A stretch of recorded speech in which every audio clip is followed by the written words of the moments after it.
Reborn in 1990, I find myself lying in my gorgeous sister-in-law's bed. At 52, Huai caught up with the trend of reincarnation, returning to the turning point of his previous life on the morning of August 22, 1989, when his own father caught him in bed with his sister-in-law, who was 3 years older than him. Chapter 1: Nothing tastes better than sister-in-law. Rongqing, November 8, 2023, start of winter. A group of people were gathered at the side of a long bridge, pointing at and gossiping about a young man who had already climbed over the guardrail. Huai, passing by, only gave it a glance. But Old Wang, a colleague wearing the same sanitation worker's uniform, grabbed him. "Old Li, you think this guy's gonna jump?" Old Wang asked nervously, clutching his broom and looking toward the bridge deck. "If you've got that much free time, you'd be better off sweeping the road again. The inspectors are coming, and they'll check every crack." Huai replied. "Don't talk like that. A life's a life." Old Wang shot Huai a dissatisfied glare. Thud. Before Huai could respond, the man on the edge suddenly jumped, hitting the water with a loud splash. Old Wang froze for a moment, then clutched his broom tighter in alarm. Even Huai couldn't help taking a few steps forward, leaning over the railing to look. "Oh my God, he really jumped. Can anyone swim? Save him. Somebody save him." The onlookers shouted in panic. "I remember you can swim, Old Li. Why don't you try?" Old Wang turned to him. "At my age? Forget it." Huai, now 51, thought of his hunched back and declining strength and sighed. But before that sigh even left his lips, he suddenly felt his whole body go weightless, followed by the sensation of falling rapidly. "What the hell? Who just threw me?" Huai thought in alarm before his mind went blank and he plunged into the water headfirst. On the bridge, the crowd gasped again at the sight of another person falling in. But Huai, unprepared and hitting the water headfirst, couldn't hear a thing. Maybe this is for the best, living like this has been too tiring. He closed his eyes and let himself sink. So this is what it felt like back when sister-in-law jumped, he thought. "Third brother, what are you daydreaming about? Here, sister-in-law toasts you." A crisp, melodious voice rang in his ears. Huai instinctively lifted his eyes. Under the dim yellow light was a face like carved white jade, with lively, beautiful features. She was his sister-in-law, 3 years his senior, his deepest, unspoken wound. "Drink." "Of course I'll drink sister-in-law's wine." Huai downed the glass in one go. So, people really do dream of their greatest regrets before they die, sister-in-law. He swallowed the liquor, its sharpness blurring his vision. The more he looked at her under the lamplight, the more beautiful she seemed. Drunk and hazy, she looked even lovelier than in his memories. Sister-in-law. He pulled her into his arms, breathing in her scent. "Third brother, you're drunk." Her cheeks flushed as she struggled lightly. "Don't move, sister-in-law. Let me hold you." He clung to her tightly. Beauty, wine, and hesitant resistance. Huai sank into the dream, the music swelling, shadows turning, and the night brimming with passion. Until he hadn't slept this soundly since he was 18. Waking in satisfaction, he opened his eyes. Above him was a deep brown wooden beam to the side, a mottled ochre wall. Turning his head slightly, he saw a pale shoulder tinged with pink. Huai jolted upright. "Third brother." A soft, shy voice called. "Sister-in-law?" He stared, stunned. Sure enough, it was that blushing face, eyes lowered under long lashes, white arms clutching a faded floral quilt to her chest. Her black hair slid forward over her shoulder, making her skin look even whiter. She gave a quiet response. Huai instantly knew when this was morning of August 22, 1990. He remembered so clearly because that day had changed his whole life. "Last time, I saved sister-in-law from some thugs. She cooked and drank with me, and drunk, I ended up in her bed. Father beat me badly for it. I refused to marry her, and a month later, she drowned herself in the river. And back then she was pregnant." He recalled finding the medical note later. That incident drove him from home for over 30 years, until at 50, he returned to Rongqing to work as a street cleaner. "Wait, I remember being pushed off the bridge and drowning. So I've been reborn." Bang! Before he could confirm if this was rebirth or a dream, the wooden door slammed open, nearly off its hinges. You little bastard, you really crawled into your sister-in-law's bed. Get up. A tall, thin man with a firewood stick rushed in, yanking Li Huai off the bed. Thud, that was Li Huai hitting the ground, stirring up dust. Whack, whack, 2 solid blows landed on his back. HSS, he gritted his teeth in pain. No doubt now this was real. The young, fierce father and the stinging pain proved it. Li Huai had gone from 51 in 2023 back to 18 in 1990 before all the regrets had happened. And unlike his vague memories in his past life, this time he remembered everything from last night clearly: how he had taken the initiative, how she had been startled, resisted, and struggled. This life, I'm not going to die alone. I'll have a wife, kids, and a warm home. The thought made him smile unconsciously. Oh, so you still dare to laugh? His father, Lee the carpenter, saw his son not only unrepentant but grinning, and hit him again. Dad, I'm sorry, it's all my fault. Somehow already dressed, sister-in-law knelt beside him, wrapping her arms around his shoulders to shield him from the blows. What a sin. When we told you to marry her you refused, and now look. His mother, Li Xiuqin, rushed in from the doorway, moving to pull her away. Sister-in-law, Song Qingqing, had been married to Li Huai's older brother, Li Li. But he disliked the match, refused to come back, and eventually vanished. She stayed in the household alone. The plan had been for Li Huai to marry her when he turned 18, but in his past life he flatly refused. In their poor village, such arrangements were common, but proud young Li Huai wouldn't accept it despite her kindness to him over the past 3 years. Today I'll beat you to death, you ungrateful brat. Li the carpenter raised the stick again. Dad, don't. It's not third brother's fault. Song Qingqing blocked him. Stupid boy, say something. His mother urged. I'll marry her. Li Huai lifted his head, meeting his father's eyes with a serious expression. Song Qingqing's eyes lit up, but recalling his past refusal, her face paled again, lips trembling in hesitation.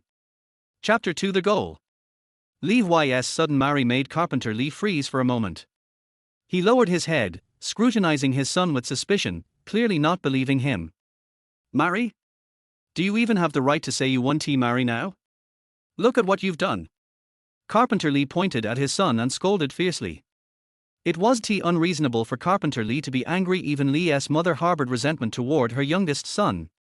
After all, before this, when they tried to persuade him to marry Song Qingqing, he refused no matter what they said. Now, after what had happened, there would be no shortage of gossip in the village. All right, as long as third is willing, this is still a good thing in the end, Li's mother said, playing the peacemaker despite her own lingering blame toward Li Huai. That depends on whether Qingqing is willing, Carpenter Li shot back, glaring at Li Huai. At that moment, Song Qingqing had already lowered the arm she used to shield Li Huai. Remembering his firm refusal in the past, her hand trembled, she almost shook her head. Li Huai turned and caught sight of her hesitation. Without hesitation, he reached out and took her hand. So a Sao's hand isn't actually that soft, he thought, feeling the calloused warmth in his palm. He remembered how she had cared for him meticulously over the past 3 years, and his heart swelled with warmth. Because of years of farm work, her hands lacked the softness of modern girls, but these were the hands that had washed his clothes, cooked his meals, and worked in the fields for 3 years, quick and capable in everything. Third Song Qingqing's face flushed crimson as she tried to pull her hand back, but failed. A Sao is mine. I'm going to marry her, Li Huai said seriously, still holding her hand. You brat. Carpenter Li growled, raising his hand to strike again. Dad, don't hit him. It was me who invited third to dinner last night, Song Qingqing said quickly.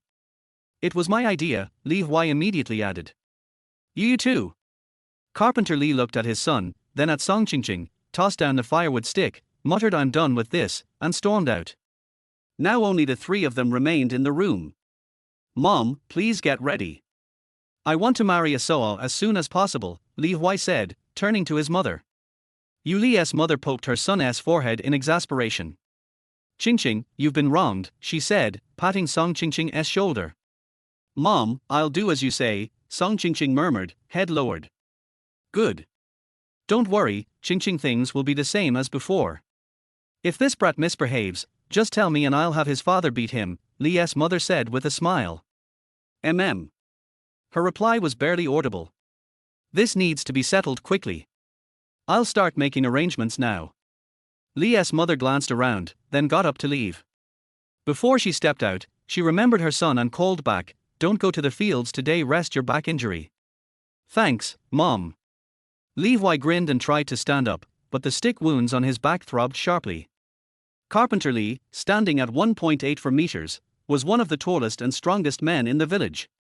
He was also an excellent woodworker, which was why everyone called him Carpenter Lee. "My dad really didn't hold back," Huai grimaced, trying to get up.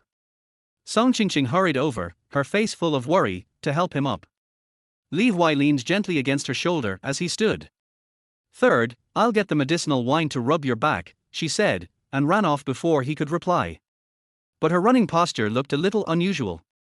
Watching her go, Huai smiled faintly. "It's different this time," he murmured, looking around. This house was so familiar. He had lived here for 18 years in his past life. The earthen walls were old and mottled, with straw mixed into the clay. The room was just one large space divided into two smaller ones. The only furniture was a square table and 4 long benches Carpenter Lee had made himself, plus a few half-open wooden wardrobes piled in the corner. These clothes are too worn. Huai rummaged through the wardrobe. Every piece was patched. "Even the underwear has patches," he muttered, glancing at his grey shorts, which had 2 sewn spots. "No doubt the shoes are falling apart too." He lifted his foot to check. Sure enough, the soles were peeling. "This house is bare, but at least I've come back." He flexed his sturdy arms, then glanced at the bamboo frame bed against the wall. He lifted the bedding to sit and rest. Carpenter Lee's for blows last night had been merciless. But when he uncovered the bed, the dark red stains on the sheet made him pause, memories of last night's passion flooding back. "R!" Song Qingqing exclaimed softly as she hurried back. Setting down the medicinal wine, she stripped the sheets and quilt covers in less than a minute. I'll wash these," she said, face crimson as if it might drip blood. "I saw, my back hurts. Help me apply the medicine first," Huai said, gently taking her clasped hands. "Oh, okay, let us do that first," she stammered. "I'll leave it to you, Asoa," he said, turning his back. Soon he felt the faintest touch on his wounds. 3 minutes later, he even felt something wet trail across them. "Asoa?" He turned his head and saw her holding the medicinal wine in one hand, her eyes red and brimming with tears. She looked so beautiful like this, but it also made him recall how, in his previous life, her face in the final days had been nothing but lifeless grey. "Asoa, I won't fail you this time." "Don't be afraid," he said, turning and pulling her into his arms. The bed creaked in protest, as if providing an awkward accompaniment. Song Qingqing didn't struggle. She stayed quiet and obedient in his embrace for a long while before giving a faint nod. "Apply the medicine," she whispered. Only then did Huai feel the throbbing pain in his back again. When he released her, her face was flushed red, her head bowed almost to her chest. "Asoa, you're so beautiful," he said. "Third," she said in slight annoyance. "Medicine," he said, turning away. As she rubbed the medicine, Song Qingqing tried to steady her emotions. Looking at Huai, now 18, already a head taller than her, with a man's build, her heart felt both sweet and uneasy. "Third, I know this is because of last night. You don't have to force yourself," she said softly. "No. I truly want to marry you," he replied firmly. In truth, Huai wasn't even sure what he felt toward her. There was regret and guilt, certainly, but when he said the word marry, he felt a sense of relief. But she began, only to be cut off. "Asoa, don't refuse me," he said. She finally answered after a long pause. After that, they fell silent, but the little earthen room felt filled with a strange atmosphere. The itchy throbbing sensation on his back only heightened it. Huai almost turned to look at her several times, but each time she pressed lightly on his wound, stopping him. "All done. I'll go wash the bedding and make food," she said, quickly running off. Huai turned just in time to see her departing figure. "Dad really hit hard," he muttered, wincing at the pain.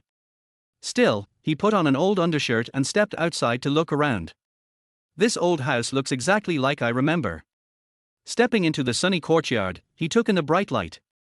His home was in Lijiao village, under Maiju County in Rongqing City. Their house stood beside the village dirt road, with a small hill behind it that connected to the mountains.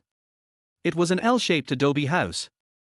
The walls were made from stone hauled from the mountains, bound with straw and mud. The roof was covered in 3 layers of thatch, which had to be repaired every year or it would leak.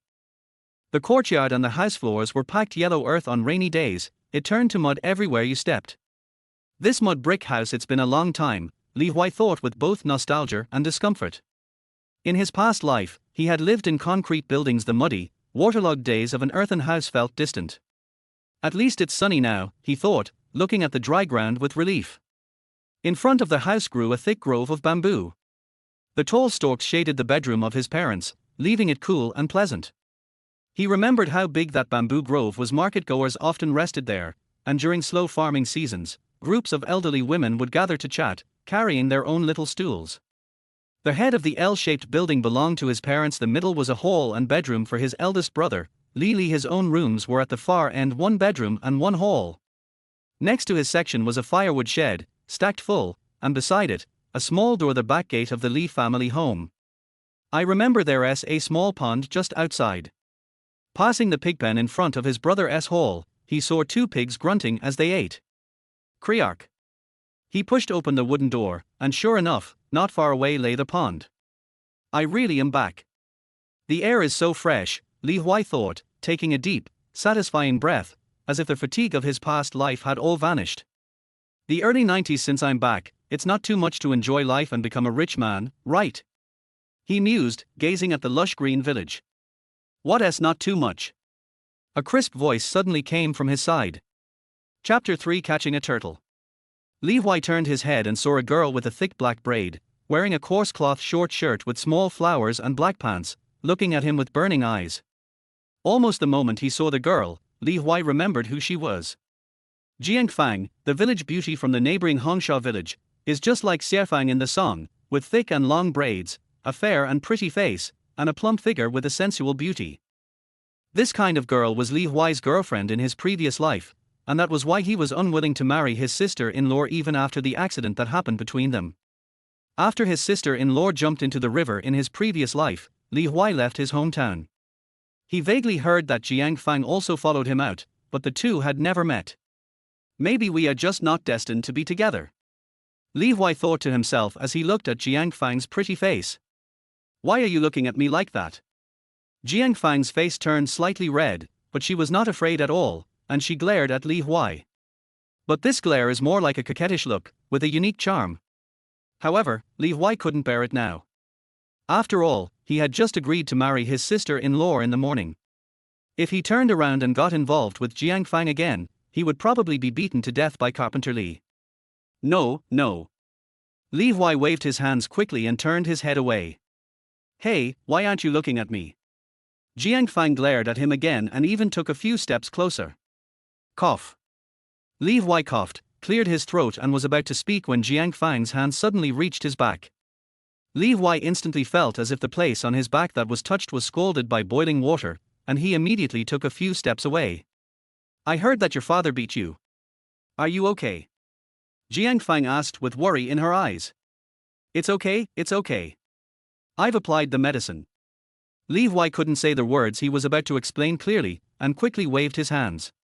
Then, Jiang Fang was about to speak when a loud male voice came from the bridge below the slope. Third brother, do you want to go fishing? The voice was so loud that Li Huai heard it instantly and interrupted Jiang Fang directly. I'm going to slack off. I'll tell you something next time. Without waiting for Jiang Fang to react, Li Huai ran down the slope quickly. Hey! Jiang Fang was furious and tried to call Li Huai, but Li Huai had already run onto the bridge. The road in Lejier village is not flat, but goes up and down. Li Huai's home is on a high ground, and below is a tributary of the Tsuwan River. The tributary passes through the village, so as long as it is not particularly dry, Lejier village will not lack water. This is very important for farmers who now rely on the weather for their livelihood. Li Jun, why are you looking for me? Li Huai ignored the dissatisfied voice behind him and asked the short and strong young man in front of him. Hey, third brother, I heard that your dad beat you up, so I took you fishing to relax. Li Jun scratched his head, his tone teasing and caring. Go to hell, kid. Li Huai was not really 18. Even though the whole village knew that he had been beaten, he did not feel ashamed, so he spat at his childhood friend. Because Li Huai's house was right on the road, people would always pass by his house whether they went to the street or to the fields. Houses in the countryside were not very soundproof, so the news of Carpenter Li beating the baby early in the morning had spread throughout the village, and even Jiang Fang from the next village knew about it. Of course, this is also related to the fact that Jiang Fang has always been very concerned about Li Huai. Do you want to go? I found a good place to fish the other day, and no one has discovered it yet. Li Jun asked with a smile. Go, of course. Li Huai had been wandering outside for more than 30 years and really missed the days of catching fish and shrimps, so he followed Li Jun without saying a word. Third brother, don't you bring a bucket? Li Jun asked. Go to your house and get it. Li Huai could still see Jiang Fang's vague figure when he turned his head, and he didn't dare to go back. Okay. Li Jun nodded. The two of them got off the bridge and walked along the river. There were fields on both sides, but it was the beginning of autumn, and everyone was either harvesting sweet potatoes or tidying up the fields in preparation for planting winter wheat. Therefore, there were many people in the fields, but they were all busy with their work, and no one took the initiative to say hello. Li Huai looked at the rural scenery and breathed the fresh air. In his ears were the loud sounds of people working and the gurgling sound of the brook. His heart was filled with comfort and his whole body relaxed immediately, and he felt at peace. Third brother, what are you laughing at? Li Jun turned his head and looked at Li Huai, who was smiling, and couldn't help asking. You don't understand. Li Huai looked at Li Jun's face, which was tanned by the sun, and shook his head. Oh, we're here. It's right here. Li Jun nodded and pointed to a mudflat in front of him without asking any more questions. This is where the tributary turns. Perhaps because there was a lot of rain this year, the bend is particularly large, forming an area that is deep in the middle and shallow on both sides. The shallow water is covered with lush aquatic plants, which are not only green but also very cool, and the last trace of dryness in late autumn is gone. What a nice place! Li Huai said with some surprise. Of course, I discovered it by accident. Now everyone is busy working in the fields and no one comes here, so let's catch all the fish first. Li Jun said proudly. Okay, I'll go down. Li Huai put the wooden barrel on the ground, took off his shoes and went into the water. The water on the mudflats was only ankle deep, but it soon covered the calves. The river water was cool, and the water plants tickled his calves, but Li Huai, who was used to doing the work, didn't feel anything. He just stared at the water surface to see if there were any fish. I'll come too. Li Jun also strode directly into the water. Before Li Huai could ask Li Jun to be gentler, he felt something passing by his feet. He immediately leaned over and grabbed the other person. Wow! Li Huai pinched the slippery back shell with both hands and lifted it out of the water. Suddenly, the yellow-green turtle flapped its limbs and was lifted up by Li Huai. The turtle was very big, estimated to be about 1.5 kilograms, and it looked quite ferocious with its fangs and claws bared. Wow, third brother, you are still so awesome. You caught a turtle right after entering the water, and it's so big. Li Jun walked over in shock, looking at the turtle in Li Huai's hand with joy on his face. What Li Huai was most proud of was his skill in catching fish and shrimps. He never came up empty-handed, a luck that made all the fishermen jealous.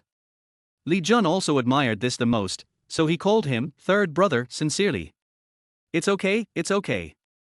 I'll go to Chengdu to sell it tomorrow. Such a big wild turtle is just enough to make some money. Li Huai said subconsciously. Going to Chengdu? Li Jun exclaimed. Third brother, did you get the money from your father? Li Jun looked at Li Huai excitedly and asked. Li Huai was about to answer, but then he remembered his empty pockets and froze for a moment. Shit, I can't even find a single cent on me, let alone a dime. Li Huai thought about it carefully and immediately realized this horrible fact. The Li family has 2 sons and 2 daughters. The 2 daughters, who are Li Huai's sisters, have been married off for a long time. After the eldest brother Li went out to join the army, he lost contact with the family because of Song Qingqing or other reasons. Now Carpenter Li has only Li Huai as his son. But Li Huai didn't get married, so naturally his family didn't split up. Without a split, Li Huai had no money at all. After all, he spent the first 18 years studying, and after graduating from junior high school, he started helping with housework. Where would he get the spare money? It seems like a dream to smoke a pack of Dakian men at this time. Li Huai thought of a pack of Dakian men for 40 cents on the street, and suddenly felt confused. No, I have to make money first. Not only will I have to spend money to get married soon, but I also need money to prepare for the baby in Ching Ching's belly. How can I do without a penny? Li Huai was shocked for a moment, and the idea of making money was ignited. He could no longer be leisurely. Let's start with you. Li Huai looked down at the huge turtle in his hand, and instantly had an idea in his mind. Xiao Jun, how about doing a business with me? Li Huai looked at Li Jun, who was looking at the turtle with envy, with a smile. Okay, third brother, I'll listen to you. Li Jun nodded without even raising his head. It's late today. Let's go to Chengdu tomorrow and I'll take you there to make money. Li Huai said. Okay. Li Jun agreed without saying a word. Catch the fish first. Li Huai didn't throw it away this time, but carefully put the turtle into the wooden barrel. Who are the richest people these days? Of course, they are the workers who have not yet faced the wave of layoffs. Their first pot of gold comes from here. Li Huai pinched an eel with a black back and a white and yellow belly and threw it into the wooden barrel, thinking so. Chapter 4: Entering the City. Lijier village belongs to Qinggang town. Every time there is a market, it is the market in Qinggang town. The market is held on even numbers. The market day is extremely lively, and almost every village goes to the town to attend the market. This is also the reason why the whole village knew that Li Huai was beaten today. After all, anyone passing by could hear Carpenter Li's loud voice calling him a bastard. Because they were going to Chengdu to make money the next day, Li Huai and Li Jun did not go back for lunch. They just fished on the mudflats all day. When they were hungry, they went to someone else's field not far away to eat some sweet potatoes. To Li Jun, the sweet potatoes tasted ordinary, but Li Huai thought they were very sweet, fresh and even had a fishy smell of soil. It's the taste of raw sweet potatoes that I haven't tasted in a long time. Li Huai finished eating with a few bites and continued to touch it. It seems that my skills are still fresh. Li Huai looked at the two wooden barrels and was quite satisfied. A wooden barrel was filled with half a barrel of eels as thick as 2 fingers. 2 turtles were tied to the side of the barrel with straw ropes. One was Li Huai's first catch, and the other was the one he had just caught. It was slightly smaller, but also weighed 1 kilogram. The other bucket contained a black fish with white patterns that looked like a snake at first glance. The fish was quite large, weighing about 3 pounds. The wooden barrel that Li Jun brought was full of crucian carp and melon seeds, so he often looked at Li Jun's wooden barrel with envy. Okay, stop looking. I won't eat these. This is my capital for tomorrow. Li Huai patted Li Jun on the shoulder. Oh, what about these of mine? Li Jun asked listlessly. Sell them together, cover them with grass and be careful not to kill them. We will leave for Chengdu early tomorrow morning. Li Huai said. Yes, third brother, I will ask my father for money when I get back. Li Jun immediately agreed seriously. Just go on the trip you want to go. We'll have money when we come back. Li Huai said with a smile. Okay. Li Jun nodded. Let's go back. It will be hard to explain if it gets late. Li Huai looked at the sky where only the sunset glow remained and urged. Okay, should we keep these at my house or take them back, third brother? Li Jun asked, picking up 2 wooden barrels. I'll leave it at your home so you can leave early tomorrow morning. Li Huai carried the lightest black fish barrel and 2 turtles. The 3-pound black fish cannot be put together with other fish. After all, it is omnivorous and very ferocious. It eats small fish. If it is put in the bucket of crucian carp and melon seeds, it will be bitten to death by the crucian carp and melon seeds in the middle of the night before tomorrow. Okay. Li Jun nodded and walked quickly carrying the wooden barrel. By the way, third brother, will you go to thresh the grain next year? Li Jun suddenly turned his head and asked, but without waiting for Li Huai to answer, he continued speaking. My dad said he would take me to Chengdu to thresh the grain during the autumn harvest next year. He would give me 20 yuan per mu of land. If we divide it among 5 people, each of us can get 5 yuan. In 10 days, we can get 100 yuan. Li Jun said with anticipation. Li Huai was stunned by the question. He knew what threshing was. After harvesting the rice was threshed manually, and then sorted out and sent to the owner's home on a load. In this way, he could get 20 yuan per mu of land, which was the price during the hottest time of autumn harvest. As for why they didn't use machines, it was because the rice would be mixed with straw when threshed by machines at that time, so the owner requested manual threshing. Don't think that this is hard, tedious and low-paying work. This kind of job is not available just because you want to find it. You need someone to guide you or introduce you to someone. After all, people at that time had plenty of strength, and they were very willing to exchange their strength for money. This was the real cheap labor. No. Li Huai shook his head. He didn't come back to life to suffer and work hard. His goal was a leisurely life with a wife and children. Okay. Li Jun nodded without asking why. Let's go back quickly. Li Huai urged. Li Jun stopped talking and walked quickly. They soon returned to the bridge where they gathered in the morning. Li Jun carefully carried the 3 wooden barrels and 2 turtles back, while Li Huai leisurely walked on the dirt road accompanied by the sunset, looking at the pastoral scenery on both sides as he walked home. It's still a mud house. It seems I have to make money to repair the house before I can live a leisurely life. Li Huai looked at the house with smoke rising from the bamboo forest, and added another item to the rebirth plan in his mind. Make money, get married, raise children, and renovate the house. Complete these 3 things first. Li Huai had already walked to the door while thinking this. There are 2 double wooden doors in front of the Li family's house, which inevitably make a creaking sound when pushed open. HMPH, if you have the energy to go out and play, why don't you go to the fields? I think I didn't beat you lightly. As soon as he entered the door, Carpenter Li pointed at Li Huai and started scolding him. Dad, I'm going out to find a way to make money. Li Huai was not afraid and said with a smile. I see that you are getting more and more out of control. It's good enough that you still make money and don't waste it, said Carpenter Li. No, I really have a way to make money. Li Huai quickly shook his head and said with confidence. Your method of cheating people out of money is pretty good. Get out of here.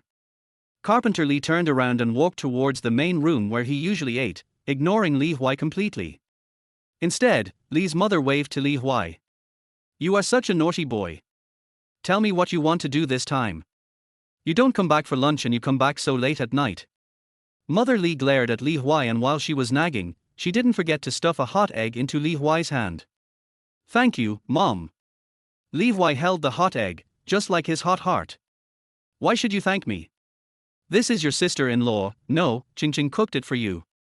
She said that you, a grown man, shouldn't go hungry. Mother Li said with a smile as she glanced at Song Qingqing, who was serving the rice.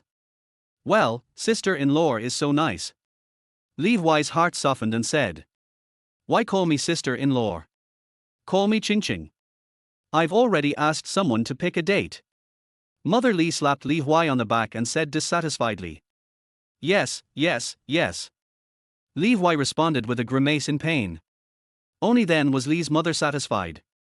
She urged Li Huai to eat the egg before letting him into their house for dinner. Dinner was just a big bowl of boiled eggplant and beans, plus sweet potato porridge. The reason why it is not porridge is because the rice is not sticky at all.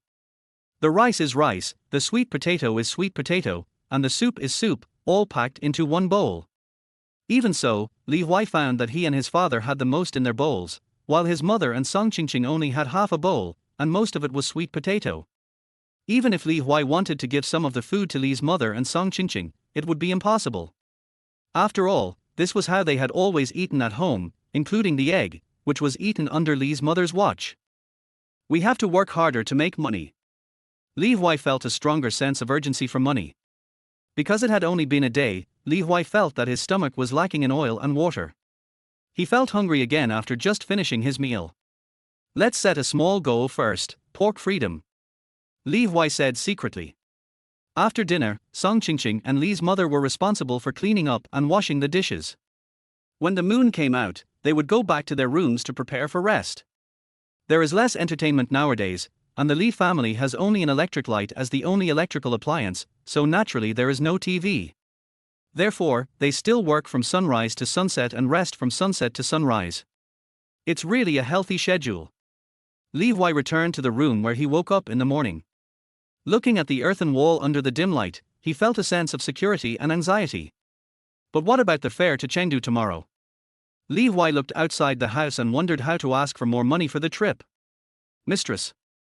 Li's mother shouted and pushed the door open. Your father said that you finally did something responsible, so he gave this to you to buy something for Ching Ching. After all, she is getting married. Mother Li handed over a stack of money while muttering. The denominations of this stack of money were not large, ranging from 50 cents to $1.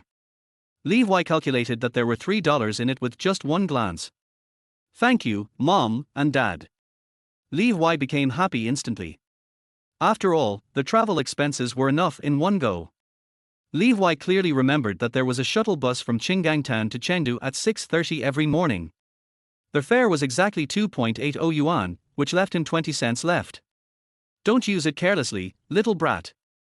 Mother Li glared at Li Huai warningly before turning around and leaving. But within 5 minutes, the knock on the door sounded again. But this time the knock on the door was very light, just like the feeling Song Qingqing gave people, soft and gentle, whispering softly. Qingqing. Li Huai walked forward and opened the door. It was Song Qingqing standing at the door. Here you go. Song Qingqing reached out and stuffed it into Li Huai's hand. Li Huai looked down and saw that they were all 1-cent notes. A quick glance showed there were 12 or 13 of them, which was about 1 yuan and 2 cents. Are you going out tomorrow? Take it and use it. Song Qingqing obviously heard what Li Huai said to Carpenter Li when he came in. Song Qingqing lowered her head, her face slightly red, looking like a young wife. Li Huai somehow felt like teasing her. Qingqing, aren't you afraid that I will spend the money recklessly? Li Huai said. I'm not afraid. Song Qingqing shook her head, and then continued, I know men have to spend money outside, but I don't have much ability to make money, this is all. As she spoke, her voice became smaller and smaller. Song Qingqing clutched the corner of her clothes and began to feel guilty. Li Huai felt a sudden pain in his heart, and he remembered Song Qingqing's life experience. Song Qingqing's parents died early and she grew up with her brother and sister-in-law. The reason why Li did not come back and she married here on her own was because the Li family gave her brother and sister-in-law a 100 yuan betrothal gift and a pork leg. When leaving, Song Qingqing's sister-in-law said that Song Qingqing would have nothing to do with her family from now on and was not allowed to come back. This is why Song Qingqing still stayed in the Li family even if Li did not come back, because she had nowhere else to go. It's okay, I will make money in the future. Li Huai said seriously. Well, I believe you will, Xiao-san. Song Qingqing looked up, looked at Li Huai with starry eyes and nodded. Money. Li Huai was about to return the banknote to Song Qingqing, but Song Qingqing obviously noticed this, turned around and ran to the next room quickly, without giving Li Huai a chance to finish his words. After returning to their house, Song Qingqing felt her heart still beating violently and couldn't help but cover her chest, but then she thought of the girl she met during the day, and her face darkened again. The one who came to look for the mistress is Jiang Fang from the next village. Maybe I shouldn't force the third brother to marry me. Song Qingqing couldn't help but think wildly. On the other side, Li Huai didn't know that Song Qingqing had seen what happened between him and Jiang Fang. It's a good opportunity to buy Qingqing some good things. I heard that girls need to replenish their energy after their first time. It shouldn't be too late tomorrow. Li Huai scratched his face, holding the banknote that seemed to still have the warmth of Song Qingqing, and walked into their house. Li Huai slept very soundly that night without any dreams. Before dawn, he heard the soft voice of his third brother, which seemed to be coming from far away. Li Huai woke up instantly and listened carefully to find that it was Li Jun's voice. He glanced at the dark sky outside the window and knew that it must be still early. This kid is quite proactive. Li Huai didn't plan to sleep. After all, without a watch or alarm clock, if he overslept and missed the bus, he wouldn't be able to go to Chengdu today. He put on his clothes and walked out carefully. It was pitch black outside. He carefully pulled out the bolt of the back door, and then Li Huai saw Li Jun in the dark. Because this guy's eyes are incredibly bright, just like a wolf in the wild. Wow, what are you doing? Li Huai was frightened by the look. I'm so excited. I haven't been to Chengdu yet. It's the provincial capital. Li Jun smiled and raised his hand to touch his head, then hissed. Li Huai immediately understood that Li Jun had obviously been beaten many times for asking for money. Don't worry, your third brother will definitely help you become rich in this life. Li Huai didn't mention the fact that Li Jun was beaten. He just nodded and signaled that they could leave. Li Jun was the only childhood friend from the same village that Li Huai met after he left the Jiar village in his previous life. Not only did he introduce a job to him when he was feeling hopeless, he also took him in for a month. Chapter 5 $5 and a big meat bun. Why are you grinning like that? I'll treat you to breakfast later. Li Huai turned his head to look at Li Jun, who had been making a strange expression since he walked forward. He, third brother, I have something to say. Li Jun touched his head, took a few steps forward and looked at Li Huai. You say? Li Huai nodded, then bent down and prepared to pick up the 3 wooden barrels on the side of the road. The wooden barrel holds 20 kilograms, which is quite large, not to mention that it contains fish and eels, which are also quite heavy. But Li Jun didn't wait for Li Huai to carry them. He went forward and picked up the 2 heaviest barrels, muttering, I'll do it, all the time. Okay, come here, tell me what's going on. Li Huai said as he picked up a 3-pound blackfish and 2 turtles. Jiang Fang from Hongsha village came to see me last night. Li Jun said as he looked at Li Huai carefully. Oh? What does she want you to do? Li Huai's heart tightened, he felt a little guilty and a little ashamed, especially when he remembered that he had held his sister-in-law's hand last night. She asked me to give you, the third brother, $5. As he spoke, Li Jun took out a few $1 bills from his trouser pocket and stuffed them into Li Huai's hand. You kid, how can you take a girl's money? Li Huai glared. Third brother, I didn't want to do that either, but Jiang Fang threw the money to me and ran away, saying it was for you. Li Jun felt aggrieved. Okay, when you're away from home, money is everything. When we come back, we'll pay her back double. Li Huai said helplessly, putting the money in his pocket. It's just that this friendship is hard to repay. Li Huai felt that the $5 were burning his hands. But since I'm not going back for the time being, I have no choice but to accept it. Li Jun didn't understand what he heard, but he knew that Li Huai didn't blame him, so he immediately thought about eating. Third brother, will you really take me to have breakfast later? Li Jun asked with a smile. Eat. Li Huai nodded. Then let's walk faster. Li Jun immediately felt full of energy, and even the parts of his body that had been beaten no longer hurt. Lijier village is for miles away from the street, which is not far for a man who is used to walking. Even Li Huai doesn't think it is far. It only takes 20 minutes to walk there. But I'm still tired. Li Huai stood on the Qinggang Bridge. Below was the turbulent river. The tributary of Lijier village came from this river, which was also the largest river in Qinggang town. Brother, third brother, the breakfast stall in front is steaming buns. Li Jun said while swallowing his saliva. Then let's have meat buns and soy milk for breakfast. Li Huai also smelled the aroma of buns and the smell of freshly cooked soy milk in the air. What delicious meat buns! Smelling the meat, Li Huai felt his mouth starting to water. Li Huai and Li Jun, who was carrying 2 wooden barrels weighing more than 40 kilograms, walked quickly to the breakfast stall. Hey, isn't this Xiao Jun? Why are you out on the street so early in the morning when there isn't a market today? The owner of the breakfast stall asked with a smile. As a shop owner on the street in Qinggang town, she knew many people in the surrounding villages. After all, they were probably all relatives within the 5th degree of kinship, so the proprietress naturally knew Li Jun. My third brother took me to the city to make money. Li Jun proudly. Are you talking about the third son, Li Huai? The proprietress looked at Li Huai suspiciously. Yes. Li Jun stared at the plump white buns in the big brown steamer and nodded. Before the proprietress could express her disdain, Li Huai spoke. Give me 4 meat buns and 2 bowls of soy milk. Li Huai said. Oh, Xiao Sanzi is rich today, buying 4 meat buns at once, the proprietress said in surprise. Li Huai looked at the young and lively face of the proprietress and felt familiar with her. However, he had been away from home for 30 years in his previous life and had long forgotten how to address her. He could only smile and nod, but in his heart he was thinking about the taste of the meat buns. There's nothing I can do. I'm really greedy just by smelling the meat. Not counting my previous life, I haven't eaten meat for almost a month. Li Huai swallowed imperceptibly. Aunt Zhang, buns, my third brother's buns. Li Jun next to him was even more anxious. You little brat, I can't help but give it to you, but these buns cost money and you can't buy them on credit. The proprietress, Aunt Zhang, looked at Li Huai suspiciously, obviously suspecting that he had no money to pay.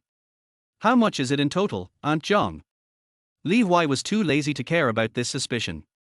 2 vegetarian ones are 50 cents, 1 meat one is 50 cents, and 2 bowls of soy milk are 50 cents for all you can drink, with sugar. Aunt Zhang still quoted the price of the vegetarian buns. She still doubted that Li Huai could afford it. Wow, so expensive. Li Jun muttered, and then immediately grabbed Li Huai's arm. Third brother, let's not eat anymore. I'm not very hungry. Li Jun was almost scared to death when he heard the price and waved his hands quickly. It's no wonder that Li Jun was scared. He was just 18 years old, a young man from the village. He had never even had a full 50-cent coin in his pocket. It was really hard for him to imagine that a fist-sized bun would cost 50 cents. It's only 40 cents at Dakian Men. Li Jun muttered. In the village, those who could afford to smoke Dakian Men were all very powerful people. Young people who had not yet married and had not separated from their families were just that poor, or perhaps everyone was poor at that time. But there were also rich people, but not in their Legier village. It's okay. I told you that third brother will treat you to a meal today. Li Huai directly took out $2.50 and handed it to the proprietress, Aunt Zhang. Hey, for meat buns and 2 bowls of soy milk. Make the soy milk yourself, and the buns are here. Aunt Zhang didn't care about anything else. She packed the buns immediately after receiving the money. For 10 seconds, Li Jun was still a little confused as he looked at the 4 steaming buns on the printed iron plate in front of him. It smells so good. Li Jun said subconsciously. Then make soy milk. Li Huai said. Okay, third brother, you sit down and I'll do it. Li Jun didn't bother about the price anymore. He happily took out a bowl or 3 to 2 and scooped soy milk from the big pot. Then Li Huai watched Li Jun add 1, 2, 3, 4, 5, 6, 7 spoonfuls of slightly yellow sugar into the bowl of soy milk. Oh, you little brat, how much sugar do you need to add to your soy milk? Aunt Zhang turned her head and exclaimed immediately. Hee, auntie, I like it sweet. Li Jun smiled, but his hands did not slow down and he added 2 more spoonfuls of sugar before stopping. Go away, don't add more. How much money do I make from this business? Aunt Zhang glared. A kid who can't even afford candy is still making money. I think he stole money from home to go out and play. Aunt Zhang secretly curled her lips and then went back to her business. It was obvious that Aunt Zhang was extremely distrustful of Li Huai, and even thought that the money they used to buy buns was stolen from home, but she would not say anything more, because she earned the money anyway. Li Jun was completely unaware and came back with 2 large bowls of soy milk filled with 11 spoonfuls of sugar. Is it too sweet? Li Huai couldn't help but hold his forehead. No, third brother, let me tell you, her candy is not sweet at all. Li Jun shook his head, then took a big sip quickly while blowing on the bowl. It tastes good. So sweet. Li Jun sighed. Li Huai couldn't help laughing. He knew that this was the shrewdness of the small farmers in this era. If the sugar was free, then he had to add enough money to cover the cost. Slurp. Li Huai took a sip of soy milk. The rich bean aroma instantly hit my nose, smooth, sweet and hot, just like my current fiery mood. It's too sweet. Although Li Huai was craving meat, he was not craving sugar. After all, he was not a child anymore, and this soy milk had 11 spoons of sugar added to it. Xiao Jun, drink this bowl. I'll make another one later. It's too sweet. Li Huai patted Li Jun, who was drinking enthusiastically. Yeah, okay. Li Jun agreed without asking any questions. He had already drunk half of the soy milk while it was still boiling hot. I guess this kid will have to drink 4 bowls of soy milk from Aunt Zhang's pot before he's satisfied. Li Huai couldn't help laughing when he saw Li Jun's posture. The soy milk was too sweet to drink, so Li Huai picked up a bun. The buns nowadays are much bigger than those in later generations. They are about the size of an adult man's fist. The skin is not snow white, but has a slight wheat yellow tint. However, it smells very wheaty. There are beautiful folds on the top of the buns, and the bottom is brown from the oil soaked in the filling. Not to mention eating it, even the smell was delicious. Li Huai couldn't wait to take a bite. The sizzling, hot and delicious gravy immediately filled his mouth. The meat was so delicious that Li Huai couldn't help but sigh. It smells so good. Li Huai immediately took another bite. The filling was tightly packed like a meatball. The meat was hand-chopped, fresh and chewy, with with a strong oily aroma. Combined with the wheat-flavored bun skin, it was so delicious that you couldn't stop eating it. Of course there were also some who made some noises, such as Li Jun, who kept sighing and eating with gusto. The meat buns from 1990 were really big and delicious. Li Huai said to himself. While Li Huai was eating the big meat bun and sighing, he didn't realize that someone was standing high up in the dark, watching his back until he could no longer see him. It's dark, Fang Fang, what are you looking at? A rough male voice sounded. Brother! You scared me. Jiang Fang turned around and glared at her brother in dissatisfaction. You are not looking at Li Sanzi from the Jir village, are you? Jiang Cheng looked at his sister with doubt in his eyes. What's wrong with looking? Jiang Fang snorted, but her face flushed slightly. I won't allow you to have anything to do with him. He's just a carpenter's son, a brat who can't even find 50 cents in his pocket. What do you think he's doing? Jiang Cheng said with disdain. Who said that? Third brother has already gone out to make money. He is very capable. Jiang Fang said dissatisfiedly. TSK, a kid who has barely been out of the village a few times, and is still making money. I don't think he can even find the way out, and is still making money. Jiang Cheng put his hands behind his head and sneered, obviously not believing that Li Huai could make money. Just wait, brother. Third brother will definitely have a bright future. I don't allow you to say that about him. Jiang Fang slapped her brother's arm hard, turned around and ran away. This kid seduced my sister. Looks like I have to warn him. Jiang Cheng bared his teeth and rubbed his arms, ready to find Li Huai to vent his anger for the beating he had just received. I'll go in the afternoon. I have to let you, little brat, know how powerful I am. Jiang Cheng thought of his sister's eyes just now, and he felt angrier and angrier. Chapter 6. You wait. Li Huai didn't know that Jiang Fang had angered his brother.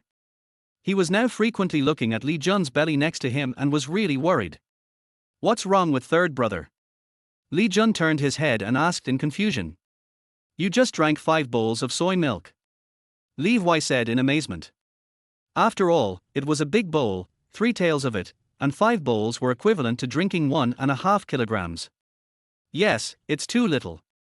I'm not in a good mood today. Next time I will definitely drink 8 bowls of it, otherwise it would be too much of a loss. Li Jun said with a frown. Li Huai no longer needed to ask Li Jun whether he could hold on.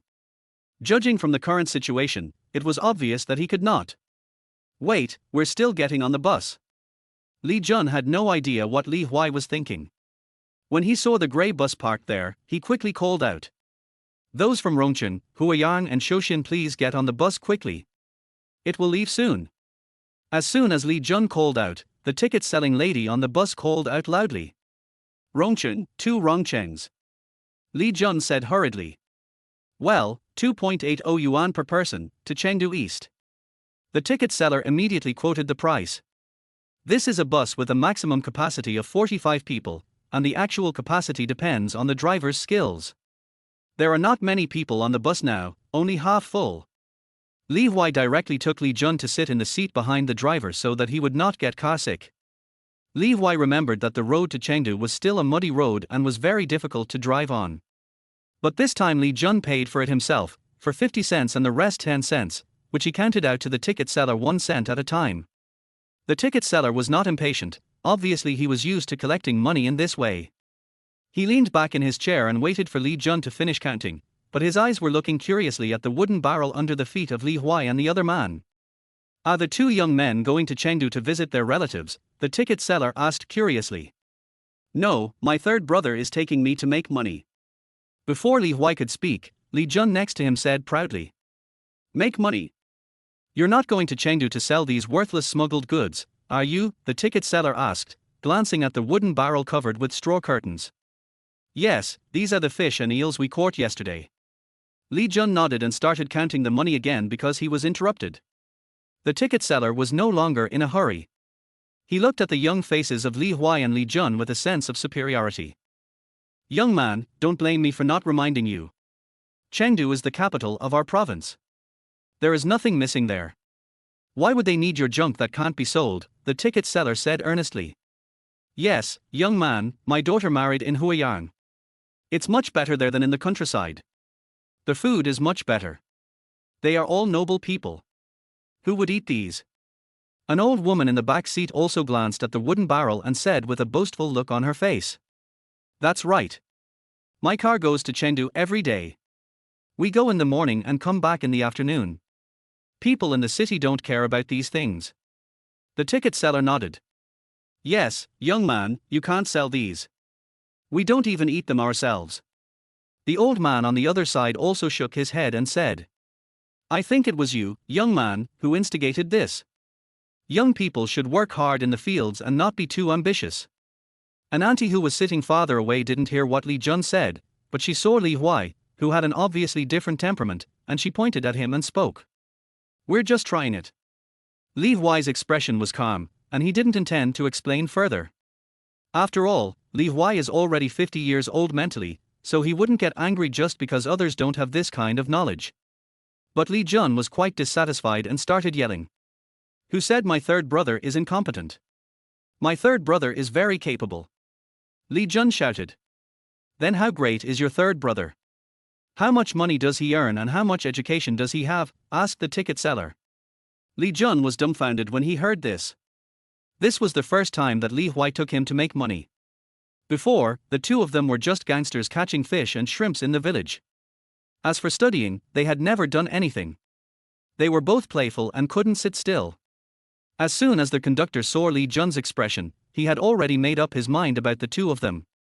Even the other passengers looked at them as if they were second-rate people.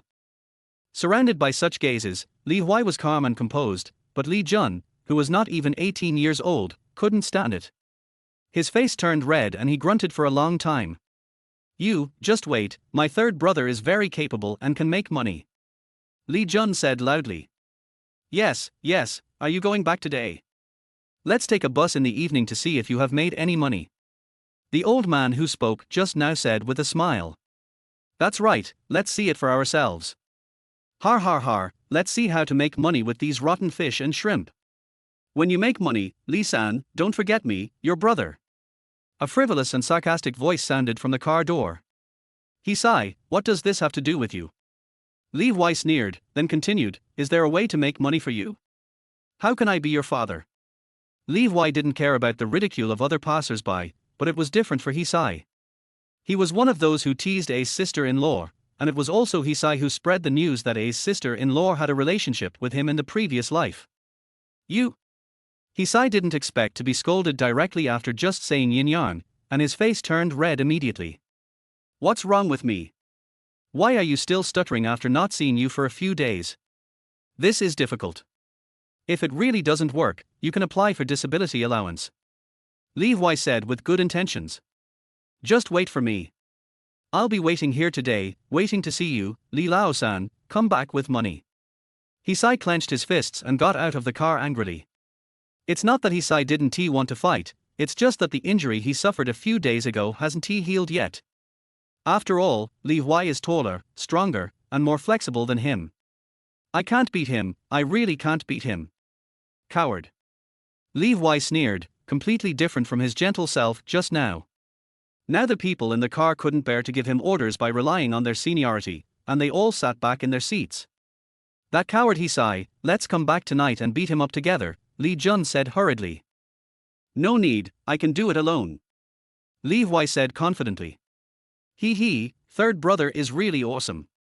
Li Jun praised immediately. Only half of the people were in the car early in the morning, but everyone started talking. They talked about Li Huai one after another, and then boasted about their experiences in Chengdu. The atmosphere became lively. Hearing this, Li Huai could only smile knowingly. What's Chengdu like now? Who can imagine what life will be like in Chengdu in 2023? You have to be picky about meat, there are tall buildings everywhere, and housing prices have risen to 20,000 yuan per square meter. Li Huai looked out the car window at the streets of Qinggang town where most of the houses were just mud adobes, with only a few brick and tile houses in between, and felt a little emotional. Fortunately, I have the advantage this time. Li Huai thought of his gentle sister-in-law at home and the fish under his feet, and suddenly gained confidence. On the other side, Hisai, who failed to mock and was mocked instead, became more and more angry. He turned his eyes and ran towards Legier village.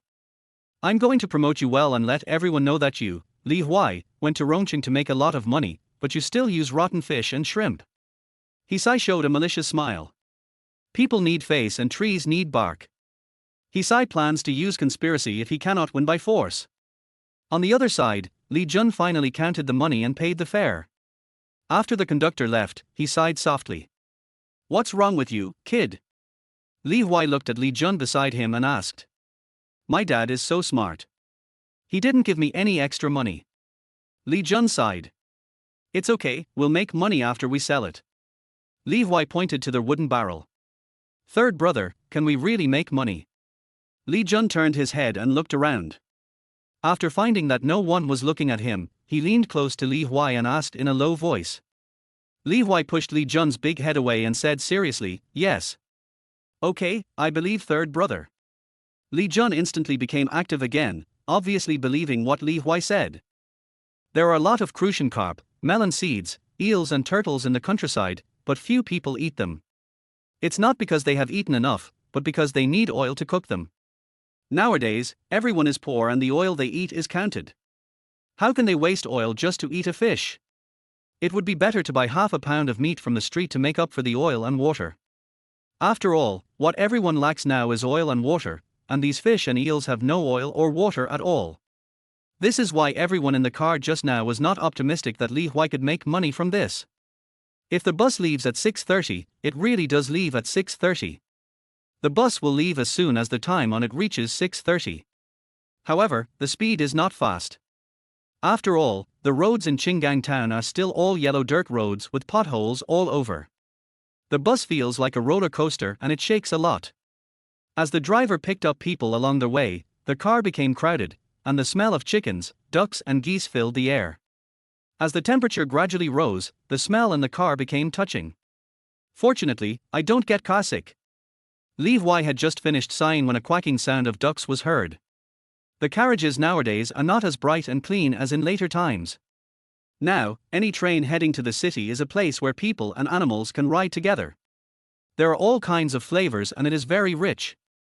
Qinggang town is actually 23 kilometers away from the nearest county town, Shou County, and many people have to walk there. However, these things cannot be sold at a high price in Shou County, so Li Huai's initial target was not Shou County. After leaving Shou County and driving forward on the provincial road, you have to cross a huge mountain along the way.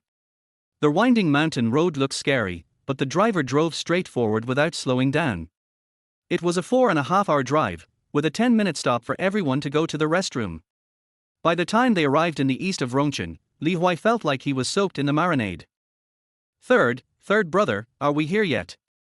Li Jun asked in a weak voice as he looked at the bizarre signs and neat streets in front of him, and the four-wheeled vehicles that he had only seen on TV running on the road from time to time. Yes, we're here. Li Huai looked at Chengdu in the 1990s and felt a little dazed. It's quite different from when I came back, but high-rise buildings have begun to rise. However, there are still quite a lot of big chimneys. Li Huai looked around with emotion.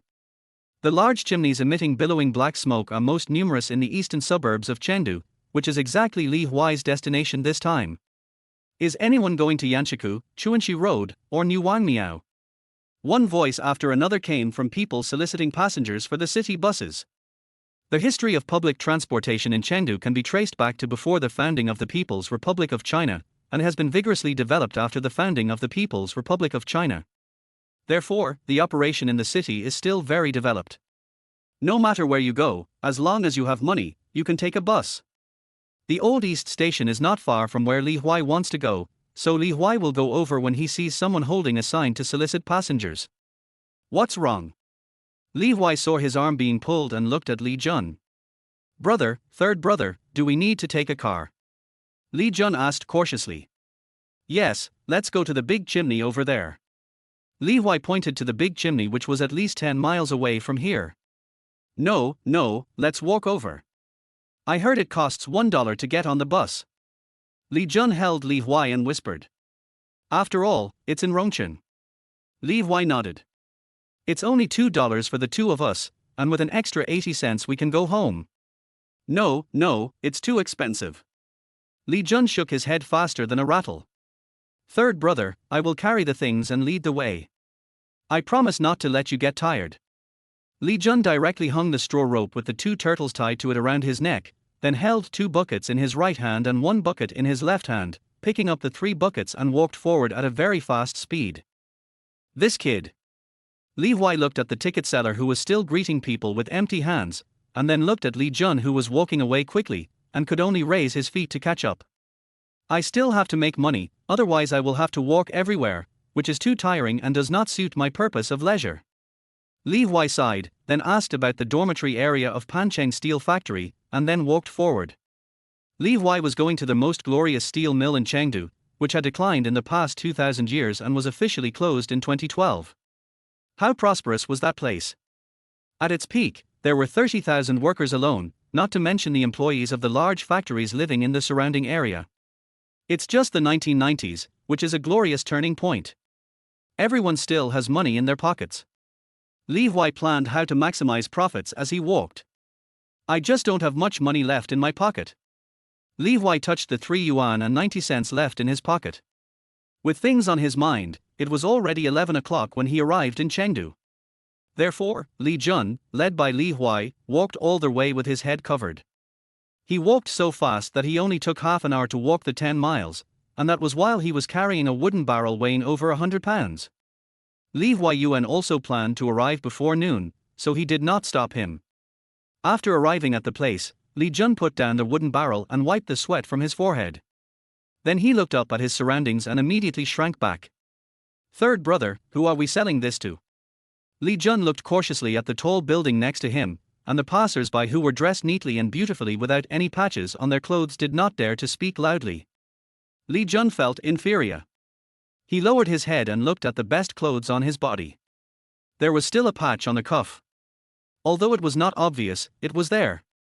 The old rubber shoes on my feet were even a little peeling, and there was a strange smell on my body from the long ride, but the wind brought by the city people was fragrant. Xiao Jun, you rest here for a while, I'll go find the buyer. Li Huai adjusted his clothes, smoothed his hair, and looked very energetic before walking into the community. Li Huai's target is very simple, that is, the elderly men and women sitting in a row at the gate of the community. After all, he has to find the right target customers. When it comes to intelligence, who can know as much as these uncles and aunts? Aren't we going to the market? Li Jun couldn't help but ask. It can only be sold for a few dollars at the market. Just wait and see what third brother will do. Li Huai walked straight into a group of old ladies and old men with a sunny smile. Then, Li Jun watched as his third brother Li Huai, who was dressed similarly to him, spoke Sichuan dialect and blended seamlessly into the group of seemingly wealthy city dwellers after just a few words of greeting. Seeing the group of people laughing heartily after Li Huai made a few words, Li Jun couldn't help but sigh, as expected of the third brother. Chapter 7, Huge Sum of Money and the Whole Village Watching. Li Jun didn't know what his third brother Li Huai talked about with those elderly people. He just watched them talking happily. Then these uncles and aunts urged Li Huai to leave, but their expressions were obviously happy and they didn't look offended. Why are you so curious about what your third brother, I, said? Li Huai knew what Li Jun was asking just by looking at his expression. Yeah. Li Jun nodded vigorously. Let's not talk about this, let's go sell them all first. Li Huai gestured to Li Jun to pick up the wooden barrel and follow him. Okay. Li Jun nodded, picked it up quickly, and looked at Li Huai with anticipation. Let's go. Li Huai nodded, and then recalled the information he had just heard in his mind. Li Huai had been to this place in his previous life, but it was completely different back then. The steel mill family quarters had long been demolished and replaced with high-rise buildings, but now it is filled with a strong atmosphere of life, with 7-story buildings crowded together, leaving some gardens in the middle. Third brother, the buildings all look really grand. Li Jun looked around curiously. Not bad. Li Huai nodded, his eyes searching for the house number. Building 5, Unit 3, Number 1, this is it. Li Huai's eyesight is very good now, and he can see the small house number not far away at once. Third brother. Before Li Jun could finish his words, he saw Li Huai walk up and knock on the door. He was so shocked that he didn't dare to say a word. It was a house with a yard on the first floor. There was a tree of unknown origin planted in the yard. It was late autumn and the withered yellow branches and leaves stretched out of the courtyard wall. There were 2 pots of decorative green plants by the door, which looked clean and beautiful. It looked exquisite and beautiful, the style of city people, which made people feel daunted. He's a city dweller, and I don't know him. Is it really okay to just knock on the door? What if my third brother gets scolded? No, I have to go and help. Li Jun mustered up the courage to take a few steps forward. At this time, the door on the first floor of the house opened. Who is it? A gentle voice came from the door. Aunt Chin. I'm Xiao Li, introduced by Aunt Wang in front. Li Huai said through the door. Squeak. The door opened, and an old lady wearing a neat and clean grey coat and curly hair opened the door. Aunt Wang introduced me to you. What's the matter? Aunt Chin looked at Li Huai puzzledly. Aunt Chin looked at the young man in front of her. He was very tall, with a bright face and a smile. He looked young and steady. Even though he was wearing a very old t-shirt, coarse grey-green pants and cracked rubber shoes, people couldn't help but feel a little good about him. I heard that Aunt Chin's family has a new baby, so my brothers and I happen to be buying some black carp and crucian carp seeds. Li Huai turned his head and waved at Li Jun. Li Jun then ran over, but in his excitement he forgot to pick up the bucket. With a red face he turned back to pick up the bucket. Aunt Chin, please forgive me. This is my first time in Chengdu and my first time meeting someone as elegant as you. Li Huai said with a smile. You are a good talker, kid. Aunt Chin's face lit up with joy when she was praised. She gently lifted her curly hair, and then she saw the big turtle hanging on Li Jun's neck. Wow, this turtle is quite big. Aunt Chin exclaimed. That's not the case. It took a lot of effort from us brothers. After all, it's an old turtle from the pond in our village. It can be stewed into soup and is very nutritious. Li Huai said. It's really hard to catch one this big. Aunt Chin nodded in agreement. Aunt Chin, seeing how fashionable you are, you must know that eating this is popular in the coastal areas. The experts there said that soft-shelled turtles are extremely nutritious and suitable for nourishing the body, not much worse than ginseng. Li Huai patted the soft-shelled turtle and said confidently. At this time, the coastal areas were the weather vanes, and were the places that Jinko pointed out would become rich first. Therefore, everything from the coast was expensive, and the fashion and sayings along the coast were also convincing. It just so happened that Li Huai knew that soft-shelled turtles were very expensive along the coast right now, costing hundreds of yuan per pound, and the bigger the soft-shelled turtle, the more expensive it was. Li Huai clearly saw that Aunt Chin's eyes lit up when she heard the word coastal. He immediately gained more confidence and focused the topic on the soft-shelled turtle and his experiences along the coast. After all, he had been there in his previous life. It looks really good. Aunt Chin, who had been holding it, nodded and then began to ask about the price. When asked about the price, Li Huai did not answer directly. He just talked about how rare these things were and how hard they were to catch. He described it as very difficult, which made Li Jun next to him puzzled. Third brother has always been lucky. He always catches one when he goes to the river. It's not difficult to catch them. Besides, not many people in the village want these things, so it's a waste of fuel. Li Jun looked at Li Huai and then at Aunt Chin in confusion, but didn't dare to speak. After all, Aunt Chin dressed well and fashionably, and even wore pure black leather shoes on her feet, which were so bright that they could reflect her red face. Third brother is so awesome. Li Jun was moved from the bottom of his heart when he heard Li Huai chatting with Aunt Chin, whom he didn't even dare to talk to. Li Jun was only responsible for listening to Li Huai's words, so when he came to his senses, he was already standing on the side of the road with 3 empty wooden barrels and an empty neck. This 100 looks really familiar. Li Huai carefully put the money into his pocket, then woke up Li Jun, who was in a daze beside him. Brother, third brother, you are really my brother. Are we sold out now? Li Jun shuddered and looked at Li Huai in shock. What? You still don't believe it? Check your pocket. Li Huai looked at Li Jun with amusement. In your pocket? Li Jun subconsciously took out the things in his pocket. Fuck. Third brother, I'm rich. Li Jun exclaimed. Are you rich already? Li Huai looked at Li Jun with amusement as he jumped for joy with 50 yuan in his hand. 50, third brother, this is 50. I have never seen such a large amount of money. Li Jun exclaimed in restraint, and his hand holding the money turned red with excitement. Come on, third brother will take you shopping. Li Huai patted Li Jun's shoulder and walked forward with his head held high. Third brother, this money, money. Li Jun followed Li Huai shyly, glancing at him stealthily. Li Huai looked at Li Jun's behavior with amusement and said with a smile, this money is for you to share. I'll take the big share and you'll take the small share. Is that okay with you? Of course I have no objection. It's my duty. If it weren't for my third brother, I wouldn't dare to come to Chengdu, let alone make money. Li Jun nodded quickly. Third brother, you are this. Li Jun gave a thumbs up. After giving a thumbs up, Li Jun pestered Li Huai to ask how he could sell it and how he could sell so many. That family just had a baby, and later the family Aunt Chin brought over also just had a baby. Li Huai said. Li Jun was confused. Li Huai smiled and saw that Li Jun didn't understand, so he patted his shoulder and said, information is money, and I, your third brother, just happened to be able to get the information. Third brother is awesome. Li Jun didn't understand why, but that didn't stop him from admiring him. Next, Li Huai took Li Jun on a spending spree in Chengdu.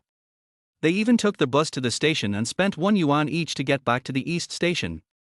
As soon as he got on the car, Li Jun felt as if he was in a dream, until a scream was heard. Have you made a fortune? The familiar voice of the ticket seller sounded in Li Jun's ears. Yes, my third brother helped me to publish it. Li Jun subconsciously straightened his chest and said proudly when he heard that. The ticket seller swallowed his saliva, didn't even look at Li Jun, but looked directly at Li Huai, and then looked at the whole rack of ribs and the intact piece of snow-white pork fat in the backpack at Li Huai's feet, his eyes full of shock. Did you buy all this by selling fish? The ticket seller was a little confused. Yes, I sold them all by chance. Li Huai nodded. My third brother is very capable. He sold out all of them in one go. Li Jun said quickly. However, the ticket seller still ignored Li Jun and stared at Li Huai and asked, such a large whole rack of spare ribs and pork fat, did you buy them from the fishmonger? Yes. Li Huai nodded. Gudong. This is the sound of the ticket seller swallowing. Young man, is this really what you earned from selling fish? The arrogant driver couldn't help but turn his head and ask. In this era, drivers who can drive long-distance passenger buses are all great people. Drivers had a promising future during the collective economy period, and after the household contract responsibility system was implemented, they made even more money. Therefore, it was difficult for anything to shock them, but now drivers are very shocked. Of course. Li Huai chuckled and nodded. You're a capable young man with a quick mind. The driver looked at Li Huai and nodded. It's okay, but unlike you, master, you are the only car on this line. That's amazing. Li Huai said. It's okay, it's okay. The driver was touched by these words and said modestly with complacency. It's not just okay, it's really amazing. The road on Uri Mountain is so steep and I think you drive very well. This is it. Li Huai gave a thumbs up and praised seriously. Li Jun next to him did not agree. He felt that no one was as capable as his third brother, who earned more than 200 yuan in one trip. Young man, I now think that you are not only capable, but also have a good vision. Would you like to have a cigarette with me? The driver took out a cigarette box and asked directly. Li Huai glanced at the name on the cigarette box, Wunyo brand. Li Huai had never smoked this brand before because it cost 2.5 yuan a pack, which was not something a rural youth like him could have dreamed of. As for the later time when I went out, I did smoke a lot of different kinds of cigarettes, but I didn't smoke Wunyo. After all, it was popular in Sichuan province at that time. Thank you, master. Li Huai picked up a cigarette and lit it like an old smoker. You're a veteran, young man. The driver smiled when he saw Li Huai's familiar look. Master, I am Li Huai from Lejier village, ranked 3rd. Li Huai introduced himself. Lejier village, who is you, Carpenter Li? The driver frowned and asked. My dad. Li Huai said with a smile. Oh, then we are somewhat related. You can just call me Uncle Shui Zhen. Your father is my cousin within 5 generations, said the driver Shui Zhen. I know you. My father also said that Uncle Shui Zhen, you are the most powerful among our relatives. Li Huai said. After exchanging names, Li Huai began to chat with the driver, asking about the wind direction in the town. After all, if he wanted to make money, he couldn't just sell fish all the time. After a 4-hour drive, Li Huai became much closer to Uncle Liu Shuizhen, who had ignored him before he left and was now almost a close friend regardless of age difference. Liu Shuizhen even said that the 2 seats in the front row would be reserved for him and Li Jun in the future, and he could wait for him for a while, and even help bring back some things. If the things were not many, it would be free. That's free freight. Li Huai smiled and nodded in response to Liu Shuigen's words. It was already past 5 in the afternoon when we got off the bus. It was still bright outside, but every household had already returned from the fields at this time, so you can imagine that you would meet many people when you enter the village at this time. So as soon as they reached the village entrance, Li Huai grabbed Li Jun and stopped. "Give me the backpack," Li Huai said. "Third brother, I'm not tired," Li Jun said subconsciously. "It's okay, didn't you say you wanted to wear your new leather shoes?" Li Huai looked at the box that Li Jun was holding. "Yes, we'll be entering the village soon." Li Jun reacted quickly, nodded immediately, and took out a pair of pure black leather shoes. This pair of shoes was the only thing Li Jun bought, and it was worth 15 yuan. He bought it because he was tempted by Aunt Qin's pair of leather shoes that looked soft, comfortable and beautiful when he looked at her. When wearing new shoes, Li Jun even went to the ditch nearby to wash his feet and dry them before putting them on. Li Huai looked at the sunset and Li Jun, who had gotten his first pair of leather shoes several years earlier, and couldn't help laughing. This first thing was done very well, Li Huai said inwardly. "Let's go," Li Huai said and stepped into the Jia village first. "Yeah." Li Jun nodded vigorously. The Jia village is both big and small. It is big because the village is large in area, and it is small because the first person I met when I entered the village knew Li Huai, and they were relatives in many different ways. "Xiao Sanzi, are you carrying a basket of meat?" Grandma Li, who lived at the entrance of the village, asked with her eyes half closed and a look of shock on her face. "It's not some tenderloin, it's just a piece of pork ribs." Li Huai was well versed in the art of pretending to be cool, and said it calmly. "Oh my god, I said that you went to Rongqing to make money." "I think you went to make money," Granny Li exclaimed, and the old lady with bound feet ran over. Grandma Li's exclamation startled the rest of the villagers, and they all came out of the yard to look over. Oh, the youngest son of Carpenter Li bought a basket of pork ribs and lard. Aunt Li from the opposite door exclaimed as she went out.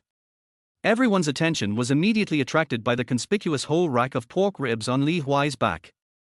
In the 1990s, people who ate meat once a month were considered to be doing well.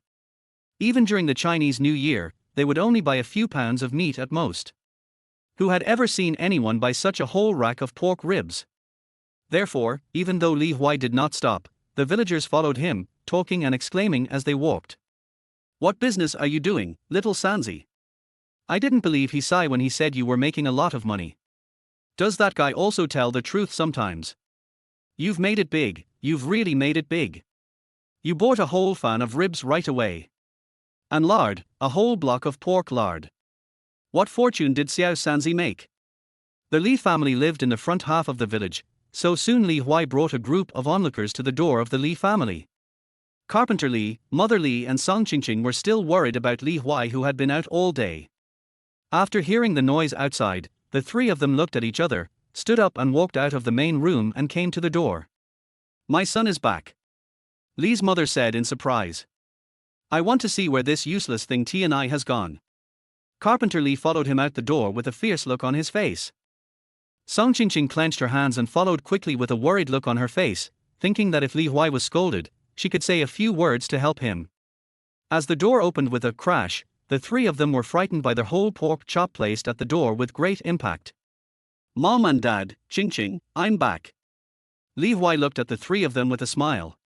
Before Li Huai could speak again, the onlookers started talking at once. "Xiu Fen, your mistress has made it big. She bought you a whole rack of pork ribs. And Suet. Yes, I heard that he made a lot of money from some big business. I made so much money in just one day. I don't know how big the business is." As the discussions continued, more and more people heard the noise, and people from the Jia village came to watch. "I heard that the idle third son of Carpenter Li made a lot of money and bought a whole rack of pork ribs." Such gossip spread far and wide, and soon even reached the neighboring Hongsha village. No key information was extracted, only the news that Li Huai had returned was heard. This made Jiang Cheng, who had come up empty-handed in the afternoon, immediately get up and run towards Lijiao village. Jiang Cheng hadn't forgotten to warn Li Huai. As for the claim that Li Huai made money in just one day, who would believe it? Chapter 8: Who to choose between girlfriend and sister-in-law. Li Huai's home is right next to the village road, and there is a bamboo forest at the door. During market hours, many people always gather here to rest, so Li's mother, Li Shufan, has always been a very talkative person.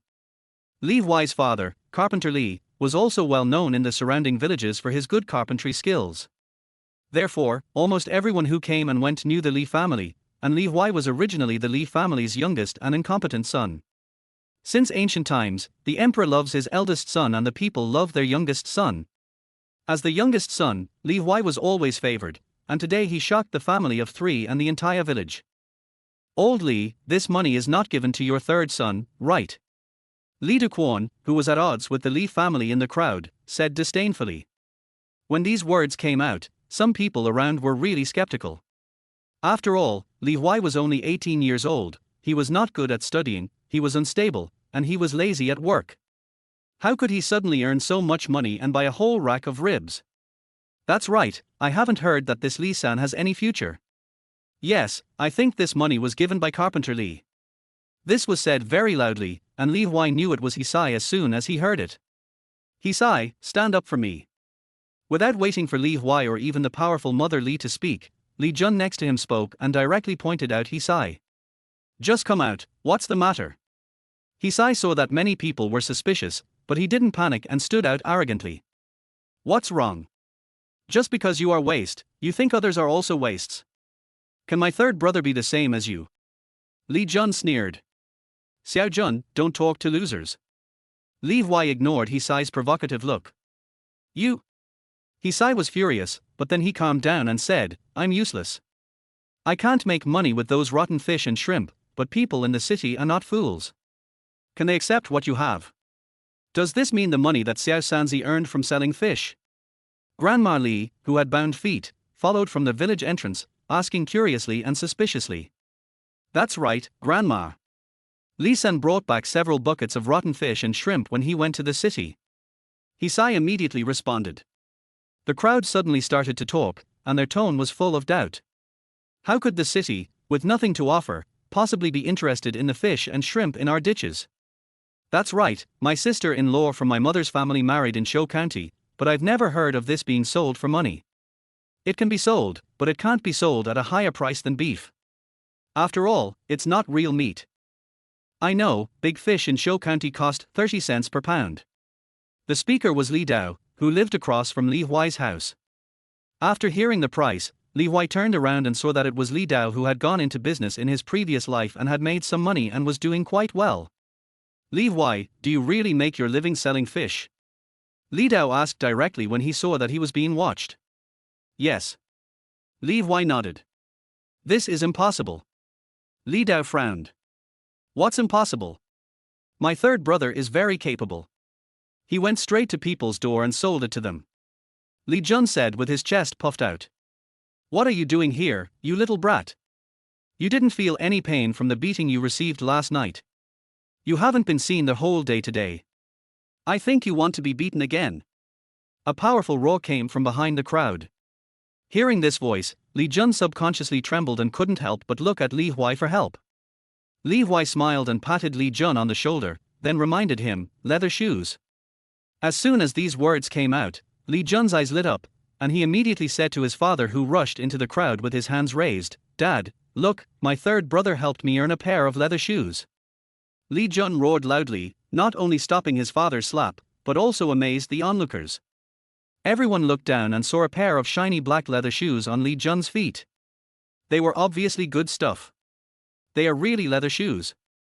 Li Jun doesn't have the brains to do that, and Li Ming would never buy leather shoes for him. Grandma Li said with certainty. Did Xiao Sanzi really help you earn money to buy it? Grandma Li looked at Li Jun and asked. Yes, my third brother is very capable. He helped me make a lot of money. Li Jun nodded. Li Liming, the old man, waited in surprise to see the shoes on his son's feet and exclaimed, did you really earn enough money to buy leather shoes, little brat? The shoes are already on my feet and you still think they are fake. Li Jun raised his head, looking like he deserved a beating. But Li Liming didn't bother to beat his son at this time. Instead, he looked at Li Huai with gratitude. After all, others didn't know him, but he knew that he gave his son $2.08, which was not enough to buy such good leather shoes. Xiao-san, you are such a good boy, a good boy. Old man Li patted Li Huai's shoulders happily and repeated it excitedly. Let me go, or you'll hurt my mistress. Mother Li slapped Carpenter Li's hand away, then pulled Li Huai over with loving eyes. Oh, my little third son has made it big. Mother Li looked at Li Huai and then at the ribs in the basket on the ground, feeling happy and proud. You guys don't understand how powerful my third son is. Mother Li put her hands on her hips and looked at the onlookers. The onlookers looked at each other in surprise, and then began to congratulate, believing that the money was earned by Li Huai. After all, the leather shoes on Li Jun's feet could not be fake, and Li Liming had 2 sons. Neither of them had leather shoes, so it was impossible for him to buy leather shoes for his youngest son. Therefore, everyone believed Li Huai now, and the way they looked at Li Huai changed. Sister, your third son is really amazing. Aunt Li stepped forward and complimented with a smile on her face. That's right. Mother Li nodded proudly. Xiao-san has really grown up and started to help Xiao Jun make money. Aunt Li said. I think he has grown up. Grandma Li also said. Xiu Fen, you will start to enjoy your life from now on. That's right, the mistress has started to make money. The onlookers started praising him one after another, and even Li Huai, an old man with a mental age of over 50, felt a little embarrassed by the praise. However, Li's mother accepted it all calmly and even drank along. My mistress has always been very sensible, said Li's mother. Xiufen, your mistress hasn't told anyone about me yet, right? I have a tall and pretty niece on my mother's side. Would you like to meet her? Aunt Li looked at the backpack and then at the sunny-looking Li Huai, and she immediately became interested.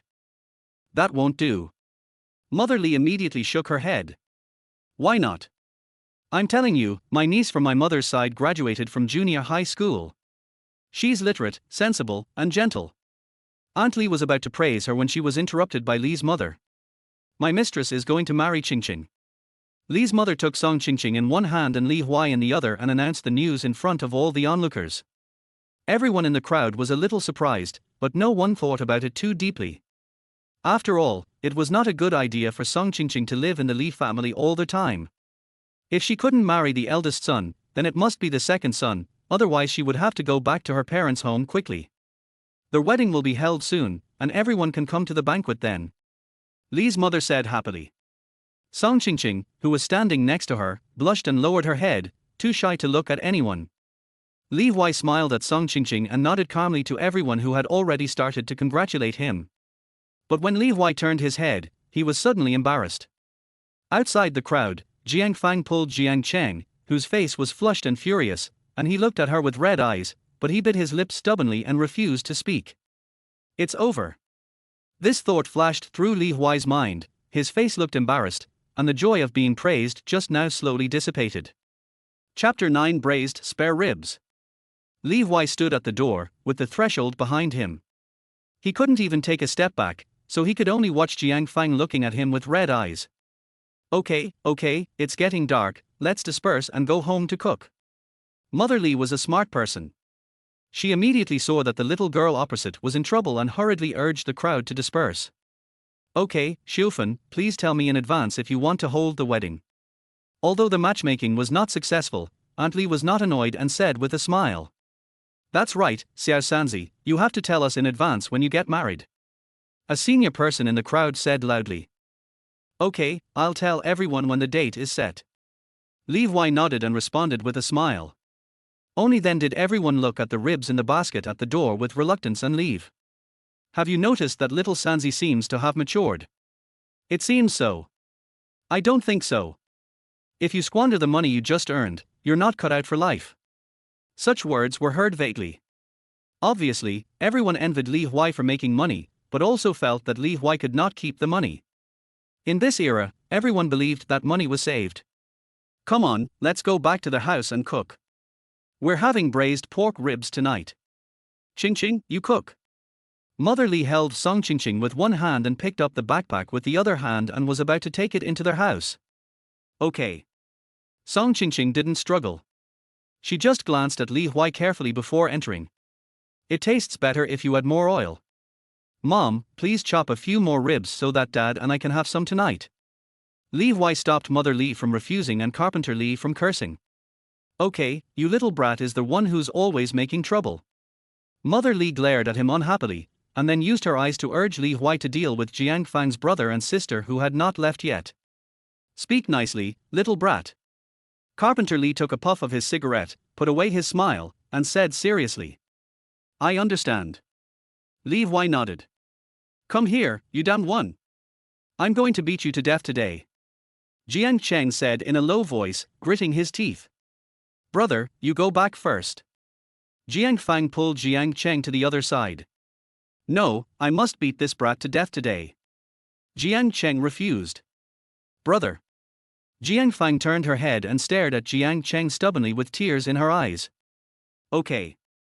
Jiang Cheng had no choice but to agree, but when he looked at Li Huai, his eyes seemed to want to eat him up, and he warned, if you dare to make my sister cry again, I will never let you go. Brother Jiang Cheng, I was wrong about this. I'm sorry. Li Huai took a deep breath and bowed seriously to the two of them. Li Huai didn't feel ashamed, even though his mental age was already 51, but the fact was that he was about to let down a girl. But sister-in-law must never give up. Get out. Jiang Cheng turned his head away angrily, then walked away quickly. But Jiang Cheng only walked 100 meters and then stood there waiting, with no intention of really going far. After the hustle and bustle just now, the doorway of Li Huai's house has become quiet, and the sky is slowly getting darker. Smoke rises from the roofs of each household, dim lights shine through their windows, and the leaves of the bamboo forest around him rustle, creating an awkward atmosphere. You? Li Huai. You? Jiang Fang. When Li Huai heard Jiang Fang speak, he stopped immediately, but Jiang Fang also subconsciously stopped what was about to come out of her mouth. The two were standing on the other side of the bamboo forest, about 20 meters away from the Li family's kitchen. There was no one around. Through the grey sky, one could see that Jiang Fang's originally healthy and rosy face was now a little pale. Li Huai couldn't help but sigh in his heart. Do you have anything to say to me? Jiang Fang bit her lip and looked at Li Huai stubbornly, wanting an answer. I'm sorry. Li Huai looked at Jiang Fang like this, speechless, and could only apologize. Rebirth is not all smooth sailing. This Shura field is really scary. Li Huai was in a state of confusion and had no idea how to deal with it. I have no experience in this. Li Li looked at Jiang Fang with tears streaming down her smooth face, and wanted to reach out his hand but couldn't help but retract it. Third brother, don't you like me anymore? Jiang Fang asked, gritting her teeth, staring at Li Huai with burning eyes, as if she wanted an answer. To be honest, Li Huai would rather Jiang Fang scold him and call him a scumbag, but with tears in his eyes, he really didn't know what to say. Li Huai closed his eyes and was about to harden his heart when Jiang Fang seemed to know what was going on and suddenly stepped forward and hugged Li Huai. There was no scent of perfume on Jiang Fang, only a sweet fragrance that was unique to girls. She was just like herself, lively, cheerful and quirky at ordinary times, but she was particularly pitiful when she cried. Like cola-flavored candy. Li Huai thought to himself. Third brother, please stop talking. Jiang Fang rested her head on Li Huai's chest and said in a muffled voice. Jiang Fang. Li Huai reached out, grabbed Jiang Fang's shoulders and pushed the person away. I'm sorry to bother you. However, before Li Huai could speak, a soft voice sounded beside the bamboo forest. Jiang Fang's face turned red, and she quickly took a step back, not forgetting to glare at Li Huai.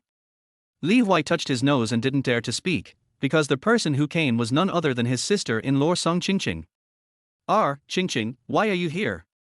Li Huai subconsciously wanted to call her sister-in-law, but then he received Song Qingqing's gaze and changed his words quickly. Maybe it would be better if I could talk about this matter. Song Qingqing said. But. Li Huai frowned and was about to speak. Third brother. Third brother. Before Li Huai could finish, Song Qingqing and Jiang Fang spoke at the same time.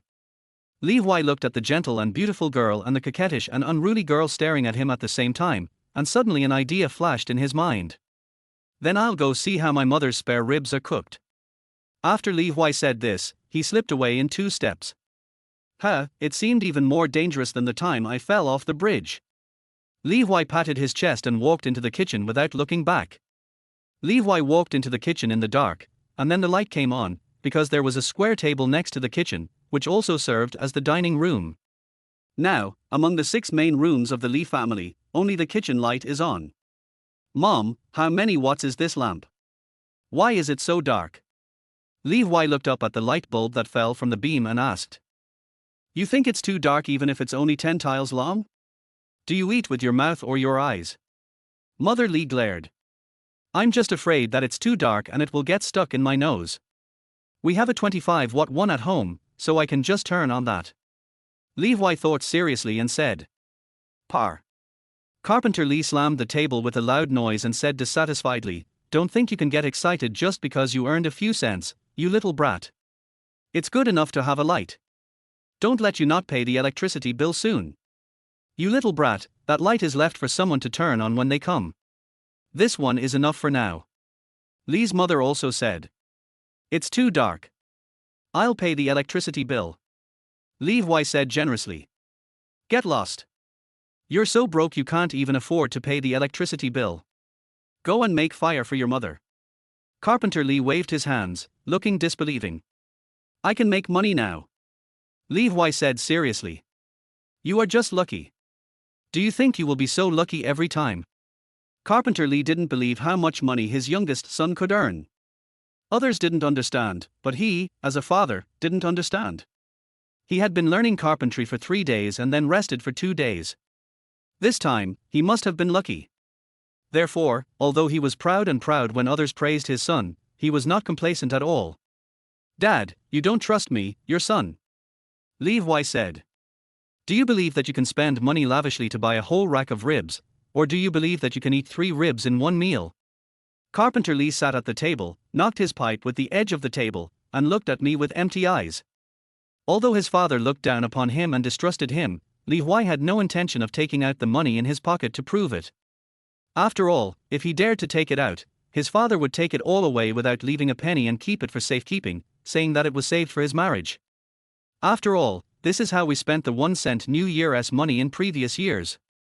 Because Li Huai choked suddenly and stopped refutation.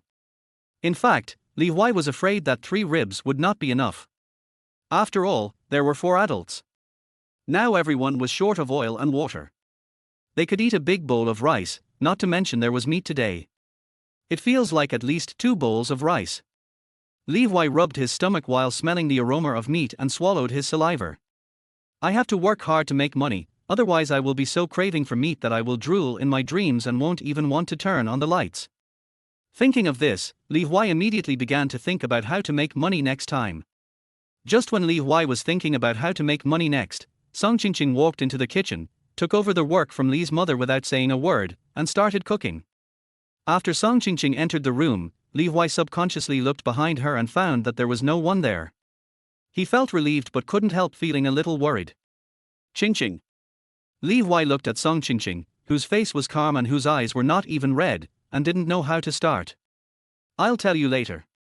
Song Qingqing said softly. Okay. Li Huai nodded. I wonder how the 2 girls communicate. Li Huai thought as he stuffed firewood into the stove and smelled the aroma of meat. Chapter 10 Target, 1000. As Song Qingqing joined the stove, the aroma became stronger and stronger.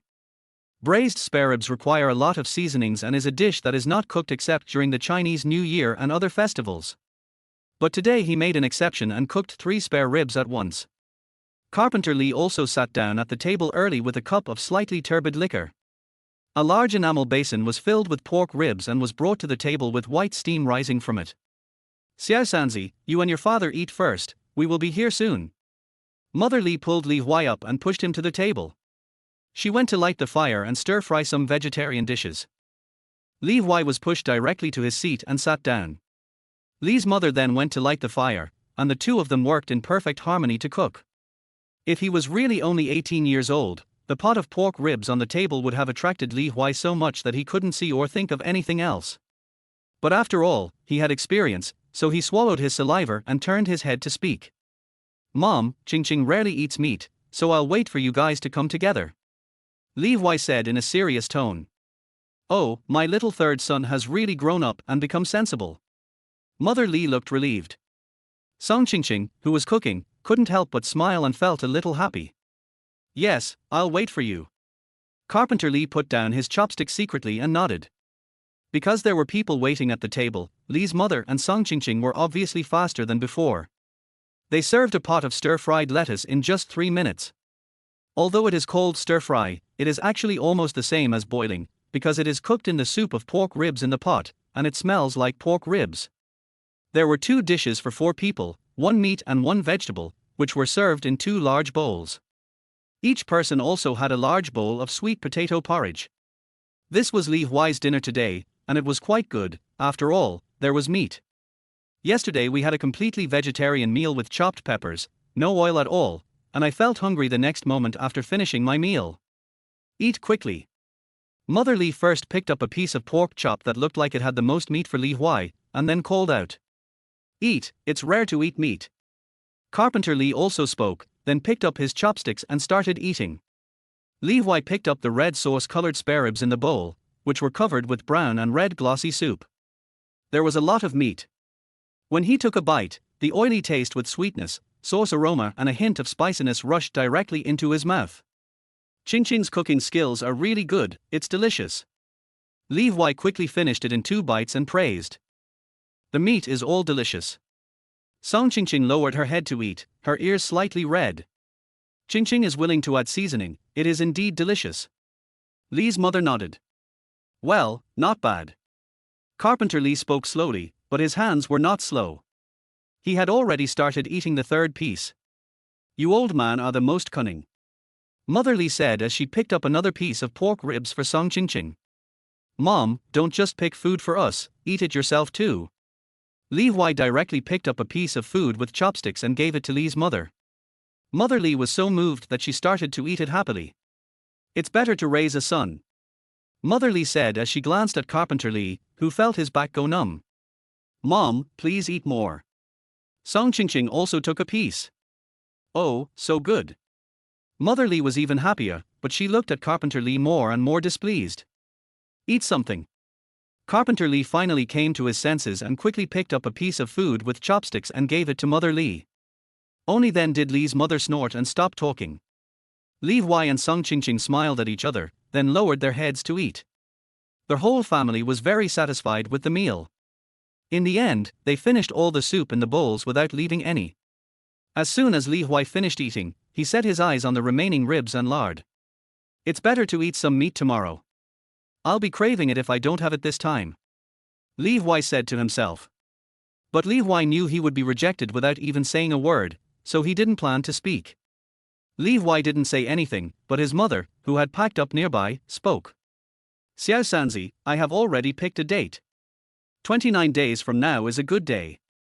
It is also close, and the autumn planting season is over, so everyone has some free time, said Li's mother. 29 days later. Li Huai calculated, September 21st. Yes, it's just 2 days before the autumnal equinox. It's not that cold yet, so we can have a lively party, said Li's mother. Li Huai was silent for a moment, because this day was the day when Song Qingqing jumped into the river in his previous life. If I hadn't refused in my previous life, would my sister-in-law have married me on this day? Li Huai thought to himself. Third son. Li's mother asked in confusion when she saw that Li Huai did not respond for a long time. It's okay, just that day. Li Huai said with a firm look. Okay, then I'll get ready. Mother Li started to calculate with a smile on her face. We'll slaughter a pig at home when the time comes, so we don't have to buy meat. We also have to buy 2 new sets of clothes. The money for the bride's wedding is $1.02 per red envelope, so we have to start preparing it too. Mother Li calculated the money one by one. Mom, you don't need the clothes. I have them. Song Qingqing shook her head. Li Huai looked over when he heard that. Song Qingqing was wearing a coarse, khaki long-sleeved shirt with patches on the elbows, shoulders and hems. Her black pants also had grey patches on them, and she even had a pair of straw sandals on her feet. Auntie's feet were not snow white, but you could see that they were red from being rubbed by the rough straw rope. Song Qingqing has been in the Li family for 3 years and has never bought a new piece of clothing or shoes. It can be said that she has not even bought a hairband. Mom, I'll buy these new clothes. Li Huai said. No need. Song Qingqing quickly shook her head when she heard that. Qingqing, you don't want to marry me wearing your brother's clothes, do you? Li Huai blurted out. I. Song Qingqing's face turned pale and then red, and she didn't dare to speak. What are you talking about, little brat? I was the one who delivered the clothes. Do you have any objections? Li's mother tried to smooth things over. Mom, that's not what I meant. It's just that Qingqing will be my wife in the future, so she should definitely wear the clothes I buy for her. Li Huai also knew that what he said just now was too harsh, so he hurriedly said. This is pretty good. I'll give it to you. Don't buy it blindly. Li's mother hesitated for a long time and then hurried to the bedroom to hand Li Huai 50 yuan. Is there more? Li's mother asked with a vigilant look. I know. Li Huai had no intention of refusing, because this could be used as startup capital for his next business. Don't use it carelessly. You can only buy clothes for your wedding. Li's mother reminded again. I understand. Don't worry, Mom. Li Huai patted his chest, then stood up and motioned Song Qingqing to follow him. Before walking out of the main hall, Li Huai just heard Li's mother calculating the cost of the wedding, 380 yuan in total. In the 1990s, when getting married, if you had a pig at home, you didn't need to buy meat for the banquet, and you didn't even have to give the sister-in-law the 3 big gifts like in the city. But the rest of the miscellaneous expenses still cost 380. It seems that I still have to work hard. Li Huai said to himself. An Aunt Xin who bought my fish today has a monthly salary of more than 300 yuan. There are even 4 people in her family who earn a salary. It turns out that she still has to make money from the city people. Li Huai made up his mind. Food, clothing, housing, and transportation all cost money, so the food business is easiest to run with minimal capital. However, from what I've learned today, soft drinks are very cheap for workers in large factories, and ice cream requires certain equipment, so this won't work. But now is not the time of information explosion in the future. If you want to do something, you can just look it up on the internet. Everyone is holding onto the recipes in their hands very tightly, which is a good thing for me. Who let me know about it? Li Huai walked towards his room. In the short 30 meters, no less than 10 money-making recipes with low cost and high profit flashed through his mind. When he went to the city, Li Huai not only sold some soft-shelled turtles, crucian carp and melon seeds, but also inquired about a lot of news. It's decided. My goal next time I go to the city is to earn 1,000 yuan. Li Huai stood at the door, turned his head and looked at Song Qingqing with a firm look in his eyes. Chapter 11, Making bullets is not as good as selling tea eggs. Let's talk inside. Li Huai looked at Song Qingqing who was hesitating at the door, and without waiting for her to refuse, he continued, Mom should come out to pour the foot washing water later. At that time, all the houses were made of mud, and the water used for washing feet had to be taken out and poured outside. Okay. Song Qingqing, who was originally hesitant, immediately nodded and stepped into the room. This was the first time Song Qingqing stepped into their house since that chaotic day. The earthen walls, the square table, and the benches were all in the same position, and the bed in the inner room separated by the door curtain was still the one she had changed into that day. Thinking of the bed, Song Qingqing's face immediately flushed. What are you thinking about, sister-in-law? Li Huai reached out and held Song Qingqing's hand. It's no wonder that Li Huai reached out his hand. The hazy light shining on Song Qingqing's pretty face was like a soft light filter, making her even more beautiful and making people's hearts tremble. Third brother. Song Qingqing glared at Li Huai, but did not retract her hand. Sister-in-law hasn't told me what she was thinking just now. Li Huai pulled her to sit at the table, chairs next to each other and asked. Nothing. Song Qingqing's face turned even redder. After a while, she spoke again, you want to know about Jiang Fang, right? Cough cough cough. Li Huai felt really uncomfortable hearing Song Qingqing mention Jiang Fang. Song Qingqing only glanced at Li Huai, her face still showing a gentle expression, but the words she said made Li Huai's eyes widen, and even his mouth opened in shock. Fang Fang and I are friends now. She said she will come to play with me often in the future. Song Qingqing said. Li Huai was so surprised that he even let go of Song Qingqing's hand. Why are you so surprised? We are all women, so we naturally talk a lot. Song Qingqing said. No, but you.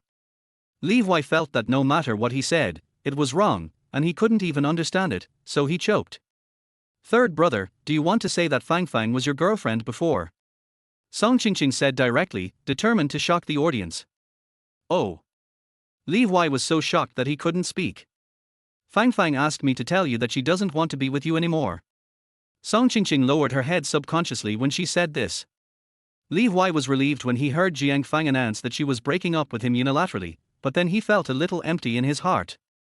The return gift he had intended to give to Jiang Fang seemed to be a little hot, so Li Huai subconsciously let go of her hand. I really look like a scumbag. Li Huai touched his stuffy chest and smiled bitterly. At this time, Song Qingqing had already left the house.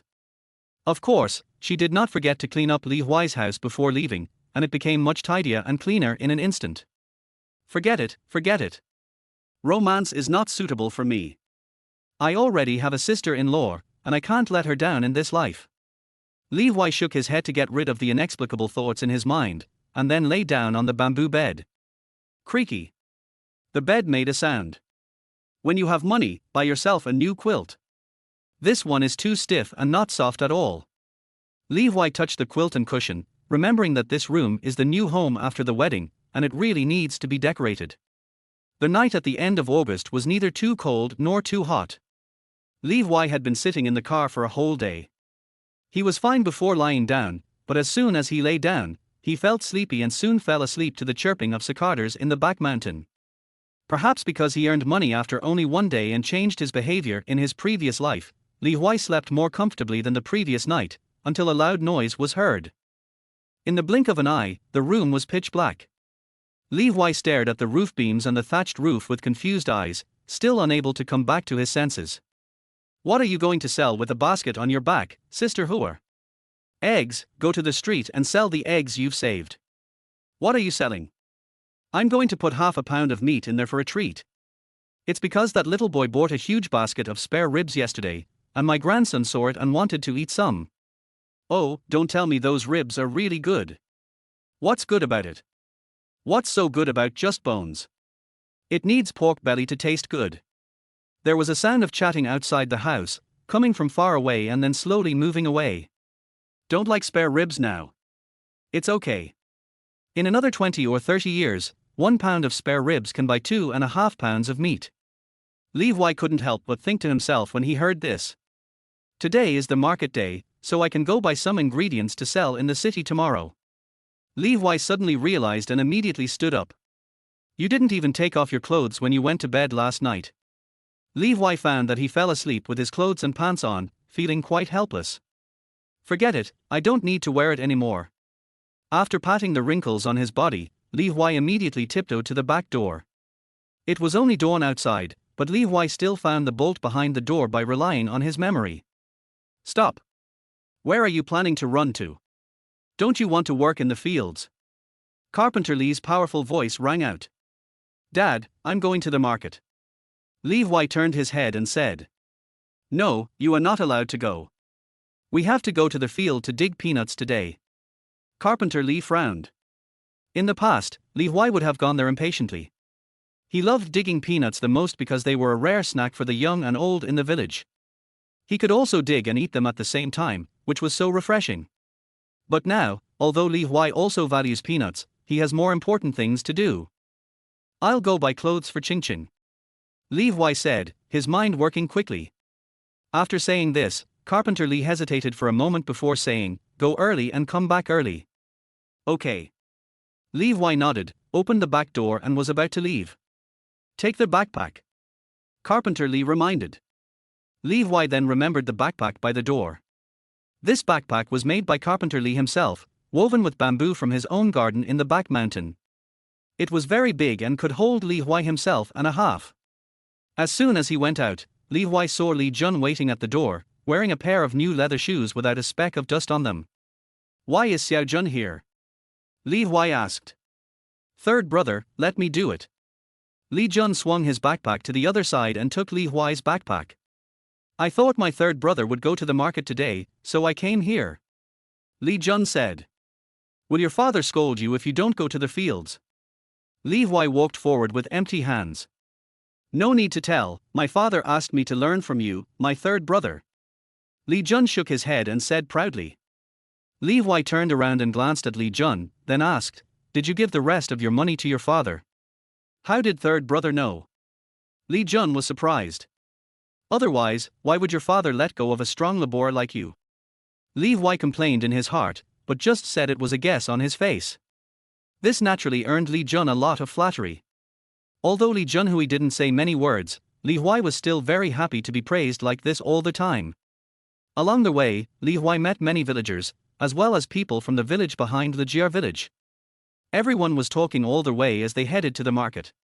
Because he was busy greeting people on the road, Li Jun didn't have time to ask Li Huai what he was doing on the street today. By the time Li Jun asked, the two had already arrived at the Qinggang town bridge yesterday. Li Huai looked at the bustling crowd in front of him, feeling quite emotional. I haven't seen such a lively scene for a long time. Li Huai said. There are always so many people at the market, said Li Jun next to him. Let's go shopping. Li Huai said without any explanation. Third brother, what should we buy? Li Jun asked in confusion. Buy eggs, meat and other things. Li Huai said. Hiss, buy these? Third brother, your ribs have finished so quickly. Li Jun was shocked. Of course not, what are you thinking about? Li Huai said unhappily. Then buy it. Li Jun was puzzled. This is for the money I'll use when I go to Rongqing to earn money tomorrow. Li Huai said. Okay, I'll go. When Li Jun heard about making money, his eyes lit up immediately and he was about to run to the meat stall. Wait, have breakfast first. Li Huai said. No, the good meat will be cut off by others soon. Third brother, you go eat it and I will go cut the meat. Li Jun shook his head and ran straight to the meat stall. That's right. Although you don't need meat coupons to buy meat in the countryside now, you still have to queue up. After all, there is only one market in every 10 miles or so villages. Li Huai didn't pull Li Jun and let him queue up. Having eaten spare ribs last night, Li Huai felt that he was not so hungry for meat today, but he still couldn't help swallowing his saliva when he smelled the fried dough sticks. It's not that I'm greedy, it's just that this body has eaten too little oil in the past 18 years. Li Huai muttered, then ran to buy for fried dough sticks. As for why I didn't buy soy milk? Because you either drink soy milk in the store or take your own bowl to go. Crunch. The golden fried dough sticks were extremely crispy and fell apart when bitten, but Li Huai caught them directly with his hands and put them into his mouth. It's so greasy and fragrant. Li Huai ate the fried dough sticks in a few bites and then walked to the meat stall. The entire Qinggang town has more than 20 villages under its jurisdiction and a population of about 25,000 people. Although there are markets on double days, there are only 3 pork sellers on the street. The 3 pork stalls are not far from each other, but they are all surrounded by people. Li Huai immediately saw the owner of the pork stall, who was wearing an apron and had broad shoulders and a big waist, and looked greasy all over. It's worthy of being one of the most popular professions in the 1990s. Apart from these butchers, who else can grow so fat? Li Huai couldn't help but sigh. The most popular professions in the 1990s were drivers, doctors, and pork sellers. Third brother, I'm here. A strong voice interrupted Li Huai's thoughts. Li Huai looked closely and saw that Li Jun was the second closest to the pork stall, so it would be the next one. Breakfast. Li Huai handed over 2 golden fried dough sticks. All of a sudden, the young people and middle-aged women queuing around couldn't help swallowing their saliva. These days, every home is short of oil. When I smell the sizzling aroma of fried dough sticks, I can't help but drool. Young people are really wasteful. A fried dough stick costs 50 cents, which can buy half a pound of meat. Why eat this stuff? That's right, meat is still delicious. The person who spoke stared at the fried dough sticks. That's 2, right? That's the price of a pound of meat. You're just a young man who doesn't know how expensive firewood, rice, oil and salt are. Everyone talked about it with envy and jealousy, saying it was not worth it. After all, a pound of meat now costs 95 cents, but one stick costs 50 cents. Even though the fried dough stick is very big, twice as big as the one that costs 1.5 yuan in later generations, everyone still thinks it is not worth it. After all, a pound of meat can feed the whole family. Li Jun, who heard the whole discussion, immediately felt embarrassed and subconsciously wanted to refuse. Eat quickly, it won't taste good if it gets cold. Besides, you have to carry the meat back. Li Huai spoke directly to stop Li Jun from refusing.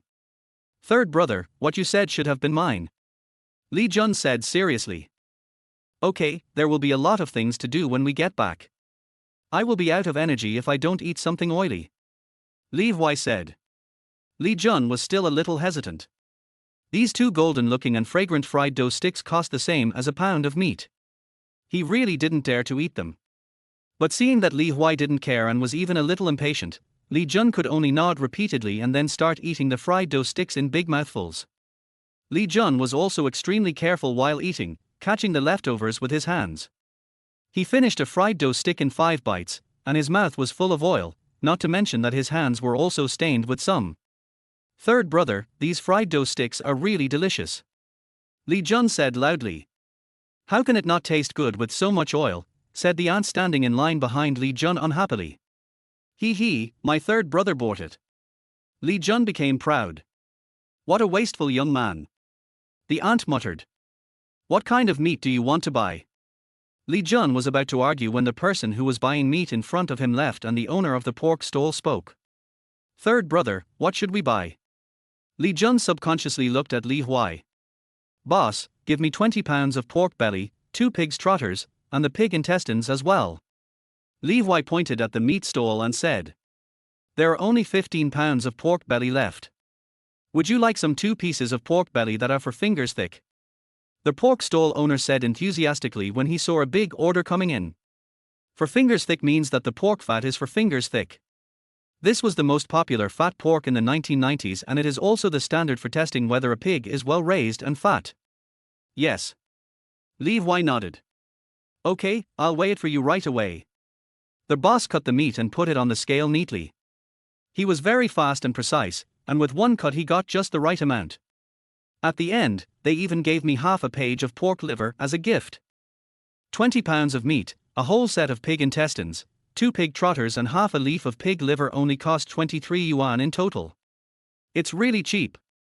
Li Huai looked at the half-filled backpack of meat and couldn't help sighing. He bought from the third butcher stall 3 times. The third butcher stall had more meat, so Li Huai bought more. He bought a total of 100 kilograms of meat, 3 sets of pig intestines, and a whole piece of pig liver as a gift. But even with such cheap pork, our family can only eat it once a month, and we can't even enjoy it to our heart's content. We can only taste it briefly. It's true that farmers are the ones who suffer the most. Li Huai couldn't help but think of the spare ribs he had yesterday, which didn't have much meat but made the whole family extremely excited. We still have to make money. We should at least eat as much meat as we can at 95 cents a pound.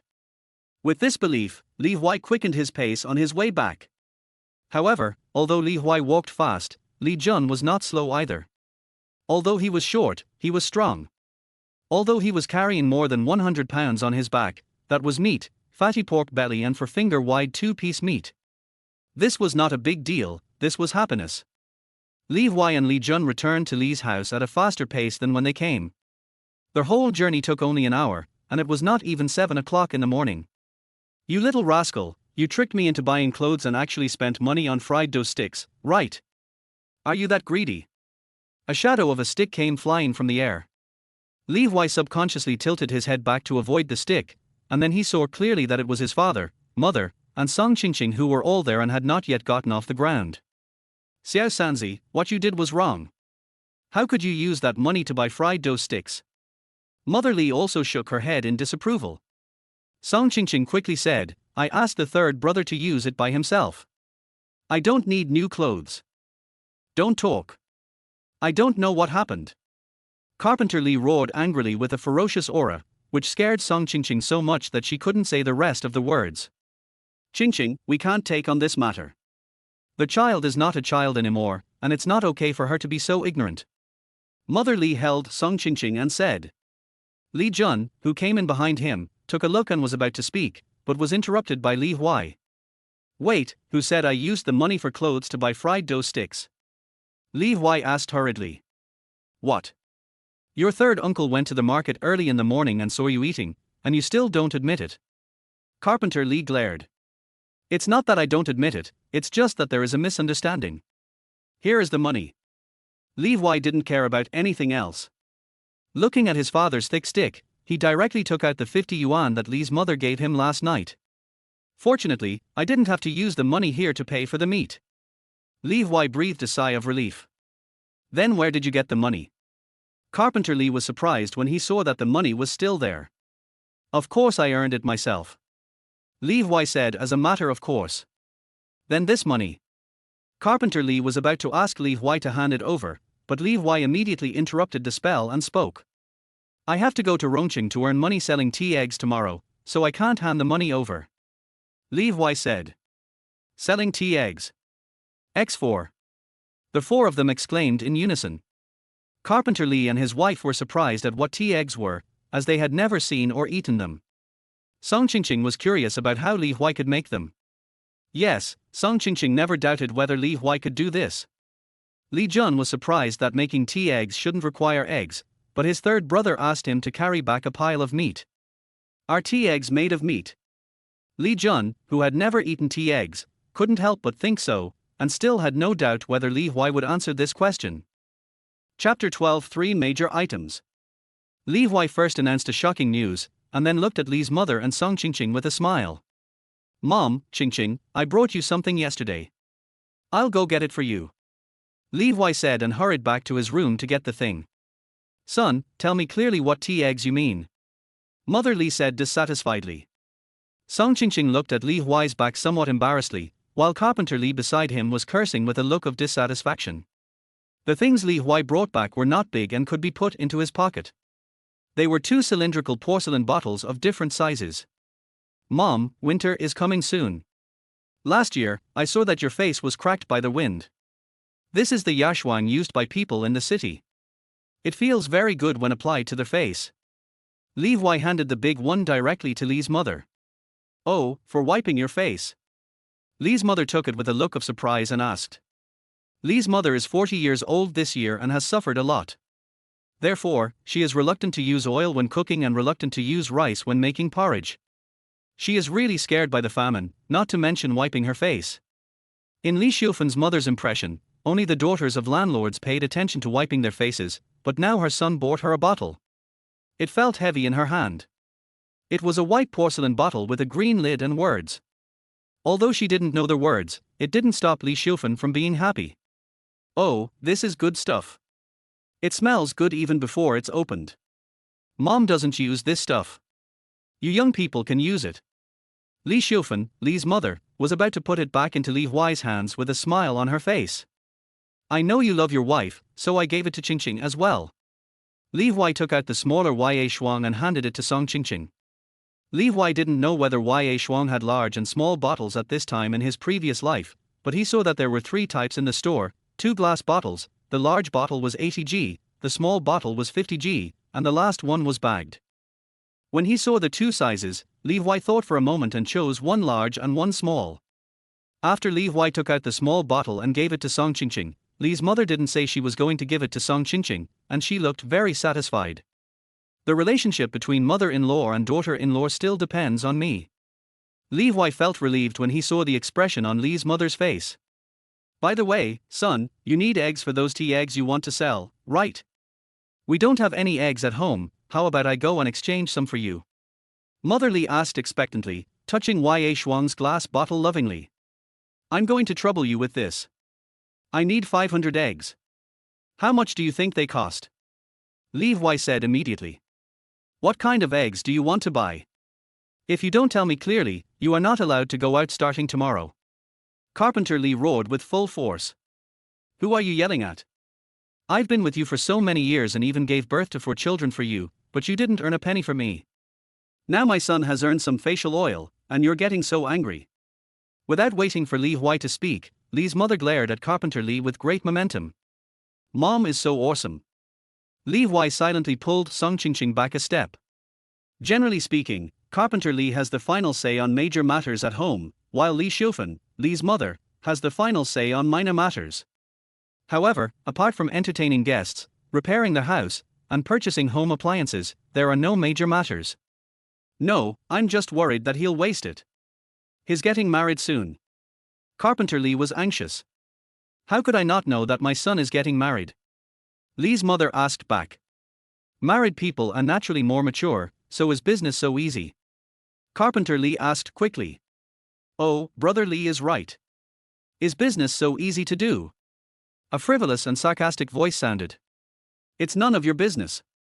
Li's mother turned around and cursed, not giving the visitor any face at all. The visitor paused, then stepped over the threshold and walked in. It was Li Duquan's wife, Mar Guihua. The reason why this family was at odds with the Li family was simple. Li Duquan's family was also a carpenter, but his craftsmanship was not as solid as Li the carpenter's, so he could only take on small jobs and was not asked to do big jobs. The two families lived in the same village and lived next door to each other. Naturally, they became enemies because they couldn't save face and had interests involved. Mar Guihua was a gossipy woman who often spoke ill of the Li family.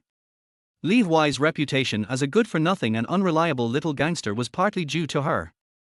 In his previous life, it was also she who spread the news of Song Qingqing's pregnancy because she saw Song Qingqing going to the town hospital near the bridge. In addition, Song Qingqing knew that Li Huai would not marry her, so she jumped into the river in despair. However, Mar Guihua is also someone Li Huai will not let go. Mom, the threshold of our front door is too low. How can anyone come in? Li Huai said. That's right. Tomorrow I'll ask your dad to raise the floor a little higher so that some people can't even crawl in. Mother Li said proudly. These two sentences directly hit Mar Guihua's lungs, so she became very short, almost 1.4 meters tall. You are such a good person, Li Shufan. I came here with good intentions to remind you, but instead you scold me. Be careful, this prodigal son of yours might squander all your money. Mar Guilan angrily pointed at Li Shufan and cursed. My mother's son is 1.8 meters tall. If I run into your son when I go out, don't blame me. Li Huai took a step forward and scared Mar Guihua so much that she couldn't help but take a step back. That's right, Li Ming is not even as tall as me. The short and strong Li Jun surrounded Mar Guihua from the other side and said. You have no manners at all, talking to your elders like this. Mar Guihua said. Okay, Mar Guihua, if you have to fart, just say it. I don't know what kind of person you are. Stop talking nonsense. Li Shufan stepped forward and directly pulled Li Huai behind her to protect her. The Li family's house is located next to the village road, and there are people coming and going. What's more, today is market day, and there are many people walking on the road. Just now, Mar Guihua deliberately said loudly that Li Huai was unruly and was harming Li Huai. That's why Li Shufan stopped Li Huai, but she was not polite in her words. Anyway, everyone knew that their two families could not get along. Li Shufan was not tall, and when she stood in front of Li Huai, she only reached his chest, but Li Huai felt the warmth of being protected spread from his heart to his whole body. Mar Guihua was a bit clever. She walked out of the Li family's gate and came to the village road and shouted, "Oh, I'm helping Shufan. It's a pity for you." As soon as these words were spoken, the people passing by instantly became curious. After all, the ribs were still warm from yesterday, and this was the time when everyone was returning from the market, so there were many people. Mar Guihua, why do you feel sorry for helping Shufan? Aunt Wang from the opposite door asked curiously. That's right. Everyone knows you can't stand seeing Shufan being better than you. This is the home of Aunt Wu, who is a relative. Who said that? I'm not that petty. Mar Guihua glared, then pointed at Li Jun's backpack by the door and said, everyone at the morning market said that the Li family's third son was craving meat and bought over 20 kilograms of meat. He didn't even finish the ribs, what a waste. I heard that if you want to learn how to do business from others, it will never be enough to squander it no matter how much wealth you have. Mar Guihua said proudly. Wow, is it really more than 20 kilograms of meat? Antoine exclaimed. Everyone look for yourself, it's in the backpack at the door. Mar Guihua pointed at the backpack at the door. Li Jun subconsciously wanted to block the backpack, but was stopped in his tracks by Li Huai's shaking head. With no one blocking their view, the large backpack at the door was very conspicuous. The white pork inside was just laid out there, with only the pig intestines wrapped to prevent the meat from getting smelly. The impact of the meat was so great that the onlookers exclaimed in surprise. "Are you really buying so much meat?" Antoine was surprised. Is Carpenter Lee's family no longer able to make ends meet? You can't even buy this old succulent during the Chinese New Year. Who says it isn't? It's all greasy fat. It's nice to look at. What a fuss. Xiufan's family is having a wedding soon, it's not normal to buy some meat. Aunt Wu was also shocked, but she still spoke up for them. As soon as these words were spoken, everyone's gazes towards the prodigal son softened a lot. After all, they could also eat the meat when the Li family hosted a banquet, which was a good thing. Everyone immediately began to look forward to Li Huai's banquet. Oh, if it were me, I would be embarrassed to hold a wedding banquet. What's so good about marrying your own sister-in-law? Even the poorest families in our Legier village don't marry sisters-in-law now. Margui Huer saw that no one agreed with her, so she gritted her teeth and said loudly. Who knows if the two of them have already had an affair? Margui Huer looked at Song Qingqing with contempt. As soon as these words were spoken, the crowd suddenly fell silent. Everyone knew whether marrying one's own sister-in-law was an easy or difficult thing to do, so unless there was a grudge, no one would talk about it openly. Therefore, everyone looked at Song Qingqing with some strange eyes.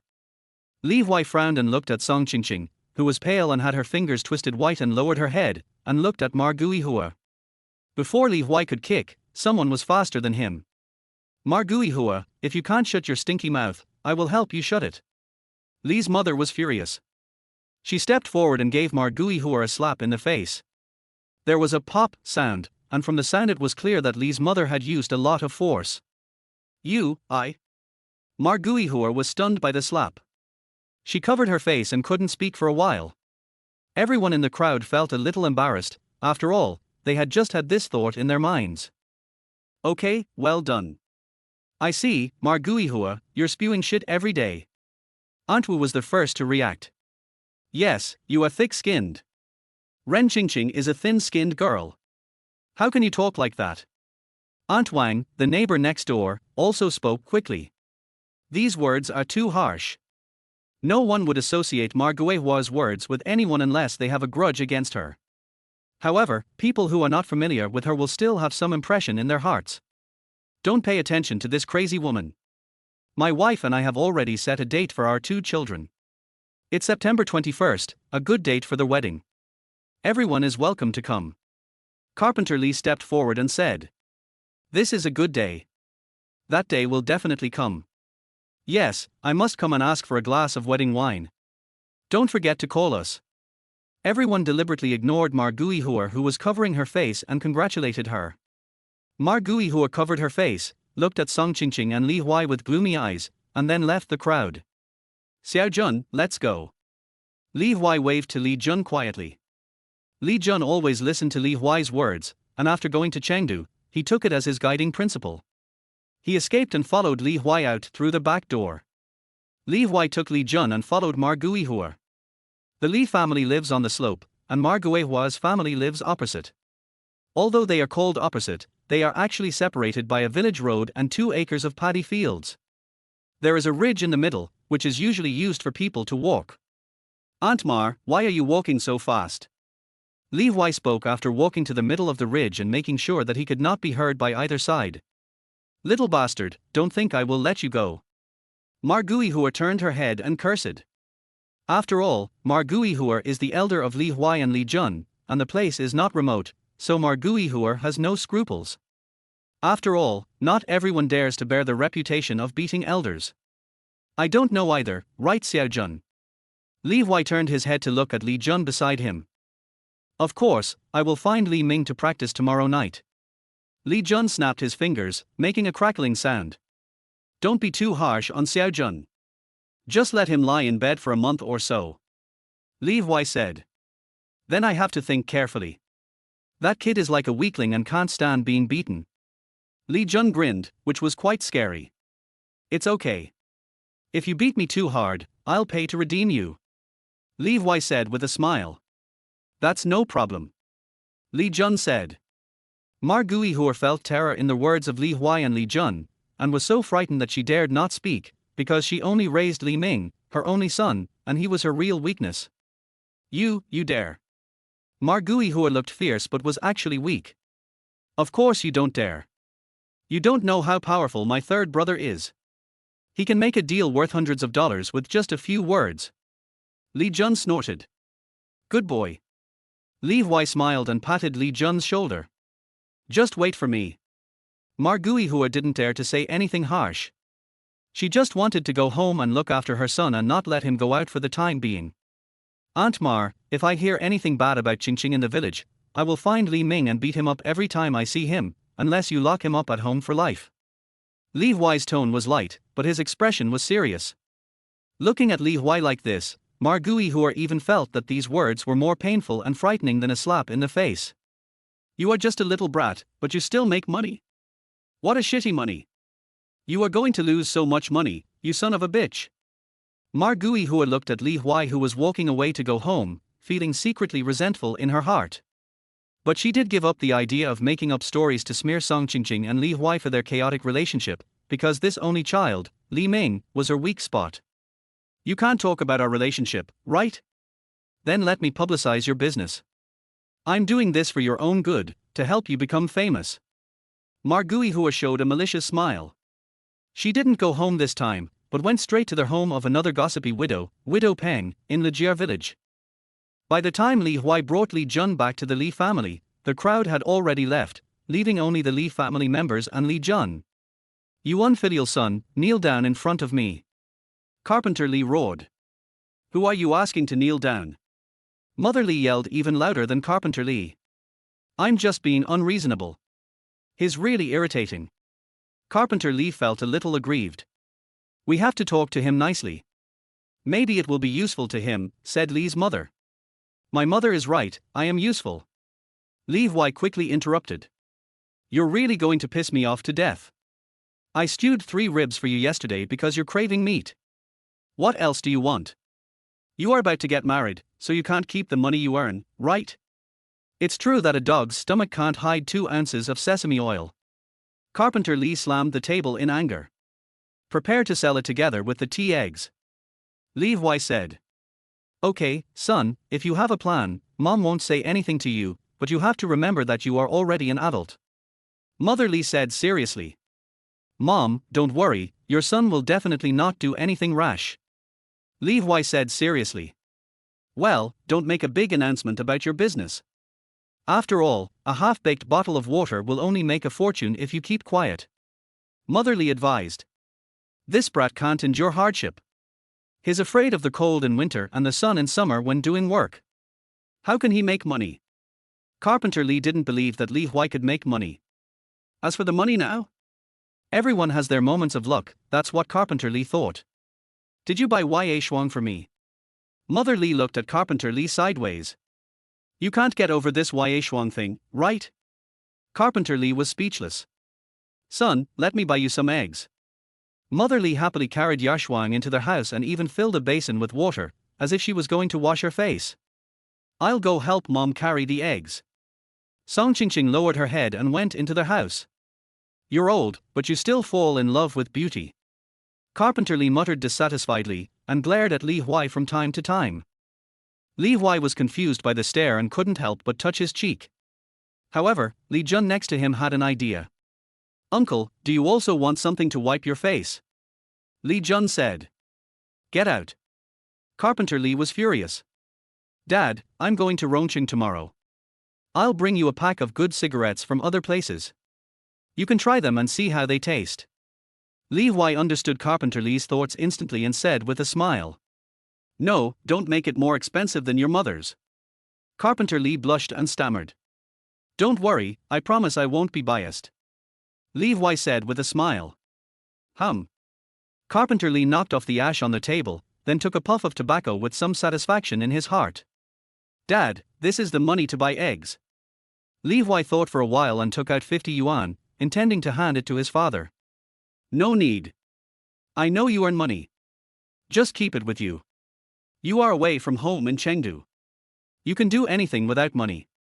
Carpenter Lee glanced at the money in Li Huai's hand and didn't take it at all. You're quite courageous. You dared to bring Xiaojun to Rongqing to sell fish. Fortunately, I succeeded for you. You do have some of my courage. Don't blame me for scolding you. There's no one in Lijier village who can do business. Our ancestors have been digging in the dirt for generations. Who knows what the outside world is like? And you're not that old. It doesn't matter if you can't do it this time. Just come back and live a good life with Qingqing. She is a good child.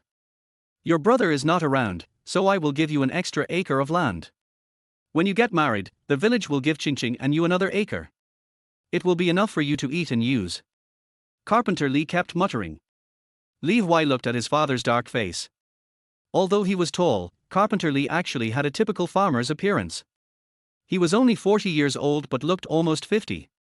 Years of working in the fields had caused his back to be slightly bent, and his hands holding the pipe were covered with calluses.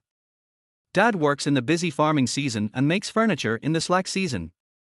He doesn't have a single day off in the 365 days of the year. Li Huai suddenly remembered that this father who always spoke loudly and either scolded or beat people actually had a hard time too. Dad, don't worry. I, your son, am very smart and will definitely let you live a good life. Li Huai said confidently. I don't expect you to live a good life. It's good enough if you can. Carpenter Lee took a puff of his cigarette and said.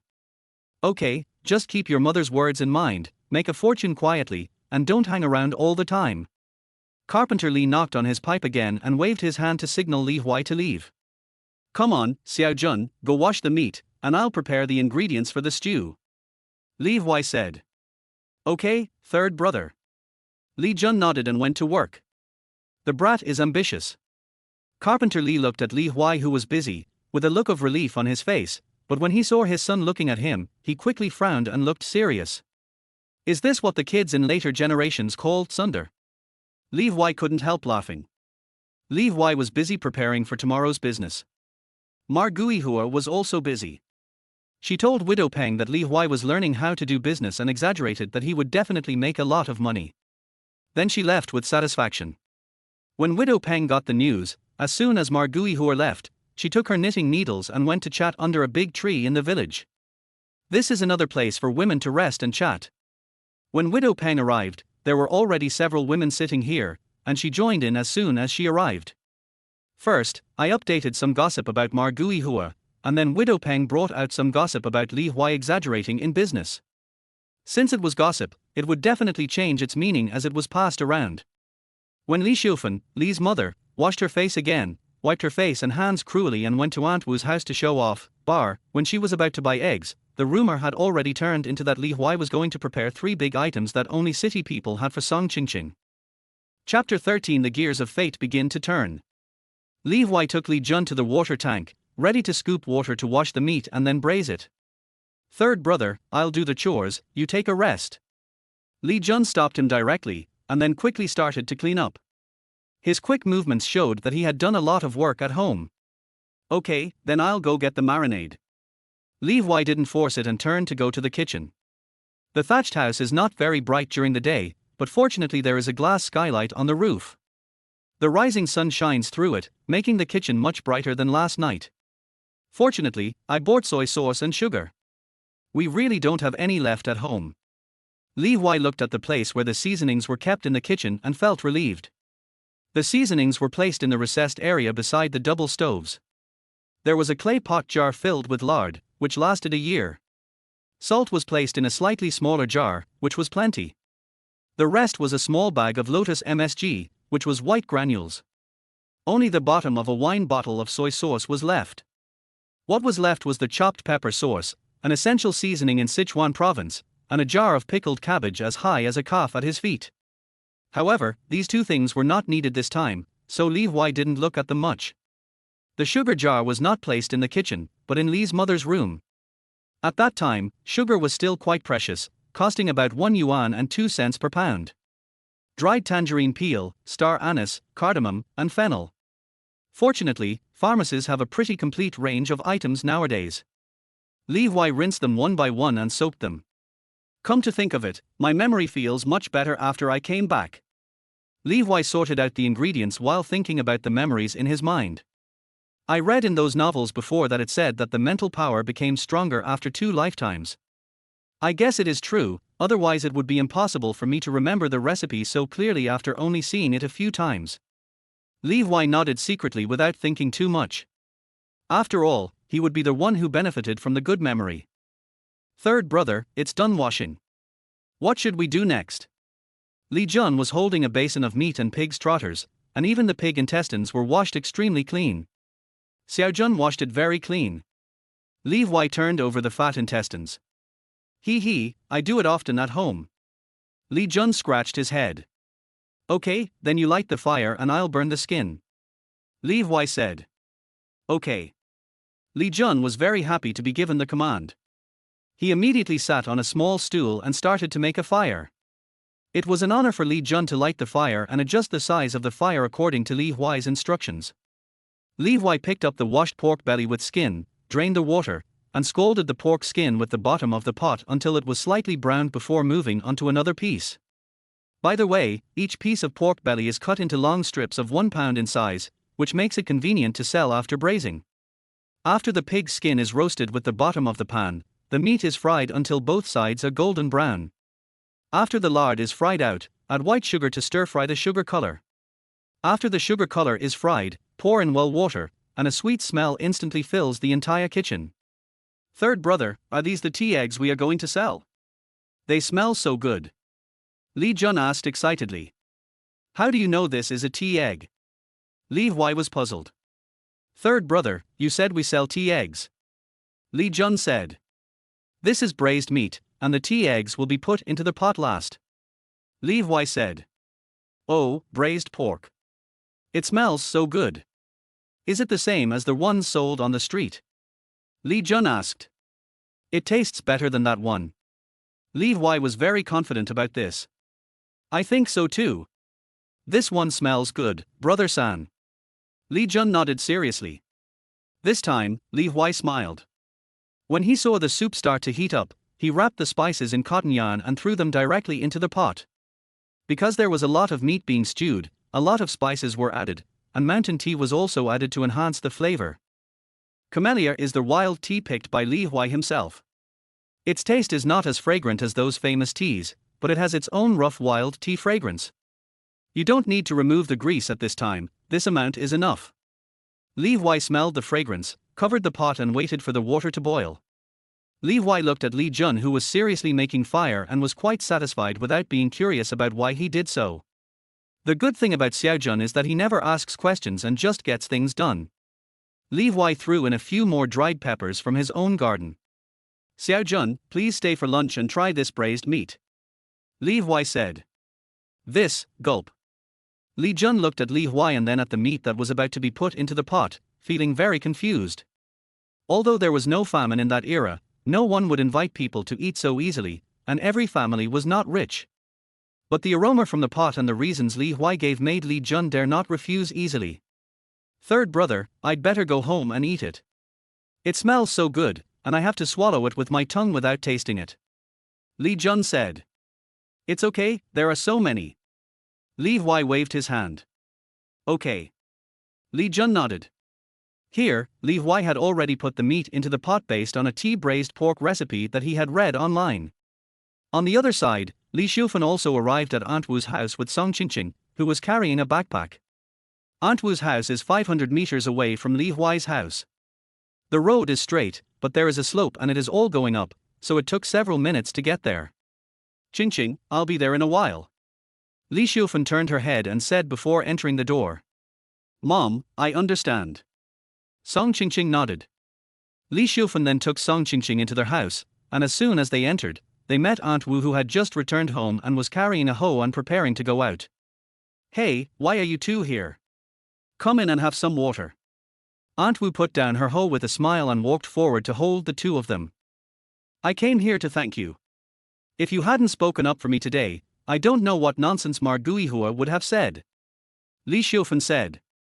What's there to thank me for? We are not related at all, and you are acting so distant. Aunt Wu pushed away the pound of sugar that Li Shufan brought and said with a fierce face. Auntie, please accept it. Song Qingqing said with a slight blush. Take it. This is given to you by your niece-in-law. Li Xiufen said. You. Aunt Wu happily took back the sugar and squeezed Li Xiufen's hand with gratitude. But I found the difference when I pinched it. Wow, why are your hands so slippery? I didn't realize it until I didn't notice it. It smells good. Aunt Wu said in surprise. Li Xiufen then revealed a slightly boastful smile. It's my little third son. He said he was worried that my face would get chapped in the winter, so he bought me some Huai shuang. Huai shuang, you know, all the women in the city put that on, and it smells like osmanthus. Li Xiufen was afraid that Aunt Wu didn't know, so she explained it in detail.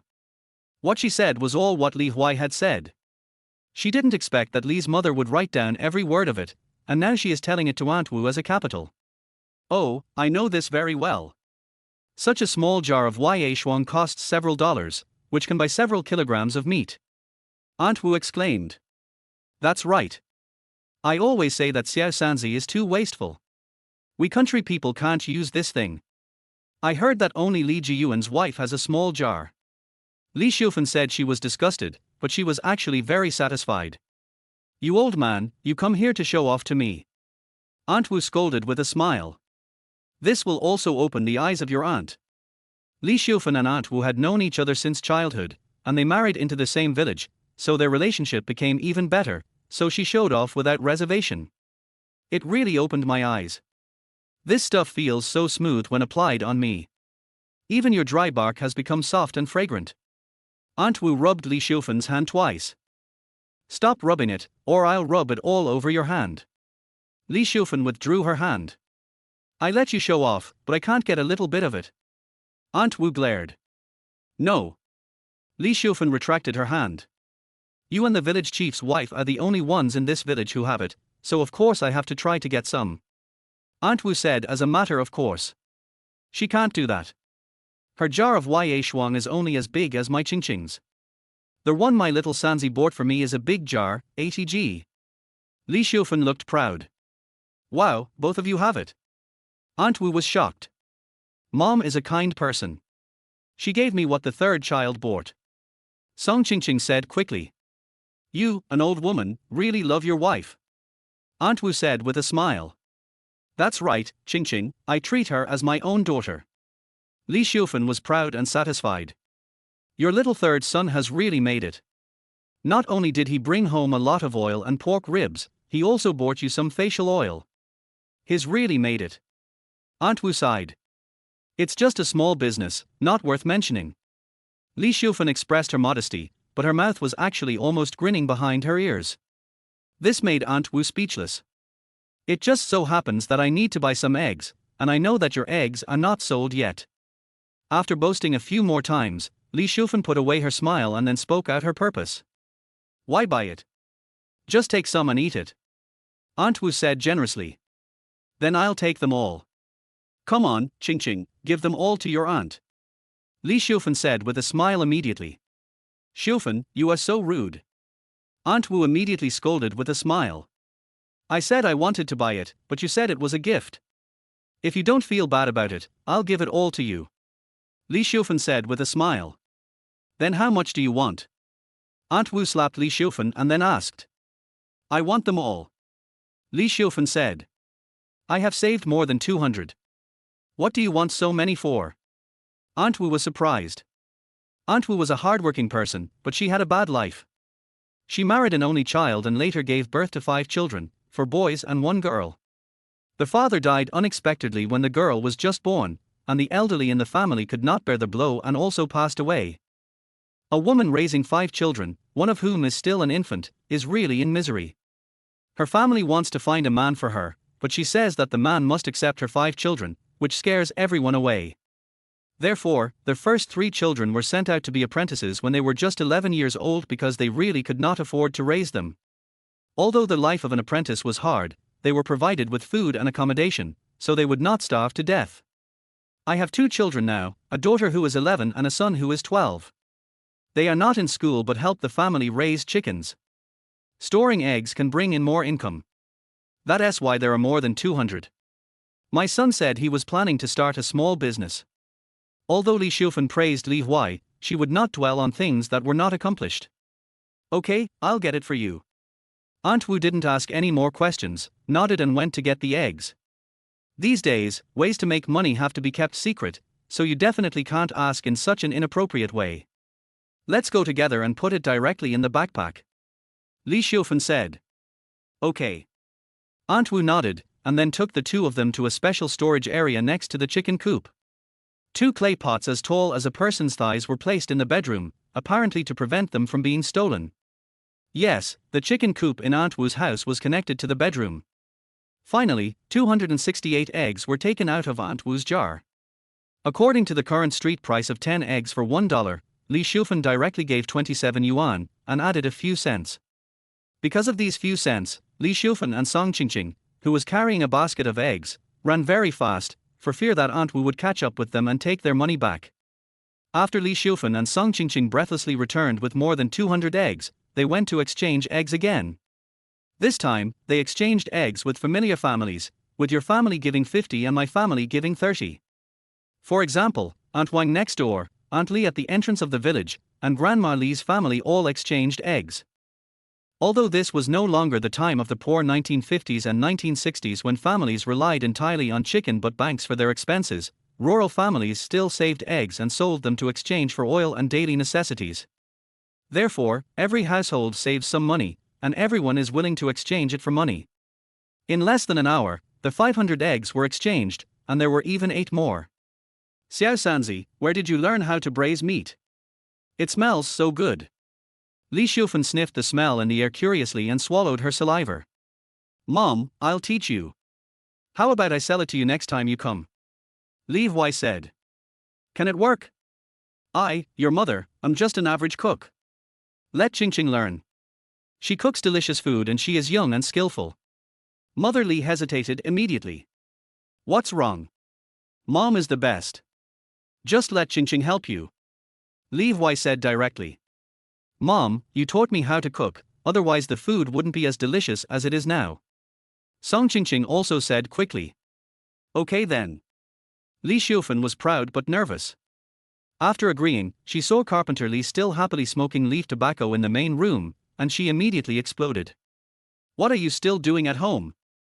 Everyone else is working, why aren't you going to the fields to dig peanuts? Mother Li shouted angrily, her hands on her hips. What a vicious woman. Carpenter Li muttered, but immediately put away his pipe, picked up his hoe and backpack and went to the back mountain. It turns out that Dad is so afraid of Mom. The term henpecked man in later generations must be referring to Dad. Li Huai covered his mouth to suppress his laughter. Peanuts grow in sunny weather, and the land behind the mountain is not very big. I opened the land myself and it is close to home, so I planted peanuts there. After Carpenter Li left, Mother Li, who had vented her anger, regained her confidence and asked, Son, I will do whatever you say. What do you want to do now? Cough. Li Huai coughed when he was suddenly cold, then said, Wash the eggs first. Third brother, I'm going to fetch some water. Upon hearing that, Li Jun quickly took the bucket from Li Huai's house and ran away. There was no tap water at that time, so we had to fetch water to drink. I just used up half a tank of water to wash the meat, so it was really time to fetch more water. This Xiao Jun is a sensible boy. Li's mother said as she watched Li Jun running away. He is hardworking and down to earth, that's why your son brought him with him. Li Huai said. Yes, my son is as good at judging people as I am. Li's mother said proudly. While talking, Li's mother and Song Qingqing washed the eggs. They worked more efficiently than Li Jun. They washed each egg very cleanly. The pot had been turned to low heat to simmer the eggs, so it was just the right time to add the eggs. The eggs rolled into the cracks of the big pot one by one, and it was immediately full. The broth was a beautiful brown color with shiny little bubbles, and it was very fragrant. This stew lasted the entire morning, and in the end, only the charcoal in the stove was used to maintain the temperature, allowing the food to absorb the flavor slowly.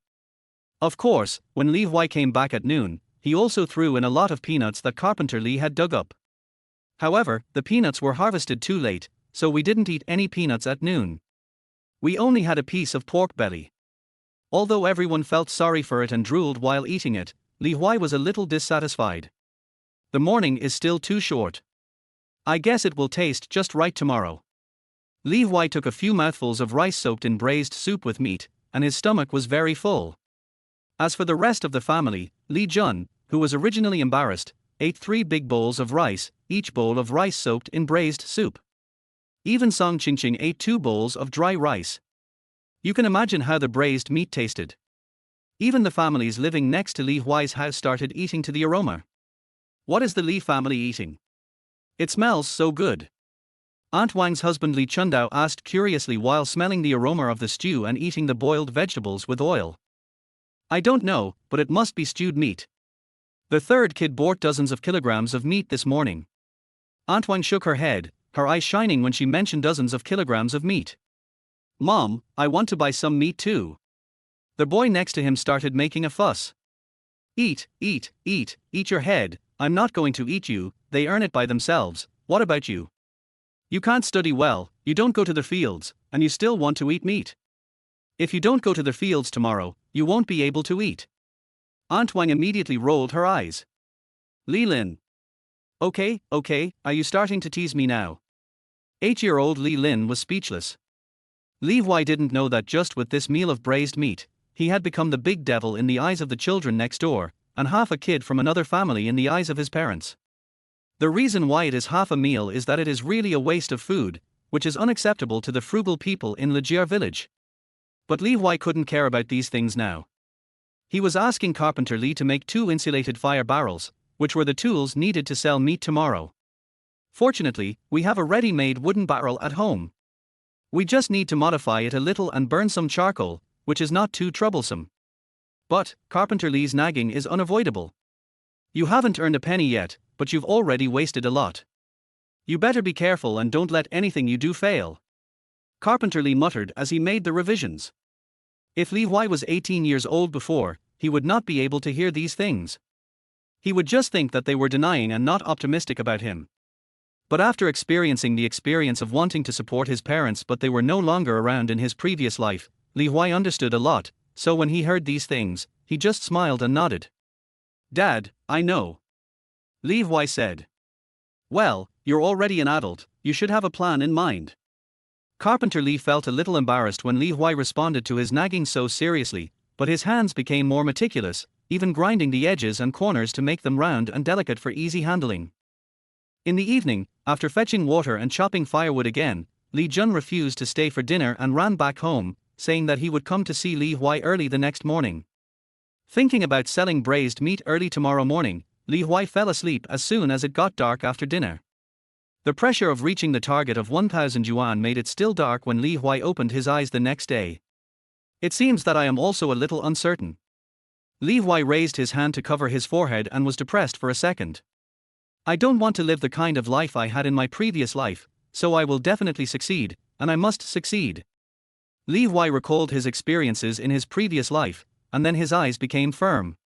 I got up, washed, and walked out of the room, only to find that Carpenter Li had already brought out a fire barrel with lit charcoal and placed it by the door. Go ahead, Xiao Jun is waiting at the door. Go through the front door. It's awkward to always go through the back door. Carpenter Li muttered and turned back to their house. Thank you, Dad. Li Huai said loudly. Smelly boy. Carpenter Li muttered and entered the house. 2 fire barrels half a person's height were equipped with straps and placed at the door. On top of them were warm eggs, a bowl of thick rice porridge, and 2 bamboo tubes filled with lukewarm water hanging on the side. It was obvious that the eggs and porridge were prepared by Li's mother and Song Qingqing together, and the fire barrels and other preparations were done by Carpenter Li. Third brother. Li Jun poked his head in. Eat a braised egg and drink some porridge before leaving.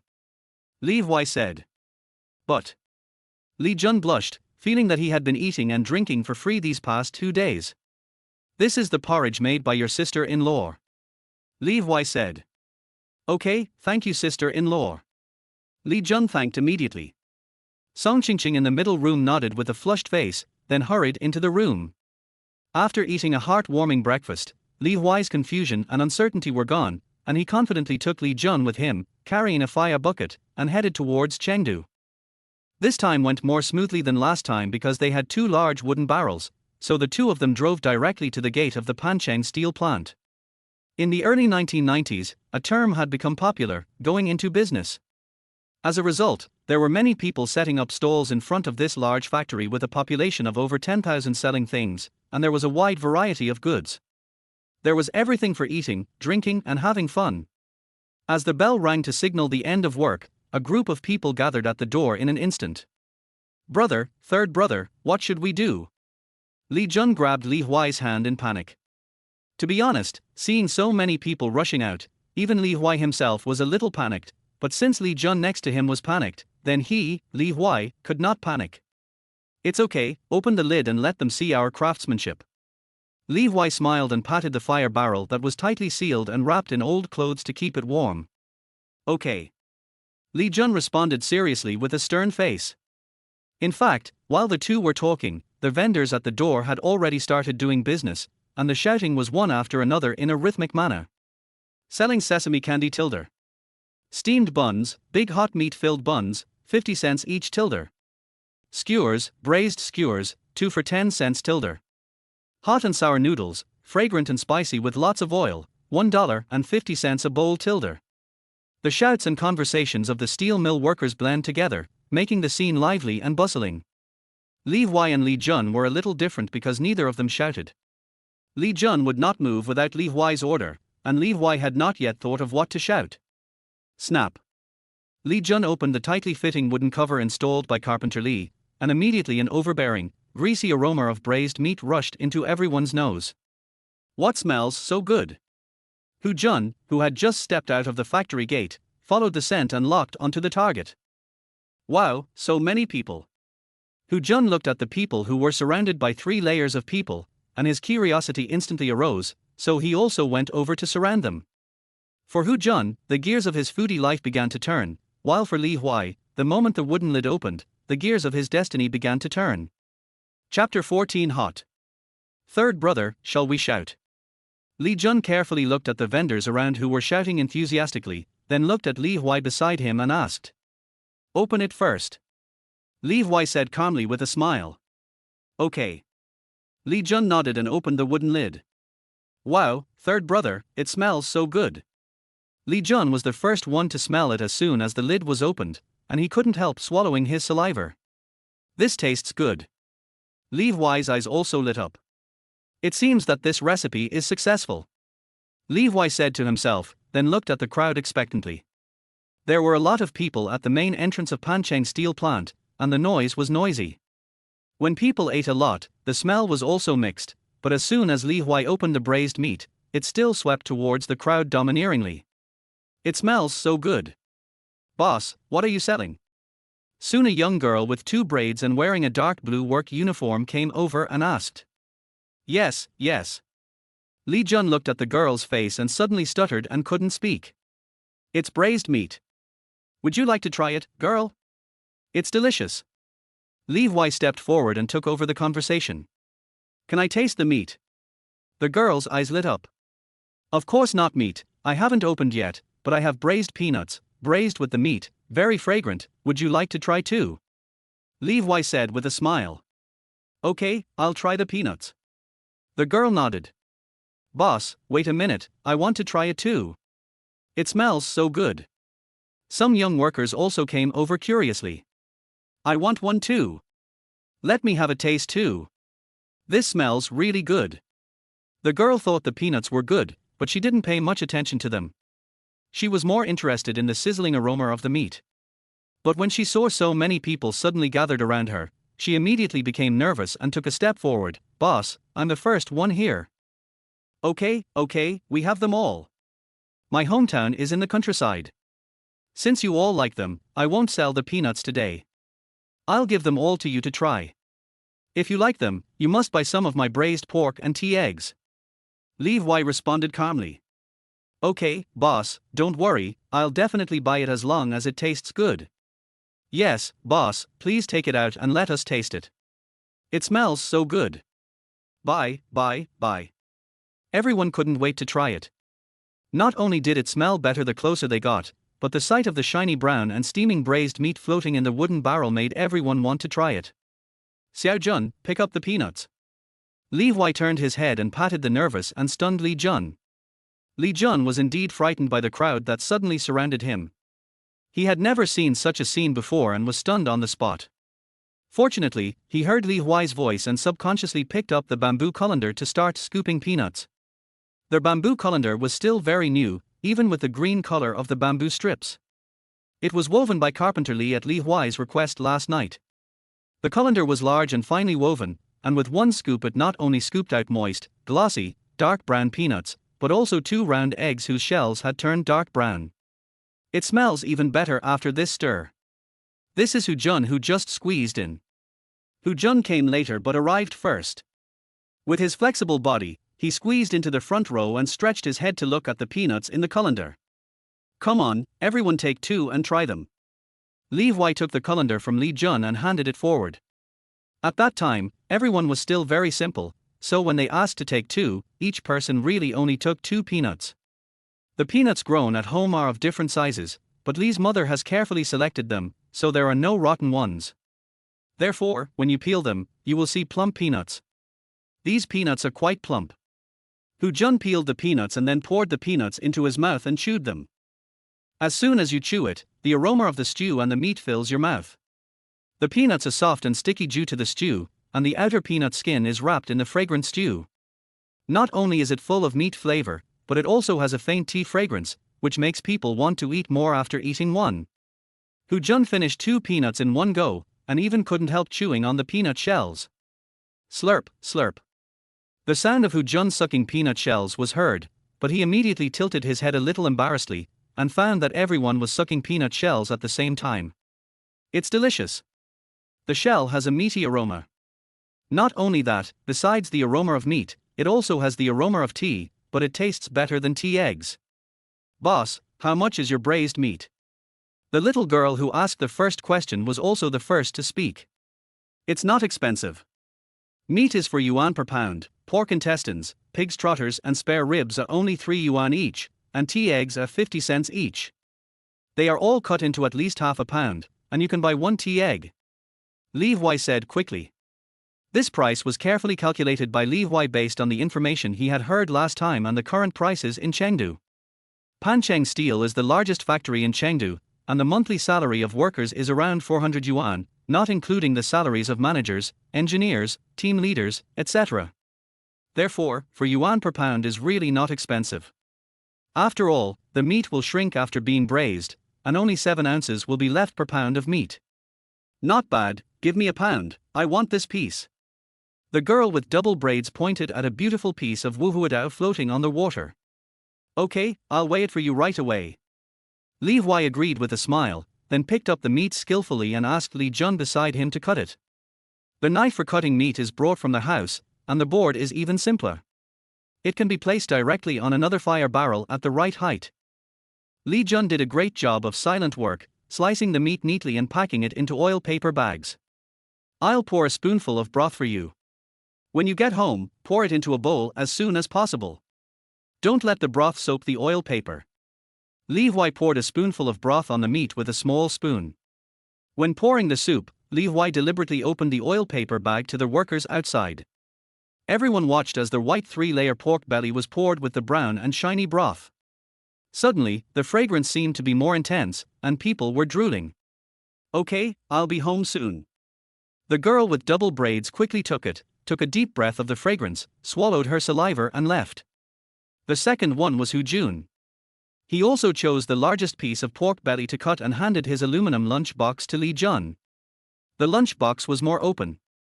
Li Huai held the lunch box in one hand and poured 2 spoonfuls of stew directly with a spoon in the other hand.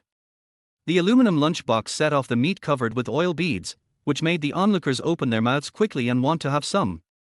Some people even wanted to bargain, but Li Huai didn't respond. Instead, he said, I don't have much braised soup here. If we're late, we might run out of it. Please bear with me. As soon as these words were spoken, the person who wanted to bargain stopped talking and said directly, you take half a catty and I take 1 catty. You take 2 tea eggs and I take 4 tea eggs with braised meat. You must also have 2 spoonfuls of braised soup. The words filled his ears instantly. Don't squeeze in the back, I haven't bought it yet. What do you want 3 pounds for? If you buy so much, I won't be able to eat it all in a while. Boss, can I have another spoonful of the stew?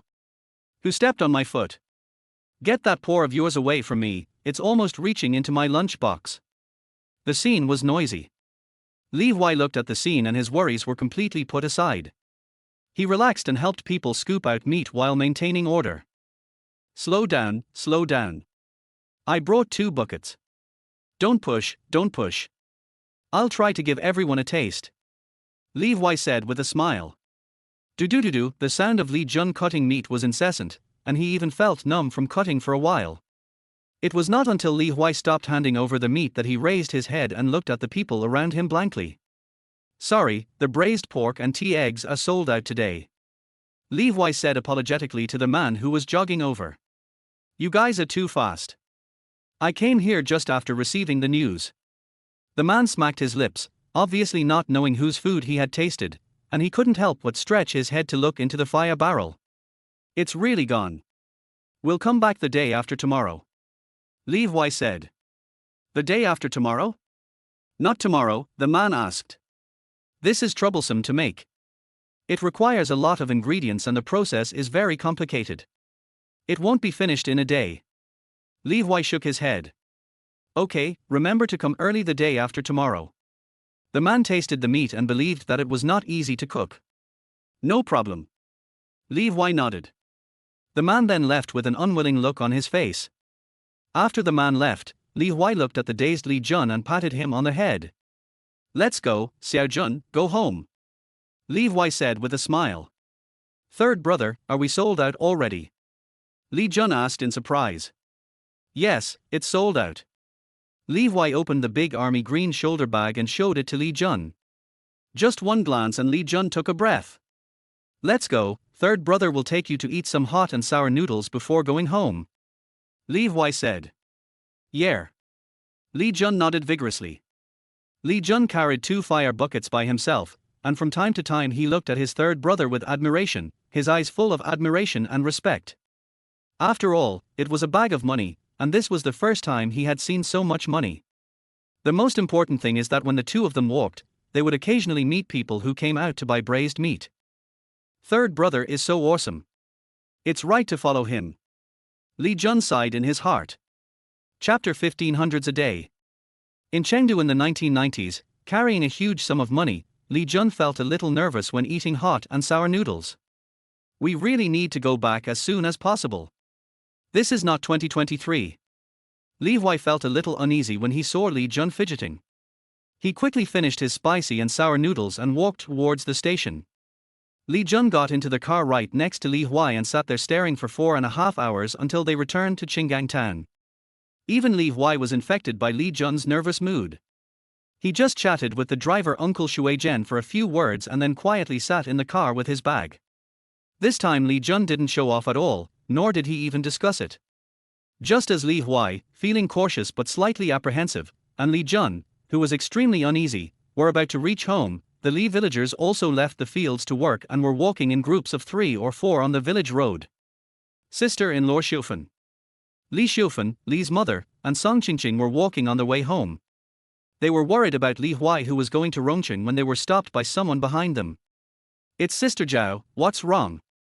When Li's mother turned around, she saw Sister Zhao next door and stopped to wait for someone to come over. Mrs. Zhao didn't answer immediately. Instead, she glanced at Song Qingqing. Song Qingqing couldn't help but lower her head. Then she asked, your little third son needs to prepare 3 big things to marry Qingqing. What? Li's mother felt that she didn't understand at first and asked subconsciously. It spread all over the village. It said that Xiao Sanzi needs to prepare 3 major items to marry Qingqing, and he also needs to give a new betrothal gift, which is said to be 100 yuan. Sister Zhao said this while looking at Song Qingqing. Song Qingqing's face turned pale immediately. She didn't know what to say and could only look at Li's mother and shake her head. Xiufen, don't blame me for speaking harshly. Sister Zhao patted Mother Li's hand and said. Qingqing has been married into your family for 3 years. There's really no need to act like a rich girl. You've already married your sister-in-law, so forget about all this nonsense. Not to mention these 3 big items, even 100 yuan isn't necessary. Besides, who in the village would waste money like this when marrying a wife? And Xiufan, your family isn't very rich, so why do you do all this? Mrs. Zhao spoke quickly and didn't give Mother Li a chance to interrupt. Even before she finished speaking, the people who followed her started to persuade her. What I told Sister Zhao was right. Xiufan, your third son just made some money by chance. We can't be too ambitious. That's right, you're so greedy even though you only make a few bucks. Sister-in-law Xiufan, you can't spoil Xiao Sanzi. Don't say such big words. We are all farmers. We must be honest. Is it so easy to make money in business? You can't just throw away the little you earn. Sister Xiufan, you guys spent the whole day stewing meat yesterday. The younger generation is ignorant, and we as elders cannot be so ignorant. This money was saved. As Mrs. Zhao came up to persuade Li Xiufan, the other villagers also started to teach her, implying that Li Huai should not show off just because he had made some money, and should not brag. Li Xiufan was so angry that her forehead was smoking. She knew who spread the lie without being asked, but as she was persuaded like this, she began to feel uneasy. After all, who can predict what will happen in business? What if it doesn't sell out today? After all, that is Chengdu, a big city with provincial capital. People there have seen everything. How can they like this braised meat? Seeing that Li Xiufan's expression had relaxed, the villagers persuaded her even more vigorously. What's more, this lie has spread to Qingqing's Tsuwan village. It would be bad if it got to her brother and sister-in-law. Mrs. Zhao said. That's right. Those two are unscrupulous and I'm afraid they will really come to ask for a betrothal gift. Aunt Li from the village entrance reminded. I'm sorry to bother you all about your worries. These three big items and the betrothal gift are all rumors. I don't know who said them. Li Xiufan was shocked and said quickly. Yes, no. Song Qingqing also shook her head quickly. No. Mrs. Zhao looked at Li Xiufan's serious expression and asked after a pause. No, our family is not rich either. Li Xiufan said. That's true. Mrs. Zhao nodded, then asked, then what Xiao Sanzi said about making money through business is also a lie. I think they did make some money, but business is not good, so I guess that's all, someone said. That's what I told you. Someone curled his lips. That's good. Xiufan, your third son can't even go to school, so how can he do business? Chairman Mao said that only by studying can you have a future. The speaker was Zhu Zifang, the wife of the village accountant, who quickly interrupted when she heard this. Sister Zifang, my third son is not good at studying, but he is smart. Li Xiufan frowned with some dissatisfaction. Oh, what's the big deal? Only people from the city can do business. For example, my son married a girl from Shou County. The young couple is really doing business. They said it was very difficult. Zhu Zifang boasted. Not everyone can do this. Zhu Zifang looked down at Li Xiufan and said. Now that she had just explained the matter of the three major items and the betrothal gift, Zhu Zifang caught hold of what she thought was her weakness and started mocking her. Li Xiufan couldn't refute because she was also worried that Li Huai's braised meat would not be able to sell. Xiufan, don't blame me for speaking harshly. This is the fact. If it really doesn't work out, I'll let my son give some advice to Xiao Sanzi during the new year. Zhu Zifang said. No need. Li Xiufan said aggrievedly. What do you want to tell me? Li Huai took Li Jun to see that there were more people gathered at the door of his house. When he got closer, he heard these words and couldn't help but speak. Oh, is it Xiao Sanzi who is back? Zhu Zifang looked Li Huai up and down. Li Huai was wearing a common military green jacket, a short-sleeved shirt that had been washed yellow, black pants and green rubber shoes. Although his attire was very rustic, Li Huai had a straight back, and he was full of energy and spirit, exuding an air of confidence. He also had a heroic face that conformed to the current public aesthetic, and he looked very energetic and handsome. This usually unruly boy now seems to have become more steady. Zhu Zifang said inwardly with some surprise. Aunt Zifang. Li Huai greeted politely. Li Jun next to him also greeted him. I said I would give you some pointers on how to do business, don't you want to learn? Zhu Zifang waved her hand, looking as if it was no problem. Teach my third brother how to do business. Who will teach him? Li Jun asked with a strange look on his face. Of course it's your brother Anguar. Zhu Zifang raised his head and continued, when the time comes, I'll let your brother Angua give you some pointers. That will be enough for you. After all, your brother Angua lives in Shou County, not in our rural area. Brother Angua can earn hundreds of dollars a day. Li Jun asked sincerely. When Li Jun said this, the onlookers were speechless. Hundreds, and in one day. How dare he say that? You have to know that they only earn about 200 yuan a year from working in the fields. In bad years, they can only leave a little over 100 yuan, and in good years, they can only leave a little over 200 yuan. Hundreds a day. I wouldn't even dare to dream of that. What nonsense are you talking about? Who can earn hundreds of dollars a day? Zhu Zifang said unhappily. My third brother can do it. Li Jun said. Zhu Zifang widened her eyes when she heard that. The people around her who were originally frowning looked at Li Jun in surprise and suddenly became quiet. But within 3 seconds, Zhu Zifang burst into laughter, and even the onlookers, including Sister Zhao and even Aunt Wang from across the street who had a good relationship with the Li family, couldn't help but burst into laughter.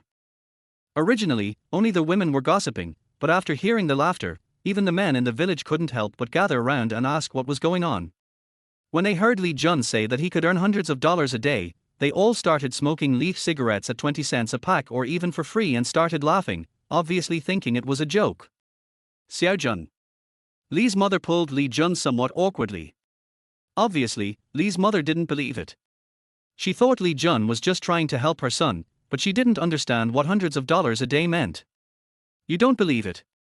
Li Jun turned his head to look at everyone, and finally looked at his third brother, asking with his eyes.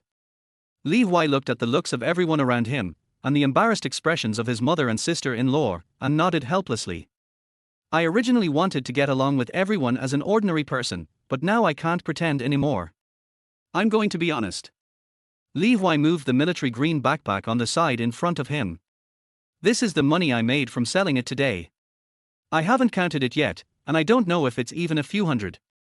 Li Huai said as he prepared to open his backpack. But before he could finish his words, Zhu Zifang interrupted him. If you want to brag properly, you should brag about hundreds of dollars a day. But Zhu Zifang didn't finish her words. She stared at the open backpack, like a duck with its neck strangled, and lost her voice in an instant. Because the backpack was filled with colorful money, mostly 5, 10, and even 50 or 100 yuan notes. A quick glance showed there were no less than 300 yuan. Chapter 16 Huge Sum 1186. The army green shoulder bag was Li Huai's old school bag, used to carry books. The bag was really big and was sewn by Li's mother herself, so Li Shufan was very familiar with it. Hiss. Wow. Oh my god. That's $100, right? So much money. Half a bag of money. Exclamations rang out one after another, and the people surrounding at the back didn't see anything and kept trying to squeeze forward, which led to more and more people seeing it. Even Li's mother and Song Qingqing were shocked. In the end, Li's mother recovered quickly because she was older.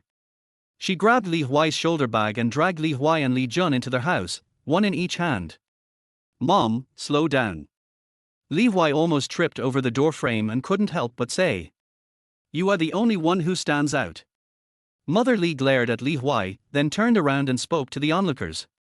Ahem, everyone has seen it. My third son just came back. He is very tired and needs to rest.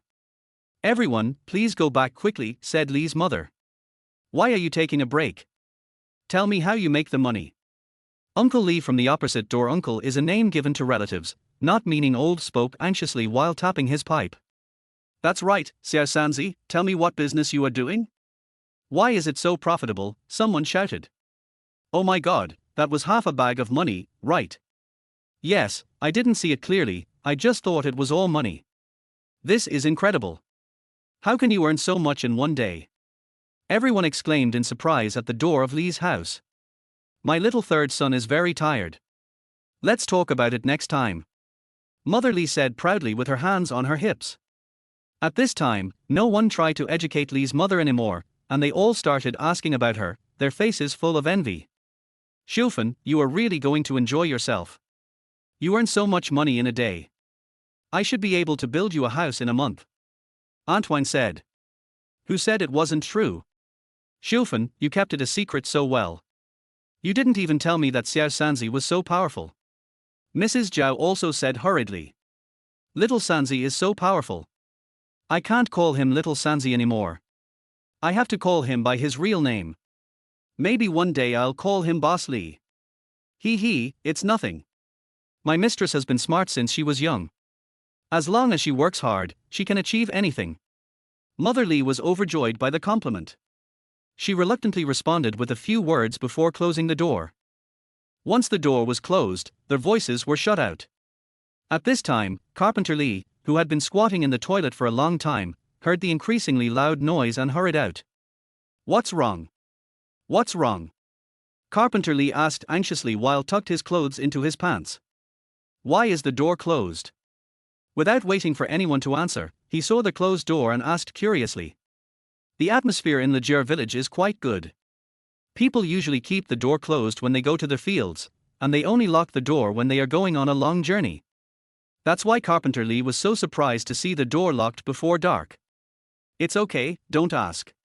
Mother Li waved her hand domineeringly, and then looked at Li Huai with burning eyes. Son, how much did you earn? Li's mother asked nervously. I don't know either. I haven't had time to count. Li Huai spread his hands. Come on, let's go to the main room and count together. Mother Li pulled Li Huai and ran to the table in the main room. He even turned on the light when he entered the house while it was still daylight. Mom, you actually turned on the light. Li Huai was surprised. He's counting money. You have to turn on the light to take a closer look, said Li's mother. Okay, let's count it carefully. Li Huai nodded, first pulled Song Qingqing who was hiding behind people, then turned the bag over with both hands and poured out all the money. Slow down, slow down. Li's mother hurriedly protected the edge of the table, fearing that the money would fall. Carpenter Li, who followed in a daze and didn't know the whole story, looked at the money spread all over the table and his eyes widened instantly. This is. Carpenter Li pointed at the table in shock. Your son earned this much money today, Li's mother said, puffing out her chest with pride. I gave birth to him. How much is this? Carpenter Li said with his eyes wide open. Just count and you'll know. Li Huai said, feeling a little satisfied as he looked at everyone's shocked expressions. There weren't many coins on the table, the most common were 50-cent and 1 yuan notes, and there were also 5 yuan and 10 yuan notes. As for the 50 yuan and 100 yuan notes, there were only 4 in total, which amounted to 300 yuan. Li Xiufen, Li's mother, is illiterate, but that does not affect her ability to recognize the size of money. She can even count up to 100. After all, it has always been Li's mother who is in charge of the money in the family. Carpenter Li couldn't help count the money, so he could only smoke at the door and turn his head from time to time to check the progress. After counting 3 times in a row, Li's mother said the number with a look of shock on her face, a total of 1,186 yuan. With a click, Carpenter Li's pipe, which he usually treasured, fell to the ground. How much? Asked Carpenter Li. 1,186 yuan exactly.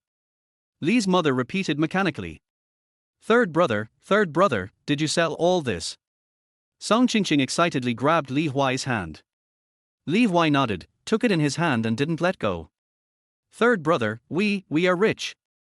Li Jun swallowed and said. Oh my god. Carpenter Li picked up his pipe and rushed to the table, staring at the neatly arranged thick stack of money, his eyes bigger than copper bells. This is the first time I've seen so much money. Carpenter Li couldn't help but pinch his arm and hissed in pain. Before the hoarse sound ended, he cried out again. It seems that I am not dreaming. Mother Li withdrew her hand and nodded in self-affirmation. What are you dreaming about, Dad and Mom? This is the first time, and there will be more in the future. Li Huai said with a smile. There's more. Carpenter Li and his mother were both shocked. Even Li Jun who went with them was surprised. Although Li Jun saw the grand occasion today, he felt that business could not be so good every day. After all, he did not understand the current situation. However, Li Huai knew that Panchawar Iron and Steel was at its peak of prosperity now, with 30,000 employees being no joke. Although its prosperity could only last until around 1996, it was more than enough to be the source of its first pot of gold. It will get better day by day. Li Huai said with certainty. Oh my god. Mother Li covered her mouth with her hands, tears even welling up in her eyes. She felt both happy and relieved. Good boy. Carpenter Li didn't say a word of doubt this time. He paused for a while and patted Li Huai's back hard. Dad, you are taking revenge for your personal gain. Li Huai grimaced, the pain from the 4 beatings on his back was still there. Oh. Carpenter Li was a little embarrassed, but then he realized that he was the boss and glared at Li Huai again. Mom, my dad is glaring at me. Li Huai felt that although he was busy these days after his rebirth, he had regained the feeling of being 18 years old, so he complained immediately. You old man, how dare you glare at your successful son?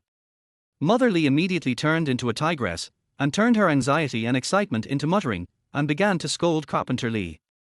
Son, don't pay attention to your dad. If you have anything, tell your mom. I support you. After Li's mother finished speaking, she quickly turned her head to express her support. I support that, too.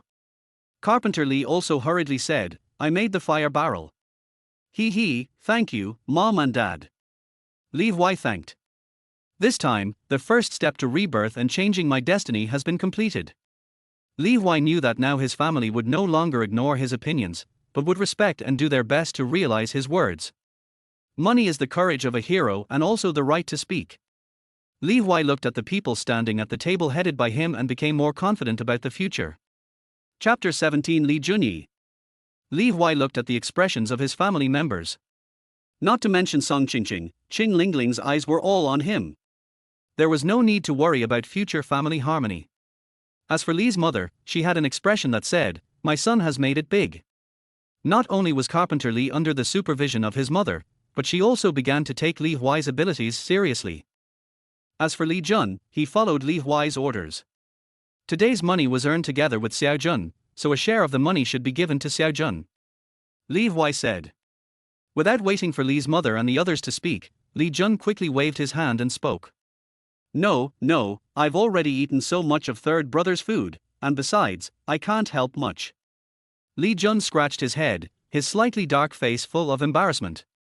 You've helped a lot. You picked the 2 fire barrels from beginning to end, you cut the meat, and you protected the money. We are brothers in fighting tigers, so we should divide the points. Li Huai said seriously. Li Jun felt embarrassed after hearing the compliment and could only scratch his head and smile foolishly. It's due, said Li's mother. The weather at the end of August was still quite hot. Li Jun had taken off his coat long ago and was only wearing a sweatshirt. The marks on his shoulders could be clearly seen, while there were no marks on Li Huai's shoulders. It was obvious that Li Jun was indeed doing the physical work. I paid for the recipe and the cost, so I get the lion's share, but Xiao Jun has also worked hard and made great contributions, so he gets 200 yuan. Li Huai directly counted out 200 yuan and handed it to Li Jun. Too much. Li Jun was a little embarrassed to answer. Take it. Li Huai said. Thank you, third brother. Li Jun's face flushed. This was 200 yuan. His family worked hard in the fields all year round to earn only 200 yuan, and this was all he could earn in a day. Carpenter Li looked at Li Jun, then at Li Huai and wanted to speak, but in the end he could only hold his pipe in his mouth to calm down and shut up. The brat has made it. It's not my turn to command this matter. Carpenter Li said to himself. As for Li's mother? Naturally, she also looked heartbroken. This was 200, not 2 yuan, but the money was earned by her son, so how to divide it was naturally up to her son. This was what Li's mother thought. Not to mention Song Qingqing, she just looked at Li Huai carefully and infatuatedly, her heart full of sweetness. So, Mom, Dad, and Qingqing all have a share of this money. Li Huai concluded. Me, I have one too. Song Qingqing was a little overwhelmed with the 50 yuan in her hand. Oh, my son is really awesome. He is worthy of being my son. Mom will save it for you. Mother Li happily put away the 50 yuan with a smile on her face, as if she couldn't wait to go out and show off. As for Carpenter Li, you can tell how happy he is by looking at how often he puffs on his pipe. Song Qingqing hesitated for a long time before handing the money back to Li Huai. Third brother, you still have to do business next, you use it.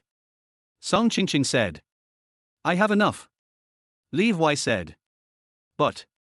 Song Qingqing was about to say something, but Li's mother couldn't stand it anymore and pulled Song Qingqing over to teach her a lesson.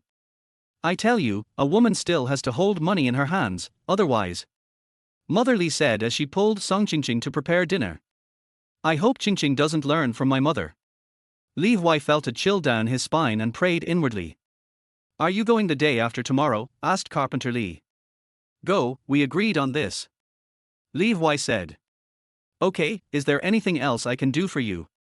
Carpenter Li asked naturally.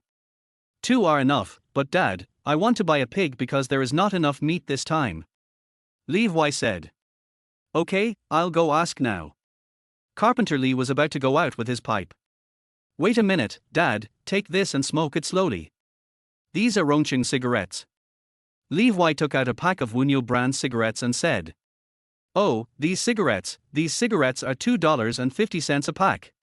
Carpenter Li was surprised, rubbed his hands and wanted to take it, but found the pipe in his hand and quickly put it behind his waist before taking it. Yes, this is for you, Dad. Li Huai nodded. Not bad, you've really made progress, good boy. Carpenter Li's face flushed with joy, even redder than after drinking a bottle of wine. Speaking of wine, I should also buy some wine to store. Not to mention that it will appreciate in value in the future, it will be enjoyable to drink it myself. Li Huai's thoughts wandered and he thought of other things. As for Carpenter Li, he had already walked out with his cigarette in his pocket. This 8-character step has a bit of the meaning of not recognizing relatives. Third brother, I'm going back first. Call me if you need anything. Li Jun said shyly, holding 200 yuan in his hand. Okay, I know you want to go back and show off. Go ahead, come over early tomorrow morning. Li Huai said with a smile. I'll go and let my dad see it. Li Jun said. Okay. Li Huai nodded, then sat down alone and began to review the entire process of this business. It will definitely get bigger and bigger in the future, so we have to develop a cautious attitude from now on. Li Huai touched his chin and reviewed the situation carefully. After rebirth, Li Huai decided to seriously change his fate and work hard to enjoy life, but the prerequisite for all this is that he needs to have the ability, so he naturally has to be careful with every step. When he was halfway through his thought, Song Qingqing brought over a bowl of sugar water, saying that it was for Li Huai to nourish his brain, and even put a fried egg in it. Dinner will be ready soon, third brother, you can eat first. After saying that, Song Qingqing went back to the kitchen to help. On the other side, Li Jun ran all the way home. When he arrived, Li Liming's family was setting the table for dinner. Li Jun has 3 sons in his family. He is the youngest. His eldest brother is 5 years older than him and is married with a child who is almost 3 years old. His second brother is 3 years older than him and has just gotten married. His second sister-in-law is pregnant. The marriages of my 2 elder brothers almost drained the family's savings, so we haven't separated yet and always sit together for meals. Meals are usually cooked by my sister-in-law. Today we had sweet potato porridge, a bowl of chopped pepper sauce, boiled eggplant, and fried winter melon. They were the only meat dishes. Since there were many people, there was also a pot of boiled pumpkin, which was considered an improvement in the food. After all, pumpkin is sweet. You come back every day to eat ready-made food, and you don't do any work in the fields. You still treat me like your own child. The sister-in-law said with dissatisfaction as she set the table for Li Jun. Third brother, your father and your brother are too busy in the fields, and you can't always play with others. Don't follow their lead and become unruly. The pregnant second sister-in-law also spoke. As soon as these 2 sentences were uttered, the atmosphere at the dinner table suddenly became disharmonious. Li Liming, Li Jun's father, frowned and was about to speak, but his wife spoke first. Even eating can't stop you from talking? Who said your younger brother went out to play? Don't you remember that he paid money home yesterday? Li Jun's mother Wang Hexian said with a fierce face. That's only a dozen yuan. Shouldn't I pay some money when I first start working? The sister-in-law grumbled dissatisfiedly. That's right. Besides, everyone knows that Li San is notorious for his unreliability. He made some money this time, but who knows how much he might lose next time. The second sister-in-law touched her belly, lowered her head and said with dissatisfaction on her face. Okay, stop talking. What's wrong with my eldest sister-in-law cooking a few meals? The eldest brother Li Jiang spoke at this time. You're pregnant, don't think too much. I know my limits. The second brother Li he also frowned. Enough. Li Jun took out the neatly stacked 200 yuan and slammed it directly on the table. Li Liming was about to get angry. After all, he was the only one who could slam the table in the family as the head of the family. When would it be the turn of his youngest son to challenge his authority? You? Li Liming was interrupted by Wang Hexiang before he could finish his words. Money, so much money, said Wang Hexiang. The eldest and second sisters-in-law stared at the stack of money on the table in amazement. They knew without counting that there was more than $100, after all, the $50 bill was very conspicuous. By the way, at that time, the most common banknotes in the countryside were 10 yuan, and 50 or 100 yuan were extremely rare. After all, it is useless at the current prices. This is what I earned today with my third brother. Li Jun said calmly. Today? Just today. The sister-in-law keenly heard the key point and exclaimed in disbelief. Li Jun glanced at his sister-in-law who had just been sarcastic, and nodded, yes, it was the 200 yuan that my third brother gave me today. Hiss.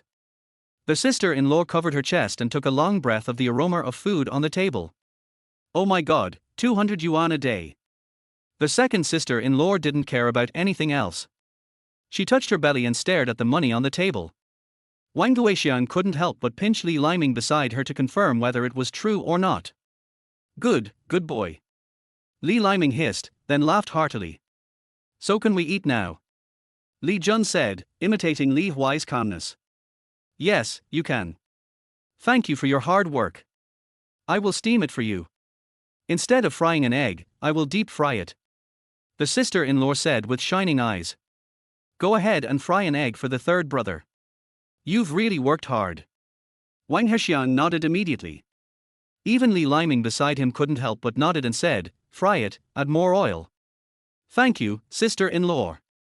Li Jun nodded with a serious face. Oh, we are all family, why be polite? Don't be polite.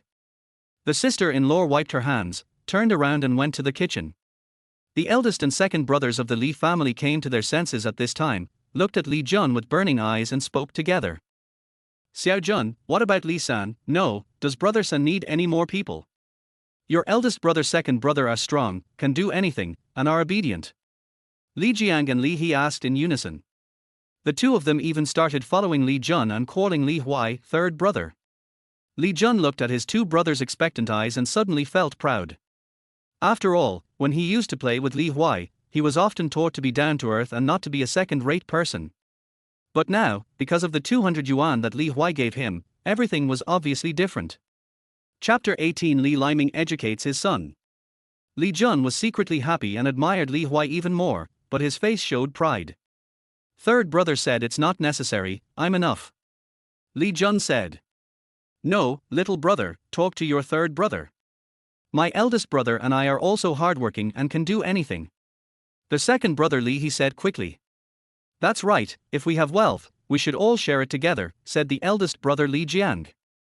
Third brother didn't tell me to recruit anyone. Li Jun turned his head with a look of pride on his face. To be honest, if Li Jun dared to show this expression at other times, Li Jiang and Li He would definitely hit him with a stick to demonstrate their authority as brothers. But now the two of them didn't dare to move. After all, they were still relying on their younger brother to get in touch with Li Huai, so they had to speak again. Okay, what are you two doing? Your younger brother is doing a good job with Li Huai, why are you meddling? Li Liming slammed the table and said. We also want to help. Li He said. That's right. Li Jiang shouted. Help?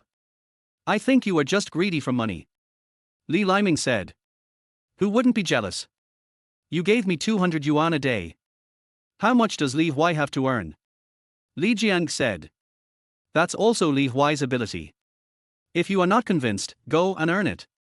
Li Liming frowned, obviously hearing some jealousy in his words, and said immediately. I. Li Jiang suddenly wilted.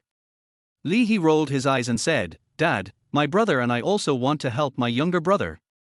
If we go with more people, we can get more money back. Yes, Dad. My second sister-in-law nodded. Even Wang Hexiang was tempted. After all, who wouldn't want to get more money? Li Jun was furious. He felt that this was a plot against his third brother and was about to speak immediately, but was suppressed by Li Liming. "TSK, just you two. You are my children, I know what you are thinking. Helping you is fake, but stealing your knowledge is real." Li Liming looked at his two sons. Li Jiang and Li He avoided the question slightly, obviously their little thoughts had been exposed. "Okay, stop talking about those useless things. A big tree has branches, a big family has families. Let your wife just fry an egg, and we will divide the family as well." Li Liming sighed in his heart, but his face was serious. "Dad." Li Jiang was shocked. "Dad, you." Li He also said hurriedly. "Shut up, this family should be divided. In fact, it would be unfair to your younger brother. After all, you used your family's money to get married, but your younger brother hasn't gotten married yet, so he hasn't used it," Li Liming said. Seeing that their father had made up his mind, Li Jiang and Li He did not dare to speak anymore. Li Jun was still a little confused. He originally wanted to speak up for his third brother, but he did not expect it to turn out like this. Therefore, Li Jun was completely confused during this meal. On the contrary, the eldest and second sisters-in-law looked happy and melancholy. After dinner, Li Liming called the three brothers together to divide the family's land and kitchen utensils, but not the money, because Li Liming directly said that he had no money. Li Jiang and Li He had no choice but to nod. After all, the two of them knew what was going on at home, and only Li Jun was still like a child and knew nothing. In the end, only Li Jun and Li Liming were left in the room. "Xiao Jun, you are lucky child. You can keep the money with you in the future," Li Liming said after looking carefully at his third son who had a simple and honest face. "Yeah." Li Jun nodded. "In the future, just follow Li Huai, your third brother. Li Huai seems to be a smart man who can accomplish great things. You are not smart enough, so don't think too much. Just follow him," Li Liming said. "That's for sure. I'm not as smart as my third brother." "Dad, you don't know, this time." Li Jun nodded repeatedly and even talked about Li Huai's glorious deeds. Li Liming listened very carefully, and finally waited until Li Jun finished speaking before speaking again. "So Li Huai is a man who knows how to repay kindness and has a conscience and a kind heart. You can't go wrong by following him. Third brother is really amazing." Li Jun agreed. "You little brat, I don't think you agree with me, your father, that much," Li Liming scolded with a smile. "No way, my dad is also very capable." Li Jun scratched his head embarrassedly. "Okay, go ahead." Li Liming waved his hand to signal Li Jun to go and rest. "By the way, Dad, this money is for you." Li Jun nodded, turned around and walked halfway back and stuffed 30 yuan into Li Liming's pocket. "Did you learn filial piety from your third brother, little brat?" Li Liming was relieved and happy. He. Li Jun nodded with a smile. After Li Jun left the main room and the old couple returned to their bedroom, Wang Hexiang finally couldn't help but speak. "Why do you teach your son like this?" Wang Hexiang complained. "Then how do you teach?" Li Liming glanced at his wife. "It's the same if I take one, so what if I take two more? Li Huai is very capable, so what's the big deal? At worst, I can go to Shufan and plead for her in person," Wang Hexiang said. "I think the eldest and second brother learned their greed and stupidity from you." Li Liming slammed the table. "How can you talk like that?" Wang Hexiang was about to get angry, but Li Liming reacted even more strongly than her. "How can you talk like that? Do you know how much Xiaojuan's third brother Li Huai earned today?" Li Liming said. "If I can give Xiaojun at least 200, I'll give him for 500 at the very least." Wang Hexiang tried to guess as high as possible. After all, in her opinion, the reason why it was twice as much as Li Jun's was because she felt that Xiaojun must have made a great contribution, otherwise why would he give so much money to his son? "I say you're stupid but you don't admit it. It's 1,118. Li Liming said. "How much?" Wang Hexiang exclaimed. However, Li Liming did not answer, but just looked at Wang Hexiang, waiting for her to digest it. Wang Hexiang understood it, but then she was dissatisfied. "You earn so much and only give my Xiaojun 200. This is too stingy." "Stingy?" Li Liming snorted, then continued, "If I only give 50 to Xiaojun, that's already too much." The recipe belongs to Li Huai, the business deal is his, the capital is his. Your Xiao Jun just did some hard labor, helping with washing, moving and lifting things, and he got 200 yuan for it. And he got 200 yuan just for this day. Believe it or not, as long as Li Huai is in the village, or even in the city, recruiting people who do a better job than Xiao Jun, he can earn up to 20 yuan a day, and there are still people rushing to do it. Li Liming said. In the 1990s, labor was not valuable to rural people. If they were offered 20 yuan for a little labor that did not require much effort, they would be willing to do it even if it meant risking their lives. Wang Guixiang had no doubt about this, because she wanted to do all these jobs as long as Li Huai was willing to let her do them. Oh! Wang Guixiang finally suppressed her jealousy, feeling embarrassed, and even began to feel fortunate that Li Jun was favored by Li Huai. Understand? Li Liming said. I understand. I was stupid. Tomorrow I will send some freshly harvested peanuts to Sister Shufan to thank her for taking care of Xiao Jun. Wang Hexiang said. Well, pick some good ones to give away. Li Liming nodded. I really didn't expect Li Huai to be so capable. He is also kind. Shufan will be blessed to have such a son. Wang Hexiang said enviously. Our army is not bad either. Just behave yourself and follow Li Huai. Li Liming said with a smile. Yes, Xiao Jun is a good person. Wang Hexiang nodded.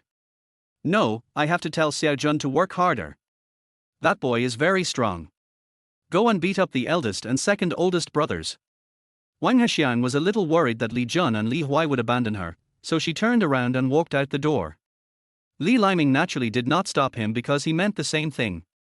If our entire Li family is to prosper in the future, it will probably depend on this young man. Li Liming looked in the direction of Li Huai's house and couldn't help but sigh. Chapter 19, Abacus. Li Huai naturally didn't know what happened in Li Jun's family. He was busy enjoying the sudden improvement in his family's status. Because not only did Song Qingqing send sugar water poached eggs, but Li's mother also came with meat and asked if it was all cooked. You have to know that in the past, Li Huai had no say in these matters. He had to listen to his mother. He could only eat meat once a month during good years. If the years were bad, he would just enjoy the smell of meat during the New Year and other festivals. But now Li's mother has given the right to eat meat to Li Huai. Li Huai naturally said to fire them all. On the other side, as it was getting dark, Carpenter Li walked into a house with a wide-legged step.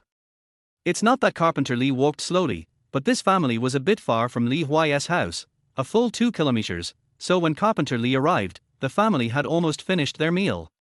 Bian Dongliang, the knife maker in Lejier village, is also called the butcher. Although he is not of the same surname, he is also a wealthy man in Lejier village. There are obvious oil stains on the table he just received, which obviously means he has eaten meat. Carpenter Li? Why are you here? Have you eaten? Your wife will make you a bowl of noodles. Bian Dongliang greeted Carpenter Li hurriedly when he saw him walk into their house. No, I have something important to do. After that I have to go home to eat. Everyone is waiting for me. Carpenter Li waved his hand quickly. Okay, then make a bowl of sugar water, said Bian Dongliang. This time, Carpenter Li did not refuse. He nodded and was pulled by Bian Dongliang to sit in the main hall. Have a cigarette. Bian Dongliang took out his Dakian men and handed it to him with a smile. This time you picked mine. My son brought it back from Rongchen. Carpenter Li took out the bag of Wunyo with a smile. Wow, Carpenter Li has become a 5-bool smoker, and this thing costs $2.50 a pack. Bian Dongliang said in surprise. Bian Dongliang slaughtered, sold and raised pigs himself. He was not poor, and was even quite wealthy. He could eat meat at least 3 or 4 times a week. I usually smoke Dakian men at 40 cents a pack, and I only buy Wunyo at 2.5 yuan during the Chinese New Year, so I was very surprised. Oh, it's my little son. He said that I had never smoked the ones from Rongchen, so he insisted on buying a pack for me to try. Carpenter Li said it calmly, but he was actually showing off. Bian Dongliang instantly understood what Carpenter Li meant and felt a little jealous. He was also in his prime, and his eldest son was even older than Li Huai. He had also helped him with work early on, but he had never been so filial to him. He suddenly felt a little unfair. Bian Guoliang, Dad, you haven't even paid me my salary, so why should I give you my hair as a gift? Carpenter Lee, your son is really filial. Bien Dongliang said enviously. That's it, it's okay. Carpenter Lee waved his hand and handed over a Wunyo brand cigarette. By the way, is there any news from your eldest son? Bien Dongliang asked curiously while striking a match. Carpenter Lee's face suddenly turned dark, but his anger was much less than in the previous 2 years, and he was more worried. Who knows, said Carpenter Lee. Ahem, this cigarette tastes really good. Bien Dongliang immediately realized that this topic could not be brought up and immediately changed the subject. It's okay.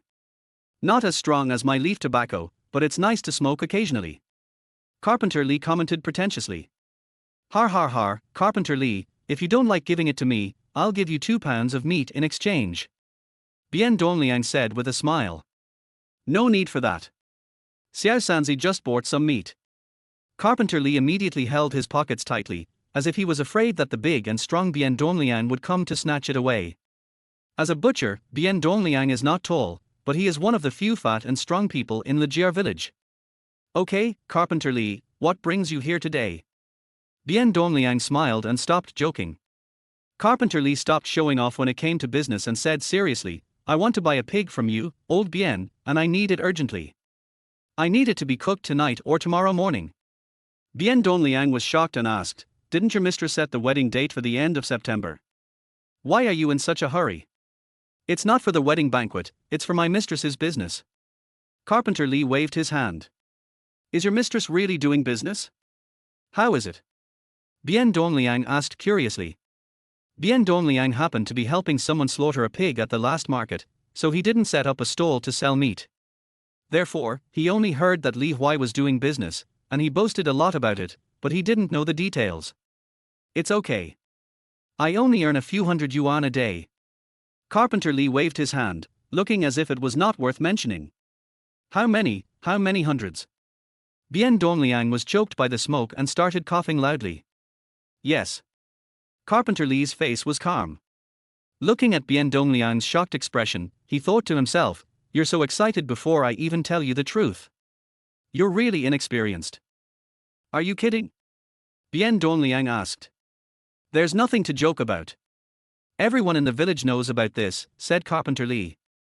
I didn't expect your mistress to be so successful. Bien Dongliang sighed, then thought of his eldest son, and suddenly felt that he had to throw away the goods after comparing them. Bien Guoliang? Not bad, that guy is as smart as me, said Carpenter Lee. Bien Dongliang looked at Carpenter Lee, and then thought about his usual stubborn temper and couldn't see how he could change his ways, so he could only deal with him perfunctorily. Fortunately, Carpenter Lee didn't mind. After agreeing on the price for the pig and making an appointment to slaughter it early the next morning, Carpenter Lee drank the sugar water in the bowl in one gulp and left happily. As soon as Carpenter Lee left, Bien Dongliang's wife Zhang Miao walked in. Did Carpenter Lee really buy a pig to sell to Li Huai? Zhang Miao asked. Yes, I earned hundreds of dollars a day. That's amazing, Bien Dongliang said with emotion. What do you think we can do? Zhang Miao asked excitedly. Do you know how people are sold? Bien Dongliang said unhappily. It's just pork. Zhang Miao said. It's not that simple. We have been selling pork for many years. When did we earn so much, said Bien Dongliang. True. Zhang Miao was disappointed, and then said, what's wrong with that kid Li Huai? How can he sell hundreds of them in a day? It's hard to say, and this may not be a long-term business. Bien Dongliang was somewhat pessimistic. Oh? What do you mean? Zhang Miao became a little interested. We watched that kid grow up. He has some cleverness, but I'm not sure if he can be really smart. I guess it's just luck. Bien Dongliang said. Of course it is. Our family has been selling pork for generations, but we haven't made any profit. Zhang Miao nodded in agreement. Just wait and see. I think Li Huai will end up with this pig in his hands. Bien Dongliang shook his head. Then should we still sell them? Zhang Miao asked carefully. Sell it, of course. Bien Dongliang said as a matter of course. But, what if they can't sell it? Zhang Miao felt a little embarrassed because they were all from the same village.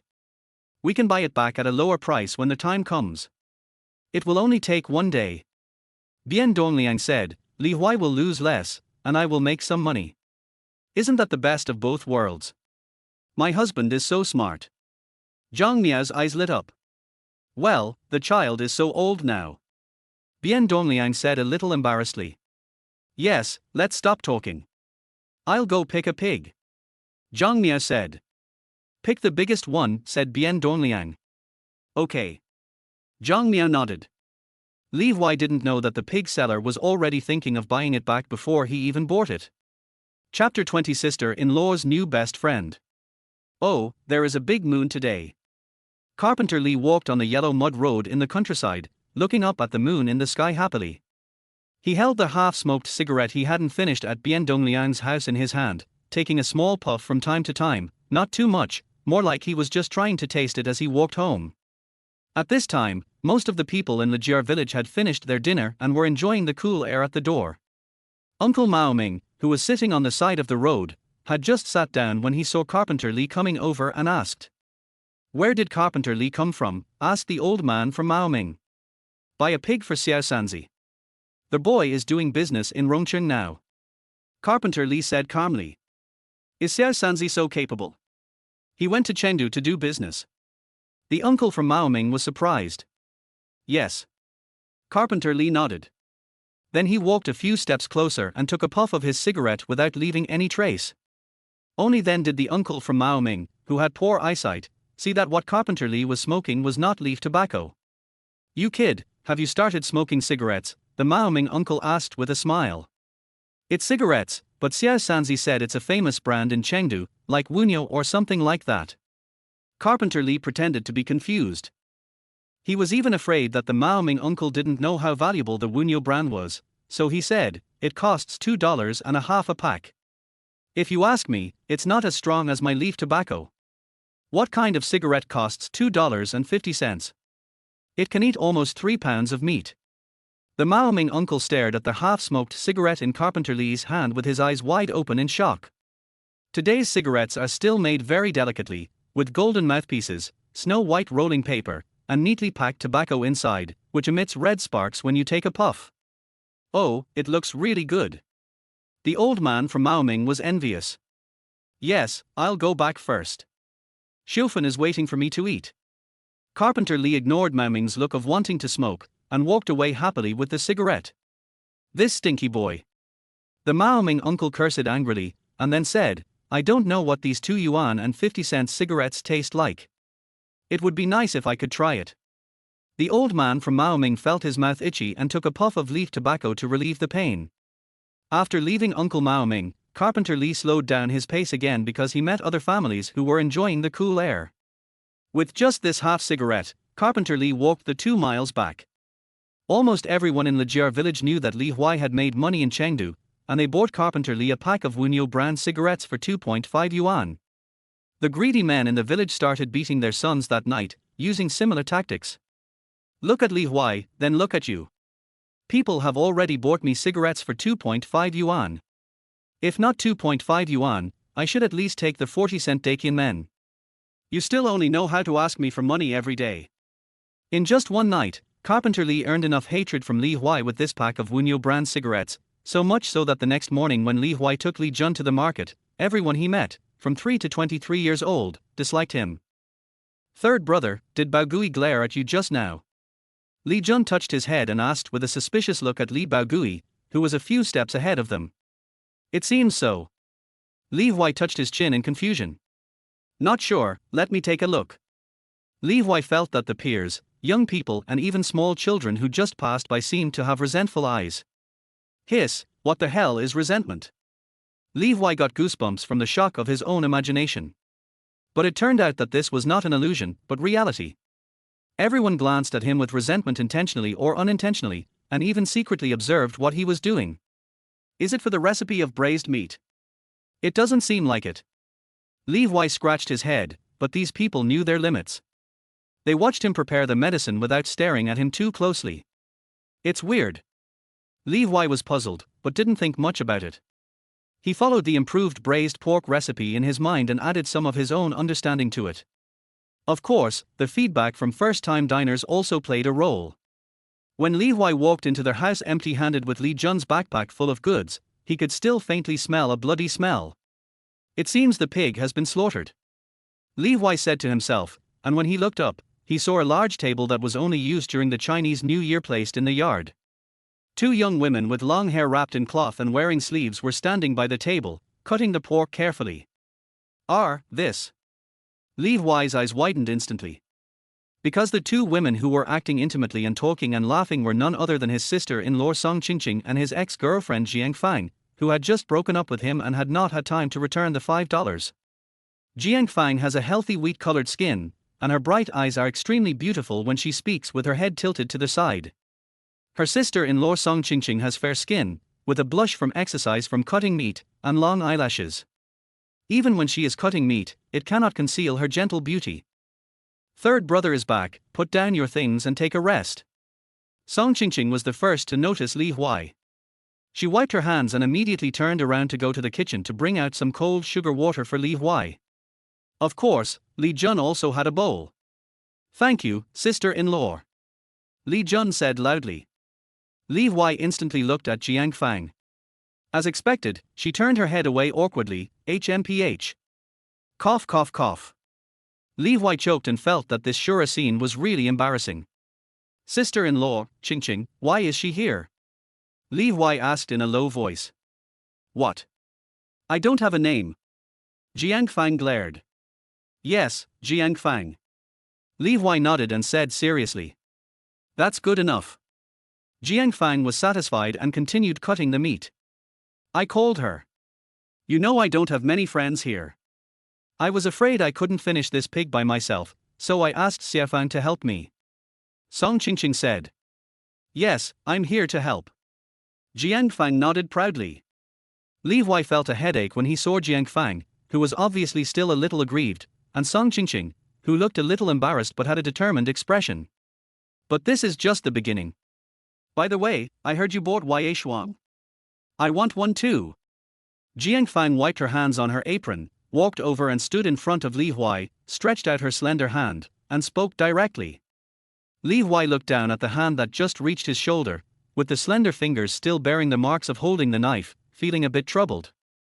I'm planning to break up, and it will be even more confusing if you send me a face wipe. Li Huai took a deep breath and prepared to refuse. Third brother, you are going to Rongqing tomorrow. If it's not too much trouble, could you help take me there? Song Qingqing said. Li Huai looked at his sister-in-law in confusion. No, this is not appropriate. Li Huai waved his hands quickly. Song Qingqing reached out and gently held Li Huai's hand, looking into Li Huai's eyes and said, It's okay, I hope you are happy, Lao San, and Xiaofang is also my friend. But Li Huai felt his mind was in a mess, but things got even more confusing when Jiang Fang pouted and suddenly held his other hand. Wait. Li Huai was shocked and was about to pull it out, but the two men held it even tighter. Oh my god, what's going on? Li Huai felt the different softness and delicacy in his two hands, and he was stunned where he was. No, what did you discuss behind my back? How come you suddenly get along harmoniously? Li Huai felt like his head was full of question marks. Chapter 21 Planning the Renovation. Fortunately, Jiang Fang did not make things really difficult for Li Huai. She just held his hand for a moment and then let go. But even so, her face turned red. She still forced herself to stare at Li Huai with burning eyes, looking stubborn. Li Huai didn't dare to meet such gaze, so he turned his head and saw Li Jun coming back with water. It turns out that this guy just went to fetch water. No wonder this girl is so bold. Li Huai sighed in his heart. Okay, I'll bring it back to you next time. This is the $5 you borrowed from me last time. Li Huai took out $10 and handed it over. No, I'll give it to you. Jiang Fang turned around and went back to the table to continue cutting the meat. After all, it was a whole pig. Third brother, you are so stupid. Why do you need to pay back the money? Just buy something. Song Qingqing glared at Li Huai, then continued to cut the meat. No, sister-in-law, what did you two talk about? How could you be so harmonious? Li Huai really wanted to stretch out his hand and ask, but looking at the harmonious aura of the two women, he really didn't dare. Forget it. Let's not get involved in women's affairs. I'm glad I'm fine. Li Huai breathed a sigh of relief, then directed Li Jun, who was stronger, to chop the bones. It took 2 hours to clean and organize a whole pig, plus the offal and chicken legs that Li Huai bought. This time, because there was more meat and for more chickens, the 2 pots on the stove were filled with meat. There's still a lot left. The longer the braised meat is cooked, the stronger its aroma becomes. It was almost noon and people in the fields began to go home from the village road to prepare for lunch. When they passed by Li Huai's house, they all smelled the aroma of meat in the air. This smells so good. Aunt Li lives at the entrance of the village. Her fields are in front of Li Huai's house, so she needs to pass by on her way home. It smells really good. Aunt Li's husband Li Dasan nodded. I don't know what's wrong with the third child's brain. Even his meat is so delicious. Aunt Li sighed. How can meat not be delicious? Even if you give me so much meat, I will cook it deliciously and it will taste even better. Li Dasan said. You don't even know how to make a fire. You'd better not waste the meat. Aunt Li glanced at her husband and said dissatisfiedly. Everyone knows how to stew meat, said Li Dasan. It's different. The braised meat sold in the city I've ever seen smells this fragrant. Li Dao from the opposite door shook his head, sniffed the fragrance in the air, and said seriously. Xiao Dao, I heard from your father that you are also tinkering with business. How is it? Are you making hundreds of dollars a day like Xiao Sanzi? Li Dasan asked with envy. That's right. I see you started doing this earlier than Xiao Sanzi. Aunt Li said curiously. Li Dao was suddenly choked up and speechless. One day for several days. Is this something a human can do? Now Li Dao really wanted to yell at these ignorant country people, saying, do you know that the workers in Shou County only earn a little over 100 yuan a month? It's a dream to earn hundreds of yuan a day.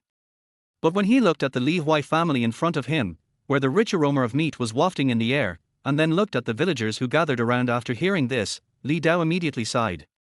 How can it be so much? I'm not as good as brother Li San. I just earn enough money to eat. Li Dao said with a wry smile. How much is less than that? Li Dasan continued to ask without giving up. Just a dozen yuan a day. Li Dao stammered. Li Dao swore that before Li Huai made hundreds of dollars a day, his daily income of only a dozen yuan was something that everyone in Lijiao village envied, but now he was too embarrassed to say it. As soon as he finished speaking, the onlookers immediately looked disappointed.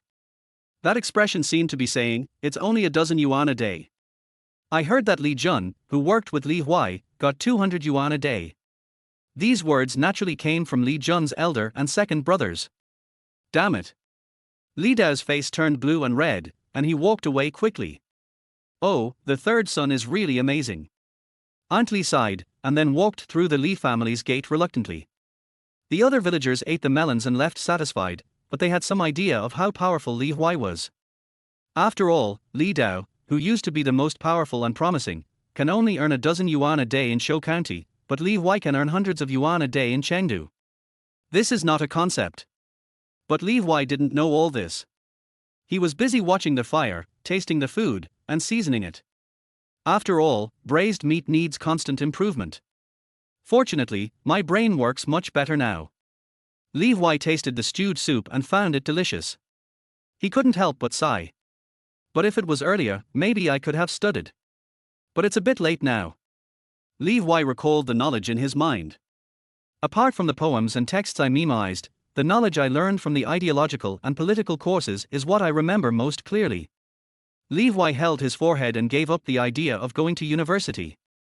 Fortunately, now is an age where hard work can lead to success. Unlike later generations, where there is no place for everyone in every profession, even if you die, you will never be able to surpass those who were born in Rome. So if I work hard now, my baby will be born in Rome. Li Huai couldn't help but look at Song Qingqing's flat belly. Song Qingqing keenly felt Li Huai's gaze, and then glared at him with a blushing face. Jiang Fang, who was on the other side, glared at Li Huai for some reason, as if she sensed something. Li Huai couldn't help but touch his nose and look away, looking at the meat floating in the pot. Li Huai was not busy throughout the whole market day. After all, he had 3 helpers, 2 skilled ones and Li Jun as a laborer.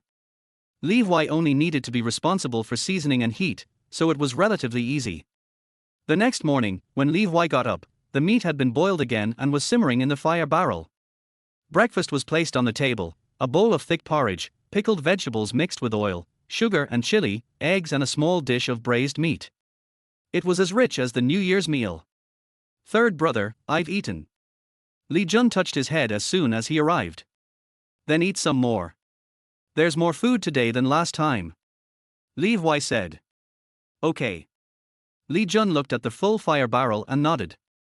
You guys eat, I'll get you some hot water to drink on the way. Song Qingqing was busy cleaning up. By the way, the fire barrel, chopping board and knives that were brought back last time were all washed by Song Qingqing. After breakfast, they set off. The lid of the fire barrel was very tight and no fragrance could be smelled at all.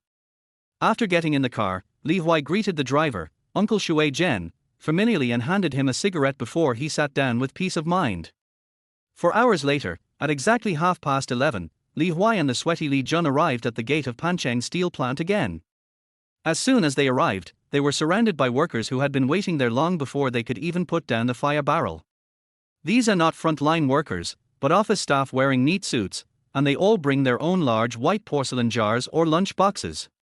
Little brother, you are finally here. These past 2 days, nothing tasted good without your braised meat. Hu Jun is an office engineer, a young man who can feed the whole family with one meal. Meat doesn't taste good? Li Jun asked curiously. It's not fragrant. Even twice cooked pork is not fragrant. Hu Jun nodded. You're worthy of being a city dweller. Li Jun couldn't help swallowing his saliva when he heard the term, twice cooked pork, and said. Hu Jun ignored Li Jun, because the others also gathered around him and expressed their longing for Li Huai's braised pork. Don't worry, I brought more this time. I'm sure you can buy everything. Li Huai said. No matter how much, it's not enough. We have 30,000 people in our factory, said Hao Jun, the team leader in charge of machine maintenance on the other side. We've added braised chicken today. Li Huai paused and continued, and the peanuts are free this time, everyone should have some first. Li Huai learned this tactic from the later Heidilu marketing strategy. In order to prevent those who have been waiting for a long time from leaving, he would give them a bite first to whet their appetites and prevent them from running away. This trick really worked.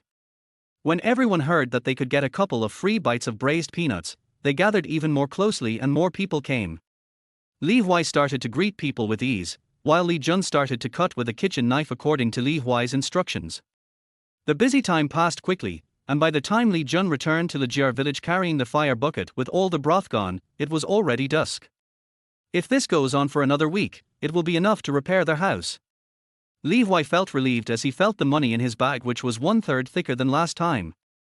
It seems that I must be the first person in the village to earn 10,000 yuan and the one to build a house. Li Huai planned to propose building a house when he returned today. It's time to replace this mud-walled, thatched house. Li Huai thought of the yellow mud walls and the straw roof, and his determination became even stronger. While Li Huai decided to start renovating the house, someone was also eyeing him. Boss, we found out. They are just 2 country boys. They take their bus back to the countryside after selling everything every day. A scoundrel-looking young man in bell-bottom pants said as he stood in front of a man in a leather jacket. 2 country bumpkins dare to come here and ask for a living. The man in the leather jacket snorted and laughed twice, then said, Miao Qing, find a few people to teach them a lesson next time. Yes, boss. The young man in bell-bottom pants' eyes lit up when he heard that and he nodded immediately. Chapter 22 Li Huai's Plan. The 1990s was the period when the economy was just taking off. It was a period of super boom, commonly known as the time when even a pig could fly if it stood on the boom. Li Huai thought he was much lighter than a pig, so he prepared to take advantage of this favorable wind and soar into the sky. My son, whom I have never met, didn't have the chance to meet in my previous life, but this life is better. You were born in Rome. Just ask yourself how I, your father, treat you. Li Huai happily stepped into the house and immediately met 3 pairs of shining eyes. Li Huai was startled and almost took a step back. After all, these 3 pairs of eyes were brighter than the 10-watt light bulb, which was really scary in the dim room. Ahem, don't just watch, help unload the load. Carpenter Li remained calm and spoke first. Third brother, have some sweetened poached eggs. Song Qingqing brought the warm poached eggs. Okay. Li Huai sipped the sweet soup and then swallowed the poached egg in one gulp. As for Li Jun's, it was delivered by Li's mother herself. Li Jun scratched his head embarrassedly and drank the poached egg in one gulp, without using a spoon, just like Li Huai. After Li Huai finished drinking, Carpenter Li clenched his hands and said calmly, "How is business today?" "Gudong." Li Jun quickly swallowed the poached egg in his mouth and said without waiting for Li Huai to speak, "It's very good, even better than last time."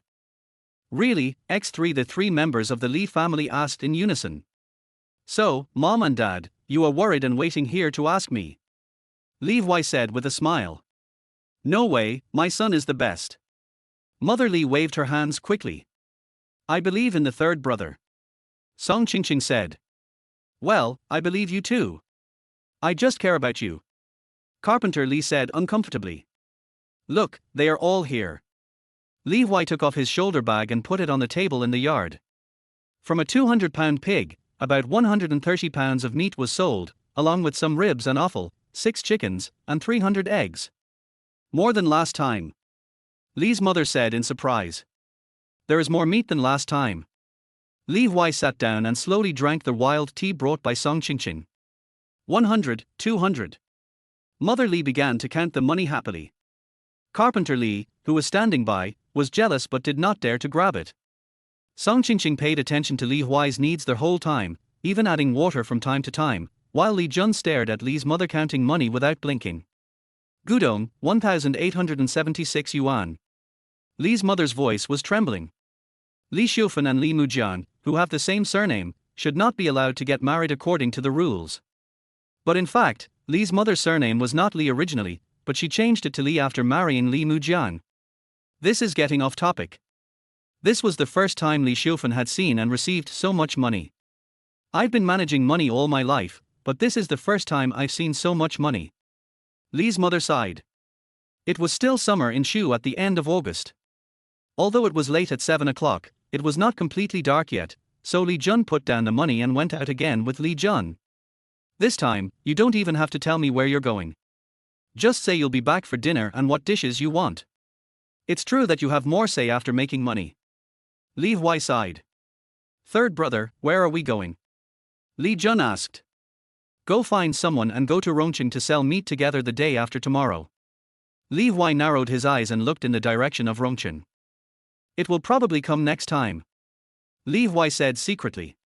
"Looking for someone?" "Third brother, did I do something wrong?" Li Jun asked with a frustrated and nervous look. "Don't worry, your third brother, have my own plans. I will take you to do big business in the future." Li Huai patted Li Jun's shoulder and said, "Okay, I'll listen to third brother." Li Jun nodded seriously, feeling relieved, but secretly he made up his mind to do better. "We can't let third brother be unhappy." Li Jun touched the 250 yuan he got today. Li Huai looked at Li Jun's serious expression and couldn't help laughing. "You kid." "Hee hee." Li Jun chuckled and scratched his head. The reason why Lijier village is called Lijier village is because almost everyone in the village has the surname Li. After the reform and opening up, in order to facilitate management, a small village that originally only had people with the surname Li was merged into a large village. The entire village now has more than 1,000 households. The rest are of various surnames and naturally do not have as much say as the Li family. Therefore, since the village chief also has the surname Li, Li Huai has to call him uncle, as they are relatives within the 5th degree of mourning. The village chief's house is located in the most prosperous place of the village, very close to the street of Qinggang town. It consists of 3 brick and tile houses and looks very impressive.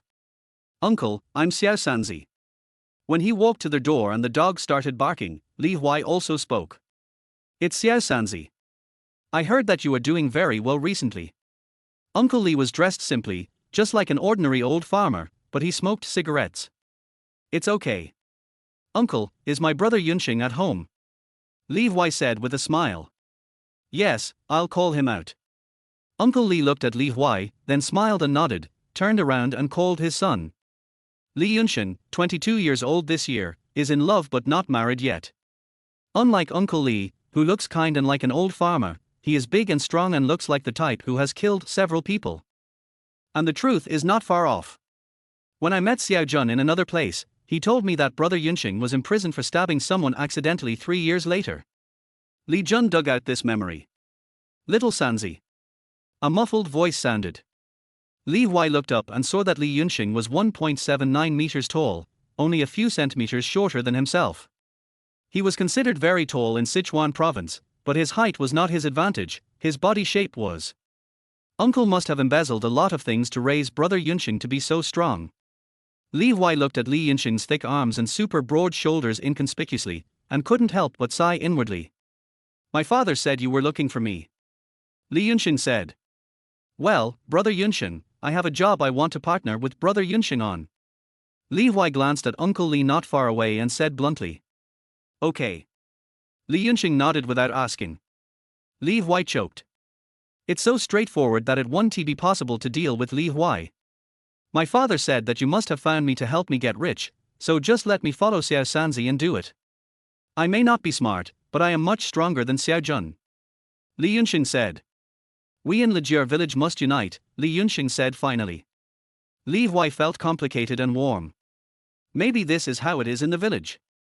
People with ability will listen to you more often. Just like now, no one thinks that I, Li Huai, married my sister-in-law because I was poor. Li Huai said secretly. Brother Yunxing, I'm not bad either. Li Jun said loudly. Not as good as me. Li Yunxing shook his head and said seriously. Li Jun looked at his originally strong arms, which had become thinner under the support of Li Yunxing, and was speechless. Okay, as for the reward, 50 is fine. If there is any problem, it depends on how well brother Yunxing can solve it, it will be more than 100. Li Huai said. Okay. Li Yunxing nodded. Brother Yunxing told uncle not to worry, there won't be too much danger. Li Huai thought about it and said. It's okay. We in Legier village are not afraid of trouble. Li Yunxing shook his head. Yeah. Li Huai nodded with a smile. After setting a time to leave together the day after tomorrow, Li Huai took Li Jun away. As soon as he walked out of the village chief's house, Li Jun spoke immediately. Third brother, are we calling brother Yunxing to start a fight? Li Jun asked hesitantly. A sturdy man like Li Yunxing is well known for his fighting ability in the surrounding villages, but this is his only strength. He is really not good at anything else. Fortunately, he has a village chief as his father, otherwise he might not be able to get married. After all, he would become a second-rate person. Xiao Jun, how is our stall business? Li Huai turned his head and looked at Li Jun and asked. Okay, then there's no stall doing better business than ours right here. Li Jun puffed out his chest proudly. The protruding rafters will rot first. We have been there twice and we must have been watched. There will definitely be people causing trouble next time we go. Li Huai looked confident. Li Jun didn't show any fear when he heard this. Instead, he showed a hint of ruthlessness. Don't worry, third brother, we are not afraid of him. I will chop down anyone who dares to make trouble. Li Huai looked at Li Jun's expression and did not doubt his words. The violence of young people is no joke, not to mention that this is a matter of livelihood. Not to mention that Li Jun will fight to the death, even Li Yunxing will do so. After all, Uncle Li had just given the signal. From the moment Li Huai stood at his door and said he was looking for Li Yunxing, Uncle Li understood that the business had also fallen into his family's hands. Therefore, he showed his sincerity and asked Li Yunxing to listen to him, Li Huai, and work with him. It's easy to get bloodshed when fighting for water in the fields in the village. I wonder if the hooligans in the city have this awareness. Li Huai felt a little worried and excited. It's a sin, it's a sin. I'm a good citizen. Li Huai secretly shook off the dark thoughts. On the other side, the leather-clad boss in Rongchen, who had just been severely punished and warned, was also busy organizing people to use threats and robberies to let Li Huai know how capable their horse king was. Chapter 23 Deposits over 2,000. It was just getting dark when we got home. Li Jun just walked us to the door and turned around and left, refusing to stay for dinner. Remember it tomorrow. Li Huai reminded. Okay, third brother. Li Jun nodded and ran away quickly. Of course, Li Jun was also frightened by several pairs of sparkling eyes as soon as he entered the house. Fortunately, he had just experienced this once at his third brother's house, so Li Jun was not scared. My third brother gave it to me. Li Jun took out a stack of money from his pocket, shook it, and then put it in his pocket. Good boy. Li Liming patted Li Jun's shoulder excitedly. Li Jiang and Li He were even more envious, while the eldest and second sisters-in-law were full of envy, jealousy and regret. They regretted the fight they had the night before, but now that they had separated, it was no use for them to feel regret or jealous. Wait, it seems that my younger brother doesn't have a wife yet.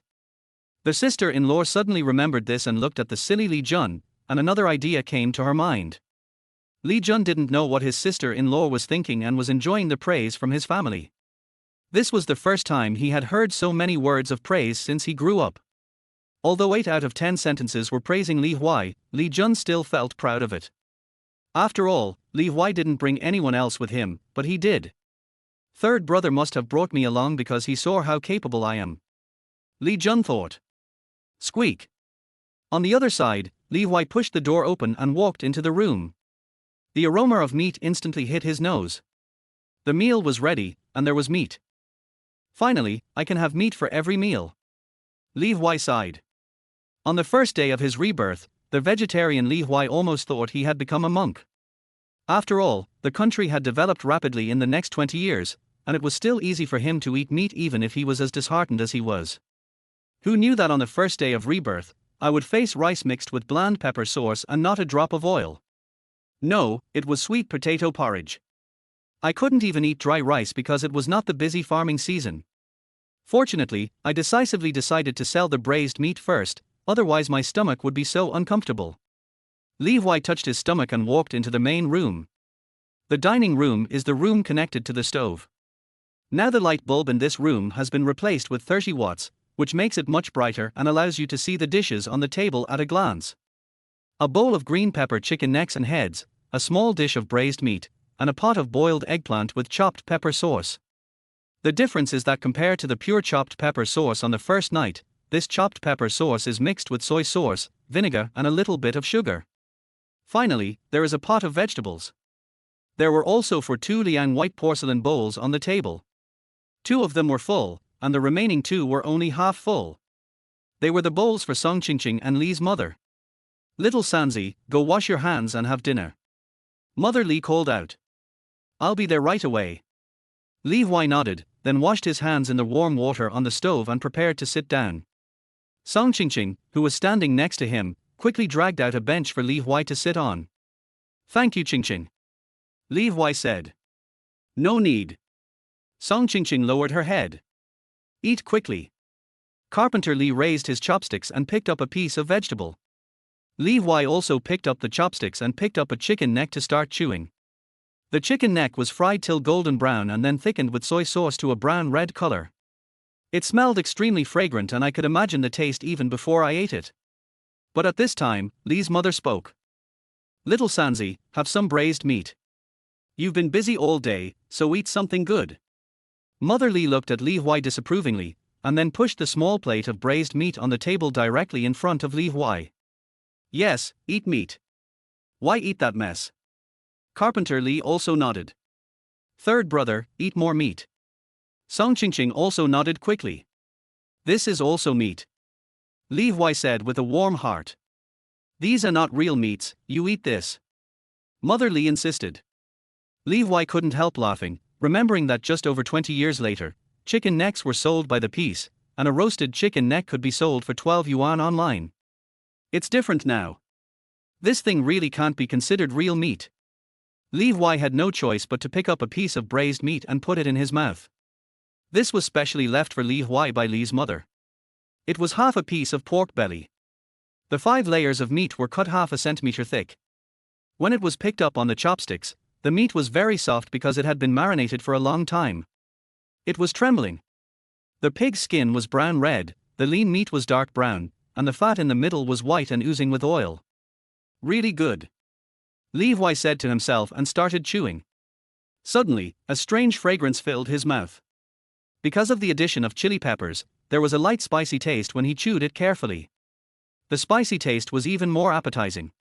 Li Huai, who clearly remembered all kinds of delicacies from later generations, couldn't help but take several mouthfuls of rice. Mom, Dad, Qingqing, you all try this braised meat. Li Huai said. Seeing that no one was taking any, Li Huai understood that it was reserved for him, but he still took 2 pieces from each bowl and spoke without waiting for the other 3 to speak. Try them and see if they need any improvement. This way, maybe the business will be better. Li Huai said. When they heard that it was related to business, the 3 of them stopped refusing and picked up the braised meat with serious expressions and stuffed them into their mouths. Suddenly, their serious expressions turned into intoxication. In the 1990s, Kyoto and Shanghai were already very developed, with abundant food and drink. However, for Lijiao village, which was far away in the heart of Xie country and located in the countryside, eating meat every day was not an option, so a piece of braised meat had a huge impact. After all, what everyone missed most at this time was a bite of twice-cooked pork, so this piece of braised meat that was rich in spices and flavor was more delicious than the 3 of them had imagined. That's right, this is the first time that the Li family has eaten real pork belly in the 2 days since Li Huai started selling braised meat. They only ate leftovers the day before yesterday. Therefore, the 3 of them looked intoxicated by the juicy, soft and sticky pork belly. I just felt a little guilty after eating because none of us could give any comments and we thought it was very delicious. Give me this meat for 4 yuan a pound. I'll buy some to try. Mother Li exclaimed. Yes. Carpenter Li nodded. Yeah. Song Qingqing nodded. Hearing what my parents and Qingqing said, I feel more confident. Li Huai said with a smile. Half an hour later. After dinner was almost over, Li Huai spoke again. Dad, Qingqing and I are getting married next month, and we plan to renovate our house. Repair their house? Asked Carpenter Li with shining eyes. Carpenter Li, who has lived in Lijiao village for generations, is very passionate about repairing houses. It can be said that it is engraved in the bones of the Xia people. If they have money, they must repair houses. Well, build a brick and tile house and make the ground concrete so that it won't get muddy when it rains. Li Huai said. Okay. Carpenter Li agreed immediately with an excited expression. Bullshit. Mother Li next to him immediately patted Carpenter Li. Carpenter Li looked at his wife with some grievance. Repairing the house is free. How much does my son earn and you're setting your sights on him? Mother Li angrily slapped Carpenter Li several times. Carpenter Li, a big man of 1.8 meters in height, couldn't help but shrink his body when he was beaten by Li's mother. My dad is really a henpecked person. Li Huai sighed, but then looked at Song Qingqing carefully. Song Qingqing, who was always gentle and lovely, looked at Li's mother with shining eyes. Hey, Qingqing, don't look at me. I'm setting a bad example. Li Huai quietly pulled Song Qingqing's hand and said in a low voice. You have to be quiet. Even if the furious mother Li gets angry, she can still beat her son. Huh. Song Qingqing looked at Li Huai in confusion. Dad and I are different. Li Huai said. Okay. Song Qingqing nodded, and then quietly let Li Huai hold her hand. After Li's mother's furious mode ended, Li Huai finally spoke. Mom, I only earned 1,800 today. Renovating 5 large houses will cost at most 10,000 yuan, and I can earn this much money in a week. Li Huai's words were so powerful that even Li's mother was stunned. After a while, Li's mother murmured, does this mean our family will soon become the first in the village to earn 10,000 yuan? The concept of a 10,000 yuan household emerged in 1979, but it has only spread to the countryside in the past 2 years. There is still no 10,000 yuan household in the surrounding villages of Qinggang town, but that does not prevent everyone from knowing about it. Yes, Mom, so it's not normal for us to build a house, and if we don't build a house, I will want to buy some things. Li Huai said with a smile. Repair it tomorrow. Old man, you go to the village chief to approve the land tomorrow, and find someone to measure the size and buy bricks and tiles. Li's mother made the decision in a swift and decisive manner. Okay. Carpenter Li agreed excitedly at first, then looked at his son with some resentment. You little brat, you can't convince your mother until I get beaten up. This is what Carpenter Li expressed with his eyes. Li Huai avoided his father's gaze and began to count the money in his pocket. A pig cost 220 yuan, and after some miscellaneous expenses, he still had 262 yuan left. After just 5 days, my savings have exceeded 2,000. These days are really good. Chapter 24 The First Millionaire in the Surrounding Villages. 2062. We need to buy pigs and other ingredients tomorrow, so 1500 will be enough. Li Huai said secretly. Mom, please take this 1500 first, and I'll give you the rest later. Li Huai said. Okay, Mom calculated it to cost 10,000, but your dad and I will pay 500. Mother Li looked at Carpenter Li and said. Okay. Li Huai wanted to refuse, but then he thought that this was his parents' wish, so he nodded. Since we're talking about repairing the house, let's talk about the boss's business as well. Carpenter Li cleared his throat and said seriously. As soon as these words were spoken, the atmosphere in the main room became a little depressing. Song Qingqing, whose hand had been held by Li Huai, couldn't help but want to pull her hand away, but Li Huai held it even tighter. Li Huai turned his head to look at Song Qingqing and shook his head slightly. It seems like my brother had a wife outside in his previous life. I remember that he is about to get married now. Li Huai thought silently as he recalled the news Li Jun gave him in his previous life. There has been no news from the eldest brother in the past 3 years, so I don't count on him anymore. So I will give this foundation to you, the third brother, said Carpenter Li. Mother Li opened her mouth, but when she saw her youngest son's face, which was obviously much more mature at the age of 18, and Song Qingqing, who was lowering her head and had a pale face, she immediately shut her mouth. The palms and backs of my hands are all made of flesh, but if that piece of flesh insists on being cut off like this, there's nothing I can do. Mother Li sighed inwardly. Don't refuse, third brother. I have the final say on this matter. I will first go to talk to Carpenter Bien about slaughtering the pig, and then go to the village chief. After saying this, Carpenter Li stood up and walked out. When they reached the door, Carpenter Li took a puff of leaf tobacco and said, Third brother, I know you are a good person. It is the eldest brother who owes you. Don't worry, Dad is on your side. Dad, maybe my brother will come back in a few years. Li Huai couldn't help but say. HMPH, I know that kid. He's hard-hearted and stubborn, and no one can control him. Carpenter Li said, then turned around and walked out the door. Li's mother sighed and said, Your father is right. Your brother has his own ideas. You don't have to think too much, little Sanzi. It's just a piece of residential land. Li Huai nodded and did not mention his elder brother's matter. Instead, he said, Mom, you have to take care of the house renovation. I have to run my business. What are you talking about? Just focus on your own thing. Qingqing and I will cook. Mother Li glared at Li Huai. I knew my mom was awesome. Li Huai said with a smile. You have been sweet-talking since you were young, but you are not so sweet anymore when you grew up. Now you are becoming slick-tongued again. Mother Li scolded with a smile. You have to be sweet-talking to do business. Li Huai spread his hands. Li Huai was just trying to be naughty, but Li's mother and Song Qingqing both showed distressed expressions. He was a little confused at first, but then Li Huai felt warm in his heart and understood. It was obvious that Li's mother and Song Qingqing felt sorry for his hard work in business. You should go to bed early. You have to get up early tomorrow. You haven't had a rest all day. Go ahead, said Li's mother. Okay. Li Huai nodded with a smile. I'll go get some water so you can soak your feet and relieve your fatigue. Song Qingqing said. Sure enough, when Li Huai arrived at his room, there was already warm water in the foot basin, and a cloth towel for wiping feet was placed on the side. Thank you, sister-in-law. Li Huai said to Song Qingqing as she walked out the door. Wash quickly, I'll pour water later. Song Qingqing's face turned pink as she turned slightly to the side. Obviously she understood the affectionate words of her sister-in-law. I'm looking forward to getting married. Li Huai looked at Song Qingqing's pink face and smiled. Li Huai was happily soaking his feet to relieve his fatigue. On the other side, Carpenter Li had already arrived at Bien Dongliang's house. After exchanging pleasantries, they started to get down to business. Carpenter Li, we have known each other for so many years, I will definitely give you a fair price. Bien Dongliang naturally thought that Carpenter Li was asking him to buy back the unsold pork from his family, so he looked relaxed, as if he had the initiative.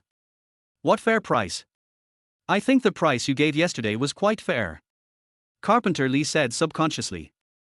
Of course, we are from the same village and I won't take advantage of you. Bien Dongliang looked honest. Okay, then you can send another pig tomorrow, said Carpenter Li. But the buying price of meat is definitely lower than the selling price, and your meat is not fresh. Bien Dongliang and Carpenter Li spoke almost at the same time, but each of them said something different. But Carpenter Li's words were shorter, so Bien Dongliang's subsequent words seemed clearer, and Carpenter Li's expression became more confused. Wait, didn't you come here to ask me to buy the unsold meat from you? Bien Dongliang asked. Of course not, I'm here to buy a pig. I need another one for home tomorrow. Carpenter Li frowned. What? Bien Dongliang stood up in shock and exclaimed. Buy a pig. Carpenter Li understood what Bien Dongliang meant at this time. He sat in his seat as steady as a rock and repeated.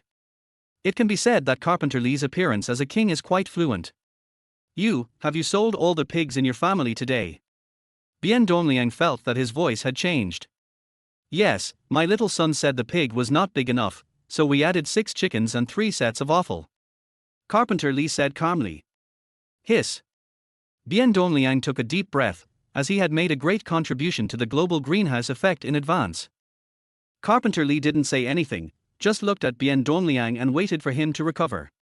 Is it really sold out? Bien Dongliang asked in disbelief. Of course. Remember to slaughter the pig tomorrow. Get a fatter and bigger one. Carpenter Li nodded, then put down the deposit and got up to leave. I still have to ask the village chief to approve the foundation. Carpenter Li thought happily about the new house and walked faster. This time, Carpenter Li did not take out the pack and only smoked 2 cigarettes, one of which was the Wunyo brand cigarettes that Bien Dongliang smoked. Good cigarettes should be saved and smoked slowly. It's not long before the Chinese New Year anyway. Carpenter Li thought so and put away the pack of cigarettes long ago. The Chinese New Year that Carpenter Li was referring to was naturally the Lunar New Year. However, it was only the 8th day of the 7th lunar month, and there were still almost 5 months to go before the Chinese New Year. Carpenter Li from the village chief's house got the note from the village chief very easily. After a few greetings, Carpenter Li went home happily with the note in his pocket, waiting to find someone to start repairing the house tomorrow. At this time, when repairing a house, people would ask the villagers for help. There are 2 ways to do it. One is to contract the labor and materials, and the owner is only responsible for paying the money and does not have to cook. This method is generally more expensive. The second type is that the host family works together and needs to provide a meal for the workers. This way the money is less, but the host family is more tired. Of course, Li Huai asked Li's mother to choose the first option. At first, Li's mother naturally disagreed, but after Li Huai said that he needed Li's mother and Song Qingqing's help in his business, Li's mother immediately agreed. It feels really good to have myself as the first priority in everything. Li Huai lay down on the bed and fell asleep peacefully. On the other side, the village chief who had appeared calm in front of Carpenter Li couldn't help showing surprise after Carpenter Li left, and then called his son Li Yunsheng. Yunsheng, go to Li Huai's house to help early tomorrow morning. Village chief Li Qianhe looked at his son and instructed him seriously. But old man, Li Huai asked us, the third one, to hold the fort. Gao Lan, the village chief's wife, said worriedly. Of course. Li Qianhe nodded. What if there's danger while we're at the forefront? Gao Lan was a little scared. It's better if there is danger, so that we can join this business naturally. Li Qianhe said. Yunsheng is not your son. Gao Lan said dissatisfiedly. I say this precisely because he is my son. Don't you see that Li Huai has only been in business for 2 days and Carpenter Li has already built a new house with 5 big tiled rooms? Li Qianhe said. I know, so what? Gao Lan was still more worried about her son. How is it? Li Qianhe glanced at his wife and son who had no idea how great the benefits were. He couldn't help but hold his forehead and spoke after a while. 5 large tiled houses will cost 10,000 yuan, said Li Qianhe. A 10,000 yuan household. Does that mean Li Huai's family is the only one in the surrounding villages with a 10,000 yuan household? Gao Lan exclaimed. Is Xiao San's family a millionaire? Li Yunsheng was also very surprised. Probably not now, but it will be soon. Li Qianhe said. It's the best time to join. After all, you can't write 2 Li characters with 1 stroke, and you don't like to use your brain. Li Qianhe continued. Then Yunsheng, you have to follow Li Huai and work hard. That kid is really smart. Gao Lan immediately changed her attitude and gave him earnest instructions. Yeah. Li Yunxing's admiration for Li Huai increased a lot, and he nodded seriously in response. But we also have to show sincerity. Yunxing, come with me. Li Qianhe took Li Yunxing into the inner room. This is something wrapped in coarse cloth. When it is opened, the dark and solemn wooden warehouse inside is shining with metallic luster. It is obvious that it is well maintained. The day after tomorrow, take this and give it to Xiao Sanzi. Tell him that you stole it and gave it to him for self-defense. Li Qianhe said. Okay, Dad. Li Yunxing nodded in agreement. Although Li Yunxing didn't understand why he said it was stolen instead of saying it was given by his father, he had an excellent advantage of never asking reasons and just doing what he was told. Therefore, Li Qianhe was still very confident in his son. Well, go ahead. Help with the chores tomorrow. Don't let Li Jun get ahead of him. Li Qianhe patted his son. I think Xiao Sanzi should be able to understand my sincerity. Li Qianhe said secretly. Chapter 25, Human Disasters Turn into Connections. The next day, Li Yunxing and Li Jun stood at the door of Li Huai's house at the same time waiting for Li Huai. As soon as Li Huai opened the door, he saw two people trying to show off their skills to each other like fighting cocks. Third brother, let me do it. Li Jun immediately stepped forward and was about to take the backpack from Li Huai's hand. Xiao Sanzi, I'm strong, I'll do it. Li Yunxing was not willing to be outdone. Yunxing, you wait at home for Butcher Bian to deliver the pig. He will be slaughtering a pig soon. You can help cut it up. My wife will tell you the details. Li Huai said as he handed the backpack to Li Jun. Okay. Li Yunxing withdrew his hand, then stood upright at the door, looking like he was waiting for Bian Dongliang to come. Li Jun looked at Li Yunxing with great satisfaction, then happily went to the street with his backpack on his back. After going out, he naturally went shopping, but the marinade that Li Huai bought last time was not used up yet, so he did not buy any more. But because there was one more person, Li Huai bought all the pork belly from 2 pigs on the street and prepared to braise them together and sell them tomorrow. When it was time to start braising the meat, Li Huai looked at the pot that was already full and thought to himself, it seems like it's time to start the next plan. I can't sell braised meat for the rest of my life. It's so hard work. Li Huai said to himself, and then directed the strong Li Yunxing to stir the meat in the pot. The time soon came for the day to go to Chengdu to sell again. Early in the morning, Li Huai got up and saw that the breakfast had become 3 portions, still a plate of braised meat, a plate of mixed pickles and 3 bowls of thick porridge. Leave a piece of meat. Li Huai took out the largest piece of meat from the warm meat in the fire barrel and put it on the table. Then he invited Li Jun and Li Yun at the door to eat it raw. Li Jun wanted to show off his arrogance as he often ate, but Li Yunxing did not play by the rules at all. When Li Huai asked him to sit down and eat, he really sat down and ate, without any modesty at all. I'm so angry. Li Jun finished his porridge and meat in a huff, picked up 2 fire buckets and went out. Li Yunxing fell behind and pulled Li Huai to the corner of the door. I stole it from my father and gave it to you, my third son, for self-defense. Li Huai was shocked when he took the cloth bag, looked at Li Yunxing, and then became speechless. I would have believed it even if your expression was a little more genuine. Li Huai couldn't help but complain in his heart. It is true that Li Yunxing has no acting talent at all. He has a fierce face with dull eyes and he doesn't look like a thief at all. It would be more realistic to say that he stole something than to say that he robbed it. But Li Huai instantly understood what the village chief, Li Qianhe, meant. This was a gesture of goodwill and sincerity. It's a man's romance. I accept it. It can be used until 1996. It's a good thing. Li Huai squeezed the cold and hard handle, and a heavy stone fell from his heart. I know what uncle means, thank you brother Yunxing. Li Huai said. Yeah. Li Yunxing nodded, then picked up 2 heavier fire barrels and quickly caught up with Li Jun. After getting in the car, Li Huai was still chatting animatedly with the driver. Uncle Shui General or perhaps Shui Zhen was now somewhat impressed by Li Huai, his nephew who was 5 generations younger than him. After all, being able to go to Chengdu to sell things so frequently and regularly meant that he must have made money, so his attitude was better than the previous 2 times.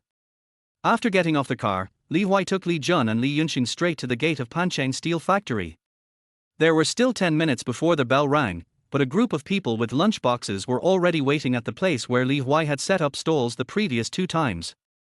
I thought Xiao Sanzi wouldn't be able to sell all of them.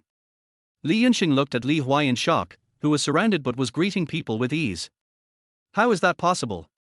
Third brother is very good. How could it be delicious if you didn't smell it yesterday and didn't eat it this morning? Li Jun couldn't help swallowing his saliva when he thought of the taste of the braised meat. He made it every day and could still smell the same flavor. Yes, it's delicious. Li Yunxing swallowed his saliva loudly with a gulp. I didn't expect the business to be so good. People are buying it even at 4 yuan per pound. Li Yunxing exclaimed as he looked at Li Huai, who started to talk about the price. Of course, the third brother is the best. Li Jun began to set out the chopping board to prepare for cutting meat. Li Yunxing, who was standing by, quickly put out a chopping board and prepared to help. While Li Huai was greeting customers who came to buy, he was also looking at two people not far away who were staring at him from time to time without noticing. He really came. Li Huai had a smile on his face, but he was alert in his heart. But these two people have been keeping watch and have no intention of causing trouble. It seems that the people behind these two people have big plans. They should be after my braised pork recipe and all the money I made today. Li Huai thought about it and understood why these two people only monitored and did not make trouble. It's good that I can sell it safely. I'll meet the person behind this later. Li Huai said secretly.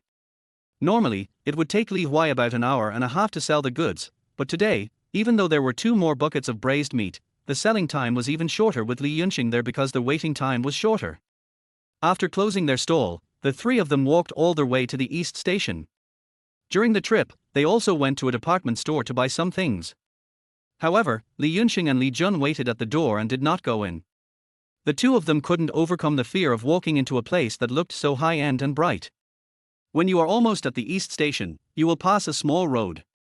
When you reach the intersection, Li Yunxing speaks. Third brother, they have been following us for a long time.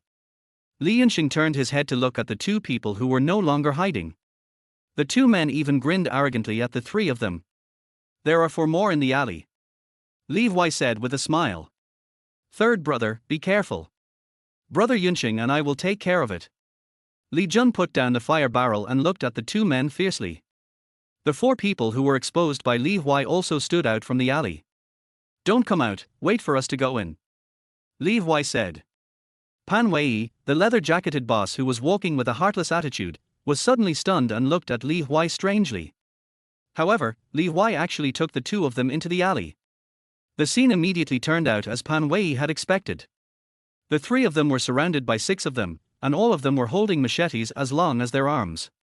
It was just because of Li Huai's words just now and his initiative to walk into the alley that made Pan Wei and others a little confused. Quan Dao, the bell-bottomed younger brother who had been in charge of surveillance on the opposite side, looked at his boss for help. Pan Wei finally came back to his senses. Boy, if you know what's best for you, hand over the money and the recipe and I'll let you country boys go. Oh? You are here for the money and the recipe. Li Huai even had a sunny smile. Pan Wei initially thought that Li Huai looked like a fool for still being able to laugh, but now he felt that Li Huai was mocking him, and he immediately became so angry that his face turned red and he was about to attack. I'm going to kill you country bumpkins today. Pan Wei took 2 steps forward with a machete in hand. Wait, what did you say? Li Huai quickly took out a black wooden gun, stretched out his hands to hold Li Yunxing and Li Jun back a few steps against the wall, and asked the 6 people. Fuck, how the hell do you have this thing? Pan Wei suddenly stopped and stopped. Bang. Pan Wei did stop, but Quan Dao, who was behind Li Huai and rushed over with him, did not stop and bumped directly into Pan Wei. So can we talk properly now? Li Huai asked with a smile. You are so cruel. Pan Wei gritted his teeth and turned to leave. I don't like people repeating themselves over and over again. Li Huai looked at Pan Wei with a cold voice. Pan Wei froze and stood still, while the other brothers also stared at the dark hole and didn't dare to move. Hong Kong dramas are really great, and the lines here are really intimidating. Li Huai mentally praised the various Hong Kong police and gangster dramas he had watched in his previous life, the Mandarin versions. Okay, Pan Wei, am doomed.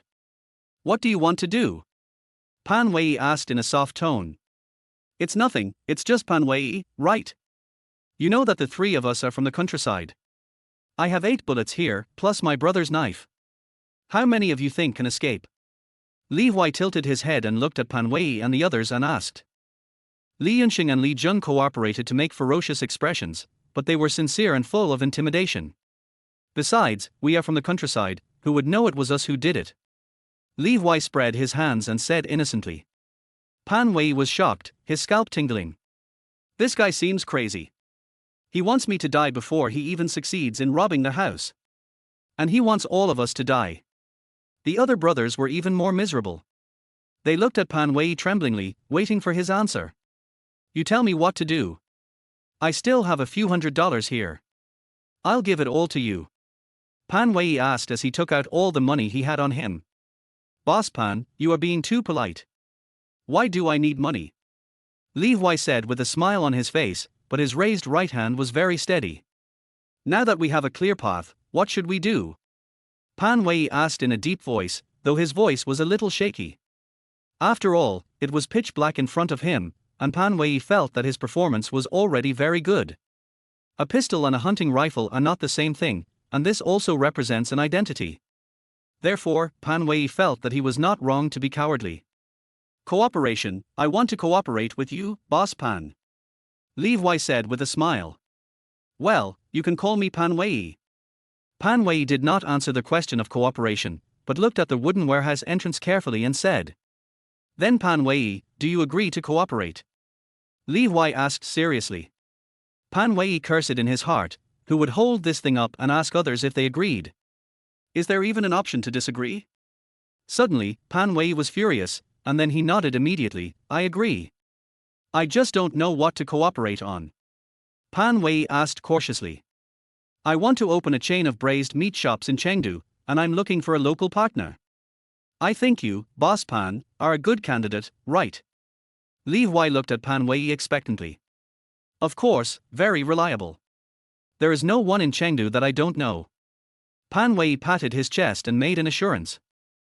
Yes, our boss is very powerful. The younger brothers next to him agreed. That's great.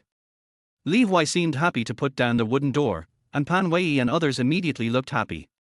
But then Li Huai raised his mouth in distress and asked, what if you betray me? The muzzle of the gun that moved up and down was like the hearts of Pan Wei and others. They were made uneasy by Li Huai. Pan Wei immediately brought his younger brothers to make assurances one after another. And they followed Li Huai to a very formal place to notarize the contract. When they got the contract, Pan Wei and others were confused. What's going on? Where am I? What am I doing? Shouldn't I be robbing? These thoughts were running through Pan Wei's mind. Pan Wei, we will be partners from now on. I hope you can find a store well in the next 2 days. I will come to see you next time. Li Huai ignored Pan Wei's days, patted his shoulder directly, and walked towards the station with Li Yunxing and Li Jun. Pan Wei and the others were left standing there blankly, pondering philosophy. Chapter 26 Pan Wei's Thoughts. Third brother, why don't we teach them a lesson? Li Jun kept looking back at the stunned Pan Wei and others. I'll do it. Li Yunxing was about to go back directly. No need. Our goal is not to fight bravely, but to make money. It's enough as long as we show our military power. Li Huai just glanced at Pan Wei's face and said with a smile. Question mark. Li Jun said he didn't understand, but still said, third brother is amazing. When Li Yunxing saw that Li Jun was praising him, he naturally couldn't fall behind, so he quickly started praising him too. Amidst the praises, several people boarded the bus back to Qinggang town. What's wrong? Why are you twisting and turning? Li Huai asked Li Jun, who had been twisting and turning since getting on the car. Third brother, do you think those people will be obedient? Li Jun asked curiously. Upon hearing this, Li Yunxing, who was sitting in the back seat, also stretched his neck to listen curiously. Li Huai looked at Li Jun and then at Li Yunxing, and said with a smile, do you want to know everything? I do, X2 Li Jun and Li Yunxing nodded. Pan Wei is obviously here to cause trouble for us, so why would he be willing to cooperate? Li Jun said. He should be defeated. Li Yunxing said. Li Huai looked at the scenery of Rongqing passing by outside the window and did not speak immediately. Instead, he thought of the prosperous appearance of Rongqing in later generations. At that time, Rongqing was known as the center of the southwest and the first city in the southwest.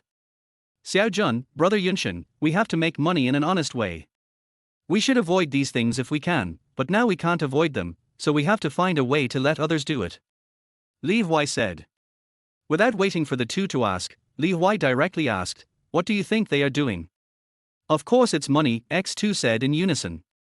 Yes, for money, when there are ways to make money in front of them, these people will always make a choice. Li Huai nodded. What if? Li Jun hesitated. Since Pan Wei can lead people around, he must have some brains. I believe he will make the most correct choice. Li Huai said. And even if he doesn't choose, there are many capable people who want to choose, and I have the confidence that your third brother can suppress such people. Li Huai said confidently. After all, in the 1990s, those who were brave and aggressive and had brains all became rich, while those who were brainless were either imprisoned or disabled or died. It all depends on whether Pan Wei has any brains. Li Huai said inwardly. Third brother is the most powerful. Li Jun nodded. Little Sanzi is amazing. Li Yunshin also said. Okay, let's take a break. We've been busy all day. Li Huai smiled, then closed his eyes and rested, organizing his memories of the future. Although my memory has improved a lot, I still need to review it frequently to find a way to make a fortune.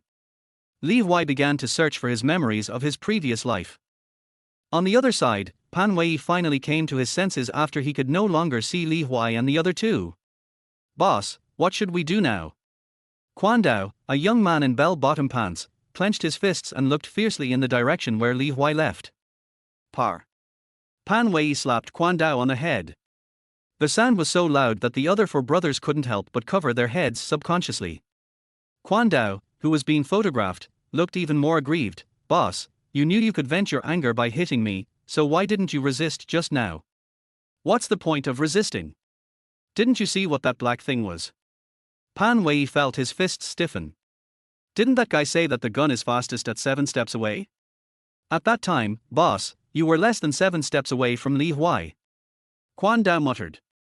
I told you to study but you herded cattle instead. You bastard, you don't know what's behind this sentence. That gun is fast and accurate within 7 steps. Pan Wei was furious. There's more. Quan Dao was surprised. Get out of here. Do you think you can be the boss after I die? Pan Wei looked at Quan Dao dangerously. No. Quan Dao shook his head quickly, then saw the A4 paper in Pan Wei's hand and asked, Boss, what should we do now? Can we really help him find a store? Look for one, why not? Find a shop, negotiate a price to buy it, and you can get 10% of the net profit if you keep the shop. Why not do it? Pan Wei glanced at the contract in his hand and said with a puzzled look.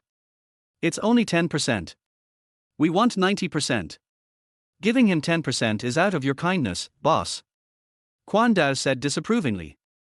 I now believe that you don't want me to die and become the boss. Pan Wei said. Boss, you finally understand my loyalty. Quan Dao was moved. No, you're too stupid to be the boss. Pan Wei said expressionlessly. The other four brothers lowered their heads and shrugged their shoulders, obviously trying to hold back their laughter. I just think 10% is too little. Quan Dao scratched his head and continued, besides, we're not robbing, we're borrowing money, so why would we do this? At the end, the other four younger brothers nodded. They had long been accustomed to this kind of unearned gain, so they didn't understand why Pan Wei would agree to Li Huai's request.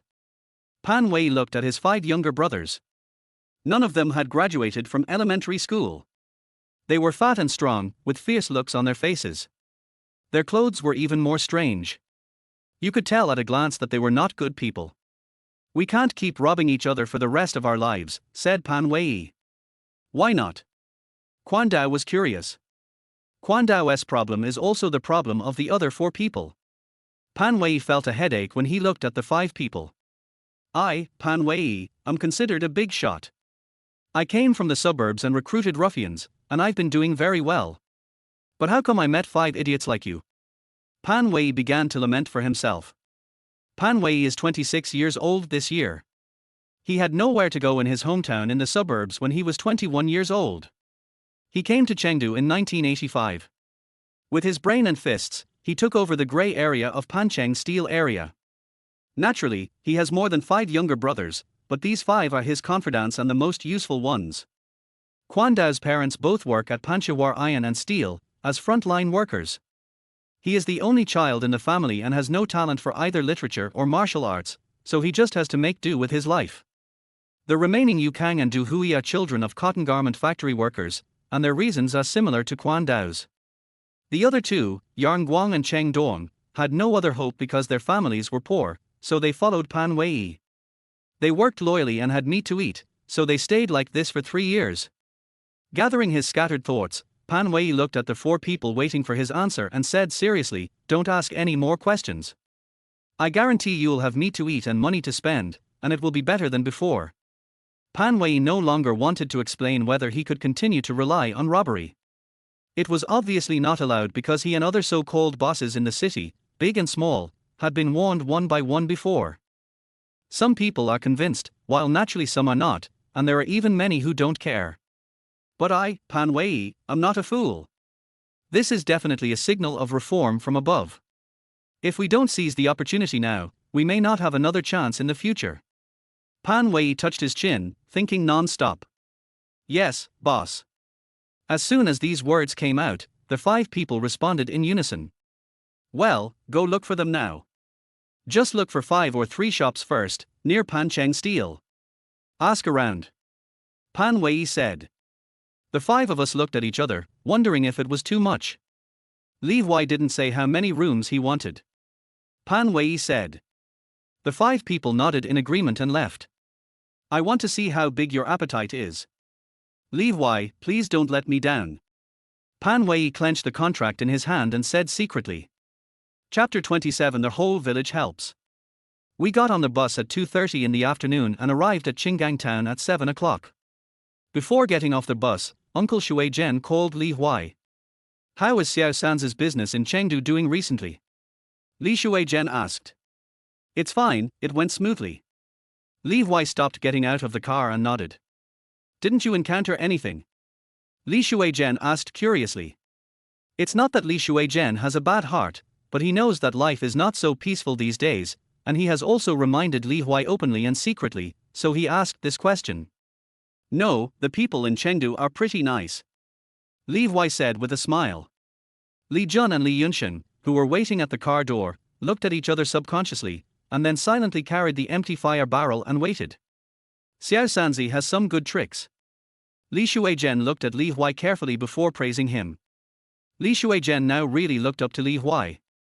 Ever since he drove on this lane from Qinggang town to Rongchen, Li Shui Zhen had an axe hanging on the driver's seat. But now Li Huai said that business in Rongchen is easy and the people are good. Li Shui Zhen is not stupid, so he naturally understands that this means that Li Huai is capable of solving the problem, so he admires him. It's okay, see you next time, Uncle Shui Zhen. Li Huai just smiled and got off the car without saying anything more. Wait, I haven't visited Brother Liangcai for a long time. Since we met here, you should bring a pack of cigarettes for Liangcai and go visit him next time you are free. Li Shui Zhen took out a pack of Jin Wunyo from his pocket and handed it to Li Huai. Jin Wunyo has a hard shell. Li Huai had never smoked this kind of cigarette in his previous life. After all, by the time he had money, this cigarette was already rare. But Li Huai knew the price because he had just seen it in a department store. Thank you, Uncle Shui Zhen. I'll tell Dad when I get back. Li Huai raised his eyebrows and said. Okay, let's do this for now. I'm so tired after driving all day. Li Shui Zhen nodded, then waved his hand to signal Li Huai that he could leave. Li Huai nodded, then got out of the car and left. Li Jun and Li Yunsheng both saw this scene but were very tactful and didn't ask any questions. The 3 of them walked very fast along the way, so they soon arrived at Li Huai's house. Unlike usual, the door was very lively and there were many people gathered around. Third brother, let me see what's going on. Li Jun hurriedly stepped forward. Li Yunsheng next to him also took a step forward. Li Huai smiled and held the 2 men's shoulders, motioning them to look at the steps at the door. There were 2 people standing there, one was Li Huai's father, Carpenter Li, and the other was the village chief Li Qianhe. Dad. Li Yunsheng stopped hesitantly. Li Yunsheng's voice was quite loud, and immediately everyone gathered at the entrance of the Li family turned around and saw the 3 people who looked a little dusty. Xiao Sanzi is back. A voice broke the silence, and the crowd suddenly became lively. Xiao Sanzi, are you going to renovate the house? I heard that this house was earned by you, Xiao Sanzi. Really repairing the house? Of course not. The village chief just said there are 5 large tiled houses. Oh my god, 5? Xiao Sanzi, is it so easy to make money in Rongchen? Everyone immediately surrounded Li Huai and started asking questions, eagerly and expectantly waiting for what he would say. Li Huai looked at the faces of the villagers, and his original vague idea instantly became complete. It's not easy to make money in Chengdu. Li Huai gave a completely different answer from what he just said to Li Shuizhen. But Li Jun and Li Yunxing did not react at all. They just stood there silently waiting for Li Huai to speak. When the villagers heard what Li Huai said, they were a little hesitant and didn't know what to say, but they looked a little doubtful. After all, Li Huai had only been to Rongqing 3 times and was able to build a house, and it was a house made of blue bricks and large tiles. No matter how you looked at it, it didn't seem difficult. Don't disbelieve it, we were robbed today. Li Jun on the side said hurriedly. As soon as these words were spoken, the crowd burst into discussion. Li's mother, who was being complimented at the door, instantly pushed through the crowd. Are you okay, little Sanzi? Mother Li quickly pulled Li Huai and looked him up and down, left and right. Song Qingqing was so anxious that her eyes immediately turned red. She bit her lips and stared at every inch of Li Huai's body. It's okay, it's been resolved. Li Huai first comforted his mother, then looked at Song Qingqing and shook his head to indicate that he was fine. It's a mess. I heard someone from Hongbei village went to Rongqing to work and never came back. The old couple went to look for him and found he was gone. I know what you're talking about. Does Zhang Chun from Zhangjie village know about this? That young man was so strong. They say he died of exhaustion in Rongqing. When people gathered around the Li family to gossip, the road was blocked because of the large number of people. Therefore, people who had just finished working in the fields and lived far away from the Li family could not help but feel curious. What's going on at Carpenter Li's house? Why are there so many people gathering here? Uncle Ping, who lives almost at the end of the village, asked curiously while smoking his pipe. Uncle Ping, don't you know? Carpenter Li's 3rd son went to Chengdu to earn money and wants to build a big house. Someone answered immediately. As soon as these words were spoken, Uncle Ping also gathered around out of curiosity. There were quite a few people like Uncle Ping. Soon, there were more people surrounding Li Huai's house than when Li Huai came back, and they directly blocked the village road at the door. Everyone was still gossiping about the robbery that Li Jun had mentioned, but one piece of news was that a person had disappeared.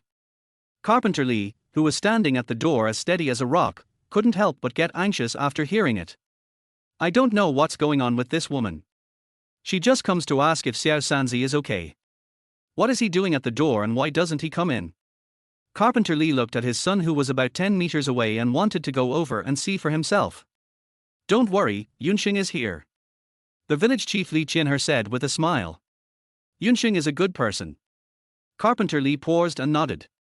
That's right. Xiaosan is smart and Yunxing is strong. It's a good thing that the 2 brothers can work together. Li Qinher said. Indeed. Carpenter Li paused and nodded. Okay, don't worry, everyone. We did encounter this today, and it's quite common in Chengdu. Not to mention Chengdu, even in Shou County it's hard to make money and start a business if you're unfamiliar with the place. After all, we're from outside the area. Li Huai said loudly. As soon as we go there, we'll steal the local people's business, so things won't end so easily. Li Huai continued. But if the business is good, it will be easier to settle. If the business is bad, not only will it be difficult to handle, but you will also lose money. This is terrible. Li Huai said finally. The onlookers nodded repeatedly as Li Huai spoke. After everyone finishes the work Xiaochun has prepared, and the construction of my house is on track, I will announce the good news then. Li Huai said. What good news? Someone asked loudly. Is this the secret of your making money, mistress? The person who asked this question obviously had ulterior motives. It was Zhu Zifang, who felt ashamed last time. Sister Zifang, although we want to know, we won't ask a junior like that. You really are. Aunt Wu curled her lips. Recently, all the eggs in Aunt Wu's house were collected by Li Huai's family, which made the already good relationship between the two families even stronger. Therefore, Aunt Wu firmly stood on Li Huai's side. "We are all from the same village, tell me what happened." Zhu Zifang curled her lips. Aunt Wu opened her mouth to curse, but before she could say anything, Li Huai smiled and said, "Yes, it is indeed about my business making money." As soon as these words were spoken, the villagers who were watching became excited. Everyone looked at Li Huai's bulging army green backpack, then looked at the Li family's thatched house, and immediately had an idea, and began to recommend themselves. "Repairing the house is a piece of cake. I know a little bit about bricklaying. I'll help lay the foundation. You want blue bricks? I know where to get them." Everyone started recommending themselves one after another, which scared the construction team that stayed at Li's house and was planning to start demolition tomorrow. "No, we'll take this job." Team leader Jin Ming was not from the Jir village, but from Qinggang town. He immediately stood up when he heard that. There were people in the Jir village who knew how to build houses, but they were not good at building houses with blue bricks and large tiles. Therefore, with the explanation of the village chief Li Qinher, Jin Ming was found. "Don't worry, we are all here to help and not to take your job." Li Dejin, a burly man who spoke first, was only wearing a short shirt and waved his hand. "That's right, don't worry. We in Lejir village have good relationships and we will help anyone who needs to repair their house." Li Dao, who lives next door, was very curious about Li Huai's way of making money, so he quickly expressed his opinion. This.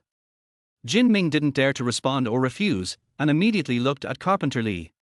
Carpenter Li looked at his son with a bit of shortness of breath. Li Huai nodded and said to everyone, "Then I'll trouble all the uncles, brothers and sisters. Come to eat when the time comes." "Okay, that's no problem." Li Dejin said. "I'll make sure you live in a new house before you marry a new wife." Li Dao said with a smile. As soon as these words were spoken, everyone suddenly realized that Li Huai was going to have a wedding next month, and they immediately started laughing and joking. "Why don't you hold the housewarming party and the wedding together, and have double happiness?" Li Dejin said with a smile. "I think this is a good idea," said Aunt Li. "Of course you can. I'll help you cook when the time comes." Aunt Wang, the neighbor who had eaten pig's blood twice in the past 2 days, also nodded with a smile. "Thank you all for your kindness, but I believe that with your help, it won't take that long for the house to be repaired." Li Huai said with a smile. "That's it. Don't worry, Xiao Sanzi. You can move into this house even if you don't need it for 20 days. Everyone patted their chests and said that after all, there was a huge carrot hanging in front of them. Li Huai could earn 5 large brick and tile houses in 3 days, and the villagers were eager to know. But since Li Huai had already said when to tell them, they didn't dare to force them to tell him. What if he didn't tell them? That would be a waste of time. So everyone spontaneously prepared to build a house for Li Huai in no time. This way, it won't be a waste of time to listen to Xiao Sanzi's way of making money. Everyone thought so in their hearts. Only the village chief Li Qinher looked at Li Huai's confident face thoughtfully. "Shou County and Rongchen, this kid is really smart." With just a few words, I turned everyone's jealousy into help for my company without affecting my business. Li Qinher sighed to himself. But he is also a loyal young man. Li Qinher came back to his senses and heard Li Huai's words. So Qingqing and I's wedding banquet and housewarming party will not be held together. After all, Qingqing is only marrying one person. Li Huai said with a smile. Once these words were spoken, it made clear the future identity of Song Qingqing, which meant that she would only marry him, Li Huai. After hearing Li Huai's words, not only the village chief Li Qian felt that Li Huai was loyal and righteous, but the other villagers also expressed their feelings. "I really have so much money to burn. What's wrong with doing it together? It will be more lively." Zhu Zifang, who was very jealous, couldn't help but say. "It's a bit of a fever, but my son has the ability to do it. Besides, we are all family in the village, so wouldn't it be better to have one more meal to liven things up?" Mother Li glanced at Zhu Zifang and said. "That's right, the more lively it is, the better." Everyone nodded in agreement. Li Huai smiled and pulled Li Jun and Li Yunxing back to their house to divide the money, and of course he also brought Song Qingqing, whose face was red from being teased. Chapter 28 Fame. As soon as he stepped through the door, Li Huai was shocked because his house had been demolished. So fast. Li Huai asked, pointing to their house near the back door. My parents said that the old house will not be demolished. We can live in it first.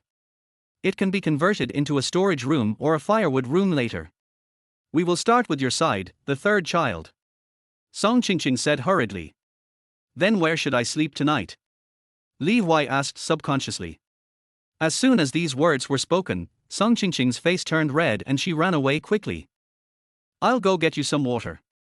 Song Qingqing said without even turning her head. Qingqing? Li Huai subconsciously wanted to call out to Song Qingqing, but she ran faster. Could it be that my dad wants me to sleep with Qingqing? Li Huai suddenly had an idea. Third brother, would you like something to drink? Li Jun said from the side. Li Huai lowered his head, and a white porcelain bowl filled with fried eggs was handed to him. Because when Li Huai was in a daze, Qingqing had already brought 3 large bowls.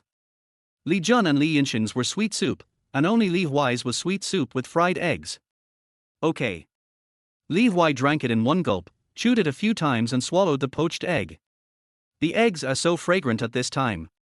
Li Huai said secretly. The 4 barrels of braised meat sold for more than 2,000 yuan. More than 2 pigs were bought, plus chickens and some offal, as well as a whole barrel of eggs. It is normal to have this income. The purchasing power of Panchang steel workers is really terrifying. Li Huai pinched the thickness of the shoulder bag and sighed. Although it was just the 1990s, their workers' salaries were several hundred yuan a month, and many managers' salaries even exceeded 1,000 yuan. It's normal to have such purchasing power. Li Huai was not so surprised when he thought that this was the most glorious time of Panchang Steel. Now is the time when everyone is scrambling to get into the factory. This time, Li Huai did not count the money in front of the 2 of them, but took out the money directly. Our business is now on the right track after the first 2 attempts. Now let's talk about the salary. Li Huai gestured for the 2 to sit down. Li Jun scratched his head and said, Third brother, what you said is wrong. The money you gave me before is enough for me to work for a year. I don't want money later. Li Jun said this sincerely. After all, he had been to Chengdu 4 times with Li Huai. He gave him 50 yuan once, 100 yuan another time, and last time he gave him 250 yuan directly, which added up to 400 yuan. Li Jun is no longer the same person he was a few days ago. The workers in Panchang steel plant only earned more than 400 yuan a month. He, a country boy, earned 400 yuan in just a few days. He was both proud and a little worried. He was proud of his third brother Li Huai's ability, but worried that he didn't help at all but still got so much money. Xiao Jun, I have my own arrangements for these, just listen to me. Li Huai said. Third brother, I will listen to you, but I really can't take the money. Li Jun looked serious. This is just the beginning. Don't worry, take it. There will be big business to come. Li Huai said. Don't worry, third brother. I, Li Jun, will follow you for the rest of my life. Li Jun said seriously. Me too. My father and I all want to follow you, little Sanzi. Li Yunxin also quickly expressed his opinion. Brother Yunxin, even if you want to leave now, I have to tell my uncle not to leave. Li Huai said with a smile. After all, the black thing in my pocket is very useful now and is crucial to the next plan. That's fine. Li Yunxin scratched his head. Okay, now let's talk about the treatment. Li Huai said. Follow me. Xiao Jun and brother Yunxing are both our veterans. I will give them a monthly salary of 2,000 yuan each and increase it when our business grows bigger. Li Huai thought about his current earning ability and his future plans, and spoke. How much? Li Yunxing swallowed and asked Li Huai with wide eyes. 3, third brother, how much did you say? Li Jun felt his throat tighten and couldn't help but ask. 2,000 per person. Li Huai said seriously. Li Jun and Li Yunxing looked at each other, then looked at Li Huai. Seeing his serious expression, they swallowed their saliva in unison. Third brother, who are we going to kill? Li Yunxing asked. Li Yunxing even called him brother, even though he was several years older than Li Huai. Third brother, please say something about murder and arson. Li Jun stood up excitedly. Li Huai. Li Huai was puzzled, then looked at the 2 people's serious faces and couldn't help but hold his forehead. What are you thinking about? We are doing legitimate business, without these things. However, fighting may be inevitable in the future, as we are entering the new millennium. Li Huai thought about the current state of the world and did not say anything definite. No, if I don't do these things, I'll still get 2,000 a month. Li Yunxing stuttered. Third brother, this. Li Jun rubbed his hands and didn't dare to respond at all. Both of them felt it was too much. Har har har, just follow your third brother and I'll give you meat to eat. Li Huai laughed. Yeah. Li Jun and Li Yunxing nodded vigorously. But the money is not paid out all at once. It will cost more to repair the house here. Li Huai pointed to the house he had demolished. Third brother, what are you talking about? Li Jun was dissatisfied with Li Huai's explanation. Yes, don't worry. Li Yunxing also quickly expressed his opinion. Har har har, I won't give it all at once, but I can't stop eating meat. Eat more and become stronger. Then others will be afraid of me and things will be easier. Li Huai said. Don't worry, third brother, I can eat 3 bowls in one meal. Li Yunxing said. I'll eat 4 bowls next time. Li Jun's competitive spirit suddenly came up. Okay, 200 per person this time. Go and get half a leaf of braised pork liver to eat. Save the braised soup for me. Li Huai waved his hand. Okay, third brother. The two responded in unison. Li Yunxing was actually a little hesitant to take the 200, but seeing that Li Jun took it so naturally, he felt that he could not be less able to bear it than Li Jun, so he took it immediately. However, the 2 men still cleaned all 4 fire barrels and replaced the charcoal with new ones before leaving. But when Li Yunxing was leaving, he was stopped by Li Huai. When you're done, take it back. Li Huai took out the black thing wrapped in floral cloth. No need, you can use it from now on, third brother. Li Yunxing said. Uncle's place? Li Huai asked with a frown. My father, no, I took this out, and it's yours, third brother. Li Yunxing said this first, then frowned and said, actually, my father asked me to give it to you, third brother. Okay, then I'll keep it for now. We're going to do a big business soon. Li Huai said. I'll listen to my third brother. Li Yunxing nodded. Brother Yunxing, why are you calling him Li Jun together? Li Huai realized that the way he addressed Li Yunxing had changed, and couldn't help but ask. Give third brother some respect. Li Yunxing said. Okay, then brother Yunxing, you go back first. Remember to come tomorrow. Li Huai said. Okay. Li Yunxing nodded, put the oil paper bag in his pocket, and walked home. When Li Yunxing went out, the people gathered at the door had dispersed, but as these people dispersed, those who didn't know how powerful Li Huai was now also found out. This was the beginning of Li Huai's fame. The first person to know about it was Bien Dongliang, a knife maker from the end of the village. Old Bien, I heard that Li Huai is going to build a house. 5 big tiled houses at that. Bien Dongliang's wife said in shock. Yes. Bien Dongliang responded in a daze. Tell me how he can be so good. You can kill pigs too, so why can't you? The wife couldn't help but say, envious and jealous. I didn't expect that either. Bien Dongliang shook his head. Do you think we have a chance? Asked the wife. What are you thinking about? Anyone who has a way to make money nowadays will be killed. Bien Dongliang said. I heard that Li Huai is going to make a big announcement after the house is finished, and it's about making money. Everyone guessed that he was going to tell us how he makes money.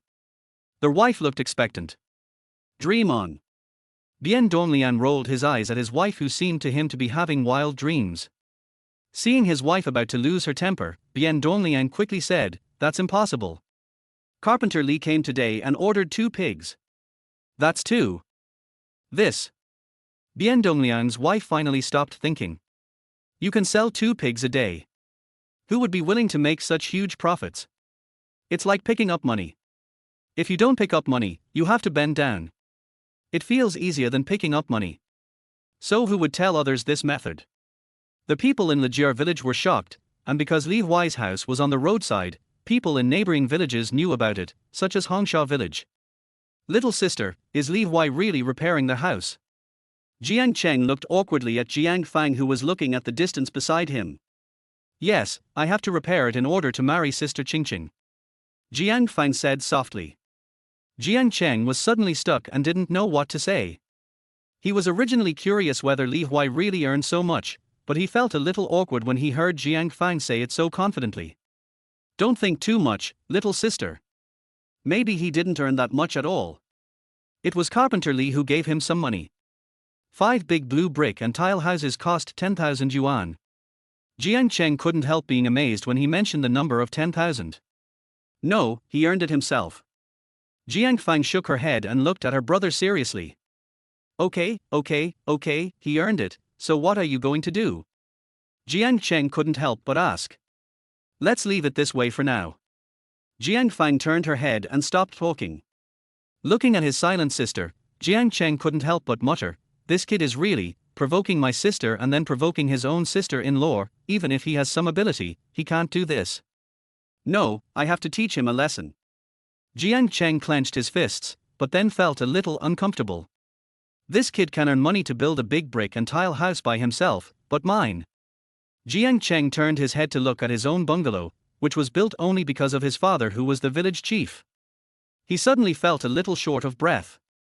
Jiang Cheng began to feel a little short of breath because of Li Huai's rise, while Li Qianhe, the village chief of Lijier village, was shocked when he saw his son coming back.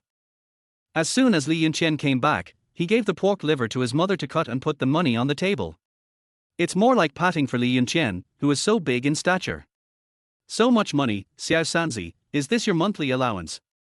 Li Qianhe glanced at the money on the table and quickly began to calculate. 200 yuan a month, that's 2,400 yuan a year, which is really a lot. Li Qianhe nodded with a smile, very satisfied. Even when he was the village chief, he only made a few thousand yuan a year, and that was even with the current subsidies. It wasn't that much in the past, so he could just eat a few more meals of meat. Therefore, after this calculation, Li Qianhe was immediately satisfied and felt that the money given by Heijiqi was worth it. It's not monthly wages. Li Qianhe shook his head. Not monthly wages. Then do you have monthly wages? Li Qianhe asked with a frown.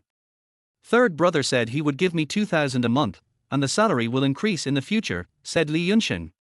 Why do you call your third son brother when he is so much younger than you? Wait, how much did you just say you would give me? Li Qianhe frowned when he heard the word third brother. He subconsciously began to think that Li Huai was trying to trick his son with low IQ into calling him brother, which was not good.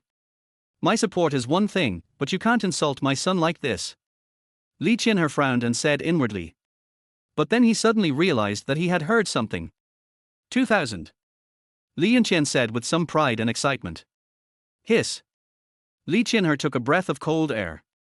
The greenhouse effect started directly in 1990. 2,000. Li Qianhe exclaimed. What, 2,000? What are you two yelling about? Li's mother came out of the kitchen carrying rice and dishes, followed by Li Yunxing's younger sister, Li Yunyun, who was like a greedy cat. 2,000. Li Qianhe couldn't help muttering. He felt his head was buzzing and he couldn't come back to his senses at all. It's not that Li Qianhe, the village chief, is ignorant, but that Li Huai gives too much. 2,000 yuan a month, that's 24,000 yuan a year. Just thinking about this number, Li Qianhe felt a little suffocated, so much so that he felt suffocated. Chapter 29. You said you were 18? What are you talking about? Gao Lan set the table and prepared to eat, not knowing why. Wife, 2,000. Li Qianhe shouted at Gao Lan, rarely losing his composure. What 2,000? We have 2,001 in savings. Gao Lan said proudly. It's no wonder that Gao Lan is proud. In Lijier village, no, or in Qinggang town, which family can have so much savings? Having 300 or 500 is very impressive. After all, food, expenses, and children's marriage all require money. However, there is no place to make money in Qinggang town, only farming. Therefore, the deposit of 2,100 is enough for Gao Lan to be proud of. That's not it. Li Qianhe quickly shook his head. What is that? Gao Lan was puzzled. Dad, eat this, it smells so good. Li Yunyun, a daughter born in his old age, is only 6 years old this year. She pointed at the shiny pig liver on the table. Li Qianhe has only 2 children, Li Yunxing and Li Yunyun. It's not that he doesn't want to have more, but Gao Lan gave birth to these 2. Yunyun, wait a moment. Li Qianhe touched Li Yunyun's head as usual, and then looked at his wife with burning eyes. Xiao Sanzi, no, Li Huai said that Yunxing would be paid 2,000 yuan a month. Li Qianhe took a deep breath and said. Third brother said it will continue to rise. Li Yunxing was dissatisfied that his father did not tell him that the price would continue to rise, and quickly added. What third brother? You are better than Li Huai.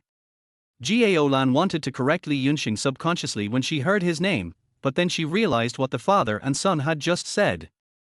R. Gao Lan screamed, scaring Li Yunyun beside her. You, what did you say? Gao Lan looked at the father and son and asked. 2,000, give me 2,000. Li Qianhe nodded vigorously. Hiss. Gao Lan covered his chest, feeling that his excited heart was about to jump out. This is the 200 yuan given by my third brother. He said that I should use it to improve my life first, and then I will give him a one-time payment of 2,000 yuan at the end of the month. Li Yunxing pointed at the money on the table with a proud look on his face. This is really, Yunxing, you have made it big. Gao Lan happily walked around the main room several times. Li Yunyun was a little confused as she looked at the fragrant pork liver on the table and then at her extremely excited family. But Li Yunyun understood what it meant to have a bright future, because Gao Lan often told her to have a bright future.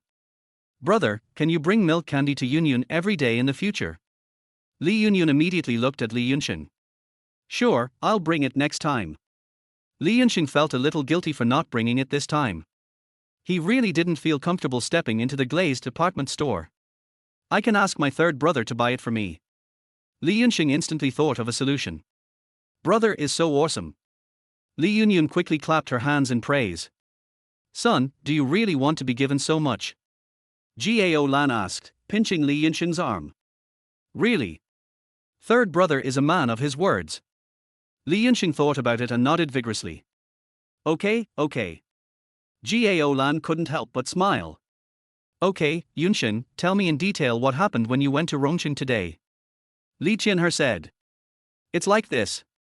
Li Yunxing spoke quickly. As Li Yunxing spoke, Li Qianhe clapped his hands and cheered. Good.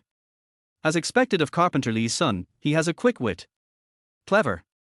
The young are truly formidable. Li Qianhe sighed as Li Yunxing finished his last sentence. Dad, do you think that person will listen to my third brother? Li Yunxing asked curiously.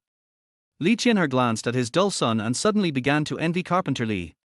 Although his eldest son did not come home, this youngest son was more valuable than the entire younger generation in the village.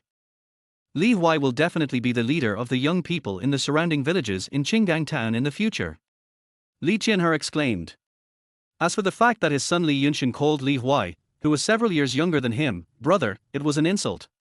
Li Qianhe felt that his son could bear this insult very much. I believe it can be done. Li Qianhe looked at the 200 yuan on the table and the money in the future, and nodded vigorously in his heart, indicating that he could make the storm come even more violently.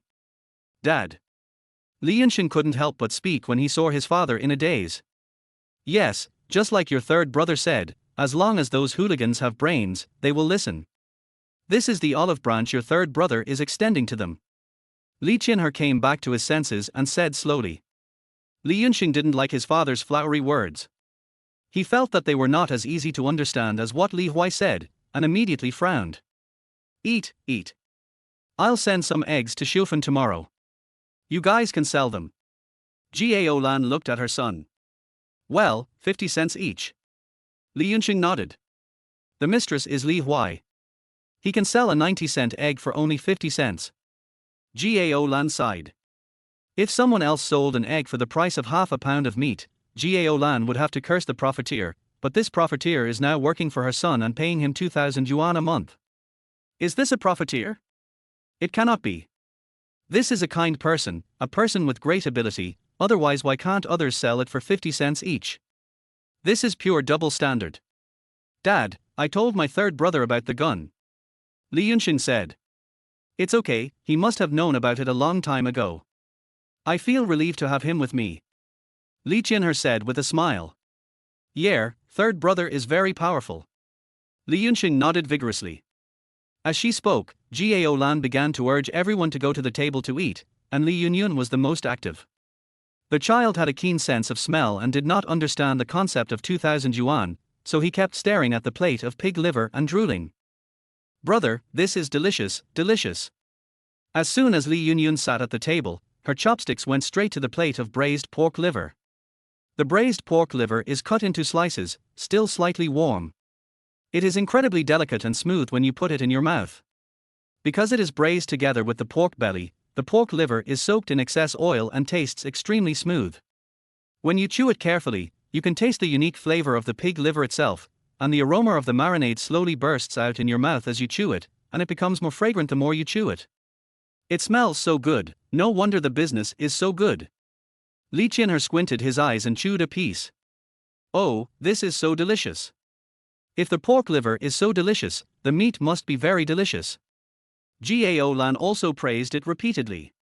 But this time it's not because of double standards, but because it's really delicious. The pork liver, 200 yuan, and the 2,000 yuan monthly salary that would be paid in the future made Gao Lan find Li Xiufan to chat early in the morning. She also gave her half a basket of eggs and freshly harvested peanuts as gifts between the two families. In the past, Li Xiufan would not have dared to accept so much. After all, usually relatives and friends would just give a dozen eggs to express their gratitude for their help. These dozens of eggs were too many. But now it's different. Li Xiufan looks at the busy scene at home with pride. While they were busy demolishing their house and building the foundation, the person who said he would come to help yesterday really came. While in the old house they were busy preparing the braised meat needed for tomorrow, and there were 200 pounds more meat than last time.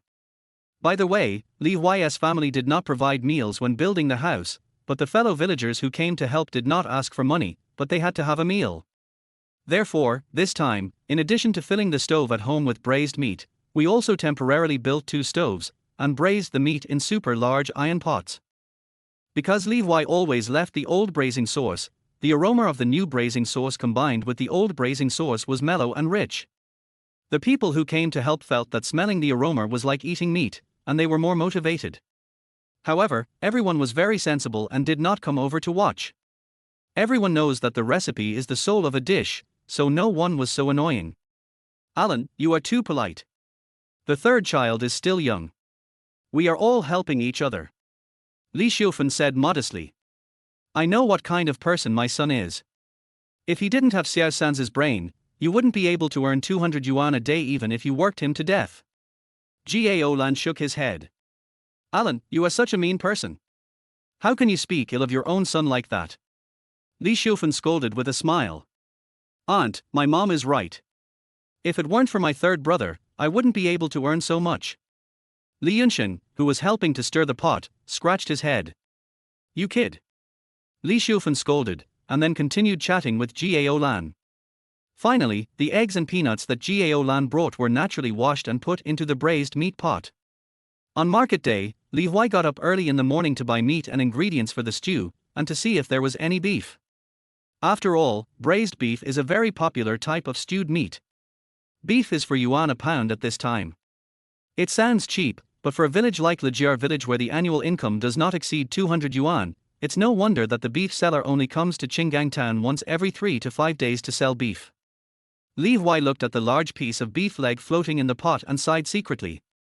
Although Li Huai doesn't do heavy work on market days, he has to coordinate the work, including preparing ingredients, mixing them, and tasting them, so he is always busy. This was even more so when they went to Chengdu the next day. After all, Li Jun and Li Yunxing were indeed good at physical work, but their social skills were zero. Just as the 3 of them had set up their stall at the gate of Pancheng Steel, Pan Wei arrived with his 5 younger brothers. Although the 6 people were still wearing clothes that were quite eye-catching, Li Huai found that their expressions were much calmer. "It seems that Pan Wei is a smart man," Li Huai said as he looked at Pan Wei who was walking over. "Brother Li." Pan Wei called him brother as soon as he opened his mouth. This is what cooperation means. "Don't call me brother, I'm only 18. Li Huai frowned as he looked up and down at Pan Wei, who had a mustache and looked to be at least 27 or 28 or even 30. "You, 18. Pan Wei pointed at Li Huai and said in disbelief.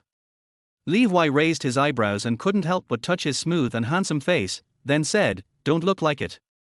"Of course not. He's so experienced that he's more like 28. Pan Wei complained. "Okay, stop talking about this. Give me 500 and use this money to climb through the back door of Chang'an. Li Huai pointed to the 4 knee-high fire barrels beside him. I don't think I need to tell you where this back door is. Li Huai said. No, we can find it. Pan Wei immediately understood what Li Huai meant and quickly took out 500 yuan and stuffed it into Li Huai's hand. Well, take it. Li Huai nodded, turned around and gave 200 bullets each to Li Jun and Li Yunxin. Let's go. Pan Wei called his younger brother to take away the fire barrel. Naturally, Li Huai asked his father, Carpenter Li, to make the small fire barrel overnight. There was even a big Li written on it. The 4 large fire barrels were also marked with this Li mark, making them look quite uniform. 4 knee-high fire barrels were filled with a total of 150 kilograms of meat, 200 eggs, and 5 kilograms of peanuts. Li Huai sold them to Pan Wei for 500 yuan, which was not expensive. After all, these can be sold out in an hour, and 700 yuan can be sold in this hour, which is equivalent to 200 yuan per hour. Even in 2023, there will not be such a profitable business. Therefore, Li Huai was certain that Pan Wei would come back to him soon. Once he sells out, we can start the plan. Li Huai looked at Pan Wei and others who were leaving, smiled, opened the lid of the barrel and greeted the old diners who had gathered around. Chapter 30. A small earning of 10,000 yuan. Li Huai's estimated time was very accurate. Just after an hour, Pan Wei came with his 5 younger brothers who were all excited. Pan Wei's face flushed with excitement, but when he saw Li Huai was busy, he restrained himself and waited obediently by the side. Half an hour later, Li Huai officially closed his stall only when he could no longer scoop out a drop of broth from his fire bucket. Brother Li, let me do it. Pan Wei took a step forward, snatched the colander from Li Huai's hand, and then quickly stepped forward to clean up. Among the 5 younger brothers standing by, only Quan Dao was quick enough to grab a position to help clean up. The other 4 brothers could only look at them with eager eyes, looking like they really wanted to help. With 2 more people helping, Li Jun and Li Yunxin worked much faster. What usually takes them 10 minutes, they finished in less than 5 minutes today. Brother Li, let's go find a good shop. Pan Wei asked actively. Okay, shall we walk or take a car? Li Huai asked. It's not far. It only takes 10 minutes to walk there. Pan Wei said hurriedly. It's very close to here. I found it. Quan Dao said proudly. Pan Wei glared at his younger brother, asking him to steal his credit. Now Pan Wei really admires Li Huai from the bottom of his heart, or he is sure that he can make money by cooperating with Li Huai, so he is very active. Xiao Jun, is Brother Yunxing tired? Li Huai nodded, then turned around and asked. Not tired. Li Jun. It's a small matter. Li Yunxin. Then let's go check out the store. Li Huai nodded. Brother Jun, let me do it.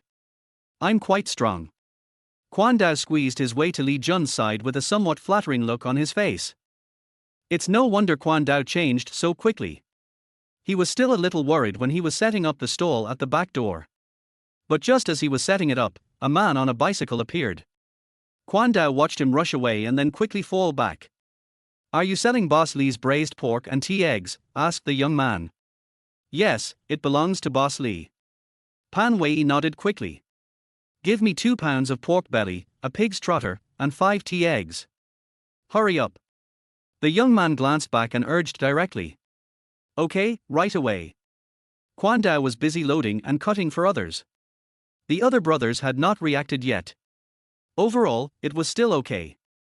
This guest on the bicycle seemed to be a switch. Before the other 4 brothers could start shouting, those who came out of the back door rushed over just by smelling the smell. I bought 1 or 2 kilograms of meat right away, and there were also quite a few half kilograms. With so much meat, it was sold out in less than an hour. After the sale, the 6 of us looked at each other in shock. Quan Dao, do Brother Li and his team usually sell so fast? Pan Wei couldn't help but ask. Well, more than that. Quan Dao nodded. Quan Dao was a little confused by the question. If the business was not good, why did he suggest that the boss rob Li Huai? Why didn't you tell me this business earlier? Pan Wei was a little disgusted with Quan Dao's stupidity. After being specifically called over and warned, Pan Wei wanted to find a job to make a living, but it was not so easy to find a job. The other small stalls seemed to make money, but Pan Wei, who had to get up early and go to bed late, was not willing to do that. But it's different now. In less than an hour, just by selling casually, without even shouting, I made a net profit of 200 yuan. Good boy, who can tell whether I earned this or robbed it? Pan Wei said secretly, holding the money in his hand. I told you that Brother Li's business is booming. Quan Dao felt a little aggrieved. You didn't say it so well. Pan Wei felt that Quan Dao didn't explain it clearly. If he had known it was so good, Pan Wei would have still grabbed it, but maybe the cooperation could have been reached faster. After all, he fell quite quickly last time.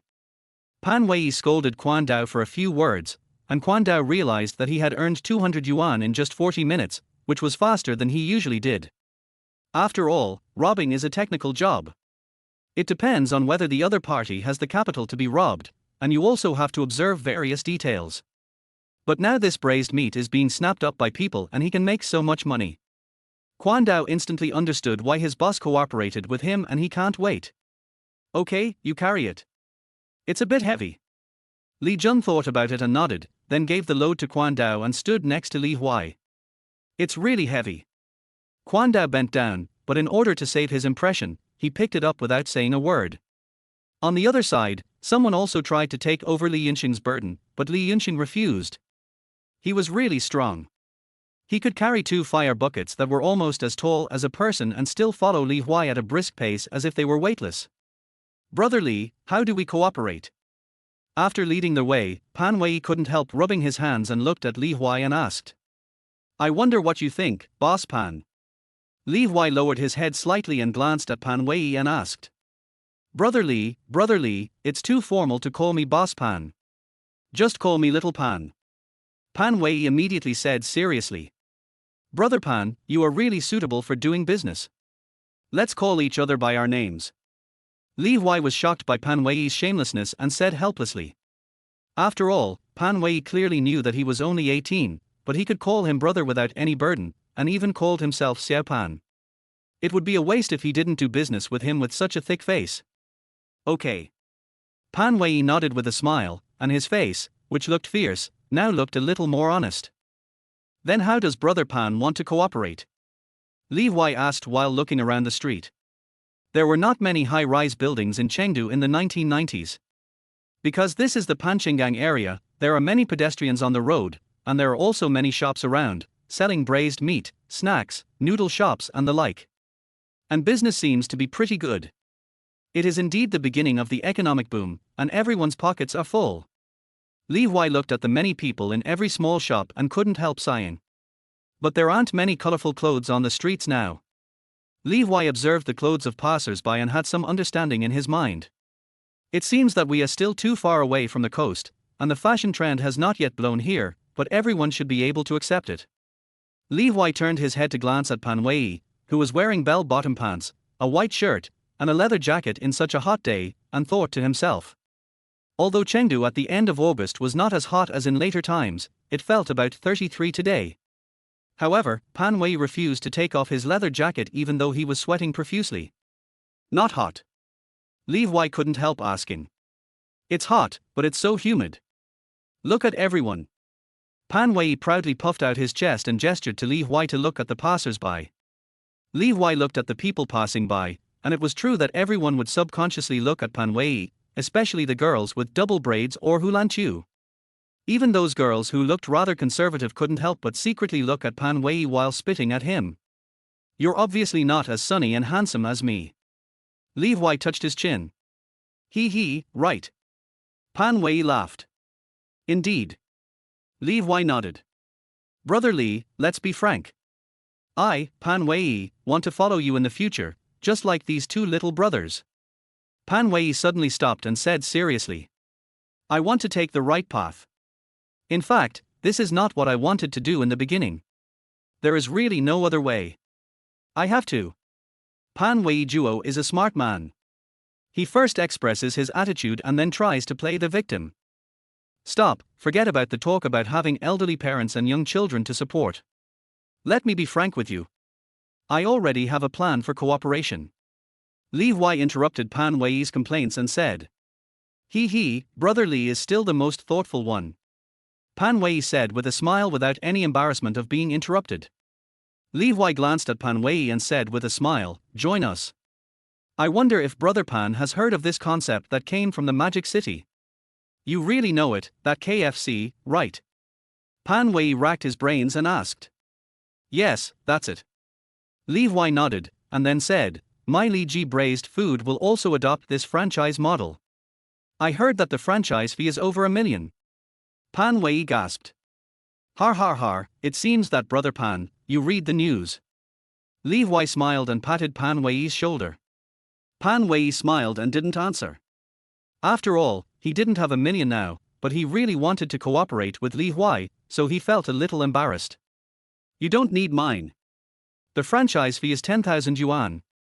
I will provide you with braised meat at the lowest price, and there will be a new product every month in the first year. Li Huai said the words he had thought of long ago. When Yuan said that, Li Jun and Li Yunxing behind him restrained their heavy breathing, and their faces turned red from holding their breath. What's the lowest price? Pan Wei asked with an excited look on his face. $2.50, and the braised soup is free. Li Huai said. Pan Wei quickly calculated the cost and nodded immediately, okay. Okay, then it's a deal, but the restaurant can only be called Li's Braised Pork. This will be written into the contract. Li Huai said with a smile. No problem. Pan Wei responded quickly, because the most common question he heard when selling meat today was whether this was Boss Li's braised meat. Obviously, in just 10 days, Li Huai has made his braised meat famous, and he can take advantage of this fame by simply calling it by this name, which is a good thing. Oh, right, this is the benefit of joining, right? Pan Wei asked with sudden enlightenment. Yes, it's also called brand effect. Li Huai nodded. How much meat can you give me at one time? Pan Wei asked carefully.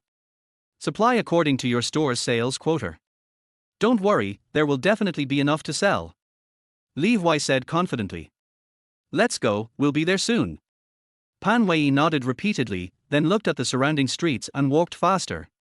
This is a shop street behind the Panqinggang accommodation building. The location here is not very good because although it is behind the accommodation building, you need to go around a circle to get to this street. The only advantage is that it is only separated from the accommodation building by a wall. Li Huai looked around and found that this should be the east suburb memory area that was demolished in later generations. This location is very similar to the one occupied by the residential complex that was sold out as soon as it was launched. Li Huai looked around and finally confirmed this. Seeing that Li Huai was just looking around and didn't say anything for a long time, Pan Wei quickly said, although you have to go around to get to this place, with the aroma of our Li Ji braised meat, I'm afraid people living in this building would climb over the wall to buy it. Pan Wei pointed to the 7-story dormitory building behind the wall.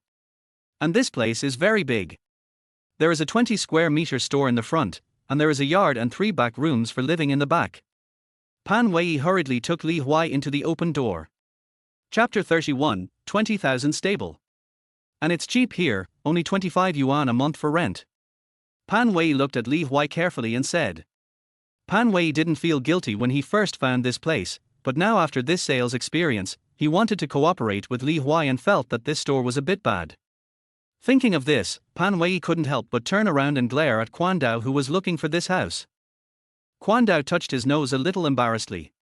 He really didn't expect Li Huai to be so capable, which was why he chose this place that looked a bit shady.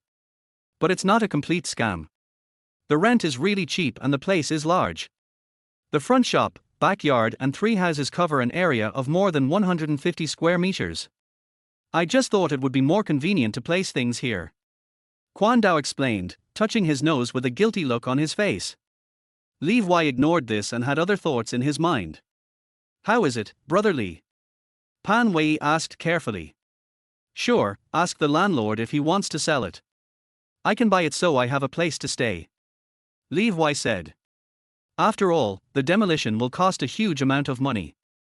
If it is not demolished, it will be very impressive to have such a large yard next to the future second ring road of Chengdu. Li Huai said inwardly. Buy. Pan Wei was a little confused. Pan Wei thought Li Huai would be angry because he found such a remote shop for him. Even if he didn't get angry, he would probably scold him. In order not to affect the cooperation, Pan Wei was cautious. But now that Li Huai said he wanted to buy it, he was a little confused. But then he looked at the fire bucket he was carrying and believed what Li Huai said about the destination. For sale. The landlord's family has a way to go abroad, so they are selling it. Quan Dao quickly stepped forward and said, "Oh, it's great to be able to go abroad, but the location here is not good. How much is the price?" Li Huai asked with a smile, his eyes flashing. "I heard it's more than 300. Quan Dao scratched his head. Li Huai's first reaction was absurdity. This was the future of the new first-tier city, on the second ring road. Back then, the price here was just over 20,000 yuan, but how much is it now? Over 300 yuan. This is more than 10 times, it's almost 100 times the difference. But then Li Huai remembered the rise and fall history of Chengdu's real estate in the past 30 years that he had read about. Come to think of it, the decade from 1990 to 2000 was simply skipped over in the news back then. That's right. Back then, Chengdu didn't have the third, fourth, or even fifth ring roads of later generations. The city at that time only referred to the area within the second ring road. Outside the second ring road, it was the suburbs. 300 is quite reasonable in the suburbs. Li Huai narrowed his eyes, looked around the entire store, and felt somewhat satisfied. Chengdu's housing prices didn't start to rise until 1999, the second year after the institutionalization of commercial housing in cities and towns, when the concept of commercial housing began to emerge after real estate developers officially entered the market. Only then did housing prices begin to rise, and now is the time to buy at the bottom. Thinking of this, Li Huai instantly looked at Pan Wei. This is 10,000 yuan. It's enough to buy this set and also to renovate the house at home. Li Huai said to himself. Speaking of housing prices, you could still buy houses in Dongguan at the bottom in 1997. The price would drop directly from more than 10,000 to 2,000 or 3,000. That was the golden bull market. Li Huai was looking forward to 7 years later. We can't forget the stocks at that time. We can make some money. Li Huai once again wrote this down in the little notebook in his heart. Having a good memory is a great thing. Li Huai learned the memory palace method without any instruction. Every day before going to bed, he would spend some time memorizing the future events in his mind, looking for the path he should take in his life from the fragmented information fragments, and thus organizing his plans. Now there is another new thing, buying the bottom of the housing prices in Dongguan City and taking advantage of the stock market. Where is the shop you prepared for yourself? Li Huai turned his head and asked Pan Wei. On the other side of Huanghe Road. Pan Wei said subconsciously. After saying that, he looked at Li Huai embarrassedly. Pan Wei really didn't prepare anything for himself at the beginning. He found 3 companies in total, all of which were prepared for Li Huai. But after coming up with this franchise cooperation model, Pan Wei became interested and quietly put the one closest to the Pancheng Steel Chang area into his own pocket. It's near the big factory. Li Huai's voice was unrecognizable. There's another shop over there. I'll find one for you, Brother Li. Pan Wei said quickly. I remember you said there is another store. Where is it? Li Huai ignored this and asked directly. That's a good spot, really. Pan Wei quickly assured. Where is it? Li Huai said in a light tone. Behind him, Li Yunxing and Li Jun stood on his left and right, looking at Pan Wei like bodyguards. Pan Wei felt a little uneasy, but he still said, it's really located in the city center, and it's on the first floor facing the street. Chuanxi Road, it's on Chuanxi Road. Pan Wei said hurriedly. It's indeed in the city center. Is his shop selling it? Li Huai asked with a raised eyebrow. Pan Wei was about to shake his head. After all, Chuanxi Road had been prosperous since it was named in 1924 and was recognized as the city center. How could anyone sell the shops there? Moreover, it is not accurate to call it a shop. Pan Wei does not have the ability to get into the department store, so he looked for a house nearby, and the people there only agreed to rent it. I think Brother Pan should have a solution. Li Huai said. Yes. Don't worry, Brother Li, there must be one. It's just a shop. There must be one. Pan Wei sensed a sense of danger and nodded quickly. Thank you, Brother Pan. The franchise contract can be signed today. As for the money, just go to the lawyer and give it to me. Li Huai said with a friendly smile. Okay. This time Pan Wei responded especially quickly. Brother Li, our house. Quan Dao, who had been standing nearby, couldn't help but ask. Buy it too. Li Huai said. Okay. Quan Dao nodded with a smile. Let's go and find a lawyer. Li Huai said. Quan Dao, Yu Kang, Du Hui, Yang Guang and Cheng Dong looked at each other, and finally Quan Dao gritted his teeth and called out to Li Huai. Brother Li, a few of us also want to work with you. Do you think we can be included in the franchise? Quan Dao didn't dare to look at his boss's face when he said this. The other 4 people did the same, looking down at the ground, as if flowers were growing on the ground. All 5 of them felt that this was a bit like a betrayal of Pan Wei, but they were unwilling to miss this opportunity. They were not stupid and they could see how huge the profit was from the previous sale. Moreover, they had heard Li Huai's conditions along the way, so they had been communicating silently for a long time while following behind.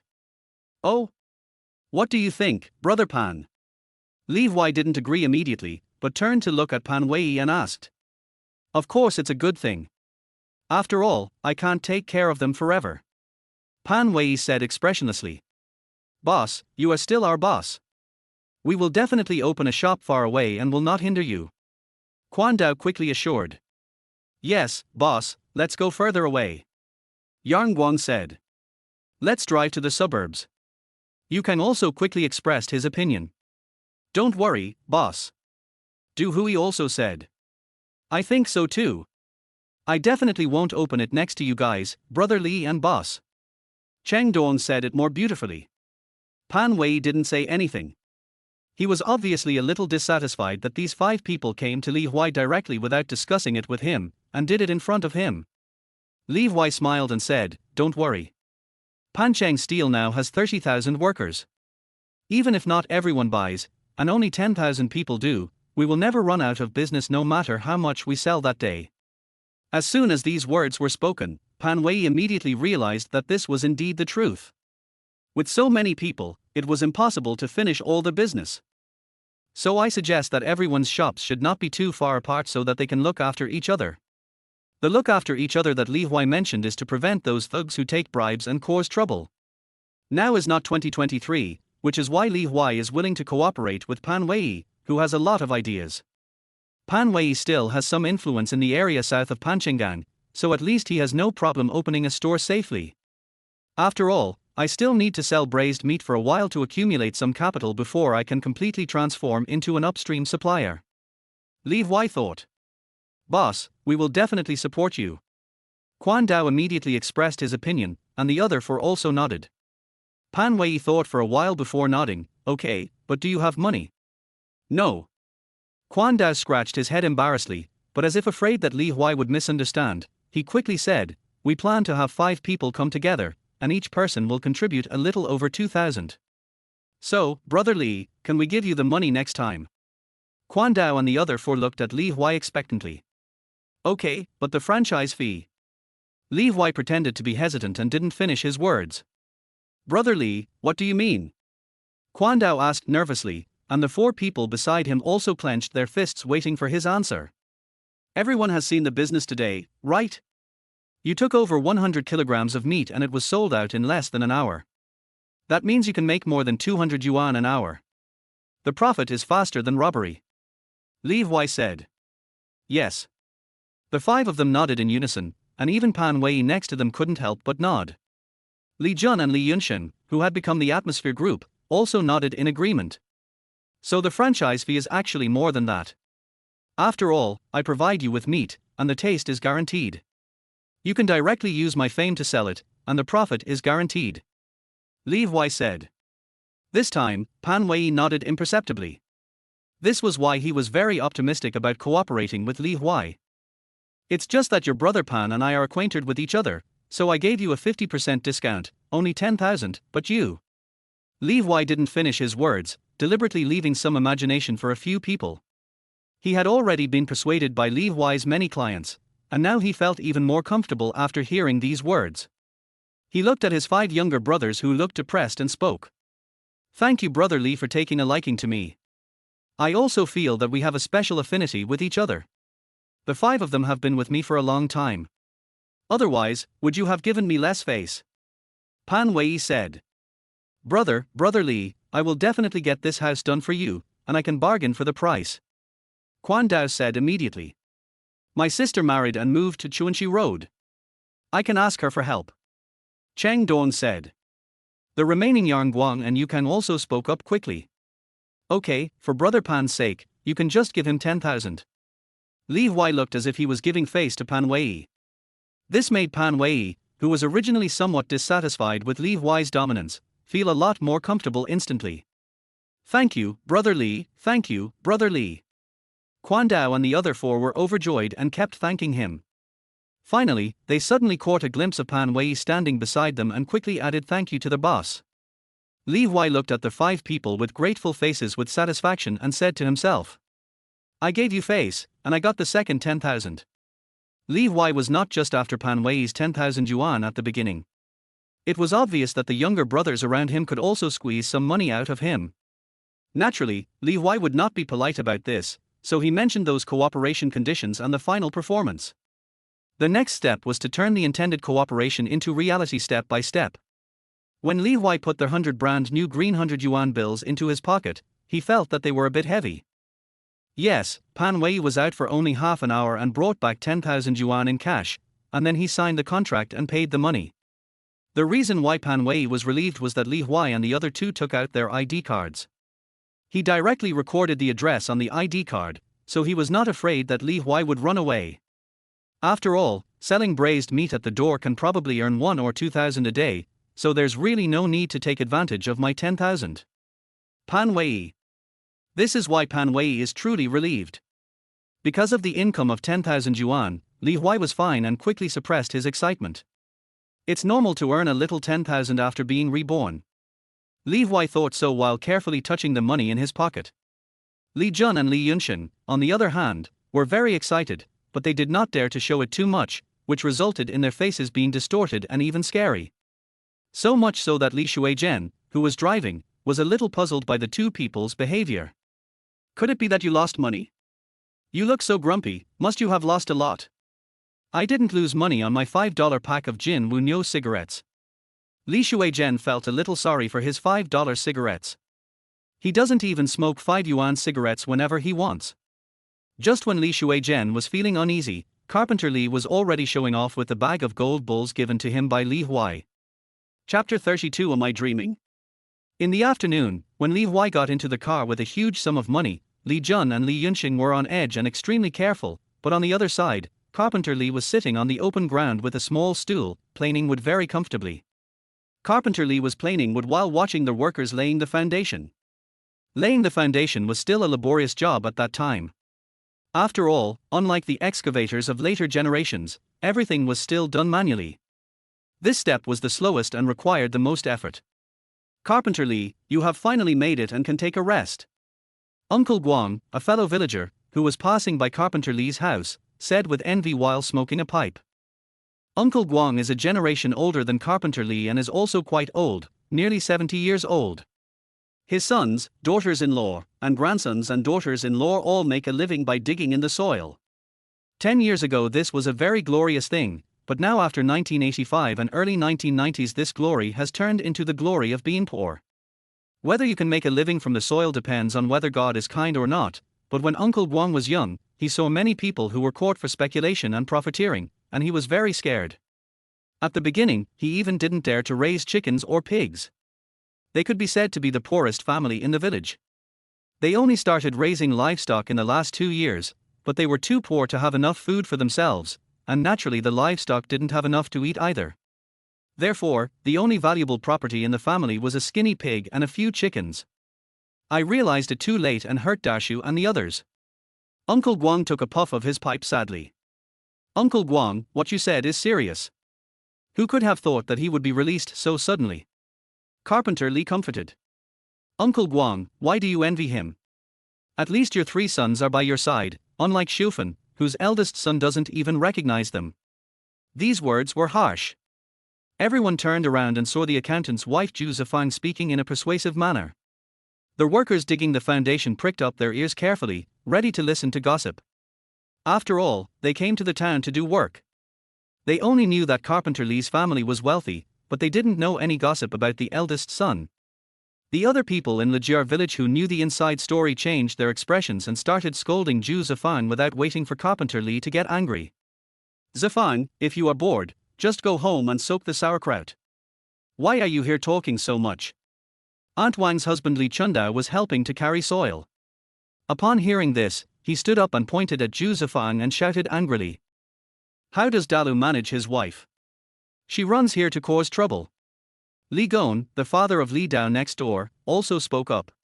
Zifang, you've become more and more unruly since you married into our Legier village. This afternoon I'll go ask Anzi and the others how they taught Dalu and you. Grandpa Guang tapped his pipe angrily and said. Although they have different surnames, they are related by marriage as they are from nearby villages. It just so happens that Uncle Guang is of the same generation as Zhu Zifang's mother-in-law. Zhu Zifang looked at the excited people in the Legier village and felt a little scared and angry. Originally, Zhu Zifang just didn't believe that Li Huai could really build a big house with blue bricks and tiles, so he took the main road to come here to see the situation. But before she got close, she saw the thick and beautiful blue bricks and grey tiles piled on the slope.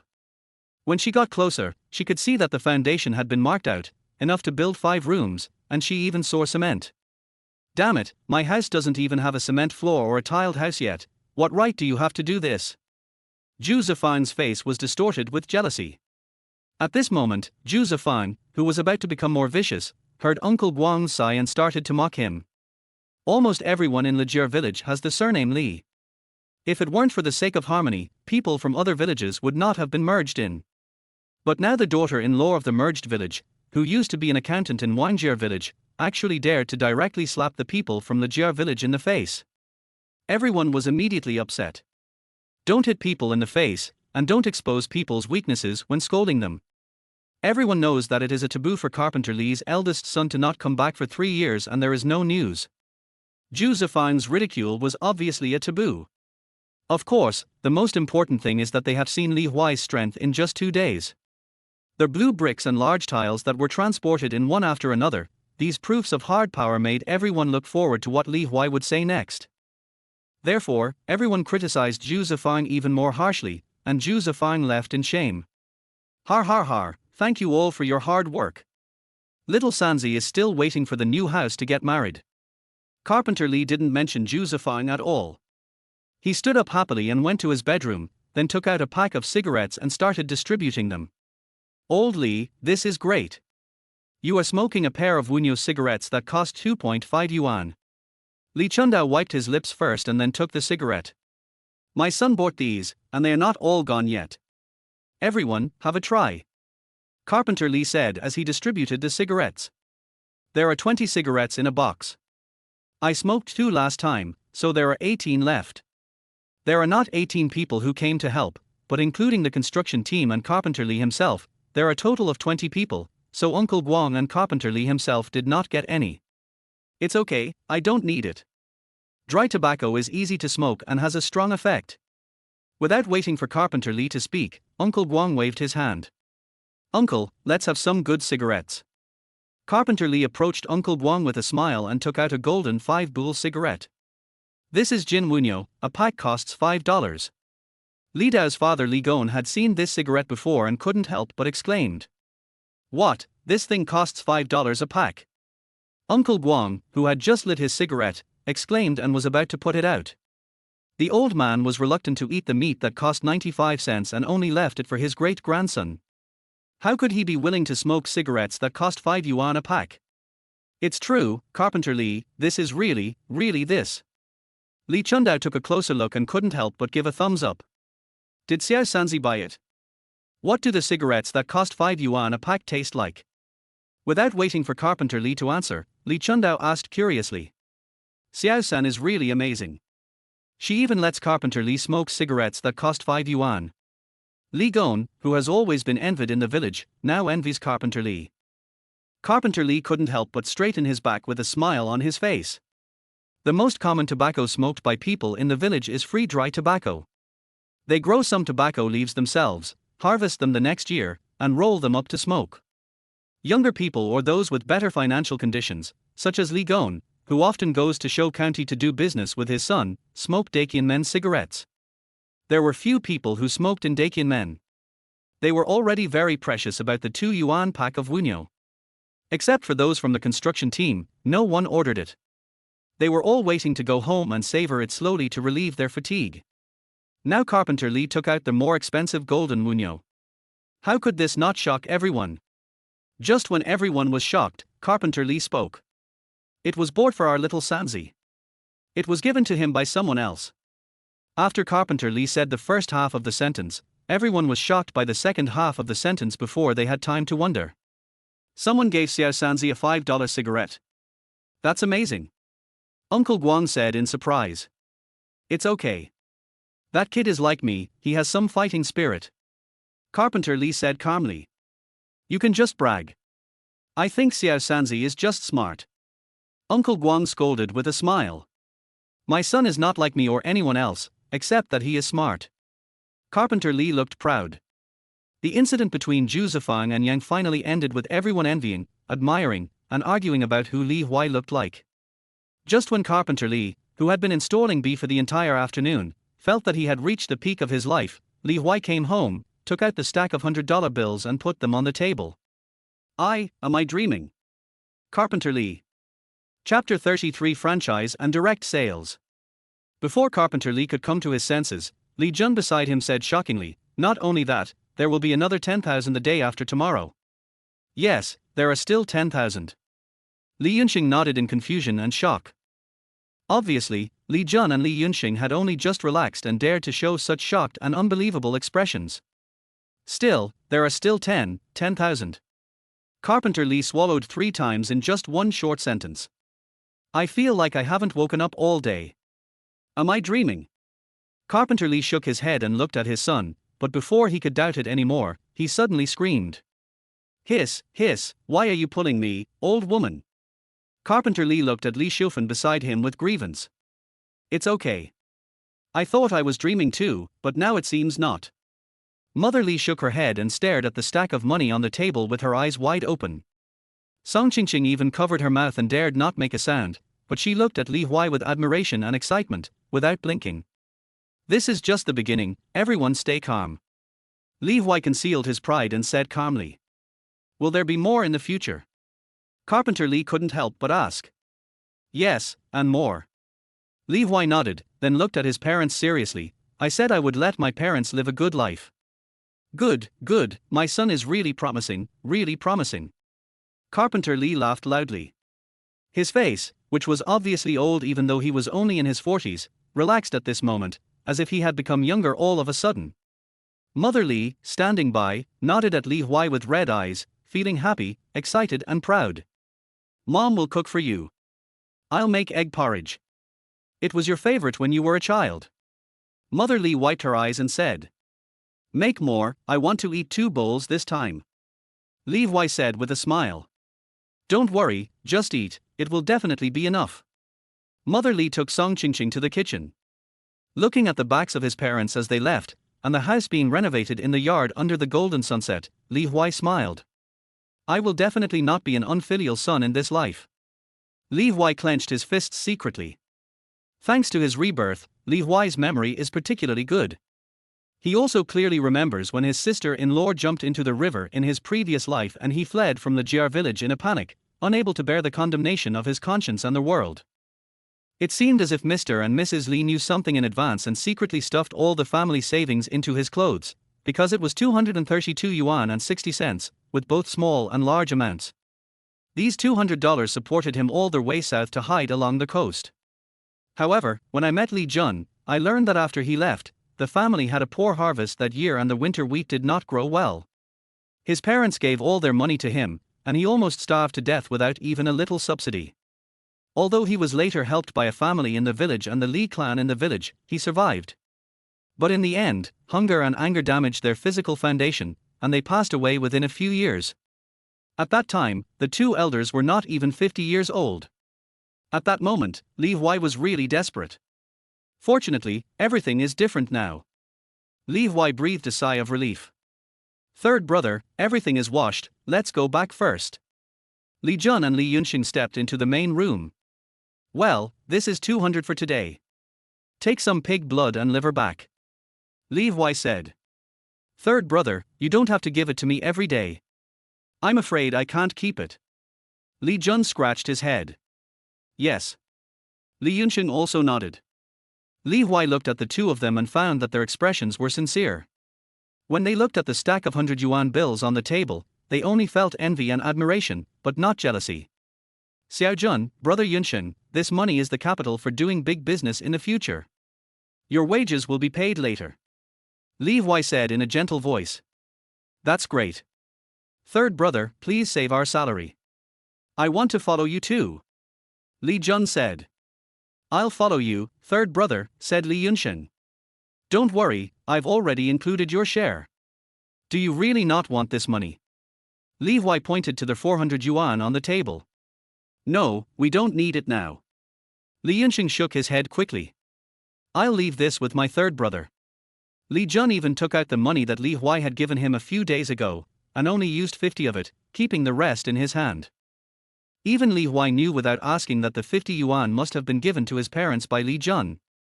Okay, I'll keep it and give you a share when the time comes. Li Huai paused and then took Li Jun's money. Third brother, I.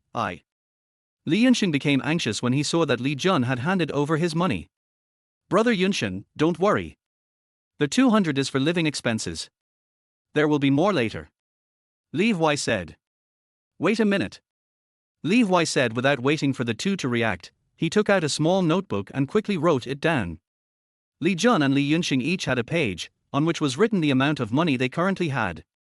He, third brother is so nice. Li Jun scratched his head and smiled foolishly. Li Yunxing on the side also chuckled. The turmoil over the 10,000 yuan soon subsided. After all, apart from Li Huai's family, the only two people who knew about it were Li Jun and Li Yunxing. These two people were now following Li Huai and keeping their mouths shut. Village chief Li Qianhe was a sensible man. Seeing that his son was full of energy every day, he didn't ask too many questions. He just waited for Li Huai to come to him to discuss the important matter they had agreed on. Time flies and it is the day to raise the beams of Li Huai's 5 blue brick and tiled houses. Raising the beams is a big day. According to the rules of the village, workers and neighbors and relatives are usually invited to this meal, and Li Huai's family is no exception. With Li's mother present, the meal included meat and vegetables, and everyone enjoyed it very much, but there was no waste. A plate of braised meat was even cut for each table to satisfy the cravings of the people and workers in Lijier village who smelled the meat every day but could not eat it. After eating and drinking, the beam-raising banquet ended, and Li Huai was sitting in the bamboo forest under the moonlight, enjoying a moment of tranquility. Choo-choo was the sound of subtle footsteps, and Li Huai turned his head subconsciously. He thought it was Song Qingqing, but when he looked over, he found that it was a man. Li Dao. Li Huai recognized the person in front of him at a glance. Third brother. Li Dao is only half a month younger than Li Huai. In the past, he thought he was smart and would not call Li Huai brother, but now he called him fluently and even looked nervous. Thank you and your father for this period of time. Li Huai smiled and walked up to Li Dao and patted him on the shoulder. During this period, Li Dao and his father Li Gong really worked hard to help. After finishing their work in the fields, they came to the Li family to help and were very dedicated. No need, we are relatives after all. Li Dao said a little embarrassedly. We are relatives, but helping each other is also a favor. Li Huai said. It's nothing. Li Dao waved his hands quickly.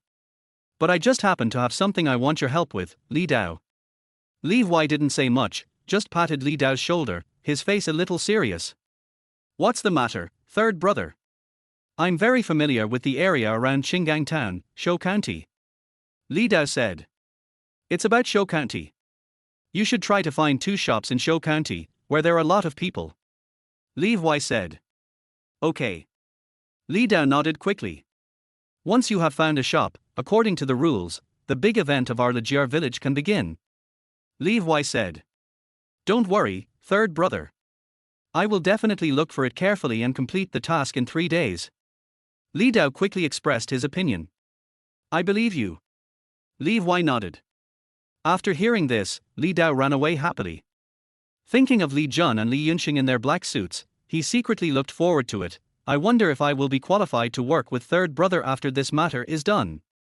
Yes, this is the unanimous idea of the young people in Lijier village now.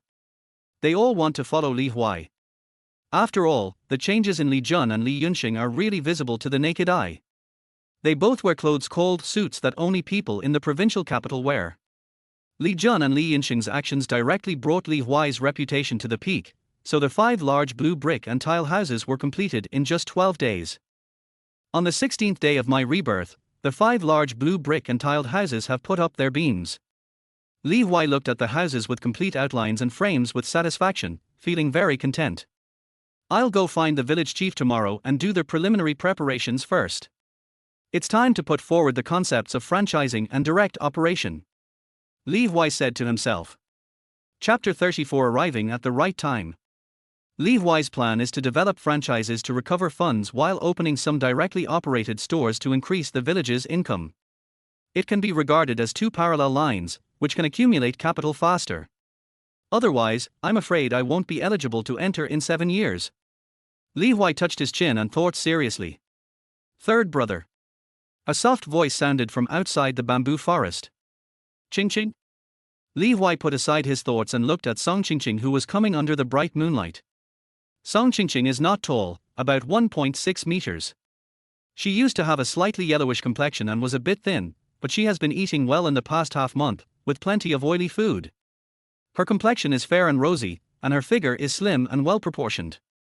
The figure swaying with the bamboo leaves instantly reminded Li Huai of the beauty of that night and the thin layer of sweat on Song Qingqing's forehead when their passion reached its peak. What are you looking at, third brother?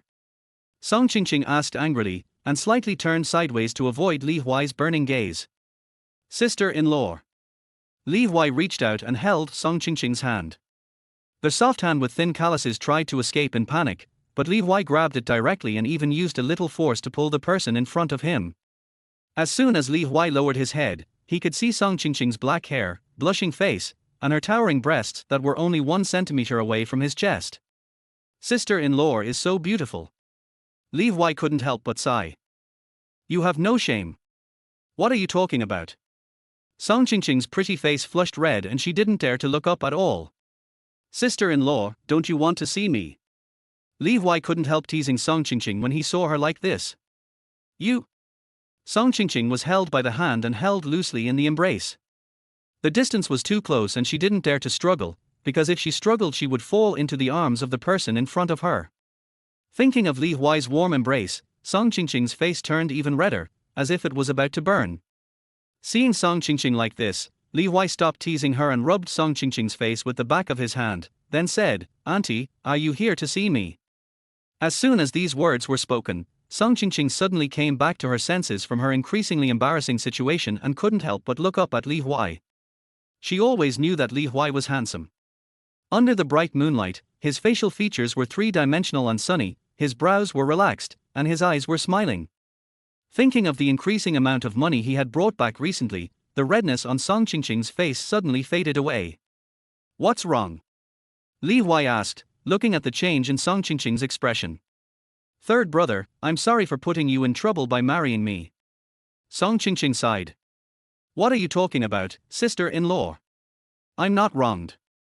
Li Huai said immediately. But you are so powerful now. I am just a rural woman. I know nothing and am not worthy of you.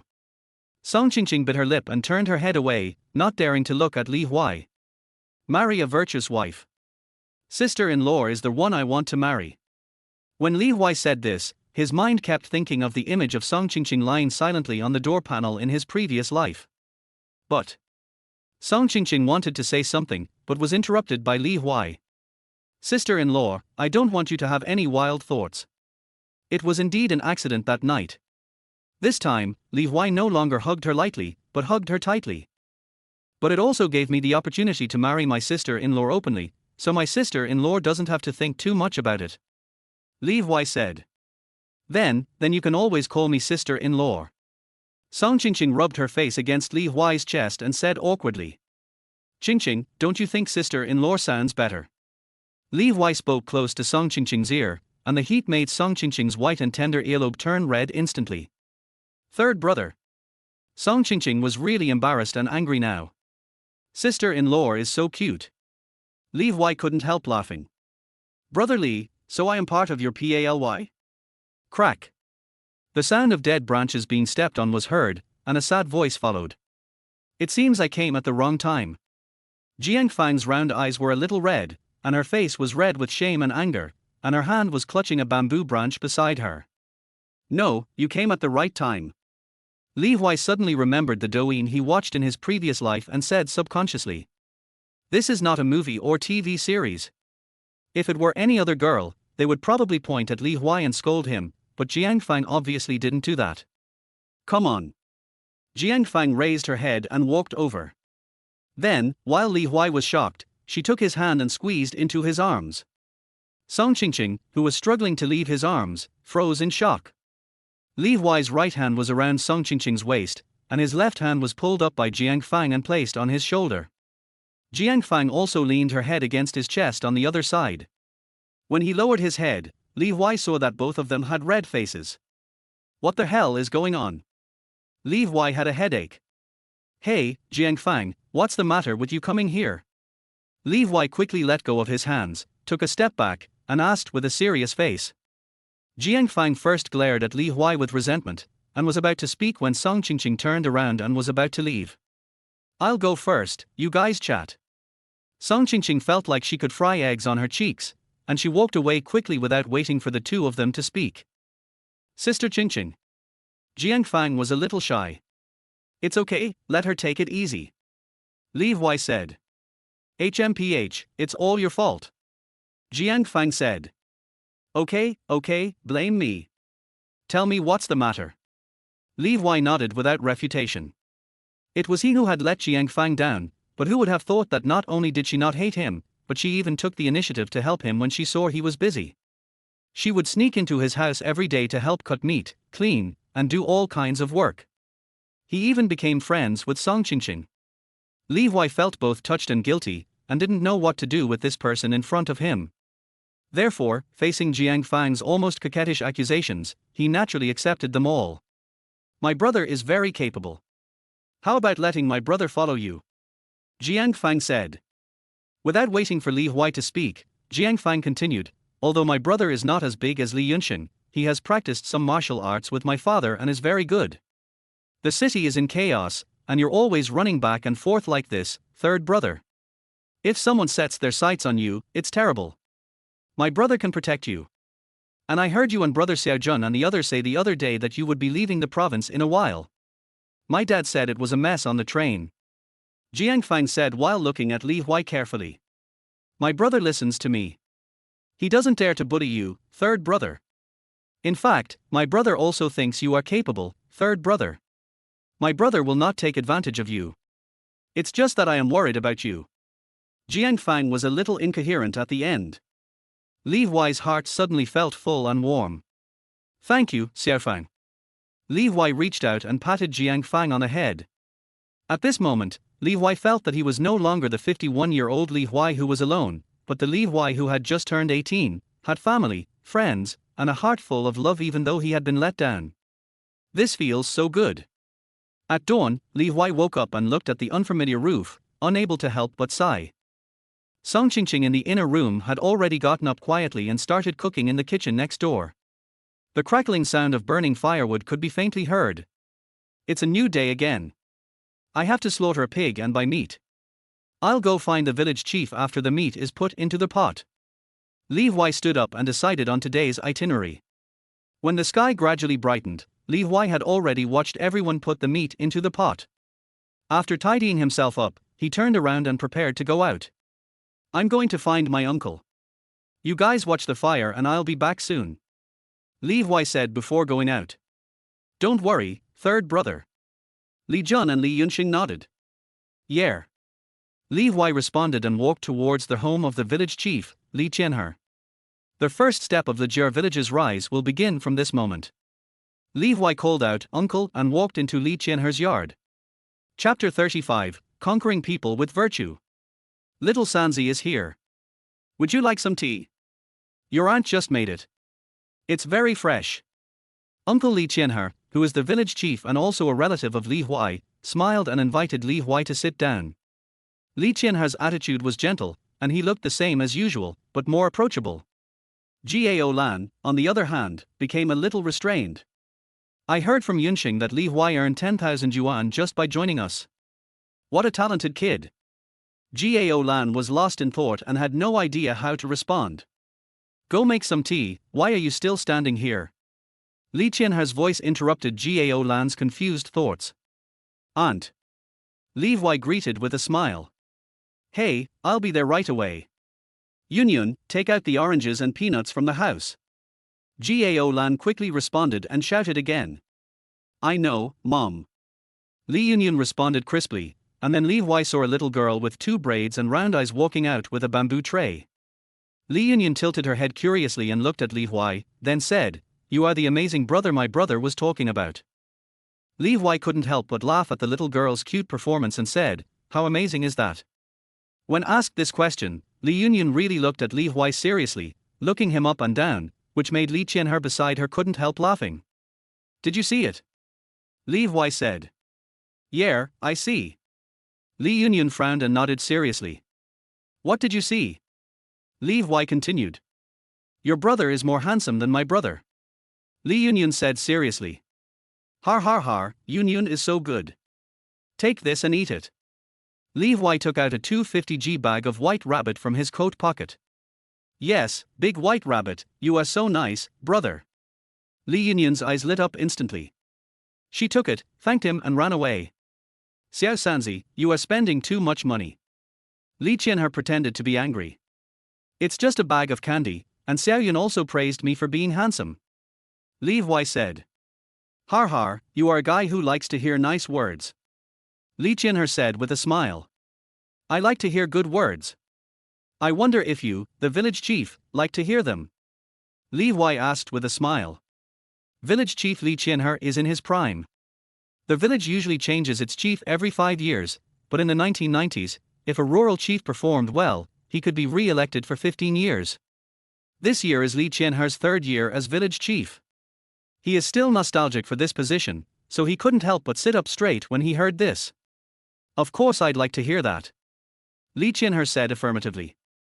Li Huai smiled and then continued, Uncle, do you think our village can engage in animal husbandry and agriculture? Yes, why not? Li Qianhe's heart moved, he stood up and looked around. Li Huai smiled and said nothing, then Li Qianhe spoke next. Look, Xiao Sanzi, our village is only 3.5 kilometers away from Qinggang town, and only 22 kilometers away from Shou County. Although there is no cement road yet and it is only a dirt road, there is a bus from Qinggang town to Shou County every 2 hours, which is not a short time. Li Qianhe said. Yes, the traffic seems to be fine. Li Huai nodded. Although there are only 2 round trips a day to Chengdu, there are still some available in other places, so it's not bad compared to other places. Li Qianhe continued. This trip is quite convenient. We can go back and forth on the same day. Li Huai replied. As for the fields and area, there are quite a lot of them, so there is no need to worry about the land. Li Qianhe said. So our village has the conditions to engage in breeding, and now the higher authorities have also issued documents to encourage everyone to engage in economic and civilized construction. There are also some subsidies from the town and county. If you do well, you can get rewards from the city. These documents have been issued. Li Qianhe listed the good things about Lijier village one by one. Li Huai nodded in agreement. So, Xiao Sanzi, if you have any ideas, I will definitely support you with all my strength. Li Qianhe expressed his attitude first. Thank you, uncle. Li Huai changed his address again. We are relatives, why be so polite? Li Qianhe also sat down slowly, and had some idea about Li Huai's affairs. I knew that my uncle would definitely help me, so I came here. Li Huai said with a smile. That's right. Li Qianhe nodded and continued, our village has all the good conditions except for the lack of sales channels. Every household in this village is poor. The better-off families can only eat meat once every 10 days or half a month, while the less well-off families only eat meat once a month, and only during the Chinese New Year can they eat better. As for other villages, we dare not go there. They only let their own villages sell and don't let other villages in.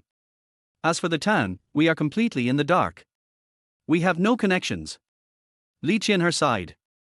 Uncle, let me tell you something. My braised meat business is doing pretty well. I already have 3 stores in Rongqing, so I definitely need a large supply. I'm planning to open 2 more stores in Shou County, and the goods will also be shipped from our village. Li Huai didn't keep anyone in suspense and went straight to the point. Okay, 5 stores, how much can you consume in a day, Xiao Sanzi? Li Qianhe looked at Li Huai expectantly. The store is still under renovation. Every other day we can consume 2 pigs, 15 chickens, 10 sets of offal, and 700 or 800 eggs. Now I have to go out to the street to collect eggs. Li Huai said with a smile. So many. Li Qianhe was shocked. Li Qianhe only knew that Li Huai had made a lot of money. After all, 5 large blue brick and tile houses were under construction, and his son always brought back some leftover pig offal. The taste was so delicious that you would want to eat it just by smelling it. But it is really hard to imagine that so much can be sold in one day. 2 pigs, each weighing 200 kilograms, must have more than 300 kilograms of pure meat, and there are so many offal and internal organs, even chickens, and 700 to 800 eggs. People in the village only eat meat once every 10 days or half a month, but people in the city can eat meat like this every day. Life in the city is just different. Li Qianhe couldn't help but sigh. Li Huai was not surprised to hear Li Qianhe sigh. He had returned from the materialistic era of 2023 and was knowledgeable. The gap between the rich and the poor is so big now that even the dogs in the city eat better than us country people. Li Qianhe thought to himself. After all, there are now real estate speculation groups, waving tens of millions of dollars to buy houses in Shanghai. Now the housing prices in Shenzhen have reached more than 10,000 yuan per square meter. I am now the first person in the village to earn 10,000 yuan, and because of this 10,000 yuan, everyone speaks politely to me now. Putting aside his thoughts, Li Huai looked at Li Qianhe and said, Uncle, if we want to develop this breeding business, we can't fall behind in agriculture.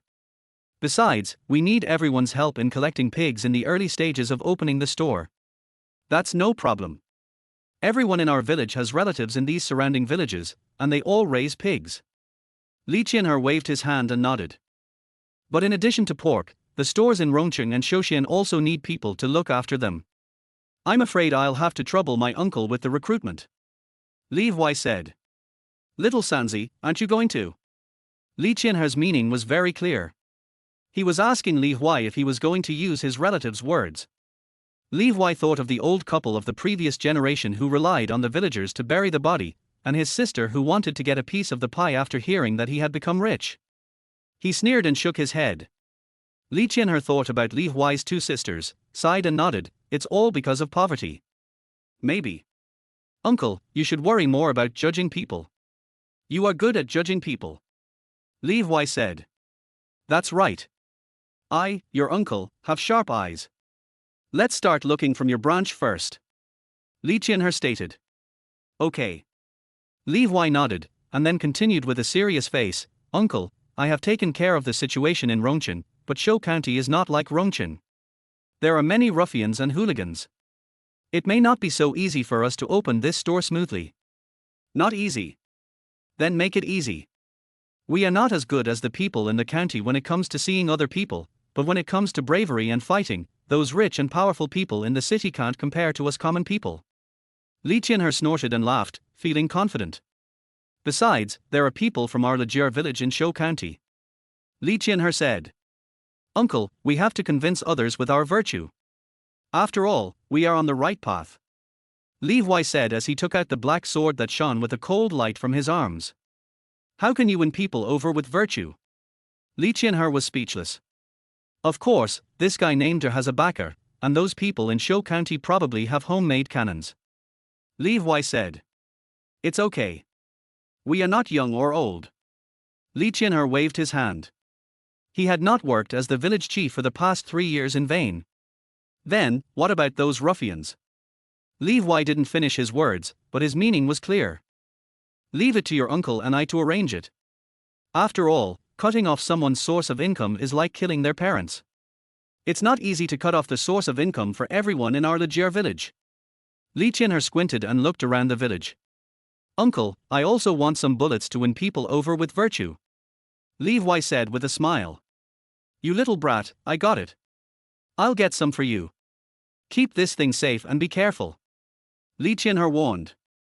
Don't worry, uncle, I'll carry virtue with me. Li Huai put away the black thing and put it back in his arms. Li Qinher really wanted to say that he didn't mean that, but seeing Li Huai's expression, he shut up again. Chapter 36 Respect like a father. As soon as Li Huai left, Li Qinher began to push this matter with all his strength. He first went directly to the village committee and convened a meeting of the village committee members. Lejir village was originally a clan village with a population of about 800, but it later merged with 2 other villages, and the population suddenly exceeded 1,500. Therefore, the Li family is a big family in the entire Lejir village. The village chief is naturally surnamed Li, and the village party secretary is also surnamed Li, named Li Mingjun. He is considered to be the nephew of Li Qinher, so his presence is not high. The accountant was Wang Lang, who had been transferred from Wangjie village, and the women's director was Du Aiqiang, who had been transferred from Sanqiang village, another village. This is also the reason why Song Qingqing's incident in the previous life caused such a big stir. If it was only the Li clan, although there were gossips, it would not have caused such a big stir. After all, at that time everyone still believed that family disgrace should not be made public. Although Sun Qiangjuan from the security team is not from Lejir village, he is the son-in-law of Lejir village and can be considered a member of Lejir village. 5 people sat in the only meeting room of the village committee for a meeting. Village chief, why did you call us here in such a hurry? Du Aiqiang was a middle-aged woman with a curly haircut and looked kind. But she is a person who likes to persuade women who are being abused to go home and men who are being cheated on to be patient. Therefore, no one wants to pay attention to her, but she is unaware of it and is still keen on talking to people to inquire about news. According to her, this is doing her job. Since the village chief is holding a meeting, I also want to talk about whether the foundation of Carpenter Li's family in the village has exceeded the limit. This is inappropriate. Accountant Wang Lang is a middle-aged man who looks extremely upright, but as soon as he opened his mouth, it was clear that he was targeting Li Huai's family. Obviously, seeing how much money Li Huai's family made, he was full of jealousy and resentment. This is how homesteads are approved. The part that exceeds the limit is the area on the mountainside. It was originally their own land, yet your family exceeded the limit. Sun Qiangjuan frowned. I approved this matter. Please pay attention next time. Village party secretary Li Mingjun said with a smile. He is the youngest among the 5 people, almost 40 years old, so he has always been the peacemaker, which can be regarded as a sign of submission. The words of Sun Qiangjuan from the security team and Li Mingjun, the village party secretary, made accountant Wang Lang shut up temporarily, but the women's director next to him spoke out of curiosity. I heard that the 3rd son of the Li family wants to marry his sister-in-law. I don't know if this is strange. Do you know the reason? Du Aiqiang looked at the 4 people. Upon hearing this, the 4 of them had indescribable expressions and turned their heads away, not wanting to pay any attention to Du Aiqiang. No, I have to go and visit them. There must be something fishy about the hasty marriage. We can't let our women comrades suffer any injustice. Du Aiqiang stood up and was about to leave. Sit down. Li Qinher said. Village chief, I have to start my work. Du Aiqiang was a little reluctant, but still stopped and walked out. I also have work for you to do. Li Qinher said. What job? Du Aiqiang's eyes lit up as soon as he mentioned work and he sat down. Li Qinher did not answer, but looked at the 4 people one by one. The 4 people being looked at subconsciously sat up straight, waiting for Li Qinher to speak. I think everyone knows that the mistress of Carpenter Li has been doing business in Chengdu recently. Li Qinher took a puff of cigarette and looked at the 4 people vaguely. I know. This guy is not good. He has a way to make money but he keeps it secret for fear that our fellow villagers will find out. This is not good. Accountant Wang Lang was the first to speak. That's right. This is not conducive to unity. He is a capitalist roader. Du Aiqiang also nodded. You talk as if you have a way to make money and you would contribute it. Sun Qiangjuan from the security team sneered. Don't argue, just listen to what the village chief says. Village party secretary Li Mingjun patted the table and said. Li Qinher then continued, You are old but not as good as a younger kid. Don't be unconvinced. Li Huai, the mistress of Carpenter Li, said that he will purchase goods from our village in the future and is looking for someone to work in his shop, paying him 300 yuan a month. Du Aiqiang and Wang Lang had originally looked unhappy when Li Qianhe said that they were not as good as the younger generation, but after hearing the following words, they were instantly delighted, and then they were even more surprised when they heard the words about recruiting people. 300 a month. That's higher than the wages in the factories in Shou County or even my city. Workers there only make a little over 200 a month, and in Shou County it's even around 200. But Li Huai only offered 300 yuan a month. Du Aiqiang immediately took a breath and thought to himself, this mistress is about to get married, but he has no experience. I am quite experienced in this matter. Why don't I just go and help? Li Huai wants to open a braised meat shop. The trademark has been registered. There will be 3 in Chengdu and 2 in Shou County. Li Qianhe continued. After these words were spoken, Du Aiqiang was still very excited but not as excited as before. Wang Lang on the side even started to curl his lips. How many livestock can be consumed by only 5 families? Wang Lang thought and said so. Not much. Li Qianhe took a puff of his cigarette, and waited until Wang Lang's expression turned completely disdainful before continuing. Xiao San said that setting up the stall now only consumes 2 pigs, a dozen chickens, and 7 or 800 eggs. Wang Lang's disdainful expression instantly froze on his face.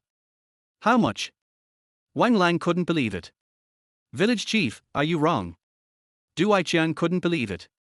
Are you deaf? They said there were 2 big fat pigs, a dozen chickens and thousands of eggs. Sun Qianjuan from the security team laughed. Gudong. Du Aiqiang.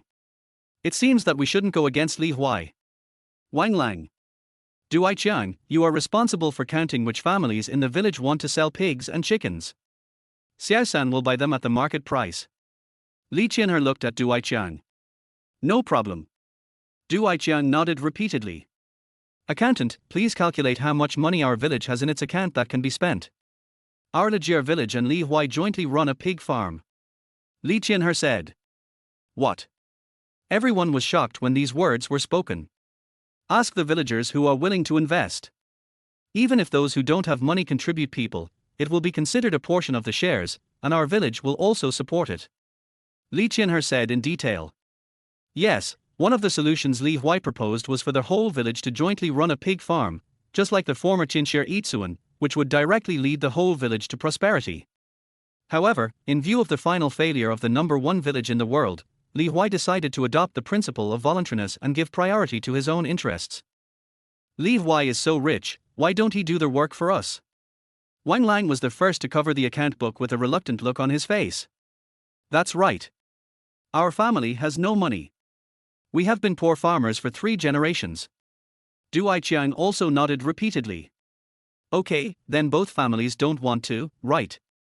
Li Qianhe didn't even try to persuade him, but just asked as if to confirm.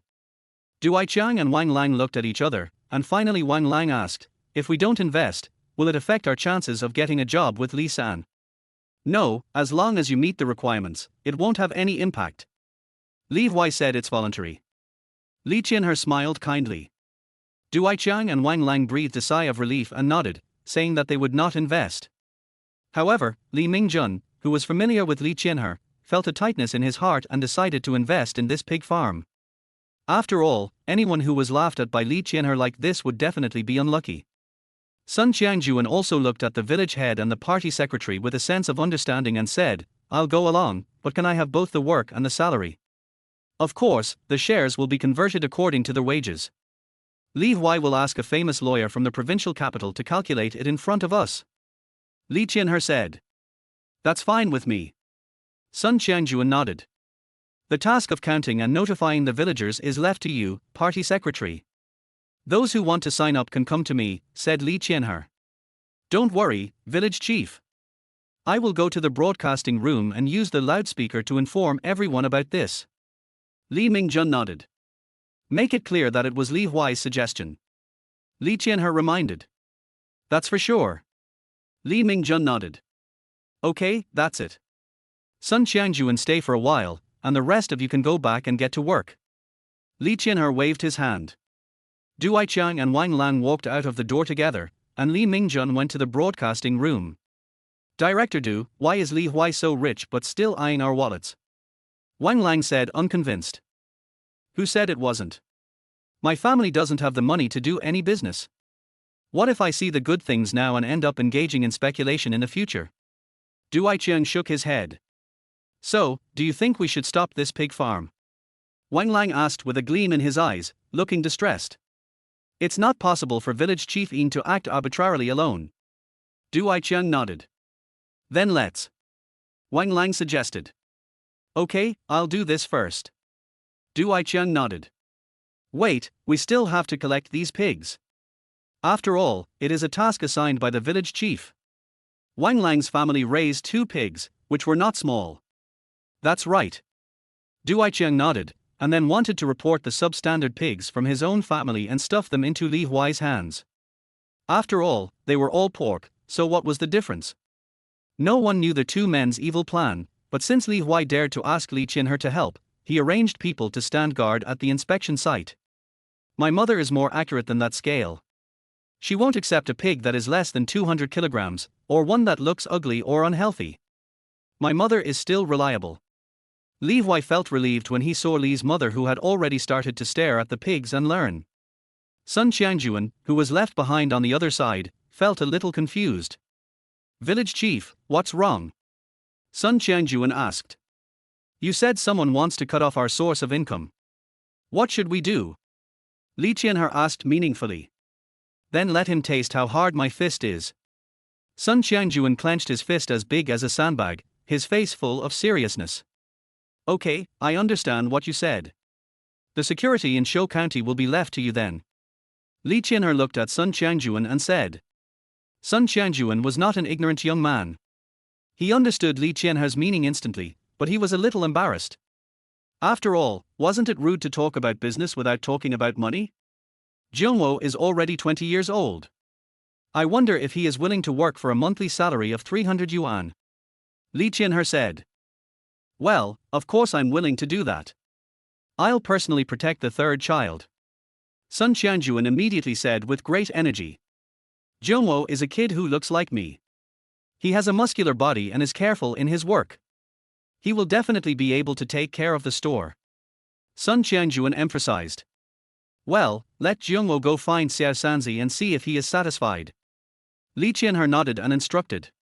Don't worry, I will definitely make Jiangwo listen to Xiao San, not Li Huai. Sun Qiangjuan nodded repeatedly, his mouth grinning from ear to ear. As he walked out of the village committee, Sun Qiangjuan thought to himself, it seems our village will have to rely on Li Huai in the future. I heard that he is a millionaire. No, I have to go home and teach my son to listen to Li Huai and respect that little boy as much as he respects me. Sun Qiangjuan couldn't help but quicken his pace when he thought of 300 yuan a month and 3,600 a year. How come Li Huai is so powerful? With such a sigh, Li Mingjun cleared his throat and began to announce through the loudspeaker. Chapter 37, A Hearty Praise. The loudspeaker in Lejier village was hung in the village committee. When it sounded, the ears would buzz if you were close to it, so Li Qianher quickly slipped away. Hello. Can you hear me? Can you hear me? After the microphone test, Li Mingjun took out the handwritten manuscript and read it aloud into the microphone. Hello, fellow villagers of Lejier village. Hello, fellow villagers. I am Li Mingjun, the village party secretary. I have an important announcement to make. This is a happy and good thing, and it's good for our Lejier village. This kid is still up to no good. I guess he's writing another manuscript. Li Qianher thought to himself while walking on the road and listening to the radio. Li Mingjun graduated from high school and is considered the most educated person in the village, so he is the one who writes the scripts for the radio.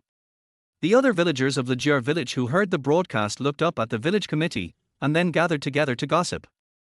Do you think it's the same thing you told little Sanzi about? Probably. Hasn't anyone ever thought about what it is? It must be related to making money.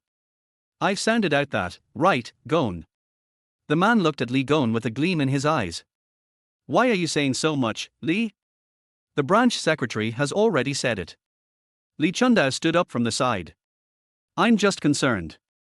Li Xiao scratched his head and said. Xiao Sanzi must not forget us.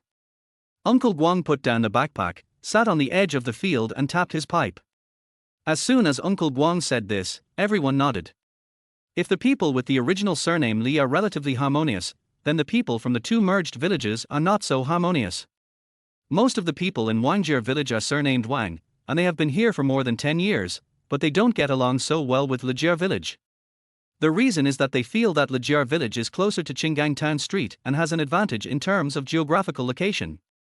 They once requested to move their residential land there, but were rejected, so everyone is a little resentful.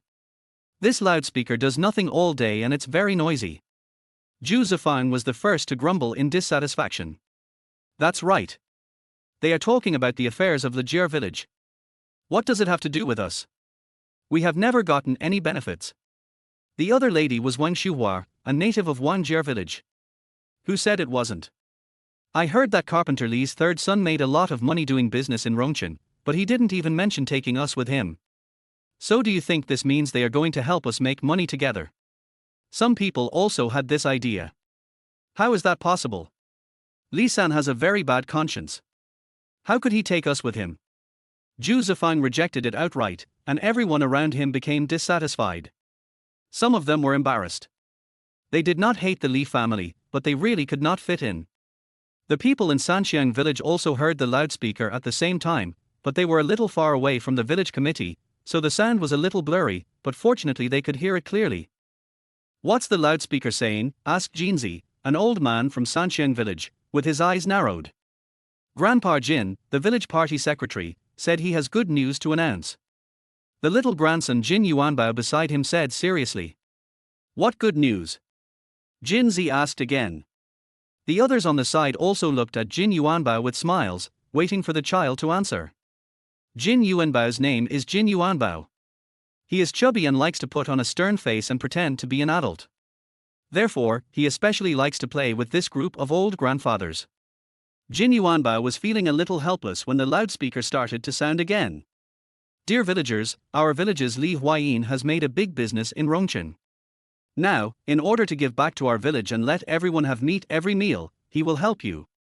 Li Huai, a passionate and conscientious young man, said that assistance will be provided in 3 areas. The first assistance was that Li Huai said he would not buy livestock from other villages, but only from our village, and would buy at the market price. If anyone has pigs to sell, they can contact Li Huai's mother, Li Xiufan. Think about it, this is a great thing. It wasn't this convenient before for people to sell meat. The second help is that Li Huai, a young boss, has opened stores in Rongqing and Shouxian. He doesn't hire people from the city, only from our village. Guess how much is given every month? Li Mingjuan's voice, with a strong taste of salt and pepper, traveled far and wide through the loudspeaker.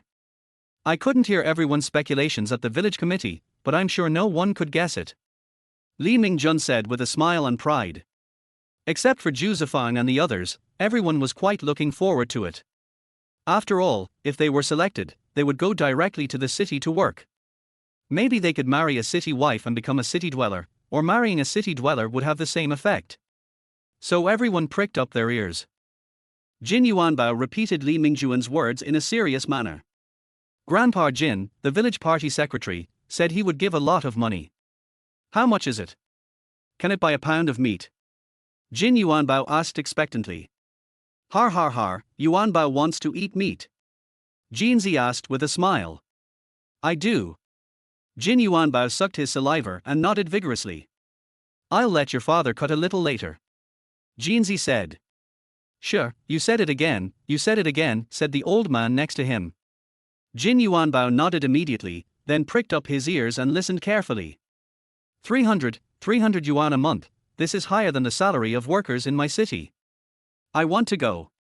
Li Mingjun did not hide his admiration. Li Huai is the comrade Lei Feng of our Lijiao village. He has the ability to remember our fellow villagers. Li Mingjun said emotionally. As soon as these words were spoken, all the people with the surname Li in Lijiao village were moved and looked towards Li Huai's house. Even Carpenter Li, who had always played the role of a strict father who raised a filial son under the stick, couldn't help but give Li Huai a thumbs up. You, kid, should take care of yourself. Mother Li patted Li Huai's shoulder, looking proud. Okay, Mom. Li Huai nodded. Did it hurt? Mother Li immediately touched Li Huai's back with concern. It's okay, it's okay. I just need some water. My mouth is a little dry.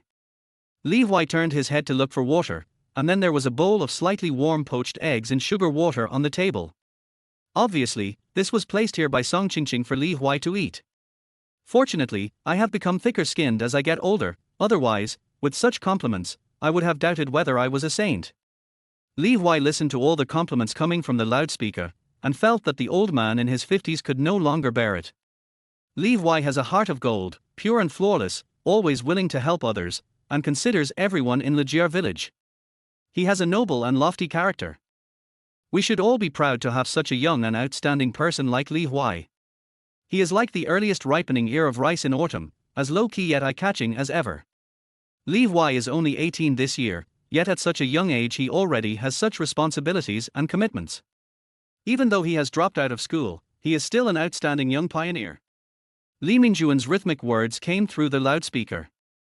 I didn't expect the village party secretary to have so many words. He's worthy of being a high school student. Li Huai covered his forehead and listened to the praise for a full minute. I've become famous throughout the village. Li Huai looked at the yellow mud road outside the door and the admiring eyes of the construction team nearby. He felt a little ashamed and proud. It's quite complicated. Li Huai had not heard any more compliments, because he was really famous in the whole village. Everyone was discussing him and praising him, even though he could not hear it, because it was sincere. Grandpa Jin, how much meat can I buy with 300? Jin Yuanbao asked curiously. 300 can buy almost 2 pigs. Jinzi said in a deep voice. Wow, there are so many gold ingots that I can't finish them all. Jin Yuanbao said, shaking his head. Har har har, yes, Yuanbao asked your father, Uncle Dechang and the others to come find us. Jinzi looked at the old men and women around and said. Wait, I haven't finished yet, there's one more. An old woman stopped him. Okay, I'll listen to it. Jinzi nodded. Then Jin Yuanbao began to repeat again, but he didn't understand the third sentence at all and could only repeat it like a parrot. Grandpa, what is a cooperative factory? Jin Yuanbao asked curiously. It's about making money through cooperation. Jinzi said with a gleam in his eyes. Grandpa. Jin Yuanbao was about to ask another question when Jinzi slapped him on the butt and urged him to find someone. After the last part of the story was finished, Larber was full of praise for Li Huai. Jinzi respected the village party secretary very much and listened carefully before letting Jin Yuanbao stop repeating it. Lao Jin, this is the last pig farm we have. The old lady next to him, called Granny Mao, said hesitantly. Damn, we have to take this ride, I think it's okay. Jinzi said with great certainty. Is it possible? Our village has never produced any big figures, and I haven't heard of anyone making money from business. The old man on the other side hesitated. Now we have it. Aren't you envious of those 5 big green brick and tile houses? Jinzi asked the old men and women around him. Of course I'm envious. Everyone nodded. That's right. If Li Huai hadn't said he wanted to marry his sister-in-law and set the date, the threshold of his house would have been trampled down by the matchmaker. Jinzi sighed. Not only that, there are also people going there now. I heard that they were driven out by Li Xiufen. Granny Mao shook her head. Once this happens, the matchmaker won't be able to stop Li Huai until he gets married. Jinzi said. I've decided to let all my sons participate, but I'm old and I don't know how much they will listen to me. Jinzi raised his eyebrows and first expressed his attitude. He was really optimistic about Li Huai's factory. Dad, what are you talking about? Who wouldn't listen to you? If you say we should join, then we will join. Just as Jinzi finished speaking, several strong men came over, and 3 of them expressed their attitudes after hearing what he said. With the Jinzi family taking the lead, at first glance, these 3 villages had the most participation besides the Li family whose entire clan participated. Only 2 families in Wangjier village participated. Li Huai received the results on their way to Chengdu the next day. That's not surprising. It's good this way, so I don't have to manually eliminate some people. Li Huai looked at the list and was immediately satisfied when he saw that those people who forced Song Qingqing to death in her previous life were not on it. It's okay with Xiao San. The people in Wangjie village are just very cunning. It's easier to manage them without them. Li Qianhe was afraid that Li Huai would be hurt, so he hurried to comfort him.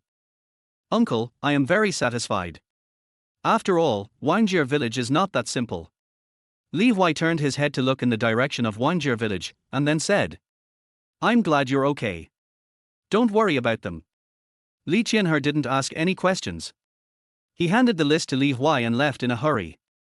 As the store in Rongcheng was planned to be turned into a chain, they hired people to renovate it in the same way, so it has not opened for business yet.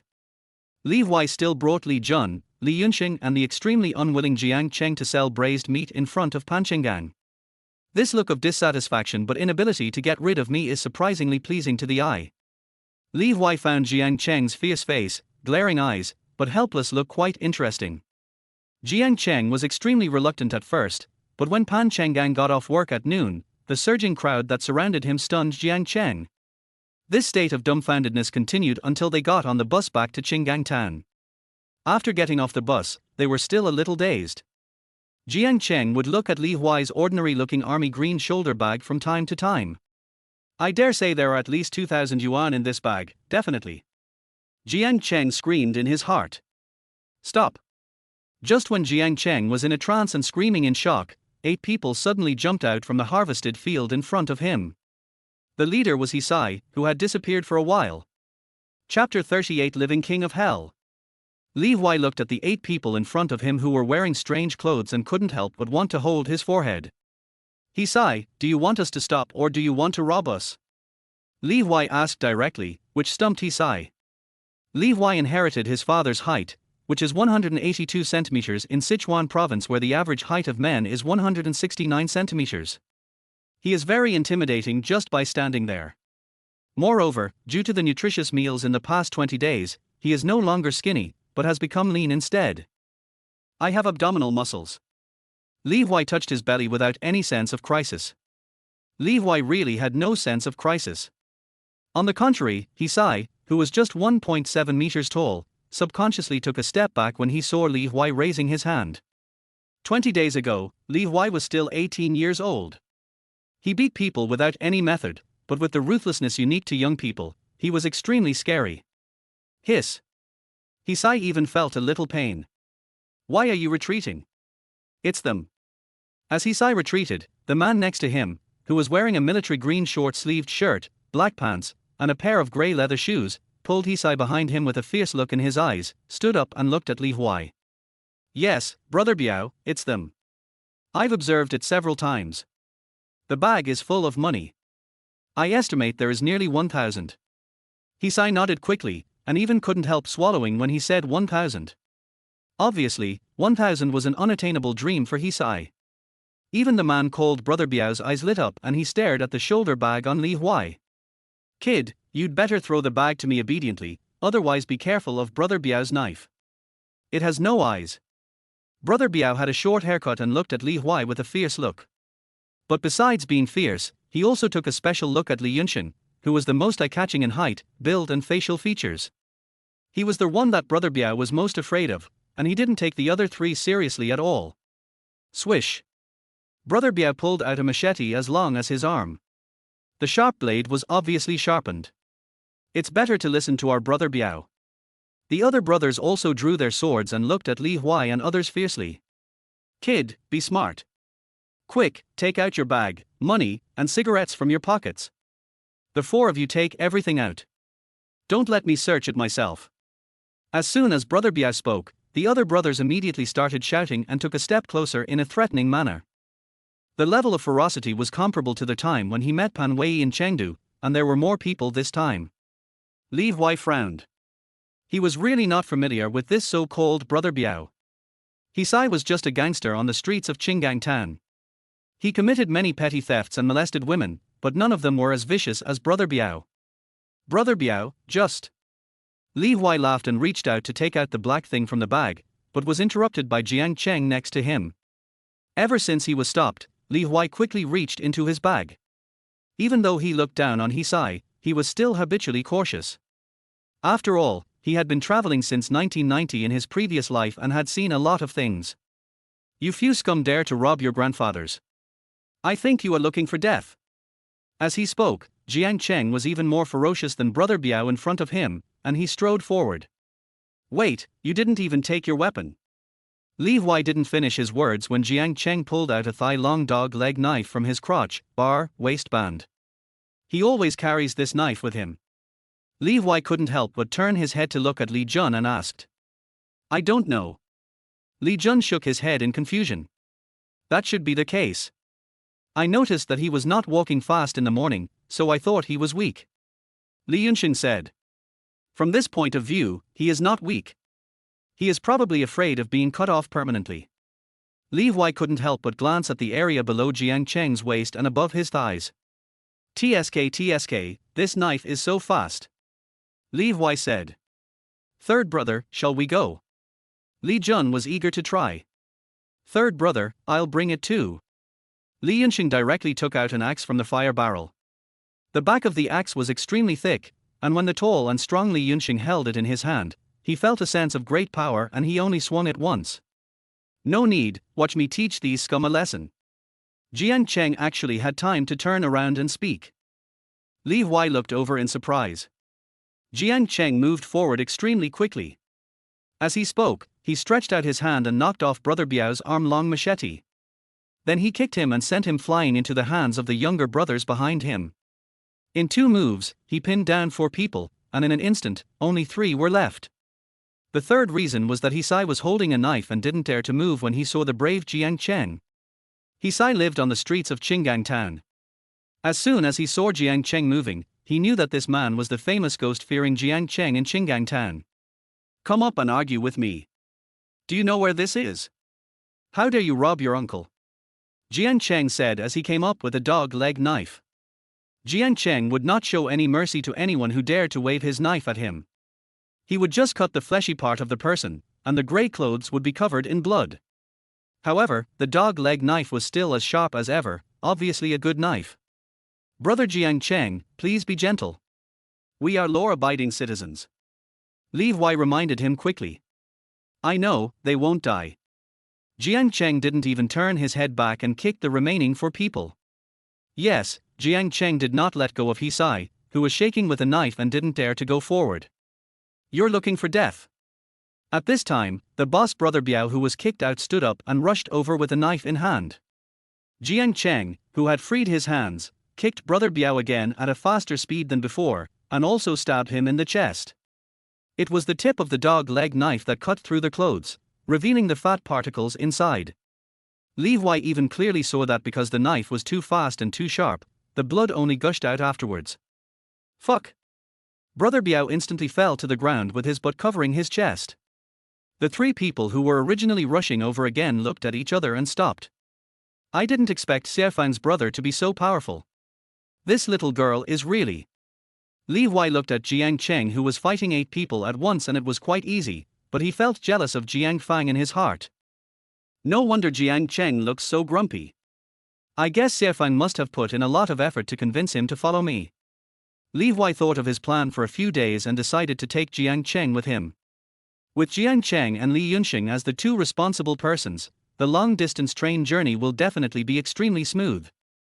Li Huai's mind raced as he took a step forward. Thank you, Brother Jiang Cheng.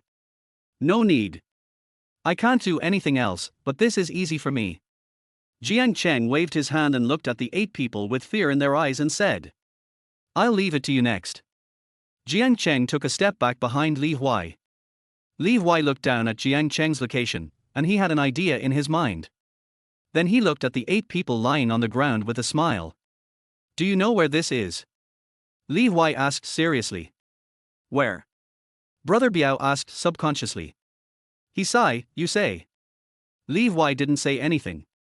He looked at Huai, who was rubbing his stomach and his face turned pale with pain. Qinggang town. Huai said. No. Li Huai shook his head slightly, but he did not hold back his strength and slapped Huai directly in the face, causing one of his teeth to fly out. Hiss, it seems like I used a little too much strength. Li Huai looked down at his hands and frowned. Huai was confused, and the other 7 people were also confused. This time, let Brother Biao answer. After all, you are the leader. Li Huai put down his hand and looked at Brother Biao. Brother Biao had a big wound on his chest and there was a lot of blood. In a short while, his entire clothes were soaked. Hearing this, he couldn't help but look at Hisai's instantly swollen face and the tooth that flew out. Fuck, this is a ruthless move. Brother Biao realized this in his heart, but it was too late, because Li Huai had already walked over with a smile. Legier village. Brother Biao took a breath and said in a deep voice. It is indeed Legier village, but I don't like your expression just now. You can understand. Li Huai said, and this time he used his right hand to slap Brother Biao directly in the face. By the way, that was the left hand I used to hit Hisai and Li Huai just now. Li Huai's right hand was his dominant hand. Being young and strong, he didn't hold back and tore the bleeding chest even wider in an instant. The blood flowed visibly. And Brother Biao threw out 2 teeth. You! Brother Biao was a little indignant, but when he saw Li Huai's smiling face, his anger disappeared somehow. Huh. Li Huai looked back, and Brother Biao turned his head away. His face was so swollen that his eyes could not be seen. Seeing that Brother Biao was fine, Li Huai looked at the other 6 people. The 6 people started shouting without even waiting for him to speak. This is your territory, Brother Li. Brother Li is mighty, this is your place. Let me go, I was wrong. It's Brother Li and Brother Jiang's territory. Brother Li, wherever you are is right here. Brother Li, Master Li, this is your territory. The 6 people shouted something different, but Li Huai heard it all clearly. However, he still slapped each of them in the face, paying with a tooth. And while fighting, Li Huai also answered their questions seriously. This is not my territory. I'm a businessman. Li Huai said and started fighting without any delay. Oh, everyone says I'm a businessman, why are you talking about territory or something like that? Then came the familiar sound of par. No, that's the wrong answer. Snap. Does what I say mean what I say? Then you must remember to stay away from the people from our Legier village and Hongsha village in the future. Li Huai came to the last one and said with a slightly serious expression. Before the man could answer, there was another familiar snapping sound, and the corner of his mouth cracked, and his teeth flew out. Let's go. If we delay any longer we won't be able to make it for dinner. It's getting dark. Li Huai rubbed his hands and turned to look at Li Jun and others. Li Jun and others remained calm, nodded, and walked forward, not even avoiding the 8 people lying in all directions on the road. If they were blocking the way, they would just step over them. By the way, you won't come to see me again next time, right? After walking a few meters, Li Huai couldn't help but turned back and said. No. The 8 people shook their heads repeatedly, not daring to look Li Huai in the eye. That's good. Li Huai nodded with satisfaction. This satisfaction is not only for the 8 people's understanding, but also for myself. You can't survive in the 1990s without being ruthless. Li Huai retracted his gaze, rubbed the black and red marks on his leather shoes on the side of the road, and walked home with the 3 of them. The 8 people lying on the dirt road are not only afraid of Jiang Cheng, who is very powerful, but also afraid of Li Huai, who would slap them with a smile for strange reasons. It wasn't that someone said he would fight without answering just now. He was a Quan, the number 1 subordinate of Brother Biao. But the one who responded to a Quan was Li Huai, who stepped on the knife edge with his foot. Blood spurted out. The scene was painful and scary. A Quan immediately gave in. What Brother Li said was what a Quan said. A terrible man. There was some fear in the depths of Brother Biao's eyes. A high level of fighting power can be used to outsmart others, but facing someone like Li Huai, Brother Biao has no idea how to deal with it. It seems like this kid has killed several people, otherwise how could he be so vicious? He's like a living devil. Brother Biao's face was full of fear. Seeing Li Huai and others walking away, Brother Biao stood up, and the 8 of them supported each other and left the intersection of Legier village. As Brother Biao and the others returned in such a miserable state, everyone around Qinggang town knew that there was a living devil in Legier village, and the name spread quickly. When Li Huai learned about this name, he felt very wronged. He had never used a knife, so how could he be called such a terrible name? This is a slander against this honest and kind young man. Chapter 39 Injury Check. Brother Biao had just been helped up by his 2 younger brothers, and Li Huai and the other 3 had only walked 20 meters when a group of chaotic footsteps and shouts came over. Whoever dares to cause trouble in our Legier village will be killed by a few compost heaps today. Marder, I really don't know how many eyes their horse king has. He dares to come to our Legier village to cause trouble for Xiao Sanzi. Don't panic, little Sanzi, Master Guang is here. Little Sanzi, step back and wait for me to teach these brats a lesson. Do you really think that all the men in our Legier village are dead? We from Wangjier village are not afraid. Please give us some of the compost. The visitors were Jin Guang, the son of Jin Zi, and his 3 brothers. A group of people rushed forward, all of them were strong men in the village, wearing only short-sleeved shirts, with their exposed arms dark and shiny, and their muscles bulging high. In their hands they were either holding harrows, hoes or pickaxes, and they looked as ferocious as bandits. Fuck, run. Brother Biao just looked back and shook off his younger brother's hand and ran forward. The other 7 people also ran fast. These people's words don't sound like a joke. If we get stuck here, we'll probably just end up like compost. The 8 people including Brother Biao were terrified, but Li Huai felt a surge of warmth in his heart when he saw everyone rushing over.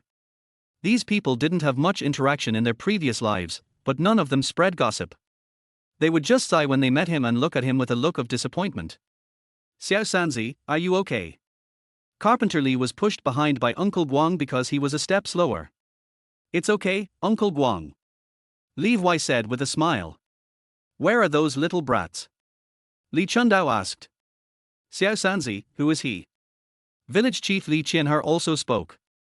Sun Qiangjuan, how did you become the security captain?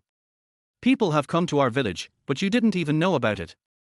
It was Mingqiu's young wife who brought back the news. Li Qianhe looked at Sun Qiangjuan sternly. I'm sorry. Sun Qiangjuan really felt guilty. He had just made sure that his son could go to work in Li Huai's store when this happened. Are you apologizing to me? Li Qianhe snorted. Xiao Sanzi, it's my fault that I didn't do my job well. Who do you think it is? I'll bring people to raid his house tomorrow. Sun Qiangjuan said fiercely. Uncle Sun, what you said is serious. Li Huai smiled and shook his head. It's not serious. The whole village is counting on you now. You have to let everyone in the surrounding villages know that you, Li Huai, are the treasure of our Legier village. Anyone who touches you will die. Sun Qiangjuan said seriously. Yes, don't worry about Xiao Sanzi's affairs. He must be taught a lesson. Li Chundao said.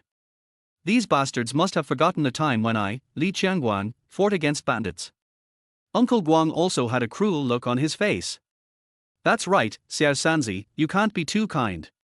What are you talking about? It's okay as long as the 3rd son is kind. The rest are no match for us uncles. Li Gong said. Everyone was talking at once and didn't give Li Huai a chance to explain. They all thought he was too kind and wanted to help him get justice. Uncle Guang, we are really fine. 3rd brother was so powerful just now. He intimidated those people in an instant. Li Jun spoke quickly. Yes, 3rd brother is very powerful, I didn't even have to take any action. Li Yunxing also nodded quickly. Jiang Cheng was about to speak when Uncle Guang hurriedly said, Little Sanzi, did you fight? Are you hurt? Son, are you okay? Carpenter Li also hurriedly asked. Xiao San, are you okay? The voice of Li's mother came from a distance, obviously she was worried and followed her. I'm really fine. They got nothing better than that. I went there only after brother Jiang Cheng beat me up. Li Huai said hurriedly. Jiang Cheng. Everyone then looked at Jiang Cheng. Jiang Cheng couldn't help but quietly straightened his chest and nodded seriously. A few rotten fish and shrimps can't touch this stinky thing, Li Huai's head. Jiang Cheng felt awkward several times before he said Li Huai's name, because his sister Jiang Fang liked Li Huai. But thinking about the grand occasion today, Jiang Cheng felt a little admiration in his heart. Even though Jiang Cheng didn't understand the previous treatment, he felt it was quite impressive and that's why he called out Li Huai's name. Thank you, little brother. Li Qianhe was the first to express his gratitude. Thank you. Sun Qiangjuan also thanked him and asked who was coming. Taking advantage of the 2 or 3 minutes when Li's mother ran over, the young and old men surrounding Li Huai asked who was coming this time and asked the 4 people to leave quickly, and they would clean up the road ahead. It really needs to be cleaned up. There is black and red blood on the yellow dirt road, so it still needs to be cleaned up. After all, it is at the entrance of the Jer village, and it is not a good idea to stay here openly. After Li's mother brought Song Qingqing closer, she pulled Li Huai to touch and examine him carefully. Even Song Qingqing overcame her shyness of having intimate actions with him in public, and touched him carefully to make sure he was not injured before stopping. After confirming Li Huai, the two of them thanked Jiang Cheng, Li Jun and Li Yunqing together, with the focus naturally being on thanking Jiang Cheng. Li Huai took the three of them home, gave each of them 200 yuan, and then the three of them left. This kid is so awesome. Jiang Cheng sighed. Jiang Cheng was a little dazed when he walked out of the Li family with 200 yuan, but seeing that Li Jun and the most stunned Li Yunqing were used to it, he knew that Li Huai could maintain such a business every time and was so generous. I'm convinced this time. Jiang Cheng happily held the money and walked home quickly. Mom, you cook first, I'll go see the third child. Song Qingqing pulled Li Huai, who had just divided the money, into the only two remaining bedrooms. This bedroom is right next to the kitchen. Song Qingqing has lived here since she got married. This is the first time Li Huai has come in. Their house was recently renovated, and Li Huai slept on a newly added bed in the main room, with a new quilt and a new bedding. After he finished sleeping, Song Qingqing and Li's mother would clean up. Li Huai looked around the small bedroom.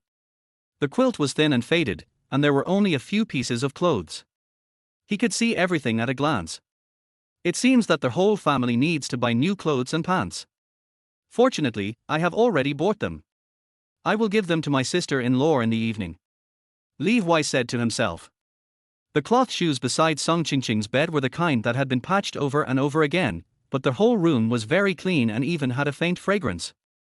This is the smell of my sister-in-law. Li Huai thought vaguely. Take off your short-sleeved shirt. Song Qingqing pulled Li Huai to sit down and said in a serious voice. Huh. Li Huai was awakened by Song Qingqing's serious voice for the first time, and then looked over. Song Qingqing's face was tense and her eyes were red, but she looked at him stubbornly. Li Huai's heart moved and he couldn't help but reach out and hold Song Qingqing's hand. Normally, Song Qingqing would have blushed and struggled, but now she was still staring at Li Huai, as if she would not give up until he got rid of her clothes. Qingqing, I'm fine. Let me show you, okay. Li Huai sighed and took off his sweatshirt with one hand, revealing his well-defined abdominal muscles and strong waist. Song Qingqing, who didn't even dare to look at Li Huai the first time, carefully checked from front to back this time. She only breathed a sigh of relief after confirming that there was no trace of scar on his upper body, but then she looked at Li Huai's black trousers with a troubled look. Sister-in-law, if I take this off, I won't be able to bear it for 5 days. Li Huai felt Song Qingqing's gaze and couldn't help but reach out and hug her in his arms, saying with his head slightly lowered. You. Song Qingqing was furious. Don't be angry, sister-in-law. I'm really fine. Li Huai patted Song Qingqing's thin back soothingly. Are you really okay? Song Qingqing asked for confirmation. It's okay. Li Huai nodded, then held Song Qingqing's waist and said, You're too thin, sister-in-law. Eat more. Mom is next door. The blush on Song Qingqing's face spread directly from her face to her snow-white neck, and even further down. Mom can't hear it.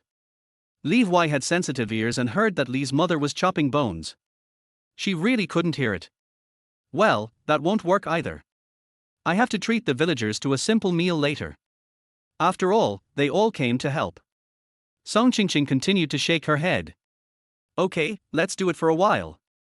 Li Huai nodded. Song Qingqing had just breathed a sigh of relief when Li Huai's breath lingered on her nose. Hum. Song Qingqing softened in Li Huai's arms. Sister-in-law is so soft. Li Huai said this in a low and seductive voice, which made Song Qingqing shrink back involuntarily and dared not open her eyes at all. After kissing each other for a while, Li Huai let go of Song Qingqing, whose face was as red as blood. I'll go out first, Qingqing, come out later. Li Huai touched Song Qingqing's soft cheek and said with a smile. Yeah. Song Qingqing responded in an inaudible voice, then turned her head away. Li Huai smiled and said nothing more. He put on his sweatshirt and walked out the door, and met Carpenter Li, who was pulling a few people in the lead towards the gate, obviously to treat them to dinner. These are all home-cooked dishes, you can eat them without worry. Carpenter Li held Uncle Guang and others tightly, with a serious expression. Okay. Uncle Guang looked at Li Huai, who was coming over to pull people over, and then nodded in agreement. You little brat, you have more face than me now. Carpenter Li was just happy that everyone had let go when he saw Li Huai coming over. He understood instantly and scolded with a smile. Har har har, that's right. Little Sanzi is now the most respected person in our Lijier village. Li Qianher nodded with a smile. Li Huai is the youngest, but standing in the crowd he feels like the guest of honor. Chapter 40, is this what you call casual? Those who came to the Li family included the village chief Li Qianher, security team leader Sun Qianjuan, the most senior Uncle Guang, the male owners of the two households in Wangjie village who came to help, also two brothers Wang Changxiang and Wang Changher, and the three brothers Jin Guang, Jin Mang and Jin Zhao from the Jinzi family, the strongest family in Sanxiang village and the one closest to the village entrance. Finally, there were Li Mingqiu's pregnant wife Chen Yanxia and her husband who helped report the news. The two were the youngest in seniority among the group, but Carpenter Li and Li Huai did not neglect them. Thank you, brother Mingqiu and sister-in-law. Li Huai looked at them and said. Why are you thanking me, Xiao Sanzi? Yanxia would definitely tell someone if she saw it. Not only Yanxia, but everyone in our village would go up to help if they saw it. It must be because your sister-in-law is pregnant, otherwise no one would have gone up with a hoe. Li Mingqiu waved his hand. Yes, my sister-in-law's belly is too big, and I didn't go up for fear of causing you trouble. Chen Yanxia touched her belly, which was already obviously pregnant and looked like she was 7 or 8 months pregnant, and said rather embarrassedly. Brother Mingqiu and sister-in-law, what are you talking about? My belly is so big now, she definitely can't be bothered. It's good enough that you can come back and report the news. Li Huai shook his head. That's right, Mingqiu Yanxia is right to do this. Everyone's child is important, and this is your first child, right? Carpenter Li next to him also said. Yes, Yanxia did the right thing. The men of our Lijier village are here for this. Sun Qiangjuan nodded repeatedly. Yanxia is the first one to come to me. She is great. Li Qianher also nodded with a smile. That's right, you two young couple did a great job. It's just that the third son is a little bit more capable, otherwise we would have caught up with him, said the third brother of the Jin family. The two brothers from Wangjie village nearby were the most silent, but they also nodded repeatedly. Wang Changxiang and Wang Changher were silent because they were the only two families in Wangjie village who participated in the preparation of the village breeding farm. Not only did each of them subscribe for 100 yuan, but they also worked on its construction. But most people in Wangjie village were not optimistic about this, and some even secretly spoke ill of it. Everyone knew this, so the two of them felt a little uncomfortable. Brother Wang, come here. What are you still standing there for? Just when the two brothers were stunned and embarrassed, Li Huai had already led his people into the main hall and sat down, leaving only two people standing at the door. The two looked at each other and said, We've cooked dinner at home, and we didn't say we wouldn't go back to eat. How about? If you have anything else to say, come in and sit down to eat. I've asked someone to bring a message to your family. Li Qianher looked at the two of them and said. Well, thank you, village chief. Wang Changxiang and Wang Changher nodded with a smile, then walked into the main room and sat down. But as soon as they sat down, they wanted to leave. It was not because the food was bad, but because it was too good. They had never had such a good meal during the Chinese New Year. Li Huai had already added a round table to the square table, so that 12 people could sit. As for Song Qingqing and Li's mother, they had their own small table. There is no rule in Sichuan province that women cannot sit at the table, but generally there are 2 tables, one for drinking and the other for not drinking. There are 4 bottles of white wine on the table today. They are made of green glass bottles with golden screw caps. The 4 big characters, famous Chinese wine, are written on them. The 3 big characters, Shifeng wine, are on the belly of the bottle, which is very conspicuous. At this time, Shifeng liquor was as shocking as Mao Tai being placed on the table at a dinner party in later generations. Therefore, every one of the people sitting there couldn't help but be shocked, especially the Wang brothers. The wine was placed in the middle of the table. The Wang brothers immediately felt uneasy when they saw the dishes on the table. There were 12 people, all middle-aged men, with only one woman, Wang Yanxia, who was a double. However, there was really no need to prepare so many dishes. There are actually 2 pots of braised pork, which is all pure meat, and 2 pots of spare ribs with so much meat. Even the side dishes are meaty, such as pig hearts and livers. Wang Changxian swallowed and couldn't help thinking in his heart. This basin is so big, bigger than my head. Wang Changhe looked at the pile of braised pork and couldn't help comparing the size of the basin. In fact, there were not many varieties of dishes on the table, just one braised pork, one braised spare ribs, and one Sichuan must have twice cooked pork. The remaining 2 pots were stir-fried pork with garlic sprouts. These were the only dishes in total, but Li Qianhe couldn't help but gasp. There are not many dishes, and even in the eyes of later generations, these dishes are too ordinary, but this is Lijiao village, Qinggang town, where the per capita annual income is less than 100 yuan, and people only eat meat once every 10 days or half a month, and still dare not enjoy it to their heart's content. Moreover, it wasn't a festival or anything like that. They just made a trip and hadn't been able to help in any way, so they treated them to such delicious food. The Wang brothers couldn't sit still. Even the 3 brothers of the Jin family and the village chief Li Qianhe could no longer sit still. Don't get me wrong, everyone knows that we have been slaughtering too many pigs recently, so doing these is really not a big deal. Carpenter Li spoke quickly to stop everyone from moving their butts. Everyone at the dinner table looked at each other as they sniffed the mouth-watering smell of meat. Finally, Li Qianhe spoke. Carpenter Li, this won't do. Li Qianhe frowned. Yes, this won't do. This is too much. Sun Qiangjuan shook his head repeatedly. The others nodded repeatedly, indicating that the meal was too heavy and they didn't dare to eat it. Village chief, you are too polite. This is really.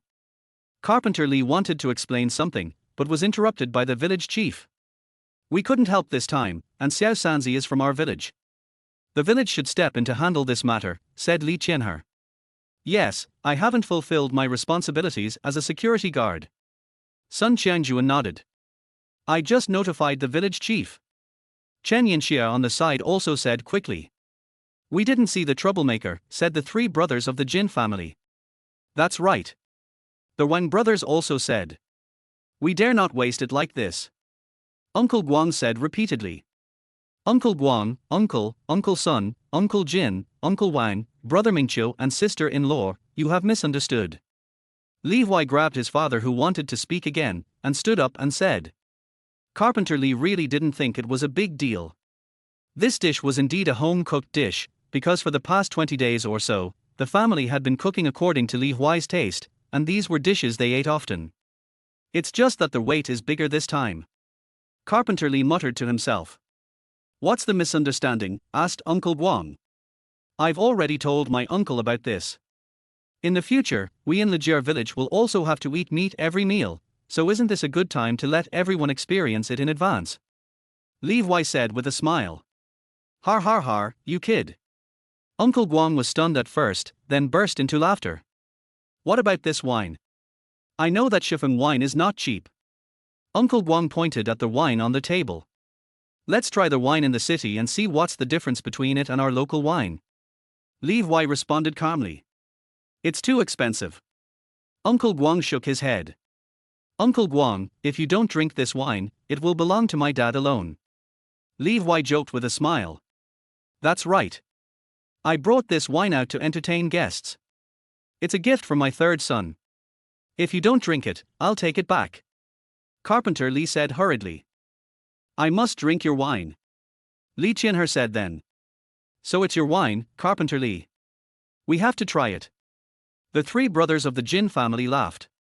Yes, let's try it. The Wang brothers nodded. When talking about drinking Carpenter Li's wine, everyone laughed and joked. Although this wine is expensive, it would be embarrassing to drink it alone, but with so many people around, they had to try it. The child is so kind-hearted. Let's eat. I haven't seen such delicious food in many years, said Uncle Guang. Yes, everyone eats. It won't be long before everyone can enjoy such dishes. Li Huai said seriously.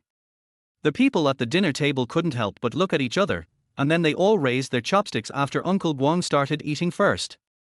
Wang Changxiang was the last one to pick up a piece of braised pork that was cut into large pieces with 3 layers of pork belly. The meat was cooked until it was soft and the fat was trembling on the brown chopsticks. The shiny color was even more appetizing. Wang Changxiang stuffed it into his mouth, and immediately the aroma of meat filled his mouth, and the slight sweetness slid down his throat along the oil beads. Wang Changxiang didn't even need to chew the meat, as it melted in his mouth. The greasy aroma of the meat made him feel satisfied even to the top of his head. This is what it means to eat meat with big mouthfuls. Wang Changxiang couldn't help but sigh. He was not the only one who behaved like this. Even the village chief Li Qianhe and son Changjuan, whose families were relatively wealthy, could not help but admire the soft, glutinous and tender braised pork. They ate it in silence. Pregnant woman Chen Yinxia did not have any morning sickness at all. She ate so happily that there were oil stains on the corners of her mouth. Therefore, when Wang Changxiang looked up at everyone's satisfied faces, he suddenly had an extremely strong premonition in his heart. Those people from Wangjie village who were pessimistic about the future will probably regret it to death in the future. Wang Changxiang and Wang Changhe thought this in their hearts at the same time. Come on, everyone, try my wine. Carpenter Li was the first to open the chiffon wine and fill the cups in front of everyone. Give me some more, Carpenter Li, you're being stingy.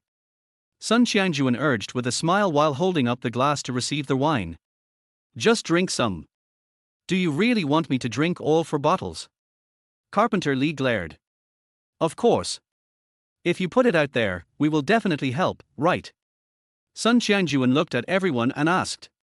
Yes, I'll help you. Li Qianhe said with a smile. Har har har. Everyone laughed. After 3 rounds of wine and 5 dishes, everyone was more relaxed than before and couldn't help talking about the feeling of eating meat and drinking wine with big mouthfuls. Of the 12 people, except for the pregnant woman Chen Yinxia who did not drink, the other 9 people started talking one after another. The Wang brothers, who had been silent at first, now half knelt beside Li Huai and said, Little third son, I, old Wang, admire you.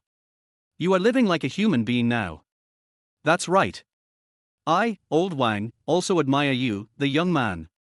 Old Wang village is really not good. I will definitely move next to your house if I have the chance in the future. Wang Changxiang said with admiration. Yes, I live next door on the other side. I can finish half a bowl of rice just by smelling the meat.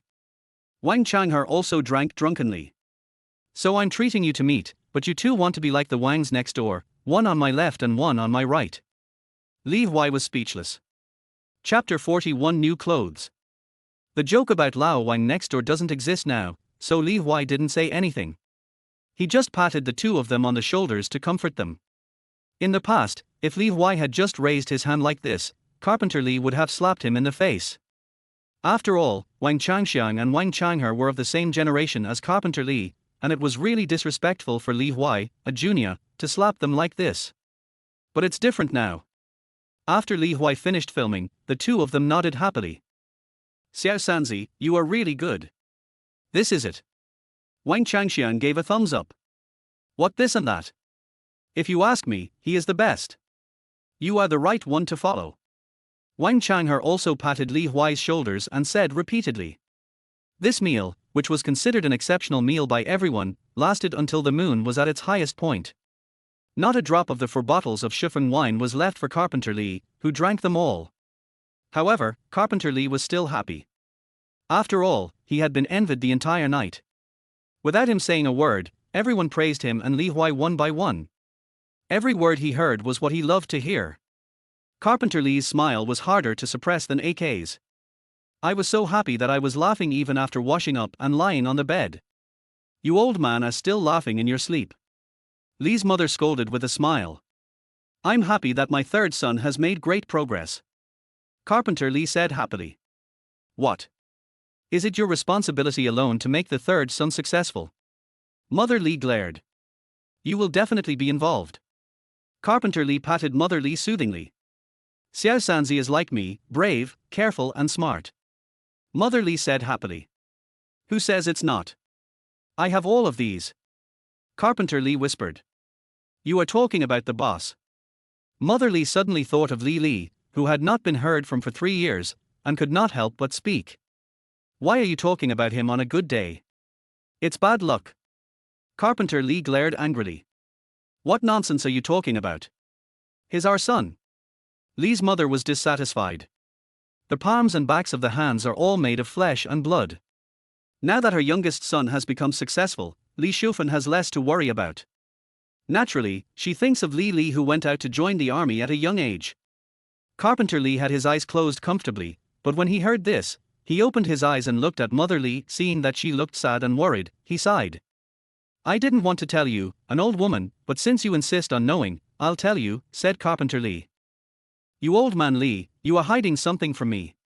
Li Xiufan immediately became furious and reached out to grab Li's mother's ear. No, I just found out too. Carpenter Li quickly covered his ears and shrank to the foot of the bed. Li Xiufan naturally wouldn't let Carpenter Li go. After a while of arguing, Mother Li finally calmed down and looked at Carpenter Li and said, Tell me, what's going on with that kid? About 10 days ago, I went to the street to look for a pig for Xiao Sanzi. I went to Lujiaber. There was a boy from that village who was also serving in Chamdo. Carpenter Li started to puff on his pipe again. Mother Li clenched her fists and listened to what Carpenter Li said. That family didn't know that the unfilial son hadn't contacted us for 3 years. They only congratulated us by saying that we had a grandson, and the eldest grandson at that. Carpenter Li sighed.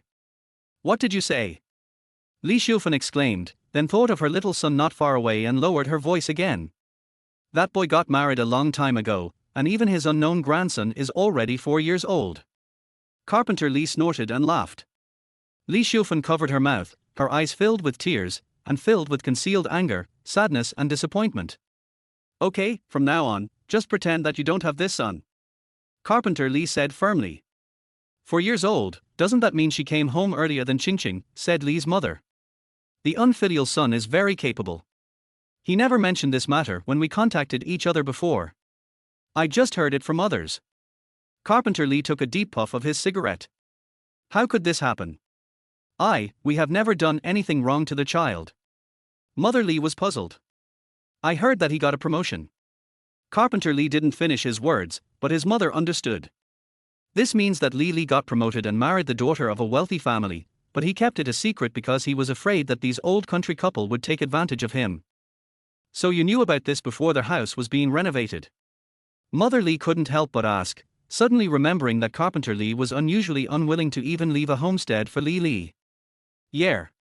Carpenter Li's face turned from red with joy to sad, and he nodded.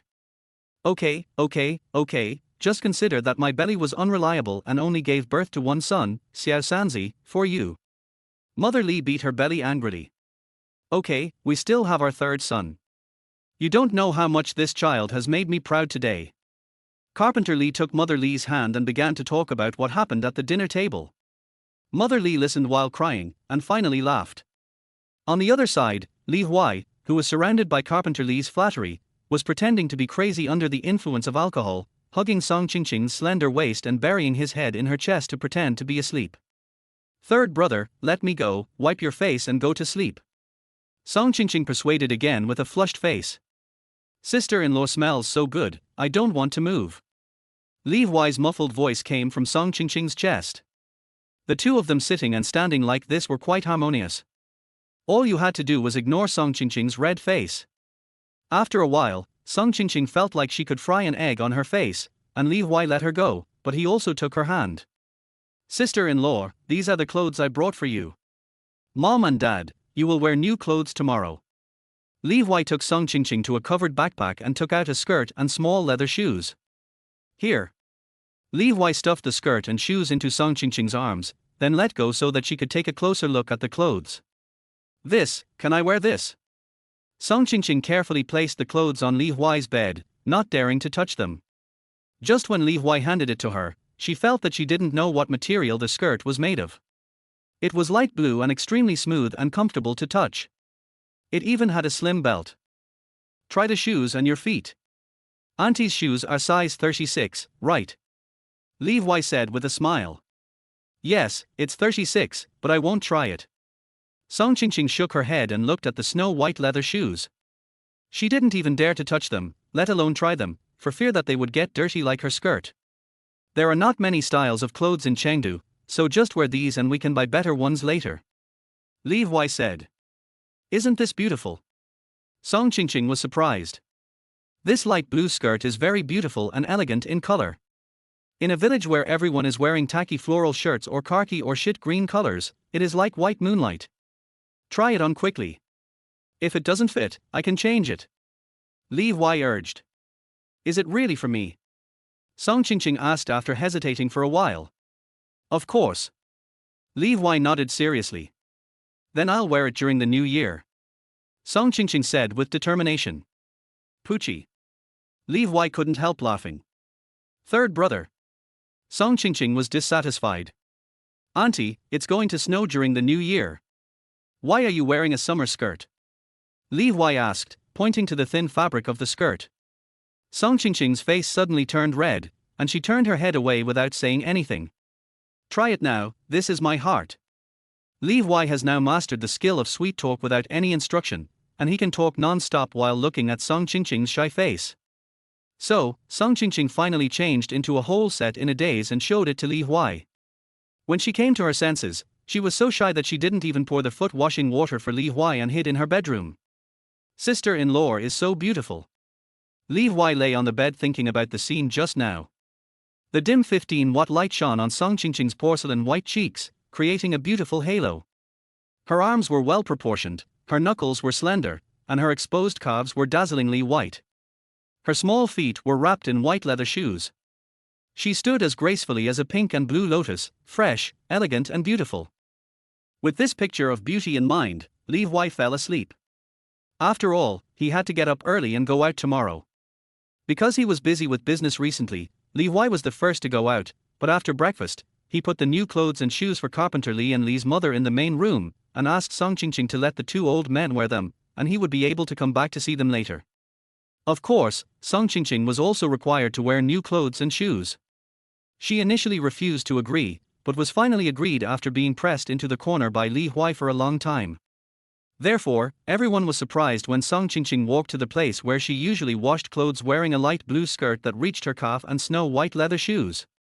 Song Qingqing, whose face had turned pale when she heard the last syllable, gathered her courage and walked over with her chest held high the moment she looked down at the small leather shoes. Yes, when Song Qingqing came over with the basin full of Li Huai's dirty clothes, Zhu Zifang and Margui Hua, who were washing clothes by the river, were talking loudly about her and Li Huai. Chapter 42 Daily Gross Profit 10021. Oh, you don't know how slutty Song Qingqing is. She has been married for 3 years without a man, and she can't stand being raped by anyone. But this is what she wanted. Wang Shuhua said with disdain on his face. Whoever said it or not, he has just become an adult. I wonder if he can withstand the hardship. Zhu Zifang showed a look that all the women present understood. You should be more careful with your words, or Xiufan will tear your mouths apart if she hears you. The others couldn't stand it and couldn't help but retort. We are telling the truth. Margui Fang snorted. That's right, it's all true. Zhu Zifang raised his head and said. You don't know because you live far away, but I live across the street and can see it clearly. Margui Fang said mysteriously. Mrs. Mar, what did you see? Wang Shuhua immediately came over with a gossipy look on his face. Tell us all about it, Zhu Zifang said quickly. Margui Fang instantly became proud, looked at everyone's curious eyes, and felt a sense of satisfaction instantly. After a while, she started to speak under everyone's urging. You said that the guy started making money after he announced that he was going to marry his sister-in-law, but he didn't buy anything else except the house, said Margui Fang. Margui Fang started asking leading questions as soon as she opened her mouth, and she would directly confront those who didn't like it. You looked under someone's bed and you knew they didn't buy anything. Margui Fang, you are so amazing that I have to tell you about buying something for the family. Should I ask for your opinion? That's right. I see you're spreading gossip every day. Be careful, Xiufan might come to your house to look for you. Everyone was arguing with each other, which made Margui Fang, Wang Shuhua and Zhu Zifang automatically stand in a line. I didn't go to his house, but can't you see that Song Qingqing comes out every day? She's wearing rags and doesn't even have a new piece of clothing. Doesn't this prove something? Margui Fang said with her neck stiff. That's right. I've also seen that Song Qingqing was indeed wearing tattered clothes. She even wore straw sandals on rainy days. Wang Shuhua said. What's the big deal? He definitely doesn't take it to heart. Zhu Zifang said. Yes, would you believe it if there was no trick here? Margui Fang became even more proud when she heard someone support, and said with her head held high. However, before Margui Fang could hear everyone's cheers, she heard the voices of other people greeting her. Ching Ching, come and do the laundry. Ching Ching, come here, I'm done washing. Someone immediately stood up and gave her a seat. Wow, Ching Ching's skirt is so beautiful. You just saw it. Not only the skirt, Ching Ching, your little leather shoes are so beautiful, and they are white. This must have been bought by Xiao Sanzi. I've heard that Rongcheng's clothes are beautiful. This is really beautiful. Everyone began to gather around Song Ching Ching, praising her beautiful clothes and even the shoes on her feet. It was bought by the third brother. Song Ching Ching heard what the three said when she came, so she deliberately didn't look at Margui Fang and the others, and just nodded slightly. I said that Xiao Sanzi is a good person. He bought new clothes for Ching Ching. This is Lulan, the daughter-in-law of the Li family who has been arguing with Margui Fang just now. When Lulan said this, she was specifically talking to Margui Fang and the other two. Oh, these little leather shoes are white. The milky white color is so beautiful. They must be very expensive. The person who spoke this time was another person who was offensive, Shamaihua from Sanxiang village. I don't know how much it is. The third brother didn't tell me. Song Ching Ching shook her head. Xiao Sanzi is so nice to you that he didn't even tell you the price. Lulan said. Who said it wasn't? This dress must be a new model from Chengdu. The material looks good. Shamaihua said. Margui Fang, didn't you just say that you didn't buy any clothes? Lulan. You still say you're wearing straw sandals. Shamaihua looked at Wang Shuhua. Have you ever seen or worn such beautiful little leather shoes, Zhu Zifang? Everyone asked. I don't think so. Zhu Zifang was stubborn and was about to say it was not a big deal when she was interrupted by Lulan. Don't say they're not good. I've been to Shou County. These snow-white leather shoes there are 1 yuan more expensive than the black ones. The black ones with nice designs cost 21 yuan a pair. Lulan pointed with 2 fingers. Hiss, so expensive. A pair of such small leather shoes costs 20, and the white ones are even more expensive. Only the third child is willing to give it up. Everyone sighed and was surprised. Not only that, look at the color, material, style, and belt of Ching Ching's dress. Lulan pointed at Song Ching Ching's light blue dress. I think it looks good, and the material must be comfortable. I can't see anything else. What else can I say? Someone asked curiously. Yes, of course, said Shamaihua next to him. The brighter and less common the color, the more expensive it is. Besides, the style of this dress must have come from somewhere else. I'm afraid there are about 181 of them. Lulan said. Hiss. This time everyone gasped at the same time. How much? Everyone asked in surprise. At least 100 or 80. Lulan said with certainty. Is it really that expensive? Everyone looked at Song Ching Ching. I don't know. The third brother didn't say that. He just told me to wear it. Song Ching Ching rarely said such words to show affection, so her face turned red as soon as she finished speaking. Har har har, Ching Ching is blushing, let's not ask any more. Lulan stopped everyone who were curious. That's right, we are all veterans, and Ching Ching is still young. Shamaihua said with a smile. HMPH, I think you're just pretending. Margui Fang said sarcastically with great dissatisfaction. That's right, who knows if there is a beginning or an end. Wang Shuhua couldn't help but say. I think you are just blinded by that pig farm. Be careful or you will suffer huge losses. Zhu Zifang said unwillingly. Damn it. Let me see who is talking bad about my Ching Ching. A loud roar with full energy came from far away. As soon as the words fell, a slap hit the 3 people's faces. Fortunately, Zhu Zifang dodged quickly, so only her shoulder was hit. The person who came was none other than Li Huai's mother, Li Xiufan. Liu Xiufang was very strong in fighting. After she slapped each of them, the 3 of them immediately fell silent, but they all looked at Li Xiufan and Song Ching Ching angrily. What? Come and fight if you want. I'm not afraid of you. Li Xiufan snorted, and immediately overwhelmed the opponent with her momentum. Oh, Xiufan, are these new clothes? Lulan exclaimed, instantly attracting everyone's attention.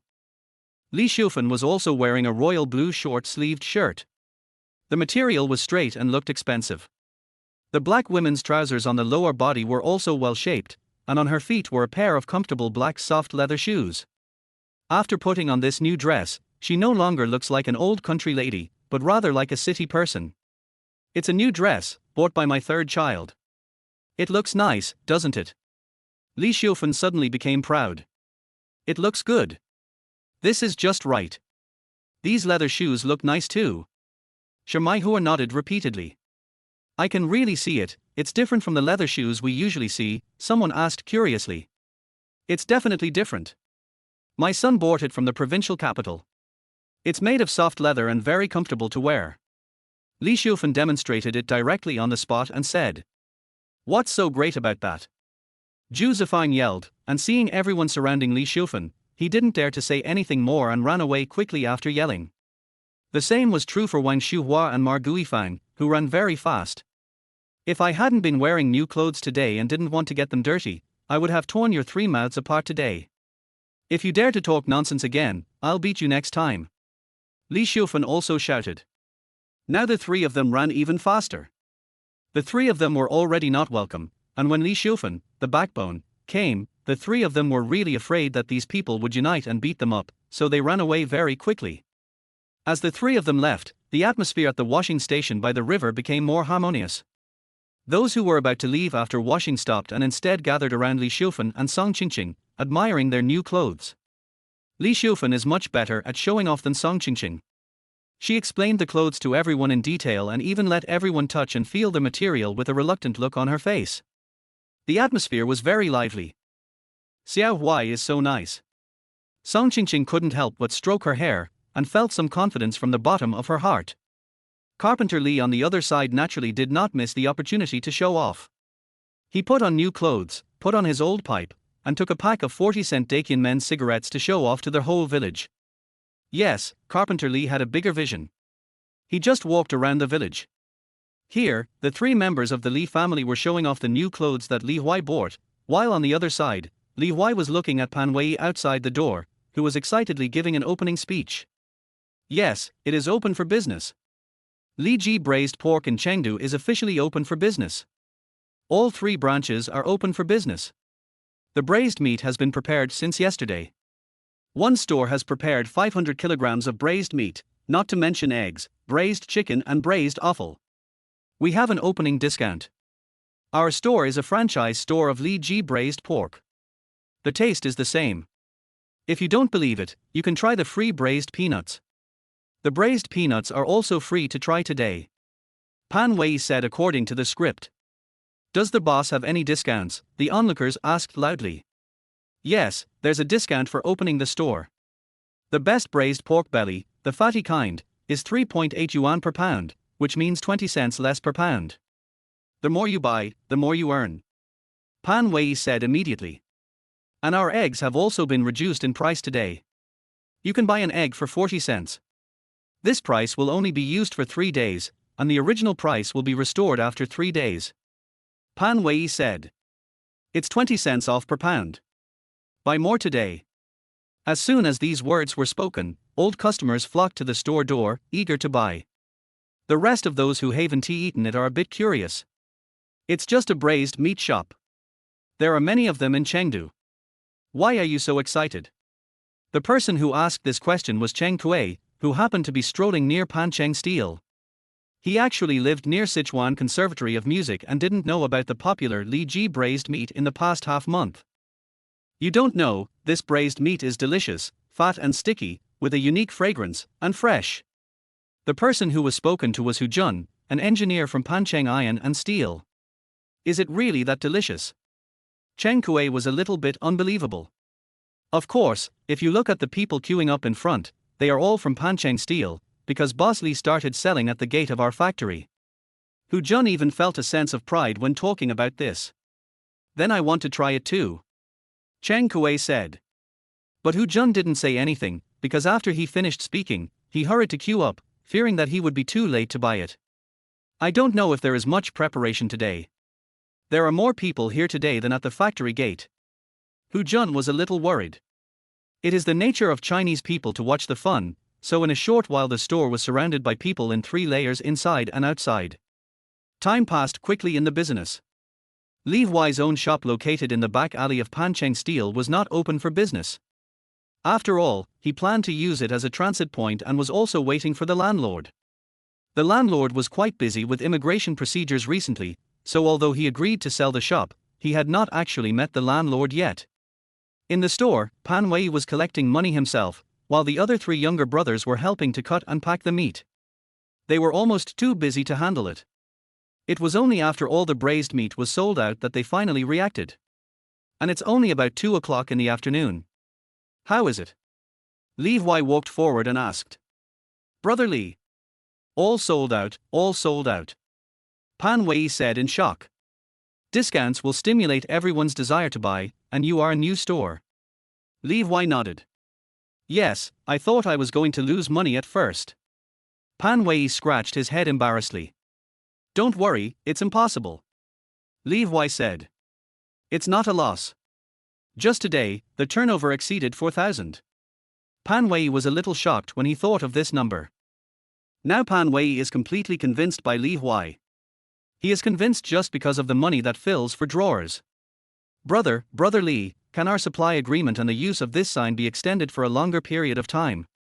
Pan Wei thought of the usage period of the sign and spoke quickly.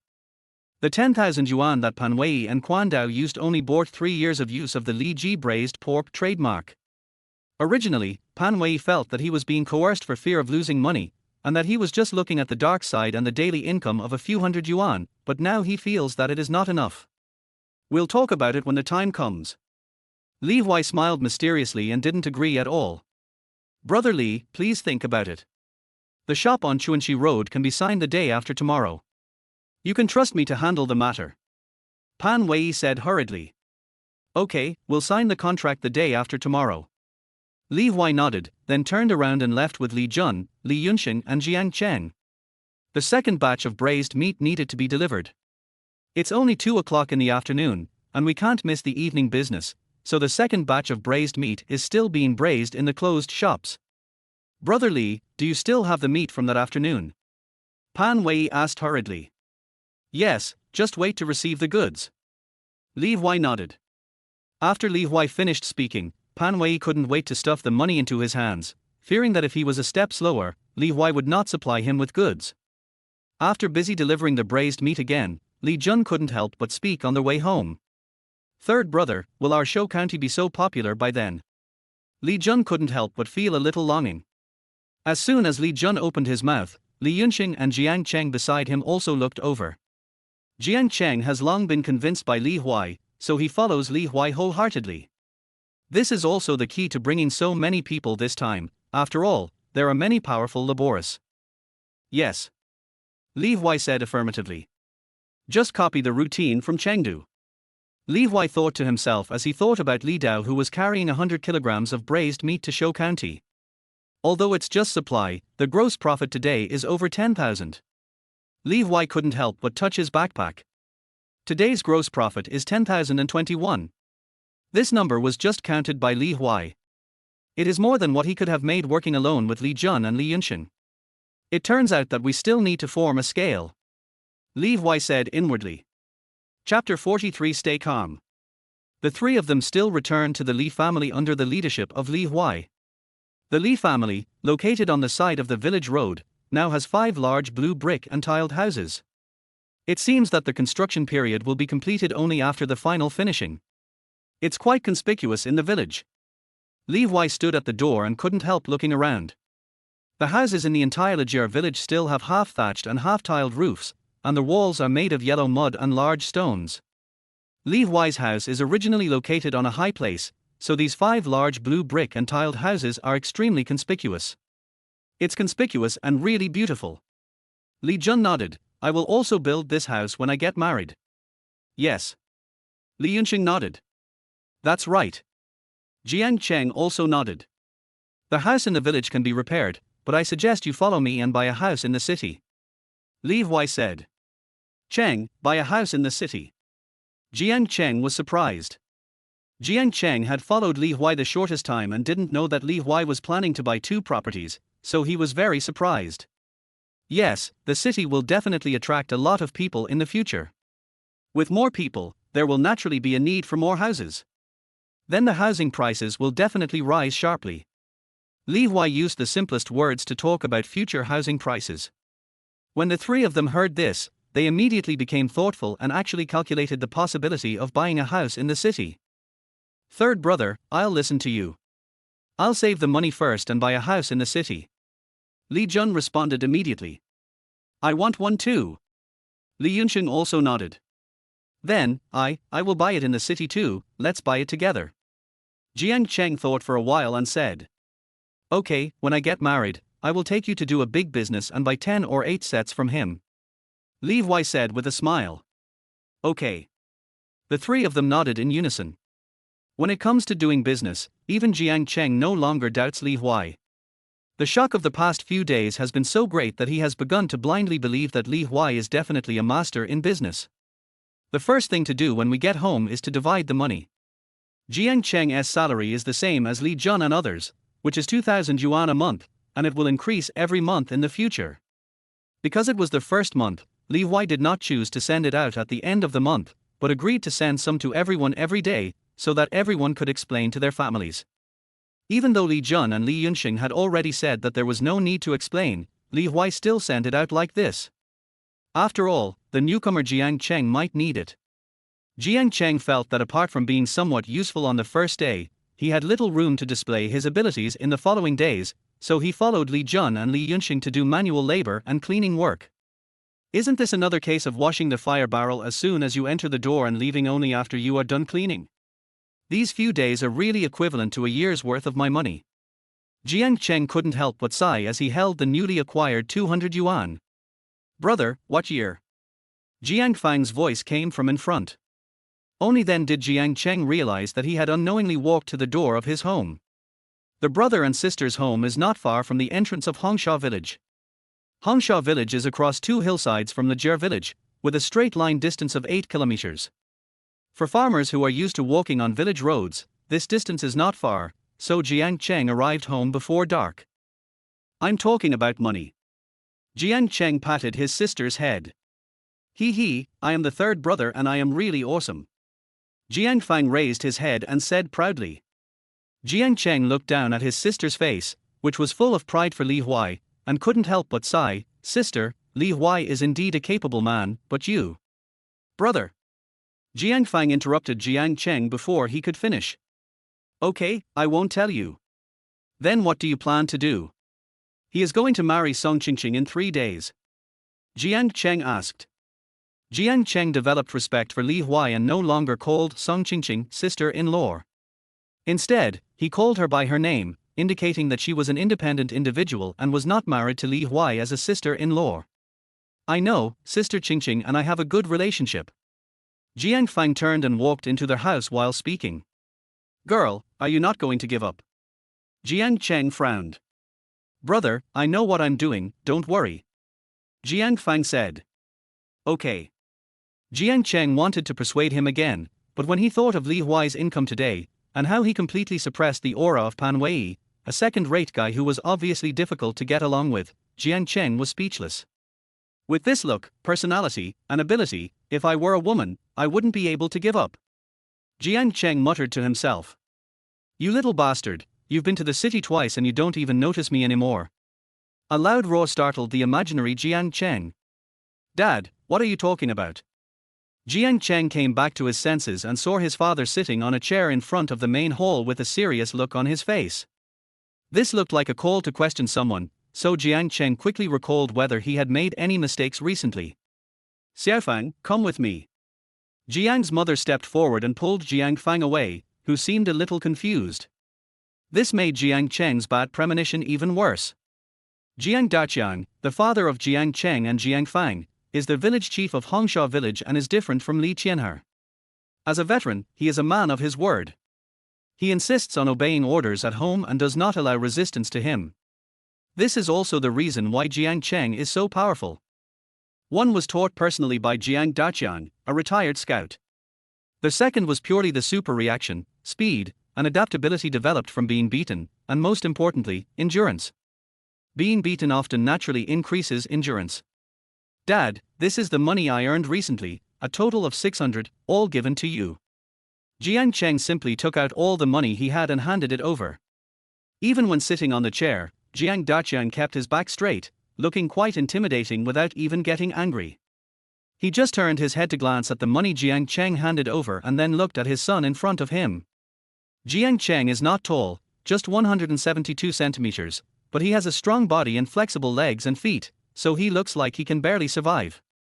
I have no objection if you want to go out and make a living with the third son of the Li family. Jiang Daqiang said. Thank you, Dad. Jiang Cheng breathed a sigh of relief. But? Jiang Daqiang continued. However, Jiang Cheng suddenly became nervous. You must not touch human lives and you must not break the law. Can you do that? Jiang Daqiang asked in a deep voice. Dad, what are you thinking? We are doing legitimate business.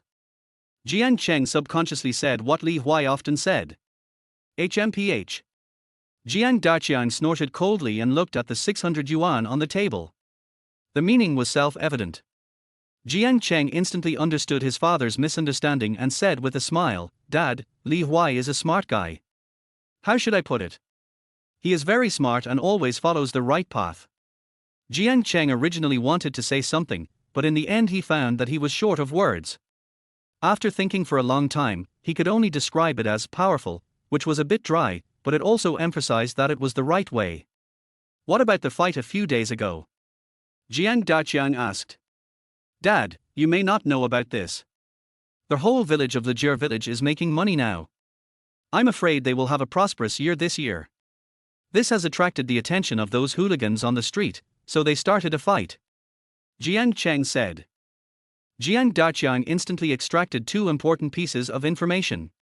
One was that Lejir village had become prosperous under the leadership of Li Huai, and the other was that the hooligans on the street were rampant and might rob the rich families in the village. This is not unprecedented. After all, the complete ban on wooden warehouses occurred in 1996, 6 years ago. At that time, everyone had no shortage of weapons. Well, I will pay attention to this matter. As for Lejir village, do you think we can? Village chief Jiang Daqiang's sense of responsibility instantly exploded. I don't know. Shouxian Li's braised pork restaurant is opening tomorrow and I'm going to be there to show off. Jiang Cheng said honestly. Okay, I'll ask Li Qianhe myself. Jiang Daqiang nodded and said to himself, I remember that Wangjie village and the Li clan didn't get along very well, and the people there weren't very smart either. It is obvious that Jiang Daqiang intends to squeeze out the share that originally belonged to the Wang family of Lejir village. Jiang Cheng didn't say anything because he didn't understand anything about it. As Jiang Cheng and his son were talking, they began to focus on the entire village. On the other side, Jiang Fang's conversation with her mother ended in vain. Because Jiang's mother couldn't persuade the stubborn Jiang Fang at all. Yes, Jiang Fang didn't give up on Li Huai at all, even though he was about to marry someone else. This was the sound of Jiang's mother hitting Jiang Fang in the face, and also the sound of Li Huai putting a stack of money in his pocket on the table. Mom, don't worry about it. I know what I'm doing. Jiang Fang lowered her head, turned around and walked towards her room. You are such a jerk, girl. Jiang's mother wanted to curse, but in the end she sighed and sat down. On the other side, Jiang Fang returned to the bedroom, covering her face with her hands, but her eyes were bright. Third brother, I won't give up that easily. This is today's income. Carpenter Li stuttered for a moment and then finished speaking smoothly. Hiss, put it away quickly, the workers haven't left yet. Li's mother said in a low voice. Yes, put it away first. Carpenter Li also urged. Qingqing, put it away. Li Huai looked at Song Qingqing. Yeah. Song Qingqing nodded, then carefully smoothed out each bill, sorted them according to denomination, and put them into her room. Song Qingqing's calmness now is completely different from the first time Li Huai asked her to put it away. At that time, her cheeks were flushed with shame, and she was so nervous that she clenched her fists and didn't dare to speak. In the end, it was only after Li's mother gave the order that he dared to collect the money, but his hands were shaking. Now I can put things away calmly. How is the opening in Shou County tomorrow? Asked Carpenter Li while smoking his pipe. Everything is ready. Li Huai nodded. You are like me in doing things, thorough and thorough. Carpenter Li nodded with satisfaction. You're really good at flattering yourself. Mother Li spat, then looked at Li Huai with a loving face. Are you hungry? Mom made steamed pork with rice flour tonight. I steamed it for 2 hours. I guarantee it will be delicious. I'm just hungry. Li Huai nodded. Eat. Carpenter Li said. As soon as these words were spoken, the food was quickly served. Li Huai looked at his calm family and couldn't help asking, Mom and Dad, Ching, didn't you ask me how I made 10,000 yuan in a day today? Every time he came back from Chengdu, Li Huai clearly remembered that everyone wanted to hear about today's business and how they could earn so much. But this time, the daily turnover exceeded 10,000 for the first time, but the three of them didn't ask. Li Huai was a little uncomfortable with it. What's there to ask? After all, you are the best kid, and as your father, I have to get used to it. Carpenter Li stroked his dark Zhongshan suit while speaking, looking very calm. That's right. As your third son's mother, you should have some knowledge. It's just 10,000. We still have 10,000 at home. While speaking, Li's mother also adjusted her new clothes. Me too. Song Qingqing adjusted the hem of her skirt and said with her head down. Li Huai was stunned as he watched the three people getting dressed. He couldn't help but wonder, so new clothes can have this effect. Without asking, Li Huai knew that these three people must have been showing off in their new clothes all day, which led to this conclusion. It's good. Mom, Dad, Qingqing, you are right. Li Huai couldn't help laughing. Well, calm down, kid. Carpenter Li said casually. Okay. Li Huai nodded with a smile. Chapter 44, Deposits exceeded 30,000 in 25 days. After dinner, Li Huai returned to the room he shared with Song Qingqing with a smile. The room was divided by a partition. The inside was Song Qingqing's bedroom, and the single bed outside was neatly made. There was a basin of warm water beside the bed, which was the foot-washing water poured by Song Qingqing. Li Huai walked straight over, took off his shoes as usual, put his feet in the wooden tub and started soaking his feet to relieve fatigue. It's only been 20 days, and I've already gotten used to the feeling of someone bringing footbath water to my bedside every night. Li Huai couldn't help but sigh. What did the third brother say? Song Qingqing walked in with a towel for wiping feet and asked. It's nothing, sister-in-law, come and sit down. Li Huai shook his head and waved at Song Qingqing. Stop messing around. Song Qingqing said angrily with her cheeks flushed. I'm not making a fuss. I have something to say. Li Huai said. That's what I said. Song Qingqing was not fooled. She shook her head and stood 1 meter away from Li Huai without moving. Obviously, she could now distinguish what Li Huai said. If he called her Qingqing, it must be a serious matter. If he called her sister-in-law, it must be a teasing for her. Thinking of Li Huai's teasing, Song Qingqing couldn't help but blushing and turned her head away shyly. Okay, Li Huai spread his hands and continued, sister-in-law, after we get married, I'm going to Wanchen. Is it very far? Song Qingqing was stunned at first, then asked with concern. Yes, it's very far. It takes 46 hours on the train. Li Huai nodded. Then I'll make you some meat sauce and take it with you. Don't be reluctant to eat it. Make some scallion omelets, you like them, and some fried peanuts, they'll help you stay tired on the bus.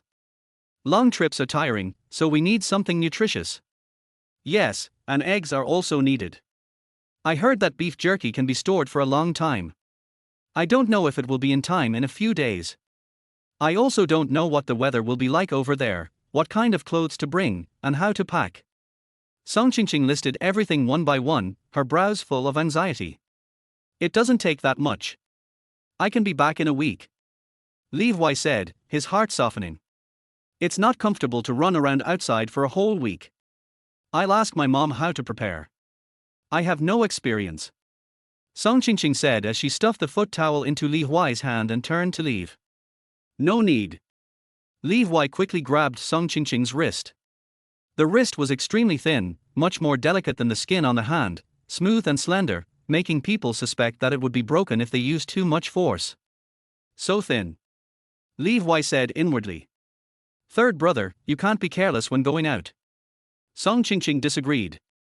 I'm not worried with my sister-in-law here. Don't tell them about this in advance. I'm afraid they will worry. Li Huai said.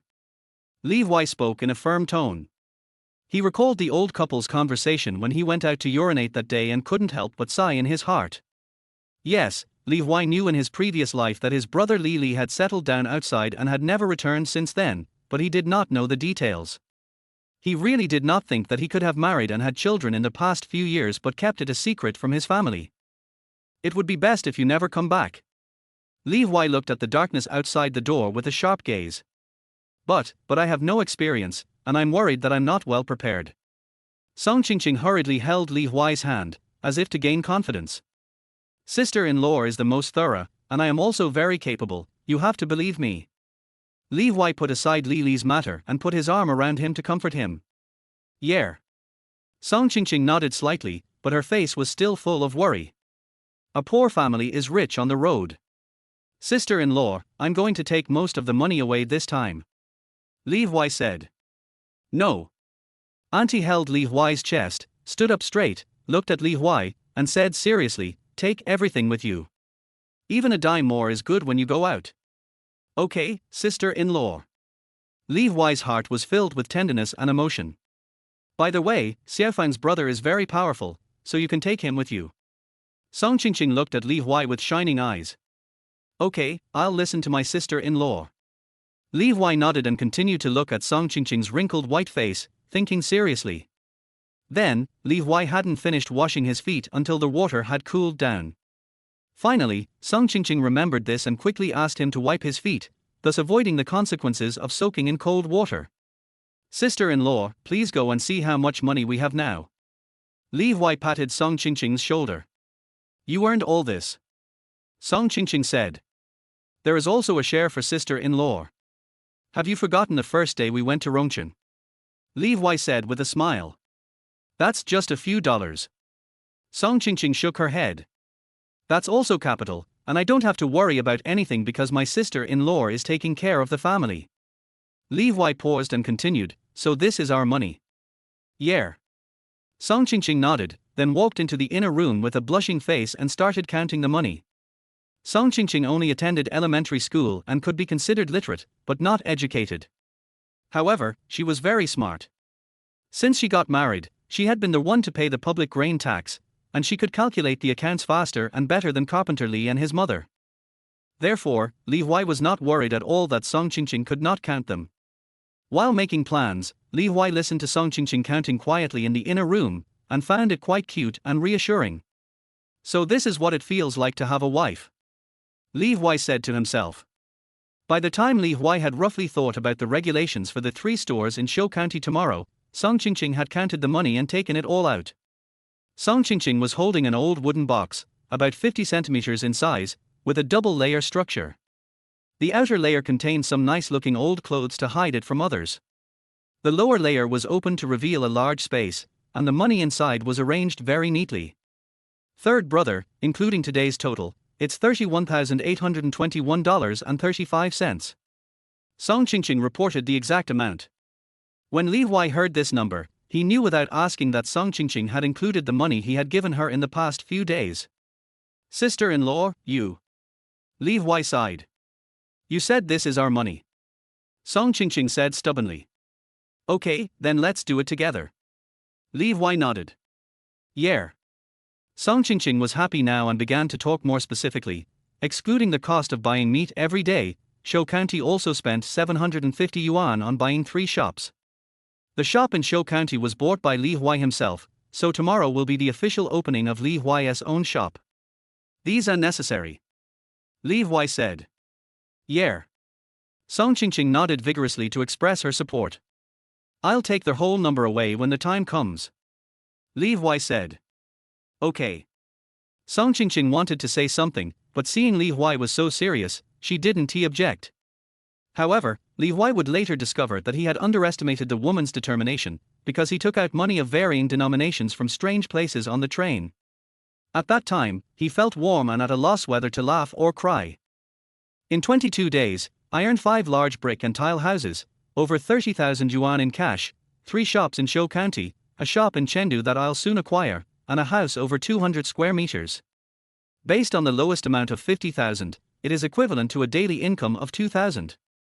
This income would be very impressive even in later generations, not to mention that it does not include fixed assets. Li Huai counted his assets carefully, feeling quite satisfied. It seems that after being reborn, I can also be excellent. Li Huai lay down and fell asleep contentedly.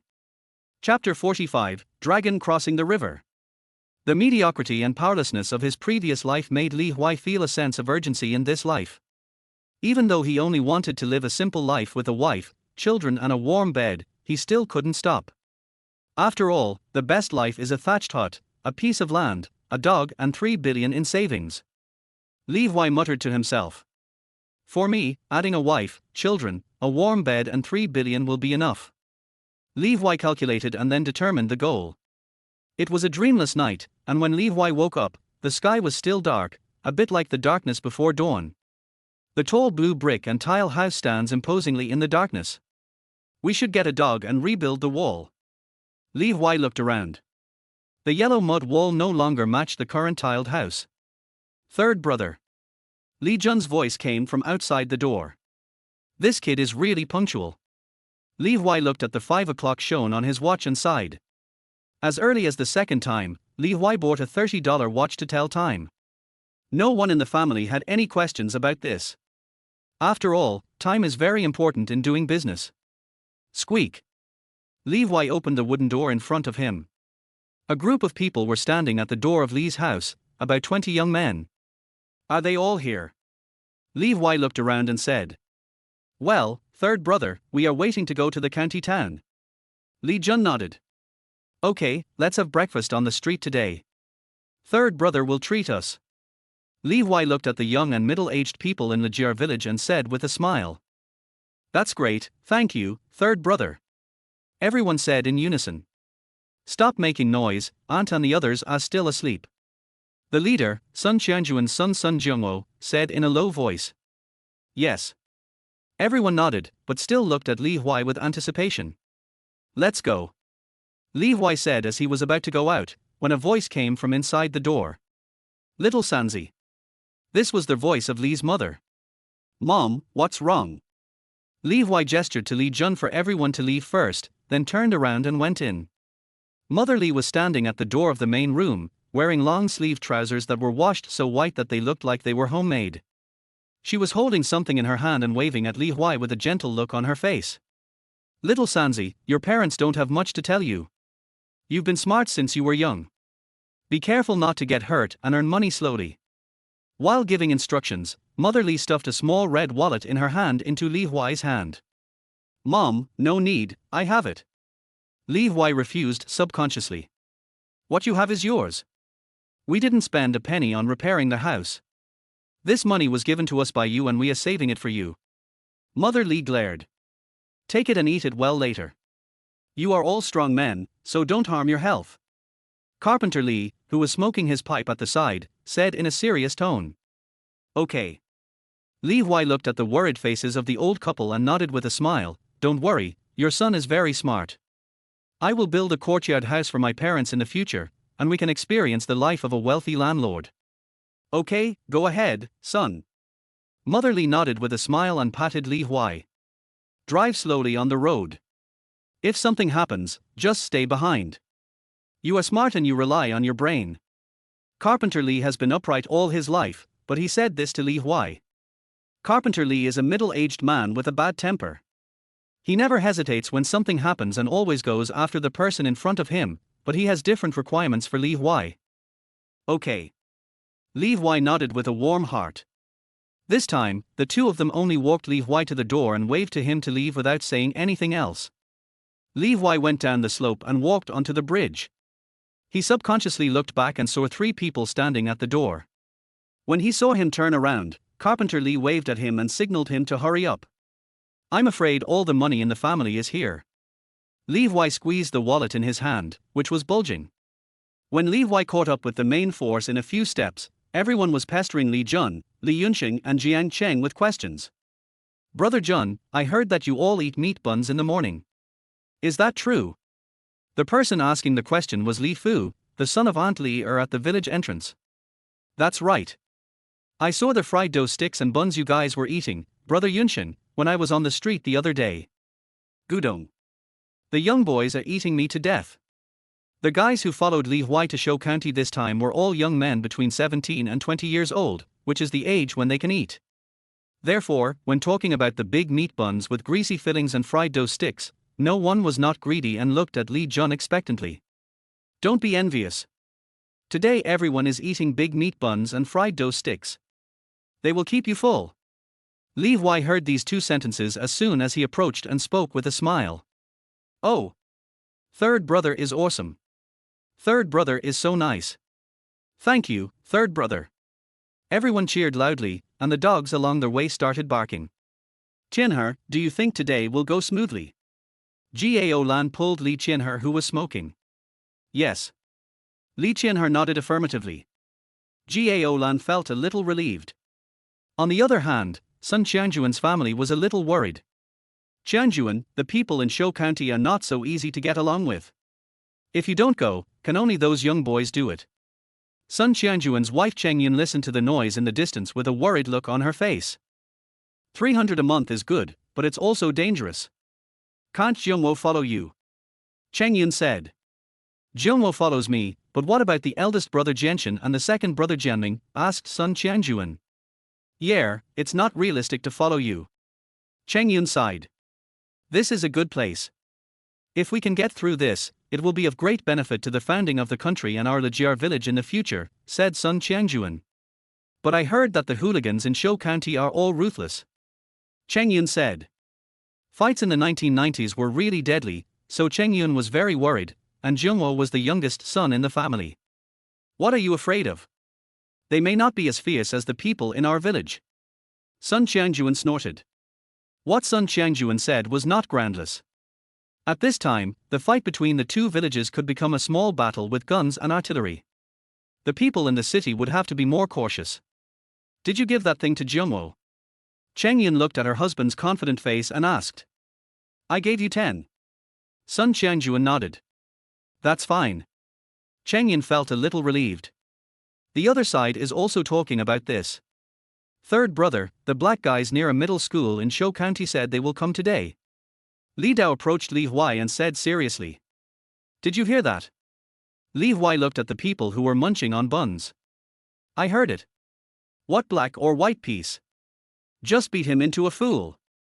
Sun Jiangmo stuffed half of the bun in one gulp, his mouth full of oil, and shouted loudly. Yes, let's go straight ahead. Li Yunxing also nodded repeatedly. Don't worry, I have my stuff with me. Jiang Cheng patted his belt. As soon as Li Huai saw this action, he knew that the boy had put the machete in his crotch again.